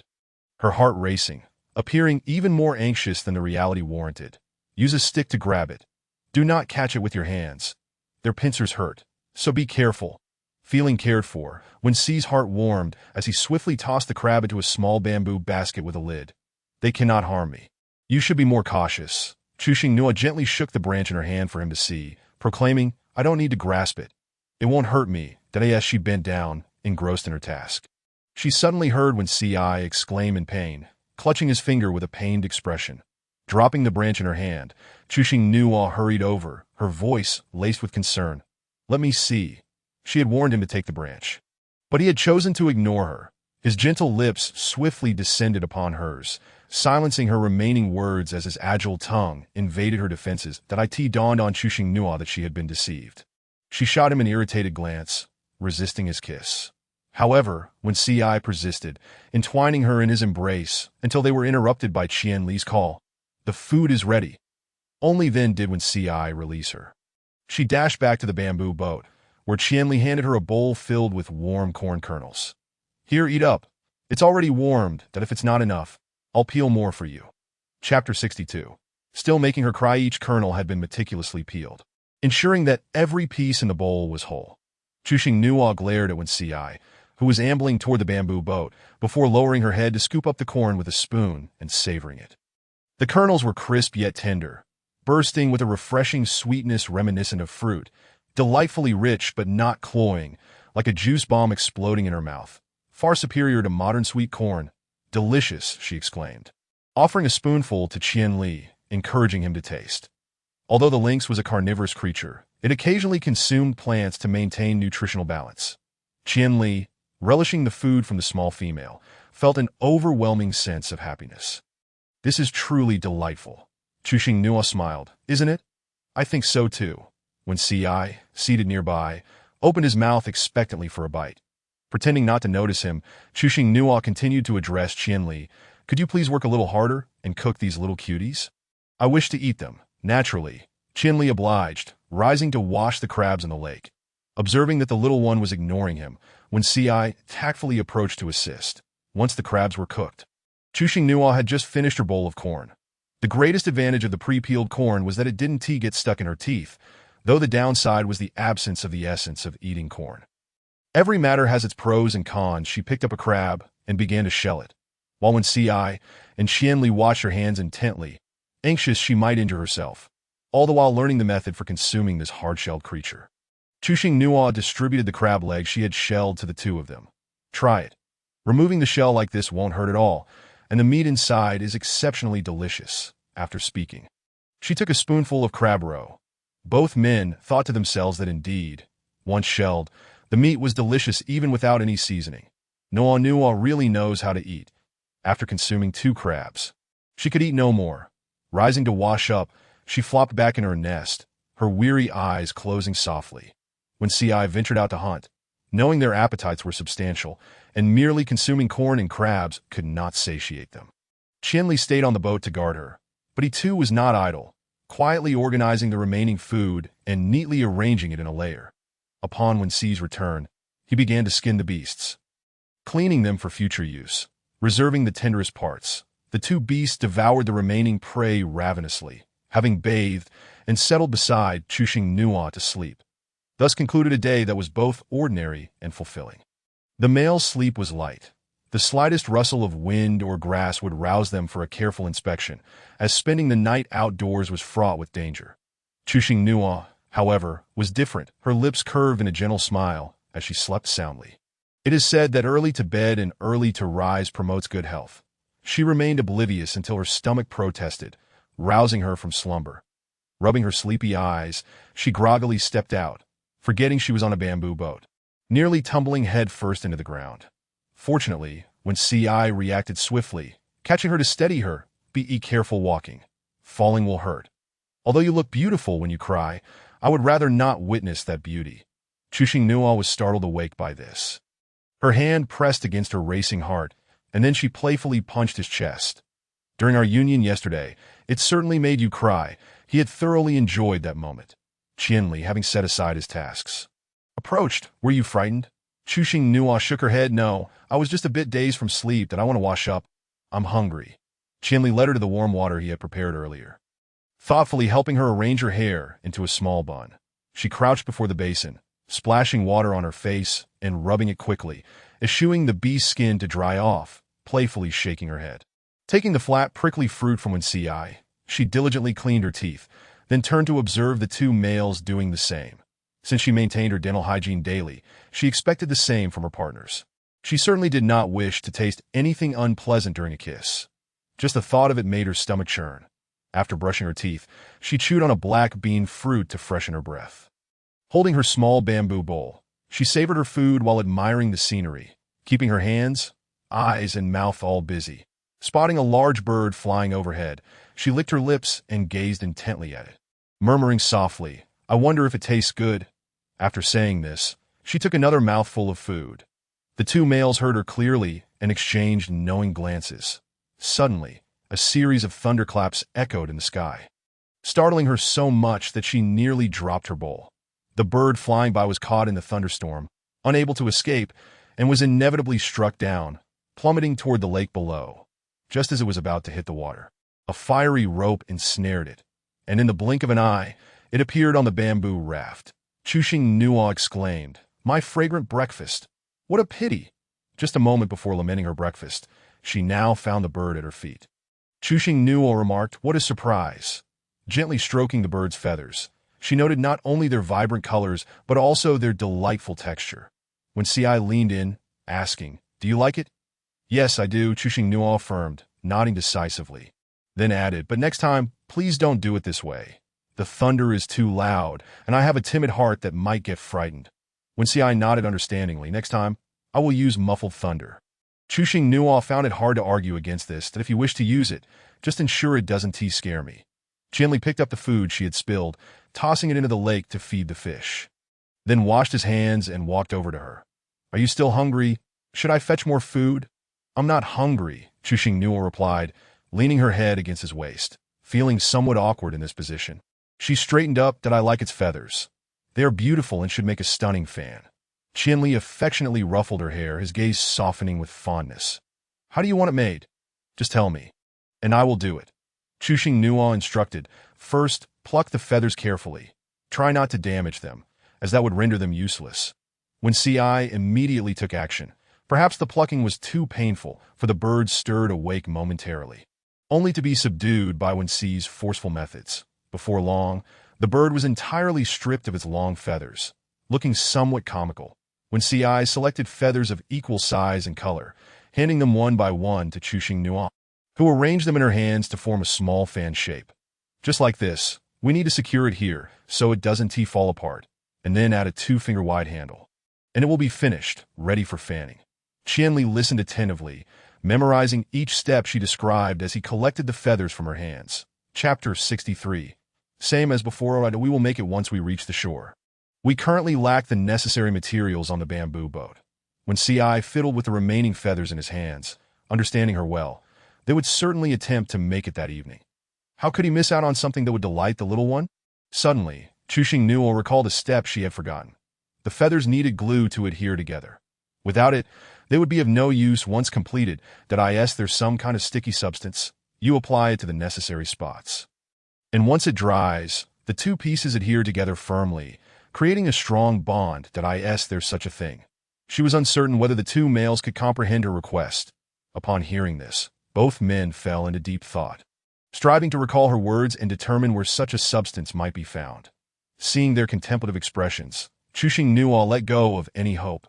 After all, in this ancient era, seeking glue was akin to chasing a dream.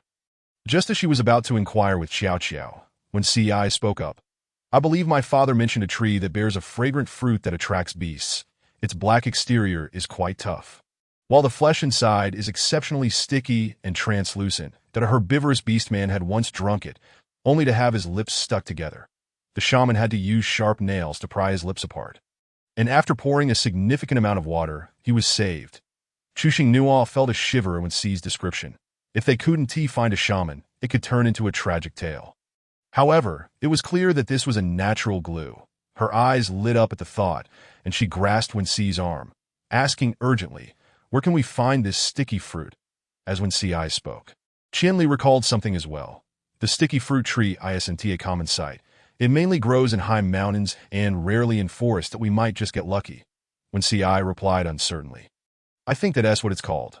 Chuxing Nuo quietly listened to their conversation, and upon hearing the phrase taking a chance, she felt a slight dip in her spirits. What she lacked the most was indeed luck. Rising to stretch a bit, she found her body uncomfortable after sitting for too long.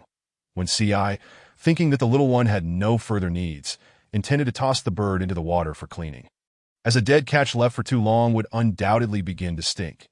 Just as the bird was a mere fraction away from touching the water's surface, Chuxing Nuo swiftly called out, Stop! When Ci, quickly halt.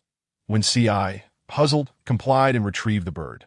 Chuxing Nuo gently urged, Let us not waste the other feathers on it. Pluck them all and save them for later. She was somewhat of a crafting enthusiast, able to find value in everything, especially such exquisite feathers that were rare to come by. All right, when Ci replied, continuing to pluck the feathers. Qianli brought over a small bamboo basket with a lid, suggesting when Ci placed the feathers inside for safekeeping. Chuxing Nuo marveled, How many bamboo baskets have you woven? Upon hearing this, Qianli's lips curled slightly, and he replied in a low voice. While you were busy yesterday, I was a bit bored and made some. Altogether, there should be about 8, but the bamboo baskets proved to be quite handy for storing items without causing a mess. Listen to how tactfully the lynx expressed himself, using you were busy to subtly remind her that he had been neglected yesterday, especially as his eyes now hung low, wearing a look of slight grievance. Chuxing Nuo remarked, Why are you so eager to ask? Now, She was curious to see how he would resolve this. Glancing at Wenhu, she felt an urge to kick him into the lake, wishing he could endure without listening. When C.I. interjected, "The journey is still long. If you feel bored, why not weave some more?" Perhaps when C.I. was merely speaking offhandedly, but to Qian Li's ears, it sounded like mockery of his unpopularity. Causing his expression to darken, his mismatched eyes brimming with anger. It was common for males to spar and exchange barbs, but suggesting that another was unloved was akin to igniting a powder keg. Noticing Qian Li's somber demeanor, Chu Xingnua gently shook his arm and softly said, "Qian Li, give me a hug." When Qian Li looked at Chu Xingnua, his expression softened instantly, and he lifted her with one arm. Chu Xingnua rested her head on his shoulder, her delicate hand caressing his beastly ears, the sensation delightful to the touch. Qian Li grasped her slender wrist, a hint of restraint in his mismatched eyes as he cautioned. "No, be good, don't touch recklessly. It could lead to trouble."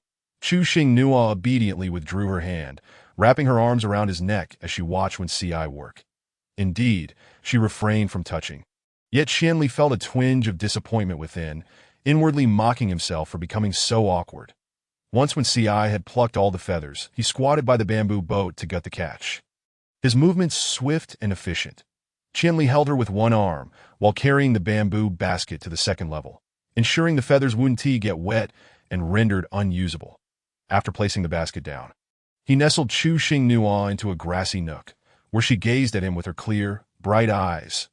Qian Li leaned close to her ear, whispering a phrase that made Chu Xingnua's face flush instantly. Her emotions shifting rapidly, but he continued in a voice laced with temptation, warm breaths tickling her ear. "Is that all right?" "No." Being asked for affection in broad daylight made Chu Xingnua feel somewhat resistant. Yet with yesterday's initiation by Wen Ci, she feared that further rejection would hurt Qian Li. Especially with the earlier look of grievance he wore, she wished to avoid seeing that expression again. She raised her hand to shield her ear from the warm breath and shyly nodded in agreement. Qian Li pressed a kiss to her brow, delight evident in his demeanor as he stood and stepped outside. Tossing the unused bamboo strips to Wen Ci, "We need to keep busy. I fear you might grow bored, so finish weaving these strips." After issuing his command, Qian Li went to wash his hands. Wen Ci, bewildered, watched him return to the bamboo hut and lower the curtain. Inside the hut, Qian Li's kisses were gentle and soft, imbued with restraint, each passionate kiss providing Chu Xingnua with a delightful experience. One hand cradled her waist while the other supported her head, their bodies closely entwined as they fell together, his mismatched eyes swirling with desire. Reason was ruthlessly cast aside as she ventured into the unknown. Chapter 64. Host, are you truly unconcerned about your waist and kidneys? When Ci was not as particular. Damn it. Regardless of the beast, their stamina is no joke. Will my kidneys be all right in the future? No, came a gentle call from above, snapping her back to reality as she looked up at him, too exhausted to speak, her eyes inquiring what was amiss. Qian Li merely smiled tenderly at her, holding her tightly in his embrace. No, don't tempt me. Seeing you, I find my self-control waning. Qian Li gasped, striving to suppress the ignited flames of desire. Chu Xingnua replied, "I might as well be mute." It was uncertain whether she found solace in Qian Li's arms or if fatigue had overtaken her, but her eyelids fluttered as she drifted into a drowsy slumber. When Ci, frustrated, was outside weaving bamboo baskets. He was not angry about the lynx and the little one's intimacy, for it was common among males to take turns with the female. Nothing to quarrel over. He was upset with himself for having brought a lock. How would he eat meat tomorrow? The more he pondered, the angrier he became, snapping several bamboo strips in frustration. Seeing Qian Li emerge from the bamboo hut, the strong scent of intimacy clinging to him only heightened his irritation. "You finish what's left," he snapped before diving into the water to swim, allowing the lake to cool his temper. Qian Li ignored him, preparing his own supplies that he entered with warm water to gently cleanse her body, applying the lightest of touches to avoid waking her. Chu Xingnua, hazily opening her eyes, glanced around for danger before closing them once more to resume her sleep. The bamboo raft docked again at dusk. The two males repeated the previous day's motions, securing the boat. This time, she merely observed. When Ci clapped his hands to rid them of dirt, glancing at the distant lake where a channel appeared. The water is splitting ahead. Which path should we choose? Chu Xingnua also tiptoed to look, but could not discern any visible division. Qianli feigned nonchalance, stating, "We'll take whichever side is easier for the bamboo boat to navigate. We have paddles to adjust our course." He contemplated that after Nuo fell asleep, he would sneak out to scout the way, opting not to mention it to avoid worrying her. Qianli led Chu Xingnua ahead towards the forest. Today, the bank was a flat expanse, estimated to be at least half a kilometer from the woods. When Ci quickly caught up, calling out, "Wait for me. I think it's better to scout the path." Chu Xingnua looked at Qianli and said, "I believe when Ci is right." Qianli gazed at her with gentle eyes, replying, "Yes. Let us gather food first. We can discuss the rest later." He then turned and shot when Ci a look that clearly said, "Be quiet." When Ci felt inexplicably bewildered by the glare, as he had not said anything to as they walked, a fleeting image crossed Chu Xingnua's mind, and she felt compelled to share her thoughts with him. Naturally, Qianli and Wen Ci would not refuse. Chu Xingnua tightly held the hands of both males, swinging forward playfully, appearing quite childish. Yet, it was rather enjoyable. Once they entered the forest, she refrained from dawdling and earnestly followed them in search of edible food. The trio was elated to discover numerous new food sources in the woods. A small group of males approached the bamboo boat, initially curious as they surveyed the surroundings. Seeing no danger, some brave beastmen began to board, and as one foot stepped onto the bamboo boat, a swirling gust of wind carrying sand and stones suddenly appeared, whisking the daring beastman into its grip. Before the remaining beastmen could react, the small whirlwind hurled the captured beastman into the lake, making him vanish as if he had never existed. The bamboo raft remained motionless. The beastman resurfaced from the water, glancing around to find no other beastmen in sight. "You all keep an eye on me. I'm determined to test this bamboo contraption. What could possibly go wrong?" he declared defiantly, swimming towards the bamboo boat. The remaining beastmen each kept watch, searching for the beastman who might have been using abilities to attack them. Abilities have distance limits, and the beastman must be hiding nearby. Scattered tufts of grass offered insufficient cover for an adult male. As soon as the beastman's hand touched the bamboo boat, the whirlwind reappeared. He quickly conjured a protective shield using his abilities to block the wind. Watching as it swirled around his shield, that a hint of smugness flickered in his eyes. He was a level 5 ability beastman. How could he fail? Suddenly, there was a cracking sound as his protective shield was torn apart, and he found himself once again lifted into the air. His eyes widened in disbelief. How could this be happening? Enjoying the thrill of being airborne, he focused on conjuring a soil-based defense beneath him to avoid plunging into the lake. However, the whirlwind morphed into a fist-like shape, barreling towards his abdomen. Despite the efforts of his companions to stop the blow with their abilities, the strike could not be thwarted as the beastman fell into the water. He created an even larger splash than before. The remaining beastmen, still waiting for their comrade to resurface, were compelled to jump into the water to rescue him. The beastman controlling the whirlwind remained hidden in the grass, coldly observing the scene, sneering, "What a waste did I end the forest." They failed to locate any sticky fruit trees, but instead stumbled upon a patch of plants over 3 meters tall, adorned with bright red grain heads that resembled red sorghum. Unsure, she turned to inquire with Kaka. "Congratulations, host, you have discovered red sorghum." With a joyful smile that resembled a crescent moon, Chu Xingnua received an affirmative answer and eagerly addressed the two males. "I wish to take all of this back with me. Would you be so kind as to assist?" Flirting with her husband was far more effective than issuing commands. When I playfully coax, they are pleased, and I achieve my desires. Truly a win-win situation. Qianli readily acquiesced, of course, when Ci stretched his shoulders and remarked, "I shall lay them all down right now." Observing their diligent figures, she rushed over to join them, bending the sorghum stalks to pluck the ears of grain. Naturally, Qianli and Wen Ci were reluctant to allow her to exert herself, fearing she might hurt her hands. Their little female must be pampered in response to their concerns, Chu Xingnua declared. Many hands make light work. Consequently, the two males hastened their pace. Yet she found herself unable to seize even a small handful, as the ears of sorghum were swiftly diminished. The sight of her smiling eyes brought them unparalleled joy, fulfilling their hearts with satisfaction, and their emotions were buoyed by her happiness. However, when their gazes met, they quickly stifled their laughter, averting their eyes in embarrassment, and on their way back, Chu Xingnua plucked wildflowers. weaving them into garlands as she walked. The two males, witnessing her actions, joined in to help gather flowers. Once their hands were full, she would merely extend her hand, and two more wildflowers would find their way into her palm. Chu Xing Nuo gifted each male a garland, and they willingly bent their heads, allowing her the chance to affectionately ruffle their ears. Just as she reveled in her happiness, a voice echoed in her mind. Host.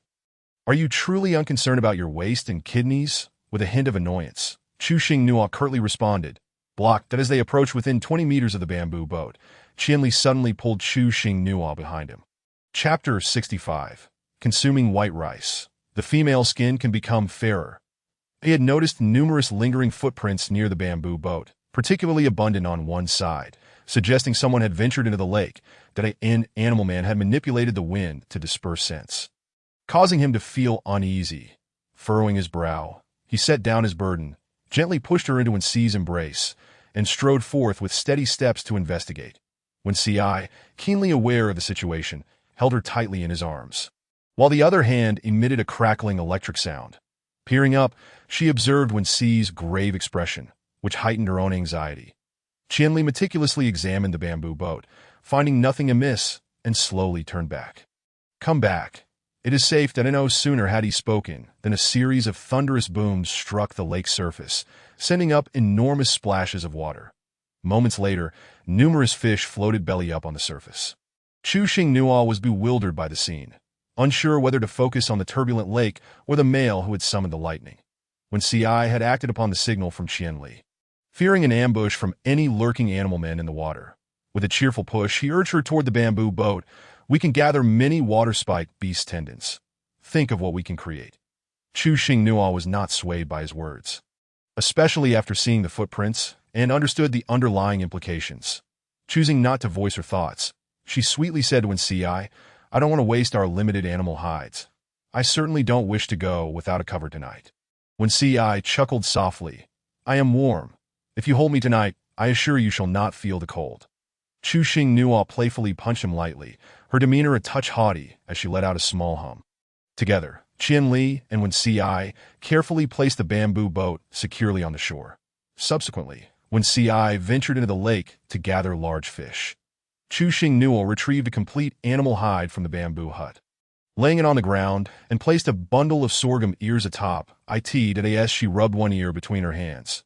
Qianli approached, turning the bamboo basket upside down onto the hide. He squatted beside her and inquired, What troubles you? Chu Xing Nuo showed him the grains she had just rubbed. They are not yet dry. They need a few days to be sun-dried before we can collect the sorghum grains. Qianli was not surprised by her mention of sorghum grains, as he understood that the names of plants varied across continents, that he had never regarded Nuo as one of their northern continent's females. He respected her silence and refrained from prying further. We cannot sun-dry them on the bamboo boat. The bottom layer will soak in water, and the upper layer will not receive sufficient sunlight, especially as the sun sets when we reach the shore. Listening to Qianli's analysis, she fell silent, feeling the harshness of reality. Noticing her gloomy expression, Qianli continued, You still have me. I can use my abilities to dry them faster than sun-dry. Chu Xing Nuo recalled a certain serpent's words, suggesting that abilities were meant for combat. Why had he suddenly come to mind? She hastily dismissed him from her thoughts. Are not abilities meant for battle? She mused, pondering the wastefulness of employing them for trivial tasks. Female abilities consumed mental energy, while male abilities drew on physical strength. In combat, it was a contest of stamina between equals. Qianli dismissively replied, My abilities are solely for taking care of you. That as soon as he spoke, he spread his hands over the mound of sorghum ears. Chu Xing Nuo lightly pinched his cheek. Do not dry them too much. Let them retain some moisture. She was somewhat fearful that Qianli might overdry the sorghum, rendering it unusable for cooking. With the sorghum ears properly dried, she and Qianli collected 2 suitable sticks and began to beat the sorghum ears. The rhythmic beating was quite stress-relieving. Out of nowhere, a damp, blue-furred, floppy-eared rabbit approached Chu Xing Nuo, dropping something from its mouth and persistently pawing at her. Chu Xing Nuo looked on in confusion. Seeing her unresponsive, the large rabbit nudged the bunch of fruit with its head. Chu Xing Nuo felt she understood the rabbit's intention. Is this fruit for me? The blue rabbit nodded in a surprisingly human-like manner. Chu Xing Nuo picked up the bunch of fruit and handed it to Qianli, sweetly thanking the rabbit. "Thank you, Blue Rabbit." The Blue Rabbit hopped, shaking off the water from its fur. She immediately went to protect the freshly acquired sorghum. But with the ears scattered, her petite frame could not shield them all. Seizing the moment, the Blue Rabbit snatched a sorghum ear and dashed away. Chuxing Nuo watched this unfold, unsure of how to react. If you wanted to trade, you should be clear about it. Snatching and running was quite unseemly. Qianli approached, plucking a fruit from the bunch and carefully inspecting it, then dipped a grass stick into it. Waiting a moment. "This is a sticky fruit. We are not at a loss." Upon hearing this, Chuxing Nuo's eyes sparkled with excitement, her voice laced with delight. "That is wonderful. It can be used to stick feathers." Qianli observed the direction the Blue Rabbit had departed, feeling rather grave. They had only discussed the need for sticky fruit during the day, and here it was delivered by a rabbit that evening. He did not believe it was mere coincidence, especially since no sticky fruit trees had been found in the forest. Just because rabbits could swim did not mean they enjoyed being submerged in water. It suggested a singular possibility. They were concealing their scent.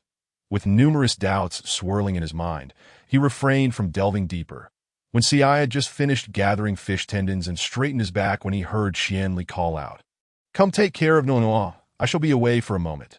When Si, clutching the fish tendons, walked over, Qianli pulled the animal hide and transformed into a lynx, swiftly darting past Wen Si in pursuit of the Blue Rabbit. Chuxing Nuo's gaze followed the lynx's silhouette as it vanished into the distance. "Stop looking. He has already run far. Focus on the tendons I extracted." When Si settled beside her, shaking the fish tendons to capture her attention. Chuxing Nuo replied, "Put them away for now. We won't need them immediately." When Si casually placed the fish tendons aside, took the wooden stick from her hands, and declared, "I will handle this," with a series of rhythmic thumps. The sorghum ears were soon thoroughly beaten. Lacking a winnowing basket, they used the lid of the bamboo basket to sift out the chaff, collecting the remaining sorghum grains into the basket for storage. When Si scooped a handful of sorghum grains, inspecting them closely, "These grains are somewhat different from those I have seen before." Chuxing Nuo, intrigued, inquired, "What did the ones you saw look like?" When Si held up a grain, stating they had a golden yellow shell with long white grains inside, consumed by females once or twice a month. Such food is quite rare. 10 crystal stones could exchange for so many, though I am unsure which beast spread the rumor that consuming white rice could lighten a female's skin. Many tribes spent vast amounts of crystal stones on them, providing the females with these grains. Yet he had never noticed any female whose skin had become fairer. He concluded, his back teeth ground together in frustration. Chuxing Nuo remarked, "It seems that exploiting exaggerated claims for profit has been a practice since ancient times." For a moment, she questioned whether her fair complexion was hereditary or merely a result of consuming rice. The thought struck her as amusing. From his indignant expression, it was evident that the fox tribe to which Wen Si belonged had experienced deception. Chuxing Nuo pointed to the grain in his palm. "What you hold is called sorghum grain. No matter how much you consume, it will not make you taller. The preparation method is akin to that of white rice, with each having its own unique flavor." Chapter 66. He has arrived.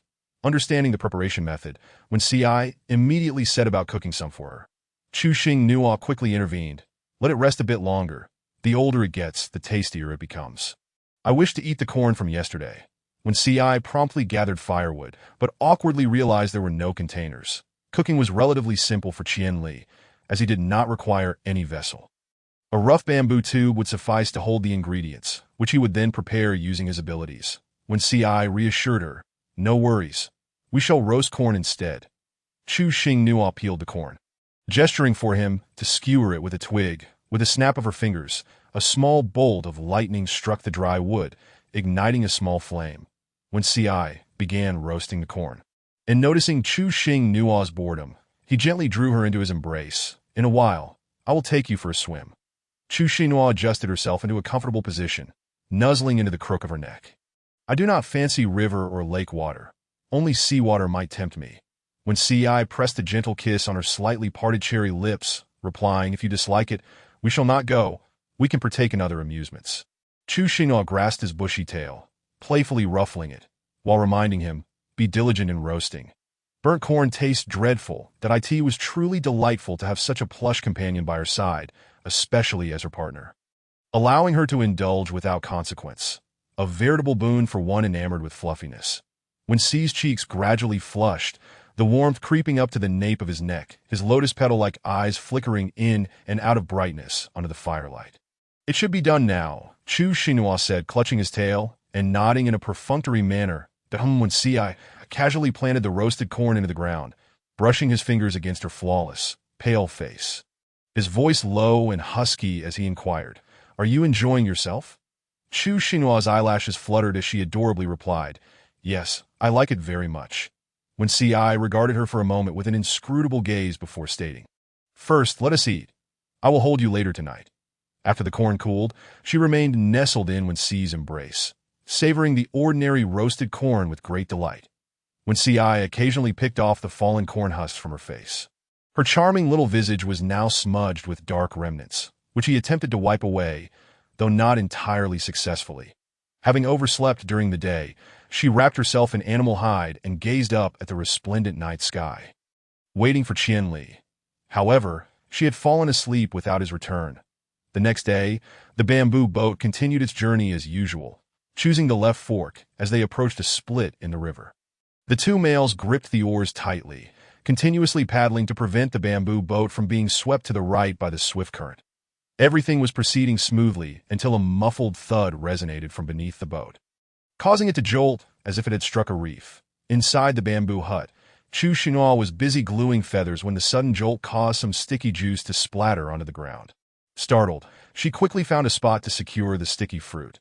Yet that was not the end of it. As they neared the split, the bamboo boat collided again, lurching wildly.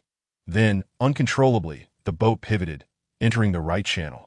Despite the two males' efforts to paddle, fortunately, once the bamboo boat was in the right channel, nothing else occurred, allowing the two males to finally relax, reassuring themselves that the thrashing was merely due to the large fish in the split.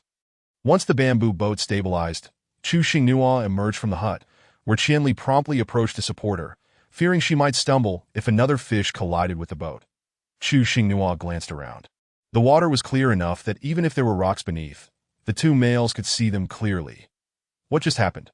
The right channel was somewhat narrow, just wide enough for the bamboo boat to pass through, but not to turn around. And the current was still swift.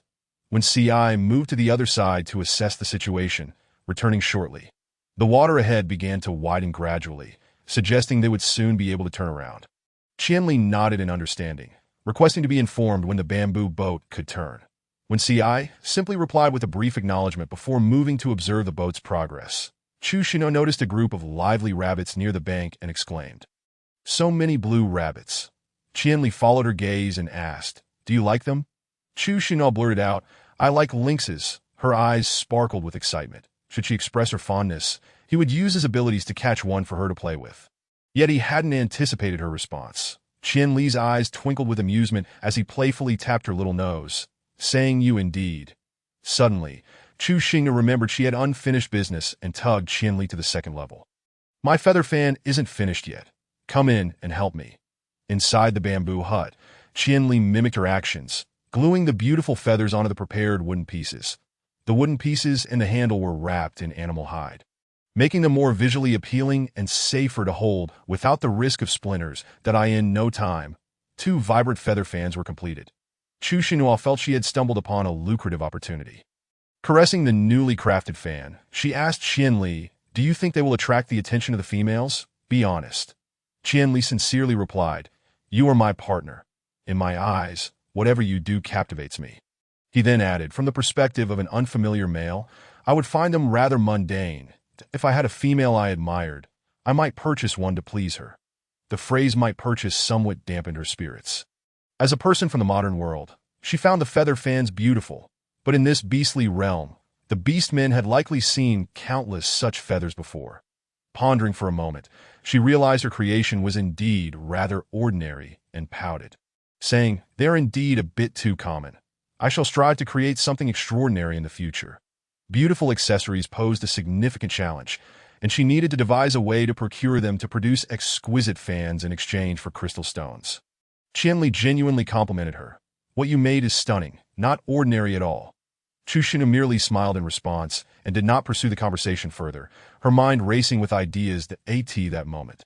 When CI called out from outside the bamboo hut, "We can turn around now." Before leaving, Qianli cautioned her, "Stay here and do not go outside. It might sway a bit. Hold on tightly." After saying this, he exited the hut with Wen Ci to prepare to pivot the boat. As the lake widened, the current also became gentler, less turbulent. The two males effortlessly adjusted the boat's direction, and the bamboo vessel continued to glide smoothly. She held the fan in her hand, gently waving it, gazing ahead while contemplating what types of fans the females would prefer. Suddenly, a male with long, fiery hair appeared, his gaze fixated on her with an intense and brooding demeanor. The bamboo boat seemed to freeze in place, no longer drifting. The two males positioned themselves protectively in front of the bamboo hut, their bodies tensing in a state of alertness, as an invisible yet potent pressure emanated from the newcomer. Qianli broke the eerie silence, stating, "If the bamboo boat is obstructing your path, we shall depart." Yet the male seemed oblivious, slowly approaching the boat with a package encased in ice. Chu Xinghua's heart dropped as she recognized his features, her feather fan slipping from her grasp as she swallowed nervously. How could he have pursued them so quickly after their departure? Her mind raced with anxious thoughts. The two males focused intently on the approaching figure, mentally preparing to counterattack with their abilities. However, the male made no effort to evade their assault, effortlessly neutralizing their attacks while coldly remarking, "Conserve your strength. You cannot harm me." Seeing the little female's fear return, the male softened his expression slightly and beckoned Chu Xinghua with a finger. "Come here." Chu Xing met his deep-set gaze, which conveyed an inscrutable emotion. She realized that if she did not comply, he would find a way to take her by force. That it was better to acquiesce and discuss matters later. "Are you looking for me for a reason?" she asked as she stepped outside the bamboo hut. When Ci moved to embrace her first, saying, "Do not go near him." Chu Xing noticed the male's expression darkening again and struggled slightly in Wen Ci's hold, reassuring him, "It's all right. Just listen to me. Let me go for now." That if he meant to attack, he would not have waited this long. Who knows if there is any reason? One thing she was certain of was that if she did not approach, the male would act without hesitation. Chu Xinhua pried Wen Ci's arms away and walked slowly toward the male, crouching down to adjust her skirt. "I am here." The male instinctively brushed his fingers against her cheek, his touch as familiar as ever. Chu Xinhua refrained from showing any resistance. The male observed that after she had been away from him, her eyes sparkled with vitality, her complexion appearing healthier. "That I have brought you a gift." He handed her the ice-encased package. Chu Xinhua, under his gaze, placed the package on the bamboo boat and opened it, revealing silk garments and crystal stones. Her belongings. "How did these end up in your possession?" she inquired, attempting to suppress her suspicion. The male gazed at her, his tone softening. "Obtained from the old fox." Wen Ci's heart sank, a sense of foreboding washing over him as he gritted his teeth. "What did you do to Uncle Geely?" The male's expression turned colder, replying, "You are too noisy." That a wave of chilling energy surged towards Wen Ci, creeping up from his feet, leaving him no opportunity to resist. Even Qianli's abilities could not dispel the freezing aura, and he watched helplessly as Wen Ci transformed into a statue of ice. "Xinghua, step away from him." Chu Xinhua turned in confusion to see Qianli using his abilities in a desperate attempt to melt the ice encasing Wen Ci. In her panic, she raised her voice at the male. "He is my partner. Do not harm him. Please release him." Fearing that her outburst might provoke the beast, Qianli attempted to pull her away with his abilities. But before he could reach her, he too was encased in ice, meeting the same fate as Wen Ci. The male's gaze remained icy as he looked at the two frozen figures, stating coldly, "They were too loud." Chu Xinghua, in her anxious haste, nearly forgot about her own supernatural abilities, disregarding the potential exposure of her identity as the female leader. Urgently, she commanded Xingchen to release the captives and to swim away from the bamboo boat at full speed. The moment her words fell, the icy grip that ensnared the two males dissipated. That a flicker of delight danced in her eyes. This ability was indeed quite effective. Just as she stood, she felt a comforting tightness around her waist. Finding herself in a warm embrace, in the blink of an eye, she was already several meters away from the bamboo boat, witnessing the two males plunge into the water, pursuing her. Chu Xinghua was momentarily bewildered. How could he leave without taking her along? She once again ordered Xingchen, "Take me back to the bamboo boat." For a brief moment, Xingchen hesitated, before swiftly swimming in the opposite direction of the bamboo boat. "Damn it!" Why won't you listen? Chuxing Nuo exclaimed, frustration mounting as she patted Xingqin's shoulder. Take me back! Hurry! I'm afraid of the bugs in the water. Please, take me back. Upon hearing this, Xingqin transitioned from a one-armed hold to a princess carry, ensuring her feet did not touch the water. Chuxing Nuo retorted, Do you understand? Why aren't you following my instructions? As she watched the two males gradually shrink into mere black dots, disappearing from sight. She noted how remarkably swift the great black serpent was. Xingqin, where are you taking me? She inquired. Xingqin remained silent, continuing his swift movements through the water. Realizing her own silence, she observed the surroundings that seemed to accelerate. Only able to sigh in response. Time passed, and at last, Xingqin came to a halt, bringing them to an unfamiliar shore. Chuxing Nuo felt that the control over time had undoubtedly lapsed. She averted her gaze, awaiting his next move. Xingqin said nothing and made no motion, simply gazing at her with a complex expression. The atmosphere around them grew stifling. Unable to endure the tension any longer, she tentatively spoke. You brought me back, so why do you come to take me away again? Xingqin himself was puzzled by this turn of events. He felt an uncontrollable urge to leave, yet he did not wish to depart alone. So he took her along. The instinct to seize a female was inherent in the wandering beasts. Chuxing Nuo felt a pang of realization. She could not refute his words. Her mind raced, arranging her thoughts before continuing. You haven't exhibited the malice typical of wandering beasts while you've been with me. You've treated me well. I believe you are no different from other good males. You are not bad. Xingqin's expression remained impassive as he shifted his serpentine body forward, using his tail to brush away leaves and dust from a stone, setting her down to sit atop it. His hands, which had hung loosely at his sides, subtly clenched in a fist before relaxing again. His purple eyes filled with sincerity. Did I miss you? He confessed. Chuxing Nuo was taken aback, momentarily at a loss for how to respond. However, she felt certain that Xingqin would not harm her. At least for now, she changed the subject. Can you tell me how you acquired the burden? Seeing her gaze still averted, Xingqin grew unhappy.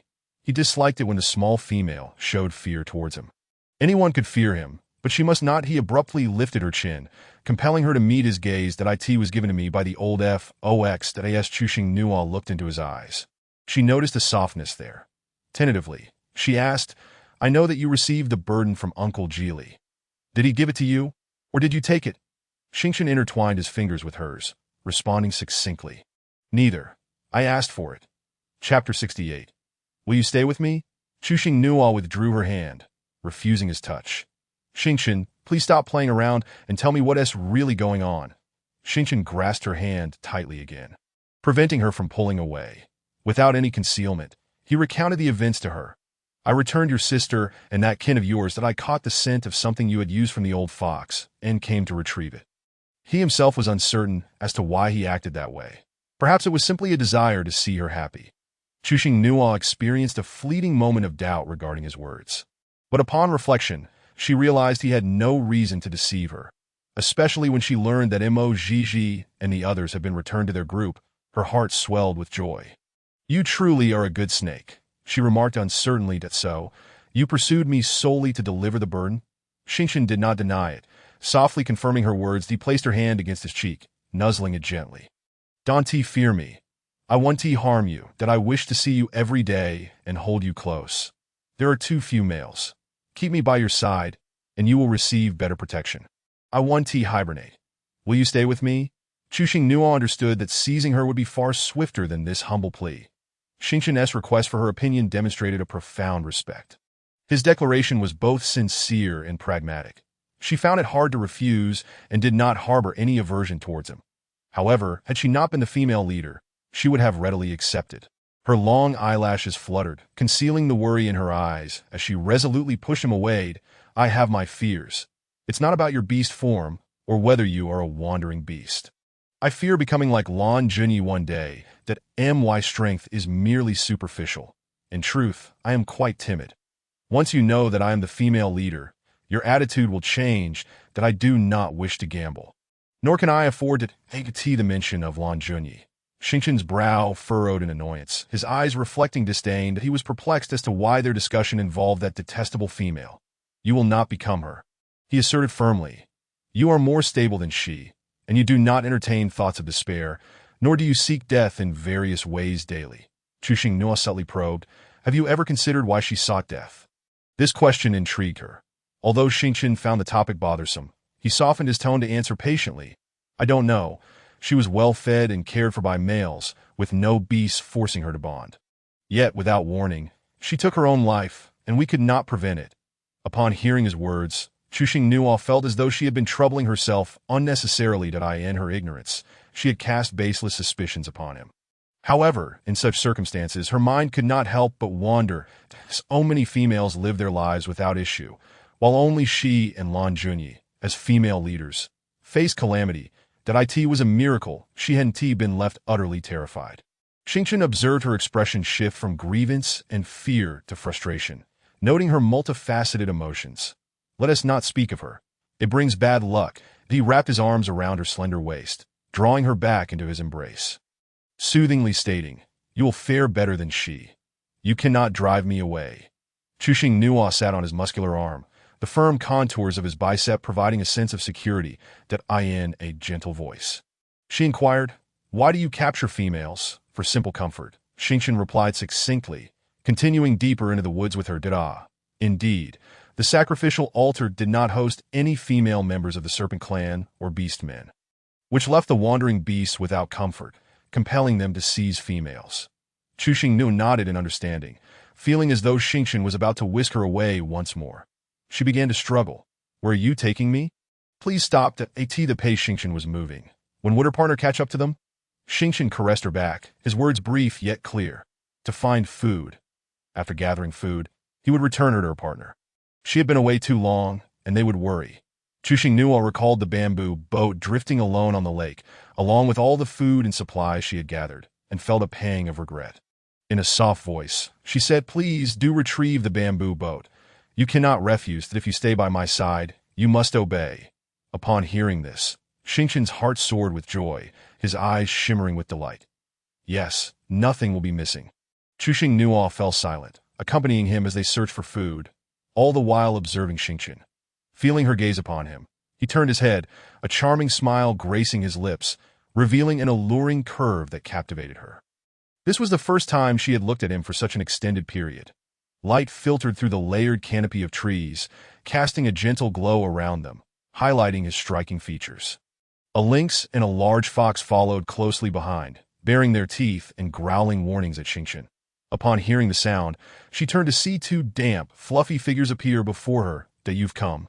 Xingqian lowered himself, setting her back on the ground, watching her with a hint of melancholy as she rushed towards her partner. When Xi's fury surpassed that of Qian Li's, nearly wishing to tear the wandering beast apart with his gaze. As she approached, both large, fluffy creatures transformed back into human form, leaving a small puddle of water in the wake of their transformation. Qianli dried himself off with his powers, swiftly embracing Chu Xingnua. Examining her closely, and only relaxing once he confirmed she was unharmed, that he gently stroked her inky hair, asking, were you frightened? Chu Xingnua shook her head without hesitation. Xingqian merely took me out to discuss a few matters. He didn't scare me. I'm sorry to have worried you. She playfully tugged at Wen-Si's hand. Don't be angry, Wen-Si Gidge. I like your gentle side. Wen-Si gradually reined in her emotions, offering her a gentle smile, her gaze sharpening as she looked towards the stars. Chu Xingnua remarked, what I just said was in vain. With that demeanor, Xingqian hardly seems like one to offer an explanation to Wen-Si. It's as if she must do it herself. Xingqian has already released Jie and Hai Qiao. Uncle Jili should have taken them back to the clan. Wen-Si regarded Xingqian with a mix of belief and skepticism. Xingqian's cold eyes flickered slightly as she cast a sidelong glance at Wen-Si, shifting her gaze elsewhere. Such a display made it difficult for anyone not to feel anger. Chu Xingnua found herself at a loss for words and, with a tone reminiscent of a child seeking attention, asked Wen-Si, do you want to go back and take a look? Wen-Si, unwilling to be outdone, shot a fierce glare at the back of Xingqian's head, yet softened her expression when turning to Chu Xingnua, saying, I'll follow your lead. Males who form bonds seldom depart from their partners willingly unless driven away. Let us return. I wish to meet your father and mother, and perhaps glimpse your former living environment. Chu Xingnua had no interest in any particular race, merely wanting to put Wen-Si at ease. Wen-Si could not articulate the feelings coursing through him at that moment. His little one was simply too wonderful, he declared, since we've come this far. Turning back would be a waste of time, that I'll send a message back with the eagle beast to inquire about the situation. Let us continue on our journey. Chu Xingnu, with a hint of frustration, retorted, You say to listen to me, yet when I suggest going back, you refuse to do, or do you not wish to return? Chapter 69. He has arrived, Part 2.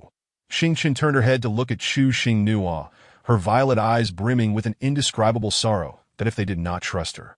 That was one thing, but why did the little female not trust her either, insisting on witnessing it with her own eyes? Was she truly so unworthy of their faith? Chu Xingnu lifted her chin to glance at Qianli, her eyes pleading, What should I do? Qianli answered without hesitation, Let us keep moving. Only then did Chu Xingnu direct her attention back to Xingchen. We're leaving. Come join us. The two males cast questioning looks at her simultaneously. Chu Xingnu felt as though an invisible weight had settled upon her, making it somewhat difficult to breathe. When Ci was the first to voice dissent, maintaining a gentle tone despite his irritation. No, you cannot choose him. Those wandering beasts will torment females when unhappy, and if they grow hungry, they might even consume them. That it's all rather terrifying. Chu Xingnu observed when Ci's two raised fingers, her lips twitching slightly. It was indeed quite fearsome. Have you witnessed my mating firsthand? Xingchen retorted coldly, when Ci felt a constriction in his throat. While he had not seen this serpent beast mate, he had encountered other serpents during hunts that he scoffed lightly. As a wandering beast, you're hardly any better. The moment their gazes met, an invisible spark of tension ignited in the air. Chu Xingnu sensed the impending conflict and urgently interjected. No fighting. The opinion of all beastmen towards wandering beasts was generally unfavorable. However, her impressions of Xingchen were quite positive. Should when Ci continue to provoke her with words, she was uncertain whether Xingchen would resort to violence. She continued, Every race has its good and bad. We cannot condemn all beasts based on a single perspective, though one must interact with them before passing judgment. Her words piqued when Ci's curiosity. What sort of stick is so powerful that it can slay all beasts? I'd like to borrow it. Chu Xingnu replied, Qianli, please don't ask such questions. Just heed no. The choice of a beast husband rested with the female. They could only offer counsel. Whether to heed it was entirely up to her. When Ci curled his fingers, first gesturing towards himself, then redirecting towards Xingchen, I will keep a close watch on you.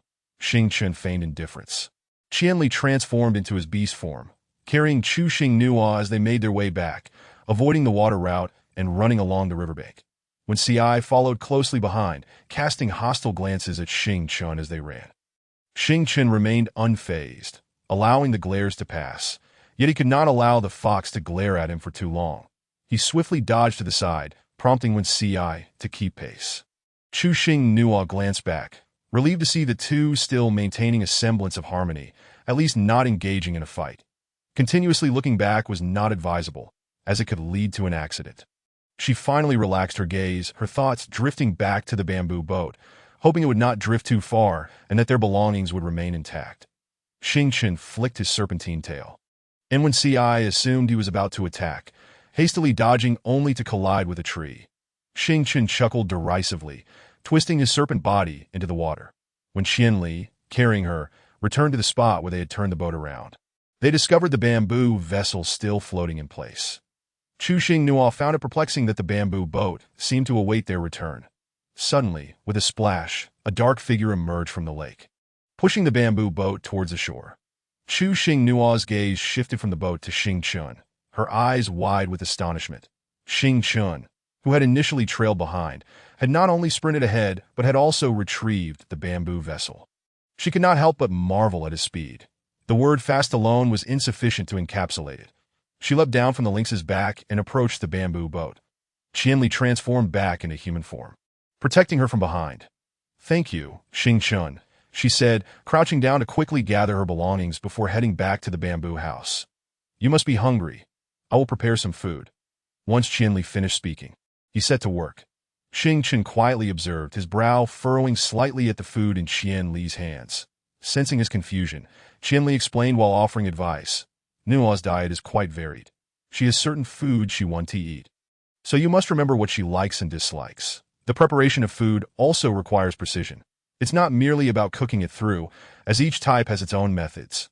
Xing Chen's cold eyes shifted slightly, regarding the chattering lynx, and he replied, "Understood." Qianli did not harbor animosity toward Xing Chen. He simply wished to avoid putting Nua in a difficult position that if she insisted on keeping this serpent beast, then so be it. They would attempt to interact with a calm demeanor. Xing Nua placed her belongings down and stepped out of the bamboo house, taking a seat beside Qianli, offering Xing Chen a gentle smile as she awaited the food. Qianli cut the roasted food into pieces and handed it to her. Xing Chen noticed the large fox approaching from a distance and informed Xing Nua. I pushed the bamboo boat to the center of the lake.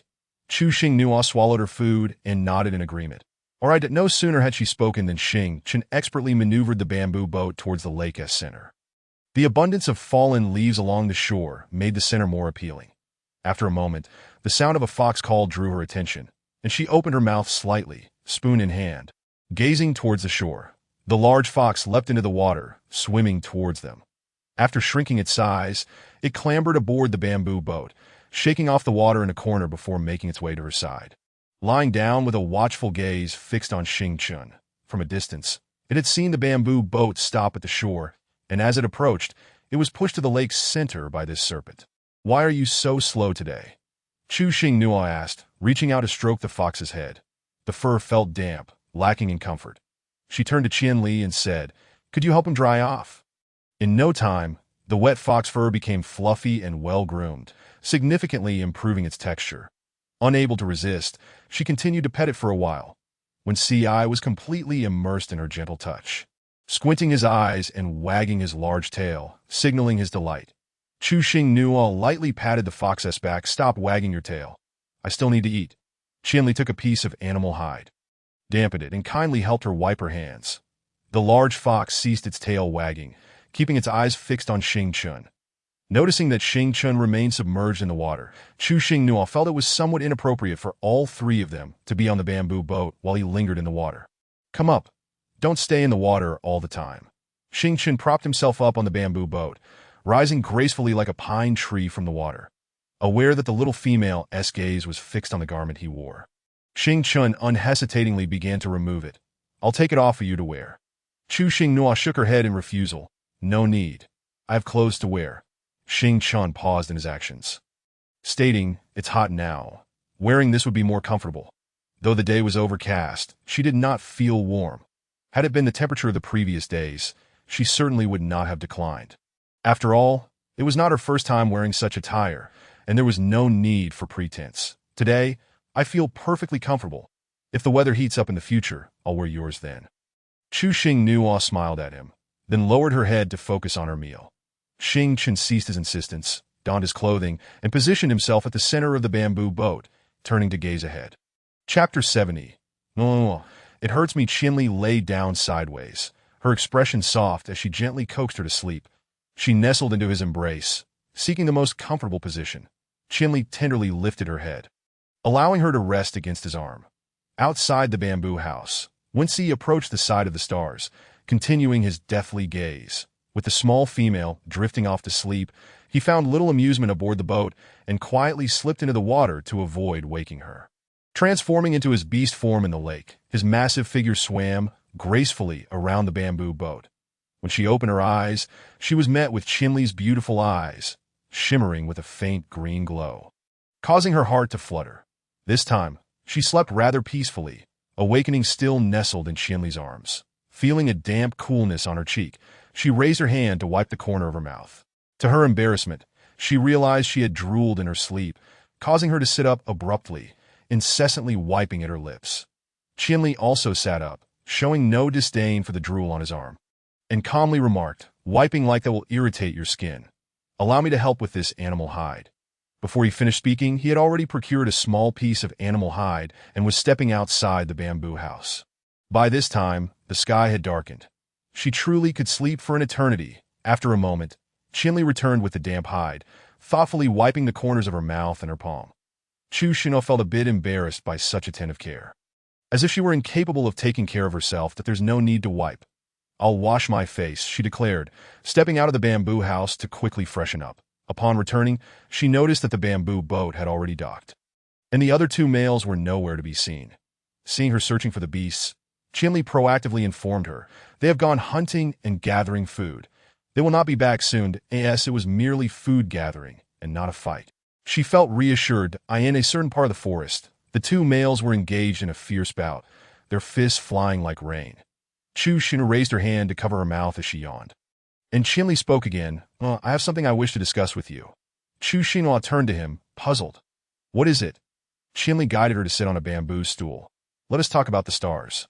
Chu Xinhua, since she could somewhat guess what he wanted to discuss, it was indeed necessary, and she readily replied, "All right." That Qinli's peculiar eyes flickered with gentle light as he got straight to the point. "I support you in seeking other partners. The stronger, the better. After all, your identity is unique, and with just me and Wensi, we cannot adequately protect you." Pausing, he continued, "I will not exclude Xingqian simply because he is a wandering beast. For I respect any choice you make. I hope Nuo will seriously consider her options when choosing a mate."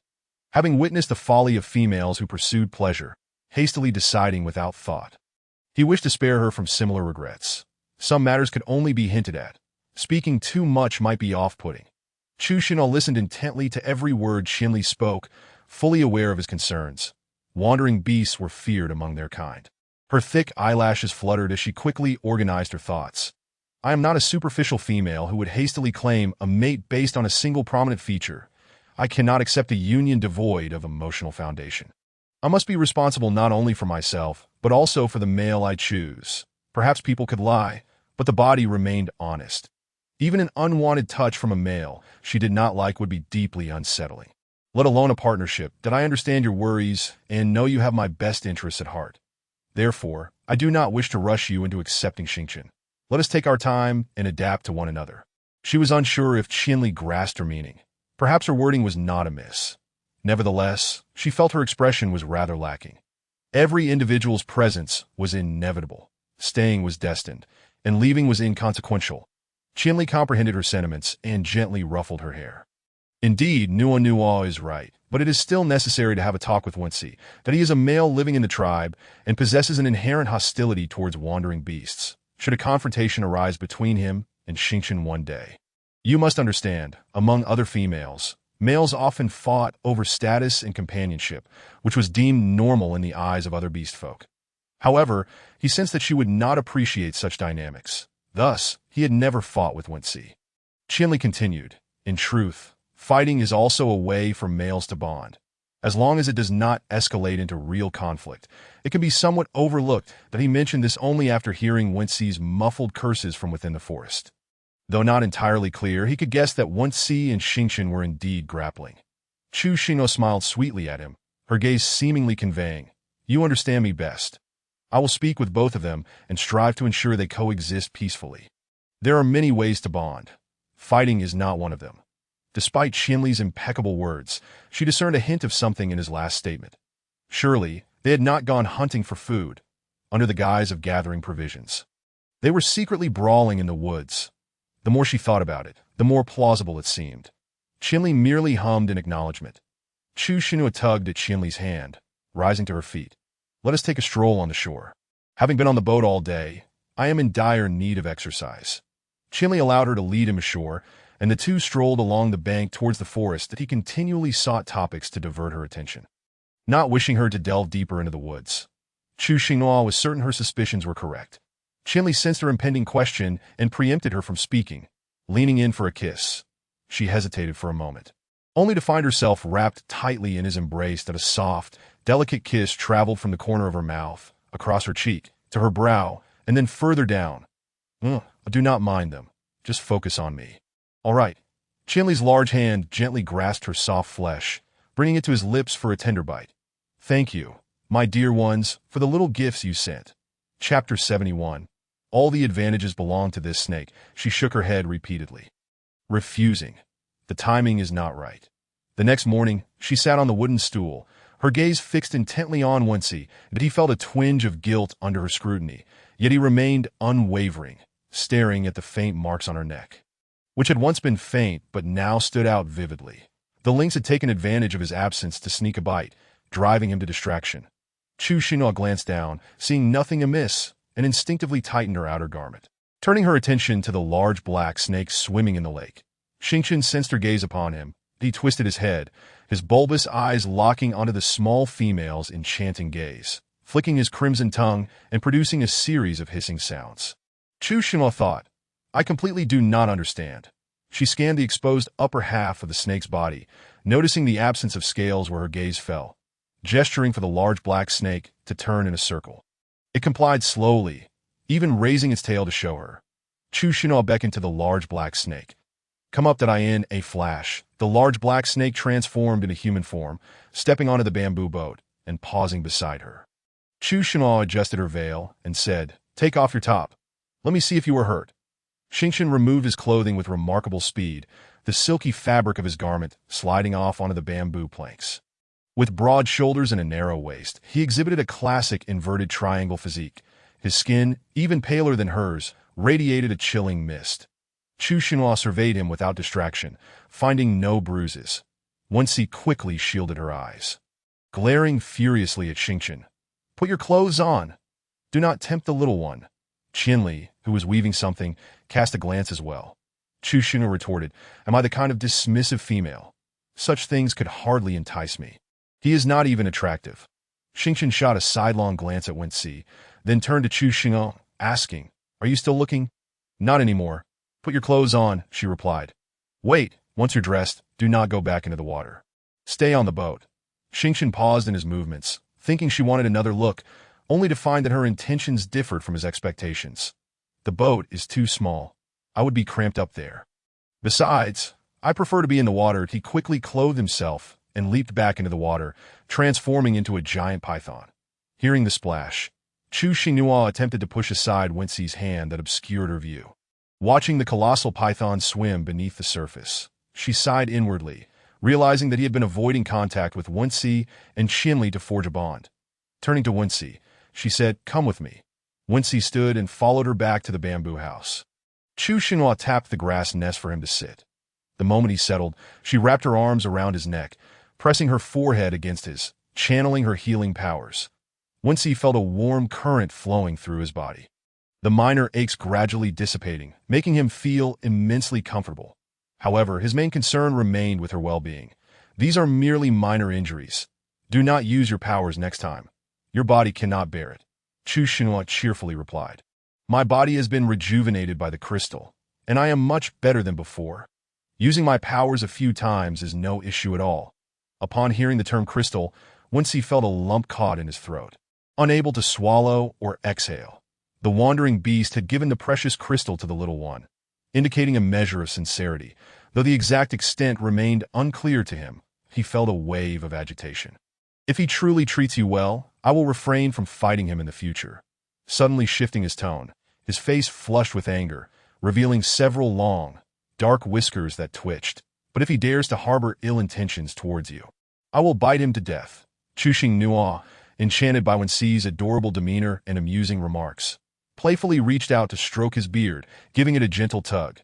With a swift motion, Wenxi enveloped her in his embrace. His mood somewhat subdued. Until I ascertain whether he is indeed a good wandering beast, I shall remain vigilant, observing his every move. Chu Xinhua recognized this as his utmost concession and felt content. Understanding the importance of patience and gradual progress, that I in agreement. She couldn't help but compliment him. Brother Wenxi, you are simply the best, always so considerate. Please keep a close watch on the great black serpent. As she spoke, her fingers playfully entangled in several strands of his beard. Wenxi grasped her small hand, preventing her from being too mischievous. She presumed that the matter would end there, yet unbeknownst to her, another inquiry awaited. Wenxi, with a hint of melancholy, inquired, Have you two consummated? She had foreseen that the cunning fox would raise this issue. Chu Xinhua rolled her eyes, teasingly retorting, Whose fault is it that you were off fighting all night? Leaving me unattended? Our conversation led to that atmosphere, and we couldn't help but consummate. Wenxi, sensing the tone of her words, felt as though she was subtly blaming him. Truly, it seemed there was no way to please everyone. Observing his growing gloom, Chu Xinhua swiftly changed the subject. You haven't slept all night. Would you like to lie down and rest for a while? Wenxi reclined into the nest, invitingly suggesting, Let's sleep together. Chu Xinhua shook her head. You sleep? I wish to step outside for some fresh air. When Xiai yawned lazily, blinking sleepily before succumbing to drowsiness, soon emitting soft snores, Chuxing Nua tiptoed out of the bamboo house. Deftly lowering the bee-skin curtain behind her, that as she emerged, the great black serpent slithered to the boat's edge, its coiled tail relaxing, causing pink pearls to plop onto the deck with a delightful sound. Chapter 72. The spring mattress rolls up, so fragrantly Chuxing Nua raised her hand to catch the rolling pearls. Inspecting them closely, she scratched at their smooth surface, revealing no white beneath. Are these pearls? She pondered, unable to discern their nature. All she knew was that they were glossy, vibrantly colored, and quite lovely, albeit with varying shapes. Her curiosity piqued. She inquired, "What are these? Where did they come from?" The great black serpent flicked its tongue incessantly. Hiss. Hiss. His Chuxing Nua reached out to stroke its slippery head. "I can't understand your hissing. Please speak to me in human form." The serpent obediently transformed into a semi-beast state. "There are many underwater. I brought a few along for you to see if you like them." Chuxing Nua collected the pearls one by one, expressing her gratitude. "Thank you. I really like them." And no sooner had she spoken than the serpent swiftly dived into the lake. Chuxing Nua was splashed with a few droplets. She hadn't even mentioned wanting more, so why had it gone back down? Approaching Qianli, she asked, "Can this be split in half?" "Yes," Qianli replied. Seeing her hopeful expression, that he set down the willow branch in his hand and effortlessly broke a pearl in two to comparing the halves. She noted one was larger than the other. And the break wasn't entirely even. It would need some polishing for practical use. Chuxing Nua beamed at her. "All right, Qianli, could you help me smooth it out?" Qianli agreed, his left hand transforming into a claw. Scraping at the uneven edge until it became smooth, he continued to work on the other half of the pearl. Chuxing Nua held the polished half against her wrist, contemplating how to fashion it into a beautiful ornament that would surely sell well. Once Qianli finished polishing, he returned with an empty bamboo tube, removing the lid. "It's inconvenient to keep holding them. Let us store the pearls here." Chuxing Nua carefully placed the pearls into the bamboo tube, leaving only the polished half in her hand. With a splash, the serpent emerged, cradling a large river clam that measured about 60 to 70 centimeters in length. Chuxing Nua gasped. "How big?" The serpent set the clam on the boat's deck, prying it open with both hands, then rummaging inside for clam pearls. After extracting one, it washed it in the water and raised it toward her. Chuxing Nua approached with the bamboo tube to collect the pearls, receiving one from the serpent and then another, some as large as eggs, while others were of normal size, that I want to split them in half to make something. Is that all right? Though the gift was from him. She felt it prudent to mention her intentions to avoid any misunderstandings that might lead him to think she disliked them, that a flicker of surprise crossed the serpent's eyes as it focused on squeezing out the clam pearls. "I'll help you in a moment." Chuxing Nua sensed that ever since the serpent returned, it had grown somewhat reticent. She sought to engage it in conversation. "Do you know when your power surges occur?" The serpent replied flatly. "The surge periods vary each year. I will leave upon sensing a warning, and if I survive, I will return, that if I do not, I shall not come back." Chuxing Nua firmly grasped his hand, her tone resolute. "You need not leave. I can help you, Dum," the serpent acknowledged. Upon hearing Chuxing Nua's words, Qianli exhaled a long breath of relief. He wished for the males drawn to Nua to genuinely appreciate her as a person, and not merely for her identity as a female leader. As the last pearl was squeezed from the clam, the serpent made to toss the shell back into the lake. Chuxing Nua swiftly intervened. "Dispose of the meat inside. But keep half of the shell. Wash it. It may be useful later."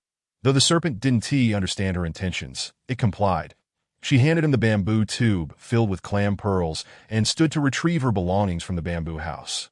When Ci, alert, opened his eyes at the sight of Chuxing Nua, only to close them again, returning to sleep. Chuxing Nua arranged a bee skin lining inside the clam shell, placing the hairbands when Ci had crafted within, and said to the serpent, "Please don't stay submerged in the water for too long. I wish for you to come up." Transforming his tail into legs, the serpent settled at the edge of the boat. She beckoned to Qianli, who approached with 2 bamboo stools, handing one to the serpent. "Sit here." The 3 of them gathered together, as she selected some round and some oddly shaped pearls, instructing the 2 males to break them apart while preserving the rest under the lid. Qianli continued to break the clam pearls, while the serpent, in contrast, deftly plucked a scale from its body. Slicing through the pearls with precision, leaving them impeccably smooth, requiring no further polishing. Qianli quietly set down the pearl in his hand, clearly feeling his skills were no longer needed here. Qianli prepared to leave. Chuxing Nua grasped his arm. I don't want to do any manual work today. I'll speak up later. Can you stick the pearls onto the hairbands for me? Qianli agreed and resumed his seat. The two males diligently affixed the pearls to the ordinary hairbands while she directed them, pointing out their shortcomings. The atmosphere was exceptionally harmonious. Chuxing Nua sighed. But I feel so tired. She donned one of the decorated hairbands, stretching it across her fingers to test it. The hairbands adorned with clam pearls appeared far more sophisticated. The two males busily worked, while she reclined nearby. Suddenly, a new idea struck her, and she turned to Qianli. Could we drill a small hole in the middle of it? Yes, Qianli replied. Setting aside the half-finished hairband, he arranged the pearls into a row, allowing his power to pierce through from one end to the other. Chuxing Nua continued. I also want some thin strips of bee skin and some resilient branches that can be twisted into continuous circular shapes. Qianli tore off a strip of bee skin and began dividing it into thinner strips. Then I'll search for branches, the serpent declared, swimming to the shore in search of suitable twigs. After a brief interval, it returned with a handful of ring-shaped plants, placing them into the clam shell. This is better than branches.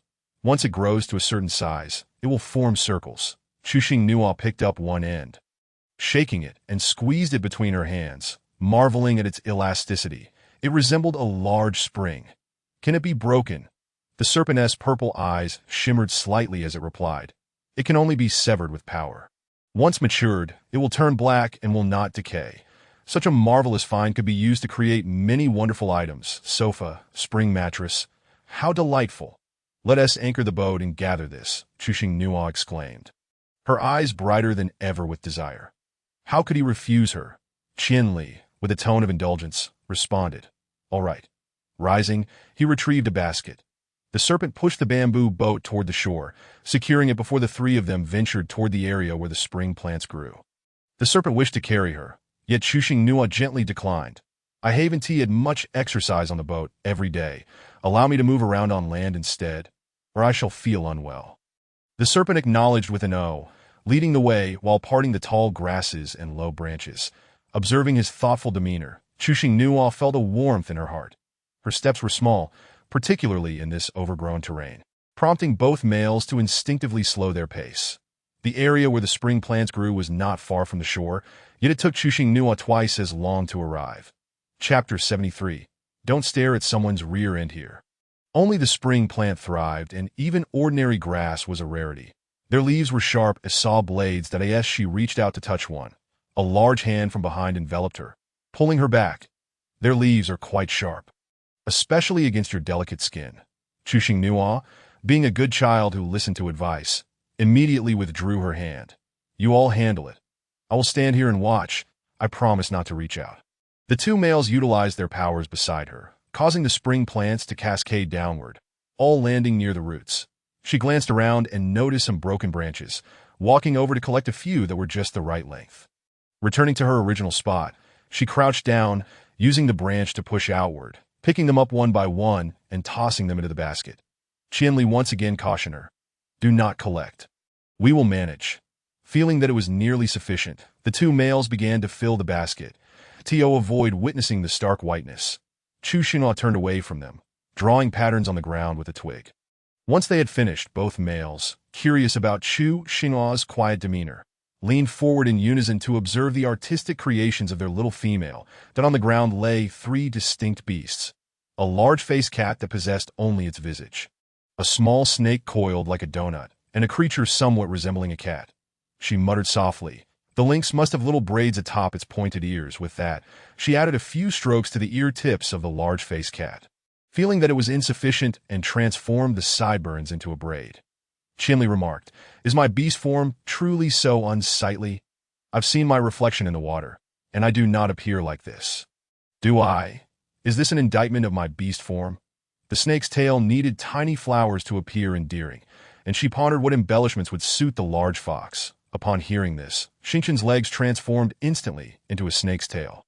Glancing around as if deep in thought, this was not the end. She proceeded to adorn each beast with an array of peculiar additions. Qianli sensed that if this continued unchecked, it would become somewhat unbearable to behold, and he gently tapped her shoulder as a reminder. Chu Xinhua, engrossed in her artistic endeavor, cast a sidelong glance back, observing that the two males had completed their tasks, with an air of composure. She extended her toes to obliterate the design she had created, discarded the twig, and clapped her hands, declaring, "Let us return." Xingqian flicked his heavy snake tail forward, and Chu Xinhua felt a refreshing breeze wash over her as a snake's tail appeared before her. Adorned with an exquisite ice flower that shimmered with a spectrum of colors under the dappled light filtering through the dense foliage. Seeing her delight, more ice flowers of various sizes began to form around the original one. Eager to please her, surprised, Chu Xinhua reached out to touch the ice flower. Feeling its smooth, chilly surface, that a smile blossomed across her face as she exclaimed, "How beautiful!" Xingqian smiled in response, and the trio retraced their steps. Upon awakening, when Ci found himself alone in the bamboo boat, which evoked a sense of abandonment within him. Following the scent, he hurried after the others. After a few paces, he spotted the three returning, and his anxious heart settled as they approached when Ci squeezed past Xingqian. Back on the boat, Chu Xinhua began to unleash her imagination, utilizing whatever materials were at hand to craft a dream catcher. Qianli assisted by cutting animal hides, threading beads, and adhering various items together. When Ci learned as he observed, occasionally distracted by the sight of a large black snake in the water. Xingqian dove beneath the boat, skillfully managing its balance and speed, evidently wishing to avoid being scrutinized. Chu Xinhua, she assumed when Ci was merely jesting, not realizing he was genuinely observing her. She handed him the half-finished dream catcher, stating, "I'm weary from weaving. Please help me finish." The technique resembles that of the creature in the woods that spins silk from its rear.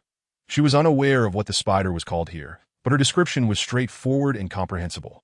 Indeed, when Ci redirected his gaze and earnestly began to weave the dream cur, it was an 8-legged creature, not referred to as the rear silk-spinning beast. If heard, one might think you had taken a liking to them. Upon hearing Wen Ci's words, Chu Xinhua shivered. The thought of spider beastmen was truly unimaginable. "Do not frighten me. Their eyes appear rather terrifying, and there are so many of them that I have no fondness for that," she replied.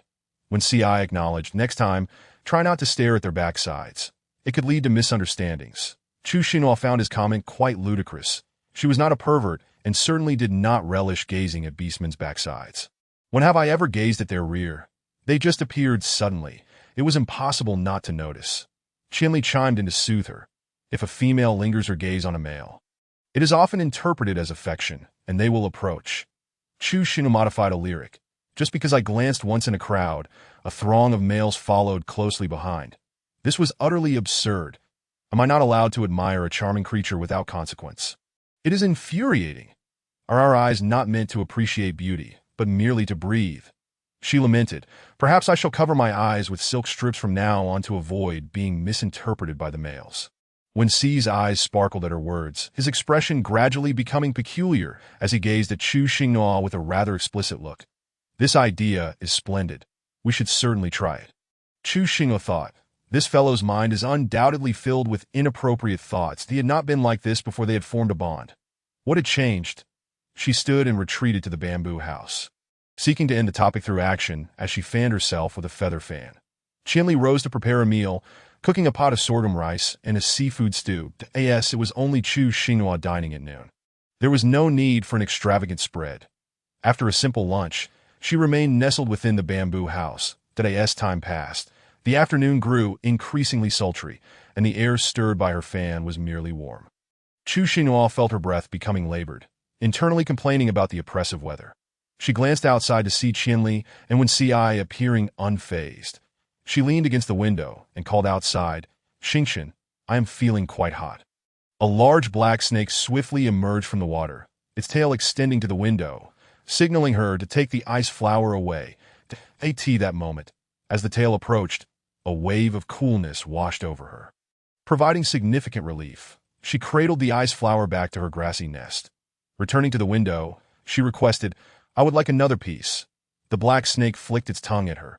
Hiss, hiss. His Chu Xinhua leaned halfway out of the window, using her fan to gently tap the black snake. "Speak." The black snake transformed into a semi-beast form, gripping her under the arms and lifting her from the window if I hold you. You shall not feel hot. Once nestled against Xingqian, aside from the sun-kissed areas, she felt pleasantly cool. Chu Xinhua sighed in contentment. Chapter 74. We cannot consume toxic prey when Ci, standing on the boat's deck, observed Chu Xinhua in Xingqian's embrace, his gaze filled with a hunger akin to that of a beast. Considering the snake's icy nature, he suppressed his ire. No one is afraid of water. Do not hold her in it. And with the sun blazing so fiercely, do you wish to make her ill? He admonished, gesturing toward the sky. Xingqian lifted Chu Xinhua slightly, seemingly provoking when Ci, conjuring a vine umbrella with his powers. He was well aware of the little female's fear of water, and took great care of her while she was near. When Ci retorted, "It truly vexes me, fox. Allow her to play less in the lake. We shall return together." The Qianli's meaning was unmistakable. Xingqian could enter the bamboo house. Xingqian nodded slightly at Qianli. Before nightfall, it may rain. I shall take her ahead to find shelter. When Ci immediately objected, "You cannot take the little one away alone." Xingqian, unfazed, smiled. "If I desire to take her, you will be powerless to stop me." When Ci was momentarily speechless, unable to counter. After a few seconds of silence, he clenched his teeth defiantly, asserting, "How can we know without a fight? Regardless, you cannot take her away alone." Their gazes clashed, sparks crackled in the air. Chu Xinhua rubbed her forehead. The two truly could not coexist peacefully, their exchanges escalating into quarrels with just a few words. "Return me to the bamboo boat. You two continue your petty squabbles. If you feel unsatisfied, take it to the shore and engage in a proper duel. Do not hold back." Chu Xinhua bit her inner lip fiercely. And with the pain, tears began to flow freely. "Let me endure this heat. Enough to fall ill. I would prefer it if no beast cared for me. After all, neither of you can coexist peacefully nor care for my feelings." The more she spoke, the more her sorrow deepened. As her tongue brushed the sore spot, she bit down hard, feeling genuine pain. Xingqian's heart quivered. He pressed her head against his shoulder, using his clothing to wipe her tears. "I shall not quarrel with him, nor engage in conflict. Do not cry." When Ci, upon seeing her weep, immediately panicked. "No, I am not arguing with him. I merely worry about him taking you away alone. Allow him to hold you, but do not let the heat make you ill." Seeing both males yield made Chu Xinhua feel her objective was accomplished, but she thought it wise to let them stew a bit longer. With tear-filled eyes, she opened her arms, sniffled, and sweetly pleaded with Qianli, "Hug me." Just as Qianli was about to enter the water, Xingqian took the initiative to pass her over. Qianli embraced her and returned to the bamboo house, placing her back in the grassy nest, then lowered the curtain and window drapes, fanning her with a feather. Light filtered into the bamboo house, preventing it from becoming too dim. Qianli used a piece of animal hide to wipe her tears, checking her swollen lower lip where she had bitten down. He wished to scold her, but found it hard to utter a harsh word. When Ci glanced at the lowered curtains of the bamboo house before turning to Xingqian, shifting his body slightly to allow him space on the boat. Xingqian conjured a block of ice from thin air, and as his hand reached through the window, he felt the ice being taken before withdrawing his hand. To the tightly closed bamboo house, he declared, "I will seek shelter from the rain first." After speaking, he cast a glance at Wen Ci and dove into the lake. Xingqian estimated the speed of the bamboo boat and swam ahead to search for a place to escape the rain. The banks were lined with trees, and aside from that, there was little else. The mountains were still a distance away, and while there were several earthen dens along the way, they were unsuitable. Xingqian had already positioned himself at the shore, awaiting the bamboo boat's arrival. When Ci saw Xingqian and felt no surprise, nor said a word, pretending not to notice, as the bamboo boat came ashore, Chu Xinhua and Qianli emerged from the bamboo house. After drying in the sun for an afternoon, Chu Xinhua initiated a conversation with Wen Ci. "Thank you for your hard work." Wen Ci, initially feeling somewhat disheartened, found his spirits lifted the moment he heard her speak. "It was no trouble at all, as long as you are not upset." "Chu Xinhua, we have reached the shore. As we passed by Xingqian, I uttered the words, 'You have worked hard.'" Xingqian responded indifferently with a simple "Hmm." The three of us lifted the bamboo boat onto the land, securing it as we began to distribute the load, each carrying a basket. The bamboo hut would undoubtedly leak, and they had to take all their supplies with them. Just as Chu Xinhua was cradling a bundle of animal skins, a shadow darted past, and she felt an emptiness in her arms. the skins had appeared on Xing Chen's serpentine tail. Anything she attempted to carry would inevitably be snatched away. Chu Xing Nuo said, "Take care of your belongings. Xing Chen is leading the way ahead, and the three followed behind." The journey was somewhat lengthy, lasting over half an hour until we arrived at a cave. The entrance to the cave was not very large.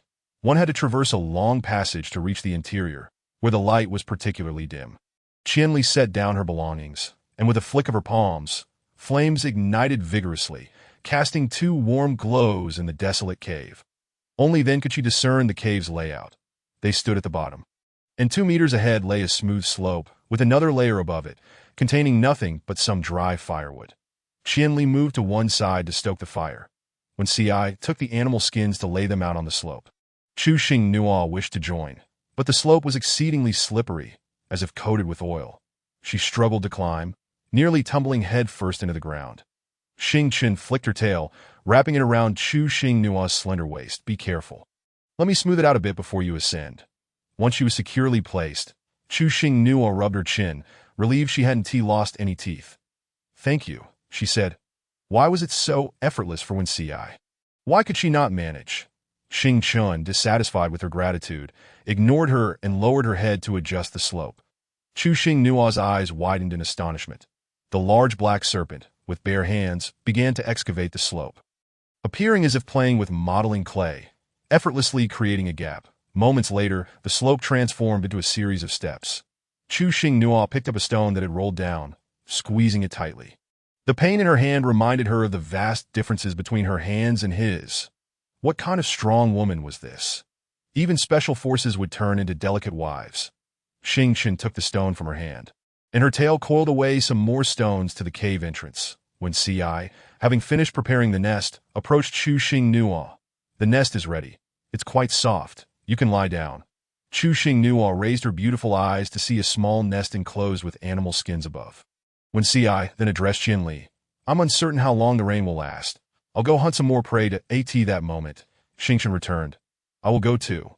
When Ci, no longer tense as before, softened her tone, "We cannot eat poisonous prey. There's no need for you to go. Hunting does not necessarily require a kill," Xing Chen replied, tapping the ground with her tail, suggesting that she could constrict the prey instead. After saying this, she turned and left, with Ci promptly following. The cave was left with only her and Qianli. She turned, intending to return to her nest. Qianli, noticing her desire to evade him, spoke directly. "I want to mention what happened at noon. You need not harm yourself to stop their quarrels, that a little intimidation will suffice." That as Chu Xing Nuo had just stepped up 2 steps. Her pace halted, and she turned to sit beside Qianli in silence. Qianli looked at her in confusion. "Why have you spoken less today? Are you feeling unwell?" Chu Xing Nuo, with a glum expression, shook her head. "I feel exhausted with so many beast husbands that if they continue to clash, I might just collapse." Chapter 75. The state before the powers erupt. Qianli tousled her hair. "This is not a significant matter. Every female will experience this a few times. With some adjustment, it will be fine." Chu Xing Nuo cradled her chin in her hands, sighing repeatedly. "Did I hope so?" Qianli stood up and rummaged through the food basket, asking, "What would you like me to roast for you?" Chu Xing Nuo casually replied, "Popcorn." Qianli. He was uncertain if he had heard correctly and turned to verify. "What did you say you wanted to eat?" Realizing she had used a modern term, Chu Xing Nuo awkwardly tugged at her mouth and got up to retrieve corn from the basket, explaining the method. "First, dry it, then it will pop open." "Which is popcorn?" Qianli followed her instructions meticulously, drying the corn, rubbing off the kernels, and laying a clean animal skin on the ground to place the kernels upon, using her powers to control the heat evenly. It wasn't too long before the kernels began to pop like firecrackers, transforming into delicious popcorn. Chu Xing Nuo caught a piece that flew up and tasted it, finding it lacking without much sugar. She then offered another piece to Qianli, eagerly awaiting his opinion. Under her expectant gaze, Qianli swallowed the so-called popcorn. The texture was not particularly delightful, but it was sweet enough to be enjoyable. "It's very tasty," he declared as he took a small animal skin pouch to store the popcorn for her to savor slowly. After eating for a while, Chu Xing Nuo set down the pouch and said, "I need to use the restroom." Qianli stood up to accompany her, seeking a secluded spot. She entered, and he stood guard nearby. Just as Chu Xing Nuo returned from her brief respite, A fierce wind roared behind her. She turned to see the tempest. Wild and untamed, ravaging the earth, the it howled past, swirling sand and stones into the air, while branches danced madly. The beautiful dusk was swept away, replaced by encroaching darkness. The next moment, large raindrops plummeted from the sky, striking the ground with ferocity, creating splashes of water. The temperature dropped suddenly. With a hint of worry in her voice, Chu Xing Nuo expressed, "This rain came too suddenly. They haven't returned yet." Upon reaching the cave entrance, Qianli caught a strong scent of the two returning, reminding her, "They are back." Her anxiety dissipated instantly, and Chu Xing Nuo exclaimed, "Then let us hurry inside." She cast a glance at the quiet prey resting in the corner before settling back by the fire. When Ci was preparing dinner while Xing Chun, coiled into a snake-like form, sat far from the fire, appearing quite out of place. When dinner was served, Xing Chun did not approach, prompting Chu Xing Nuo to bring her portion over. She patted the large snake, feeling its smooth body. "It's time for dinner." Xing Chun flicked out her slender tongue, brushing against Chu Xing Nuo's lips. "Yes, I want to eat." "You enjoy it yourself." The chilly air, combined with the serpent's naturally cold body, made Chu Xing Nuo shiver. Holding up her small bamboo bowl, she insisted, "Time to eat." Seeing her persistence, Xing Chun, not wishing to delay her meal, shifted to her half-beast form, taking the bowl and unceremoniously pouring the contents into her mouth. Chu Xing Nuo stared in astonishment at his unrefined manner, 3 black lines appearing on her forehead. What kind of eating style was this? Was he not afraid of choking? When Ci, witnessing the little one feeding the serpent, turned his head away to avoid witnessing the scene, fearing it would anger him. After a simple dinner, Qianli began washing the dishes. Chu Xing Nuo squatted before the serpent, playfully touching the tip of its tail. Immediately, a beautiful little ice flower sprouted from the tail. She plucked it and placed it back, thoroughly enjoying the play. When Ci approached, bending down to pass his arms around her legs, and lifted her, "Time to sleep in the nest." Chu Xing Nuo offered no resistance, amidst the thunderous roars of the storm outside. She nestled in when Ci's embrace, drifting peacefully into slumber. The torrential rain persisted throughout the night without pause, while the 3 males took the opportunity to move their belongings to the second level. Preventing the cave from flooding due to the heavy downpour by dawn, the rain began to ease. Qianli stood at the cave entrance, observing the rainfall, offering his insights. This rain came with great force. It is not a good omen. Xing Chun, using her tail to carry stones, continuously transported them to the cave entrance, stacking them to create a small barrier against the incoming water as soon as he set down the stones. He heard Qianli's voice and replied nonchalantly, "As long as the cave remains dry, everything else is not an issue." Being a serpent beast, he could freely navigate through the rain, and hunting would pose no problem. The delicate little female would not starve. Moreover, the downpour would not last indefinitely. It would eventually cease. Qianli regarded Xing Chun. "We still lack a stable place to settle, and with the rainy season arriving early, I am concerned." The unspoken fears lingered in the air, for Xing Chun understood well enough. After the rainy season comes the cold season, and with females being inherently weaker, without a proper shelter to withstand the cold, the risk of death loomed large. With them present, it was rare for any tribe to accept them. Xing Chun fell silent that on rainy days, 2 males ventured out to hunt, whether it be when Ci and Xing Chun or Qianli and Xing Chun. They would never leave Xing Chun alone in the cave. Hunting in the rain was quite challenging, and each outing took a considerable amount of time. The remaining male would stay behind to accompany her. Engaging in crafting activities, Chu Xing Nuo sat in her nest, organizing her materials, tying 10 hair ties into a bundle, and extending a hand. "I have run out of strips." After waiting for a while without a response, she lifted her gaze to Ci beside her. The previously lively fox now appeared flushed, its eyes barely open, as if utterly exhausted. Approaching cautiously, Chu Xing Nuo attempted to rouse him. When Ci lazily hummed in response, his body flopping to the side, transforming into a large fox, causing his animal hide skirt to fly off. Chu Xing Nuo reached out to support him, but not only failed to catch him, but was also pinned to the ground, her hand aching from the impact. With only the 2 of them in the cave, when Ci offered no response, leaving her to seek assistance from the system. After scanning with Kaka's keen eyes, This fox is in the early stages of power eruption. Chuxing Nua, system ancestor, please directly instruct me on how to utilize the soothing power. With both hands stacked upon his forehead, she closed her eyes and kissed the back of her hands that a friendly reminder. The soothing power is on the verge of a rampage, consuming more mental energy than employing supernatural abilities. In the brief exchange with the system, the large fox had already begun to exhibit signs of electrical discharge. Without a moment's hesitation, Chuxing Nua commenced the procedure as instructed by the system. Feeling the surging currents tingle her arms, she inhaled deeply before exhaling, pressing her hands once more against him, closing her eyes to concentrate, and kissing the back of her hands to release the soothing force. A gentle, multicolored radiance spread from her palms, enveloping the large fox, who had succumbed to unconsciousness. Chapter 76. A forceful kiss, a gastric tube insertion. The soothing power resembled the warm sun of winter. Comforting and pleasant, it, along with the discharged supernatural energy, resembled a frightened, fluff-tailed kitten in need of its owner's patient reassurance. Under the calming influence of the soothing power, the electrical discharge gradually diminished. She was uncertain how long this act of consolation would last. It was her first time using it, and in her haste, she had forgotten to ask.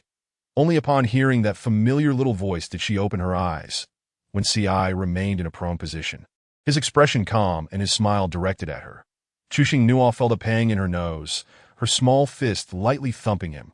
"You scare me to death." When CI sat up and embraced her, his fingers weaving through her hair. All right, no more scares, little one, don't cry." Chuxing Nua rested her chin on his shoulder, struggling to escape his embrace. "Couldn't you have warned me before your powers went berserk? Why must you frighten me? You're so mean." When CI gently reassured her, "You're right, little one, it's all my fault. I shouldn't have frightened you." After venting her emotions, Chuxing Nua calmed down, wrapping her arms around his neck and adding a small complaint. "Why are you like Qianli? Unable to remember your power-S rampage period?" When CI patiently explained, "The rampage period varies each year. Even if remembered, it's often useless. Sometimes there are warnings, while at other times, it arrives suddenly." Leaving no time for self-rescue, he continued, "Each supernatural rampage is a form of growth for males, a trial against fate. Isn't there always the possibility of losing them?" At this thought, a sharp pain pierced Chuxing Nua's heart. "From now on, I will perform soothing sessions for you all every month to avoid such incidents." When CI readily agreed. "All right." Perhaps due to having consumed copious amounts of translucent crystals, this time the soothing did not leave her feeling drained or fatigued. Once the rain ceased, she departed the cave. The sunlight after the rain was particularly harsh, rendering the forest path muddy and treacherous, with puddles and broken branches scattered everywhere. Since Qianli and Wensai needed to retrieve items, they entrusted her to Xingchen for safety, fearing she might slip. The group proceeded to the location where the bamboo boat had been stored, only to find it had vanished, leaving behind only a few scattered broken bamboo pieces. It appeared to have been blown apart. This greatly saddened Chuxing Nuo. "It seems we must construct a new large bamboo boat." Her gaze swept over the faces of the three males, waiting for their response. Qianli promptly doused her with cold water. "Bamboo isn't found everywhere in the forest. We cannot make a bamboo boat for now." Chuxing Nua thought to herself, so there's no hope then. Suddenly, Qianli's expression turned serious. "We cannot take the water route. We will search the surrounding area for a suitable tribe to join." When CI, "I have no objections." Xingchen, "I don't mind either." When CI shot a glare at Xingchen, clearly indicating, "Why are you mimicking me?" Xingchen merely glanced at him sideways. The tension in the air began to thicken once more. Chuxing Nua interjected, "You two cannot settle down for even a moment." She raised her hand to obstruct Xingchen's line of sight, effectively severing their connection. Without eye contact, perhaps they would cease their antics. When CI met her gaze, his eyes softening considerably. Chuxing Nua returned his gaze with a radiant smile, stating, "Let us find a tribe and sell what we've made. Only with ample crystals can we settle in a better tribe.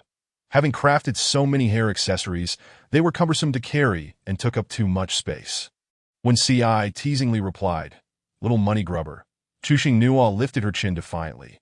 "I am a little money grubber, and you all are my little money-grubbing beast husbands, a family of financial enthusiasts." Both Qianli and Wen CI found her phrase little money-grubbing beast husbands amusing, their eyes glimmering with mirth. when Ci slowly remarked. We should turn back. If we linger here, we might struggle to find a place to sleep tonight. Males can sleep anywhere, but he didn't want Chuxing Nua to sleep in the damp wilderness with them. The four turned around and set off once more. Xing Chen deliberately walked slowly, and only after they had created a significant distance did he lean close to her ear and whisper, Does what you just said include me? Chuxing Nua initially intended to ask why he was moving so slowly. Was his tail hurting? But upon hearing his question, she turned her head, their noses nearly touching in an undeniably intimate manner. She instinctively recoiled, only to be pulled forward by a large hand from behind, her body leaning precariously close to his, almost brushing lips. Their breaths mingled, one warm and the other cool. She refrained from answering directly, instead prompting him to guess. What do you think? Xing Chen glanced toward the two males ahead, noting their focused strides and lack of interest in turning back. Without hesitation, he captured her soft, pink lips with his own. Hey, she exclaimed, but as she opened her mouth, he effortlessly conquered her fortress. Xing Chen's pupils dilated, his starry purple eyes transforming into slits, filled with disbelief. The female's lips were astonishingly soft. Imbued with a hint of sweetness, he deepened the kiss. Chuxing Nua stole glances at the backs of the two males in front, using all her strength to push him away. Reluctantly, Xing Chen released her, licking his lips, ready to indulge in the lingering taste, but Chuxing Nua immediately turned away, feigning disgust. Ugh. Xing Chen's brows knitted together, his expression growing increasingly forlorn. It was disheartening to learn that his kiss had been so abhorrent to her that it induced retching. He slowly lowered his head, but even in his sadness, he did not forget to soothe her back. Hearing her gagging, Qian Li and Wen Ci rushed over, showering her with concern. Wen Ci anxiously asked, Little one, what is wrong? Chuxing Nua replied, Use your eyes, I'm gagging. Qian Li looked worried. Did you eat something bad? He produced a bamboo tube, opened it, and offered it to her. Chuxing Nua waved her hand, accepting the water from Qian Li to rinse her mouth, then returned the bamboo tube to him, wiping her lips and saying, I'm fine, just suddenly felt a bit unwell. A gagging episode is all. No need to worry. When Ci seemed to recall something, exclaiming, Could it be that you're pregnant? A female's reaction to pregnancy often involved frequent vomiting, and given that Chuxing Nua had been eating heartily, this behavior was certainly unusual. Moreover, she had consumed the same food as usual in the morning. If she were to vomit, it would have happened then.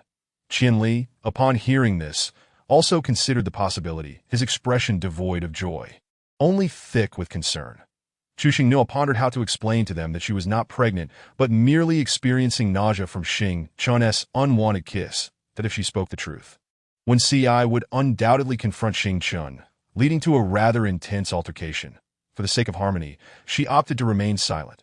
Chuxing Nua shot a glare at the instigator, thinking to herself, You kissed me, and I kept my mouth shut, but using your tongue to force a kiss was utterly excessive. Upon hearing this, Xing Chen's previously dim eyes brightened. It turned out that her aversion to his kiss stemmed not from disdain, but from the notion of potential pregnancy. No wonder she would retch. Confused by her glare, he wondered why she was glaring at him again.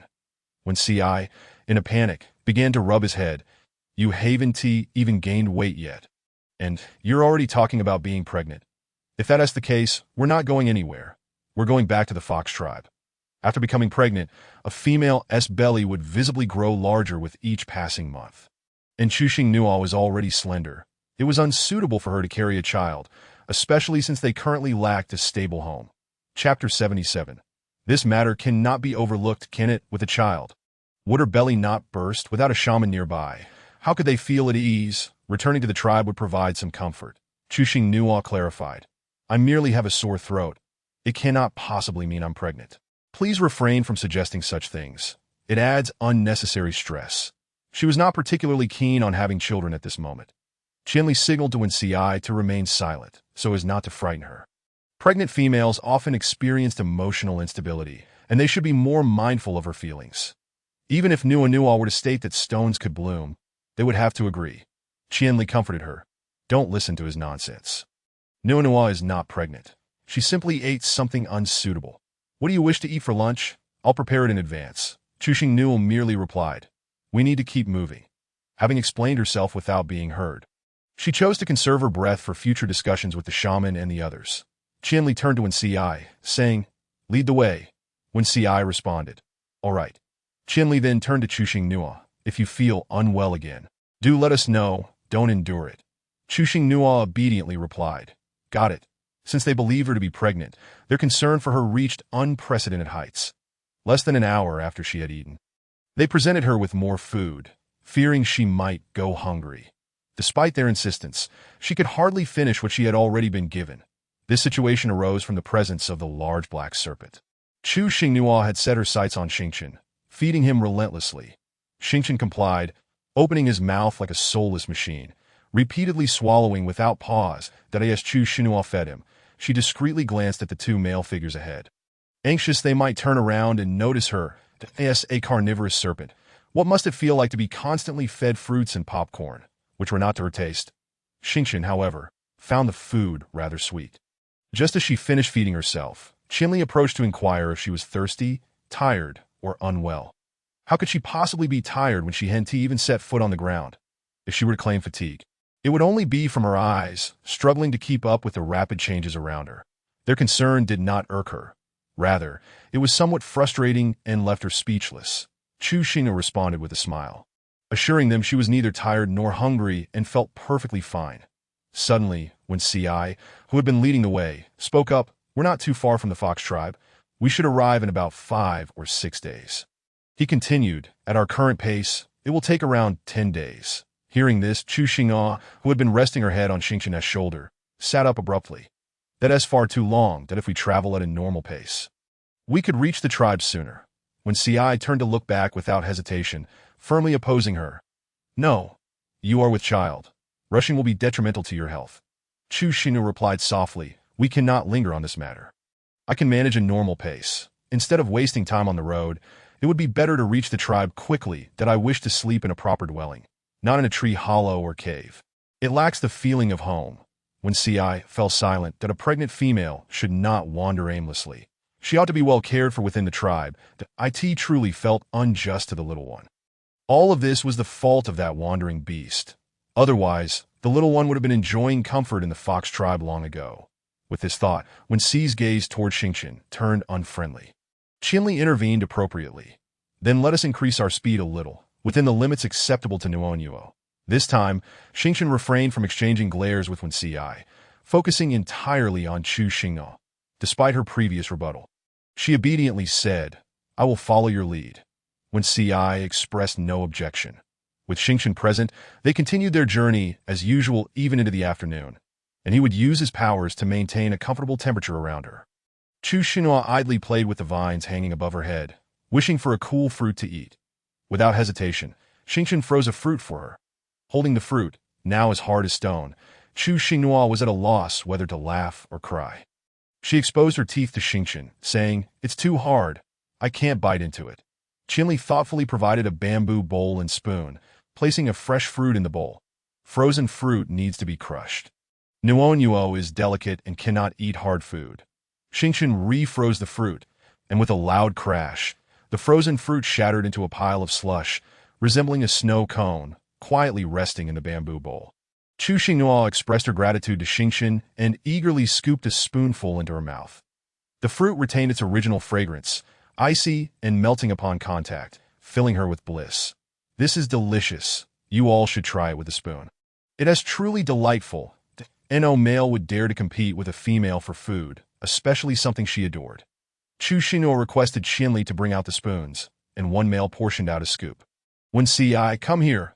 Only when named did Wen Ci approach. Chu Xingnua offered him a spoonful of the icy fruit, holding it to his lips. "There are no extra spoons. You'll have to share mine." Wen Ci felt the chill on his ears, which twitched slightly, and cautioned her, "Eat sparingly. Don't upset your stomach." Chu Xingnua nodded dismissively while indulging herself, finishing the entire bowl of slush, comfortably nestled in the embrace of the large black serpent. Her body growing languid, boredom often led to drowsiness, and with no beastmen to disturb her, she could sleep for as long as she wished. Strangely, despite feeling sleepy, she could not close her eyes, while the three of them continued their tireless journey. During their travels, when Ci's demeanor toward Xingqian visibly softened, that it was not until darkness fell that she finally left Xingqian's arms, rejuvenated upon touching the ground. Xingqian followed closely behind her, while Qianli ventured out to hunt. When Ci set down his belongings, transforming into his beast form to leap around the area, ensuring it was safe before seeking a place to rest, occasionally glancing in Chu Xingnua's direction. As they walked, Chu Xinghua spotted a large, round mud puddle and felt the urge to step in. Just as she acted on her impulse, she was scooped up and carried to the other side of the puddle. Xingqian's purple eyes reflected his disdain for the muddy spot. "It's filthy." Chu Xinghua nodded in agreement. "I just wanted to give it a try," seizing her opportunity while he wasn't looking. She turned to step into the puddle again. Predictably, she failed once more, patting his tail and pouting. "Put me down. I don't want to play in the mud anymore." After her repeated assurances, Xingqian finally released her and accompanied her as she explored the vicinity. He couldn't comprehend why she found such ordinary things so fascinating. Even a grasshopper could make her smile joyfully. Chu Xinghua explained, "Because there is no phone to play games. I'm bored." The large fox, having failed to find a tree hollow, busied itself gathering branches to build a nest. Once the nest was completed, it perched on a branch, watching their movements intently, when Qianli returned with the freshly caught prey. Chu Xinhua ceased her playful antics and hurried back. When Ci jumped down from the tree to assist. Chapter 78. New map. Qianli set down the prey, wiped his hands, and approached with a gentle, affectionate tone. "Slow down, be careful. You might fall." Noticing her exposed calves and skirts speckled with mud, he promptly took out a piece of animal hide, dampened it, and knelt to clean her legs. "Where has the clean little Nuonuo gone?"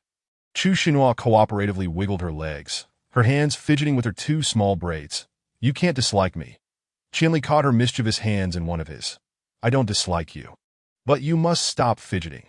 Having been well fed throughout the day, she barely touched her dinner and was led by Qianli to wash up. Upon her return, she was astonished to find a small, doorless rectangular vine house had appeared between two trees. "Oh!" Chu Xinghua exclaimed.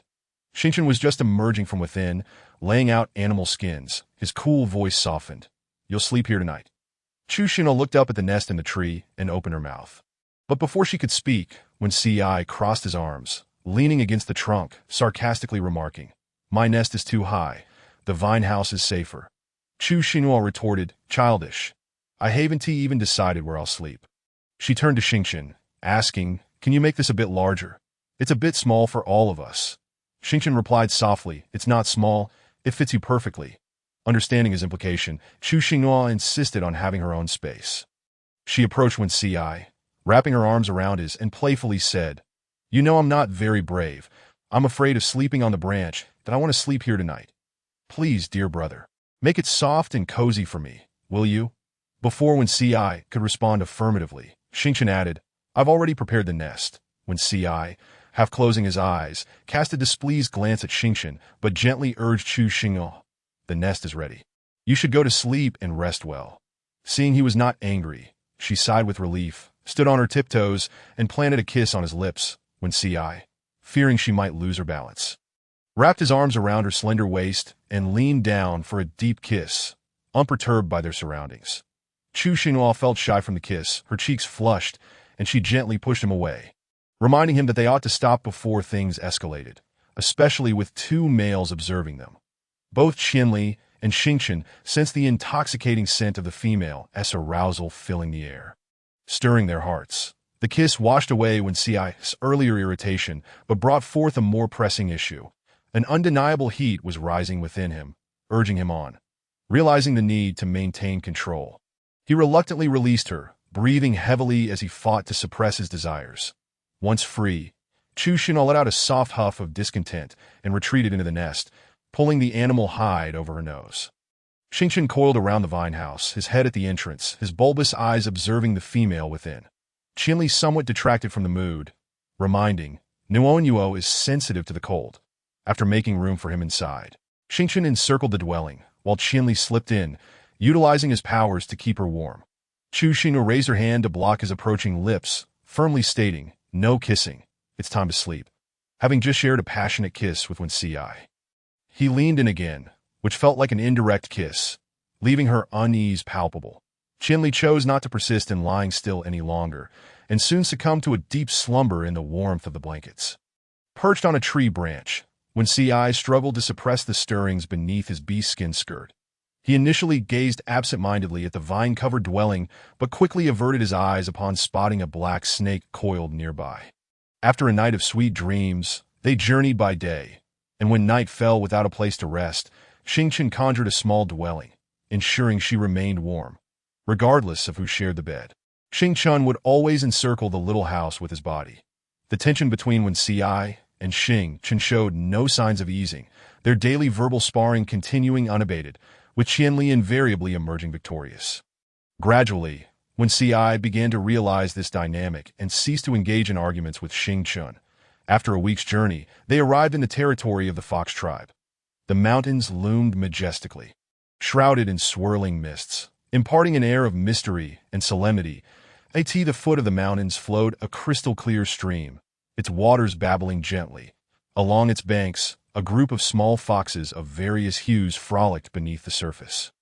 The lush water plants and blooming wildflowers exuded delightful fragrances, creating a comfortable ambience that a keen-eyed little fox spotted when Ci and attempted to leap towards him, but upon noticing Xingchen, it retreated, sensing the need for a safe distance before darting back to the tribe, its cries trembling with fear. The other playful foxes, too, ceased their antics, fleeing in panic, when Ci called out to the retreating young foxes. "You little rascals, cease your chaotic shouting." Chu Xingnua, unable to comprehend the meaning of their cries, could only surmise they were frightened by Xingchen. She reached back, grasping Xingchen's hand, offering silent comfort. Xingchen, accustomed to such reactions, found it rather normal. It would have been peculiar if they had not been frightened. He brushed it off, though the fact that a small creature was concerned for his feelings warmed his heart. "I will stay in the water. You go to the tribe. Feel free to visit me when you can." When Ci perceived that the snake beast was merely feigning vulnerability to elicit sympathy, which irked him. "If you hide in the stream, no beastman in the tribe would dare to fetch water. Don't monopolize the water source. Come live with us, and I can keep an eye on you soon." Several male foxes emerged from the tribe, swiftly approaching the stream to assess the situation. The foremost male bore an uncanny resemblance to Wen Ci, as if molded from the same clay, the only distinction being age. When Ci called out, "Father." The beastman addressed as father scanned them with a piercing gaze, lingering a few moments longer on Xingchen, responding with a calm, yet authoritative demeanor. When Ci took Chu Xingnua by the hand and introduced her. "Father, this petite female is my partner. No, this is Jun Xiang, the chieftain of the Fox tribe, and also my father." Address him as father, he indicated for her to greet him. Chu Xingnua sweetly replied, "Hello, father." The moment of meeting the family was upon her, and the gravity of the elder made her somewhat nervous. She was unsure if addressing him directly as father was appropriate, having already committed to the greeting. She steeled herself. Jun Xiang softened his demeanor slightly, saying, "There's no need to be anxious. The Fox tribe's beastmen are quite amicable." Behind Jun Xiang, the other males began to murmur amongst themselves, discussing Chu Xingnua. When Ci pointed to Qianli, saying he is Nua's first beast husband, Jun Xiang cast an unimpressed glance at Qianli, showing no interest in his declaration. Qianli politely greeted him, and Jun Xiang nodded in acknowledgement. When Ci struggled with how to introduce Xingchen, eventually stammering a brief, "He is too." Having heard of the events that transpired with Qianli, Jun Xiang was unfazed and refrained from imposing his judgments on matters concerning the young ones. In a fatherly tone, he addressed Chu Xingnua, "Travel can be exhausting. You should return to rest, and if you find yourself in need of anything, let Wen Ci come to me." He advised against the young ones transforming into their beast forms unless absolutely necessary, as it might frighten them. When Ci expressed his gratitude, "Thank you, father." Chu Xingnua obediently echoed, "Thank you, father." She noted that Wen Ci's father, as a chieftain, spoke with a subtlety that was more refined than ordinary, offering gentle reminders that were easy to accept. Upon hearing this, Xingchen's serpent tail transformed into long legs, following closely behind them into the tribe. When Ci led them directly to his dwelling, a simple stone house, unremarkable with its one door and two windows, indistinguishable from the others. Due to prolonged disuse, the tribe's home had gathered dust, and both Qianli and Xingchen took the initiative to tidy up. Standing at the entrance, she surveyed the space, which allowed for a panoramic view of the interior. The house was roughly 60 square meters. The furnishings were minimal: a large grass nest, a leather pile over a wooden platform, and two small baskets hanging on the wall, indicating Wen Si's penchant for cleanliness. Wen Si stated, "Let them tidy up. I will take you to see the shaman for a health check." Chu Xingnua was eager to teleport to the shaman's abode, as the incessant chatter about pregnancy had nearly driven her to despair. Having the shaman's confirmation would be far more effective than her attempting to explain herself 100 times along the way. The males they encountered greeted Wen Si warmly, some teasing him, "You're back. Oh, Wen Si, weren't you whisked away by a beautiful little female? What brings you back so soon? Has your temper chased her away?" Wen Si raised his entwined hands to show them, "Your words are quite the opposite. I have brought the beautiful little female back to the tribe." When Si turned sideways, his tall figure shielded Chu Xingnua completely from view. The teasing males leaned forward, straining to catch a glimpse of the delicate, fair hand's owner. When Si stepped aside, revealing the exquisitely featured, soft-skinned Chu Xingnua. Chu Xingnua offered them a polite smile. "Hello." The males, having only heard of a beautiful little female, were taken aback by her stunning appearance. Her mere glance and smile were breathtaking. One male wiped the corner of his mouth, which had begun to drool, internally marveling at her unparalleled beauty. When Si dismissed them and led Chu Xingnua directly to the shaman's dwelling, which, from the outside, was considerably larger than the other beastmen's residences. The door stood ajar, and they entered without hesitation, immediately greeted by a stone table and closely arranged wooden cabinets, adorned with a myriad of herbs. The shaman, an elderly beast man, set aside the herbs he was handling upon noticing tribe members in need of medical attention, and approached them with a twinkle in his eye. "A new face," he remarked upon seeing Chu Xingnua, when Si proudly introduced her to the old shaman. "This is my partner. I brought her to check her health status, and I suspect she may be pregnant." Chu Xingnua made no objections, standing obediently beside him, maintaining a smile. She had explained herself throughout the journey, yet no one believed her. The old shaman's eyes lit up upon hearing the possibility of offspring, a matter of utmost importance to the tribe. "Please have a seat." Chu Xingnua took her place, slightly younger than the shaman, that he gestured for her to extend her hand, which she did without hesitation. The shaman then employed his abilities to examine her wrist, stroking his beard and nodding frequently. When Si, observing his silent nodding, grew anxious, wondering whether the situation was favorable or not, that he urgently inquired, "Stop nodding and say something. How is her health?" The shaman shot him a look that conveyed patience, continuing to explore with his powers. "She appears somewhat frail, but there are no health issues, and she is not pregnant. However, her reproductive capabilities are significantly stronger than those of other females." Hearing she was not pregnant, Chu Xingnua breathed a sigh of relief internally. She had no desire for motherhood at this stage, merely wishing to delay it. The latter part of the shaman's statement left her feeling disheartened. How could they discern the strength of her reproductive capacity when Si, unperturbed by the revelation of her strong reproductive capabilities, was already aware of this fact and only concerned for her well-being? "That I did not inquire about this. If she faints from not eating, how can that be considered healthy? Please examine her thoroughly."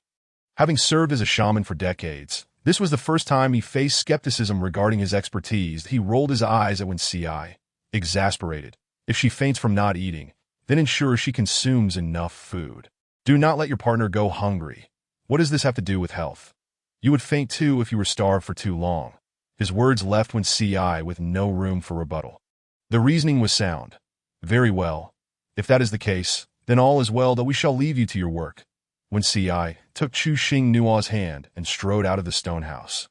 Upon their return, the house was tidy, with Qianli still diligently working. Hearing their footsteps, he rose and walked towards the door, inquiring, "How did the examination go?" When Si relayed the shaman's words to Qianli. After a moment of contemplation, Qianli remarked, "No, I does not wish to bear offspring yet. Be mindful during future unions." The mention of union reminded Wen Si that he had forgotten to ask the shaman how to resolve the issue with the lock. And he had yet to see Uncle Ji. "Li, did I need to step out again?" he said hurriedly before dashing away. Chu Xingnua casually inquired, "Where did the big black snake go?" Qianli remarked, he intended to gather some wooden boards to partition the room, for otherwise it would be inconvenient to sleep at night, but he emphasized the last 3 words with considerable weight, as if hinting at something. Chu Xingnua wore an expression of understanding, softly responding to him. "I haven't had the chance to bathe properly after our journey. Can I trouble you to assist me? I wish to take a bath this evening." Chinley acknowledged with a simple, "all right," that he then went back inside to fetch a wooden stool. Placing it beside the door, "Please sit here for a moment. I still have a few things to tidy up. You may come in once I am finished." As soon as he finished speaking, Chinley returned to his tasks within the house. Chu Shino perched on the wooden stool, idly glancing around, reminiscent of a young bride awaiting her husband's return. The thought made her cheeks flush, and she shyly lowered her gaze. Her hands gently caressed her cheeks as her mind wandered. Some male creatures, having just returned from a hunt, observed the arrival of a new female in their midst, each eager to make their acquaintance, yet hesitant. Considering this was when C's residence point, one of the fox beasts felt a tap on his shoulder, enveloped by a chilling aura, and grumbled, "Move aside. You're in the way." Chapter 80. If you need me, I shall not be absent from your side.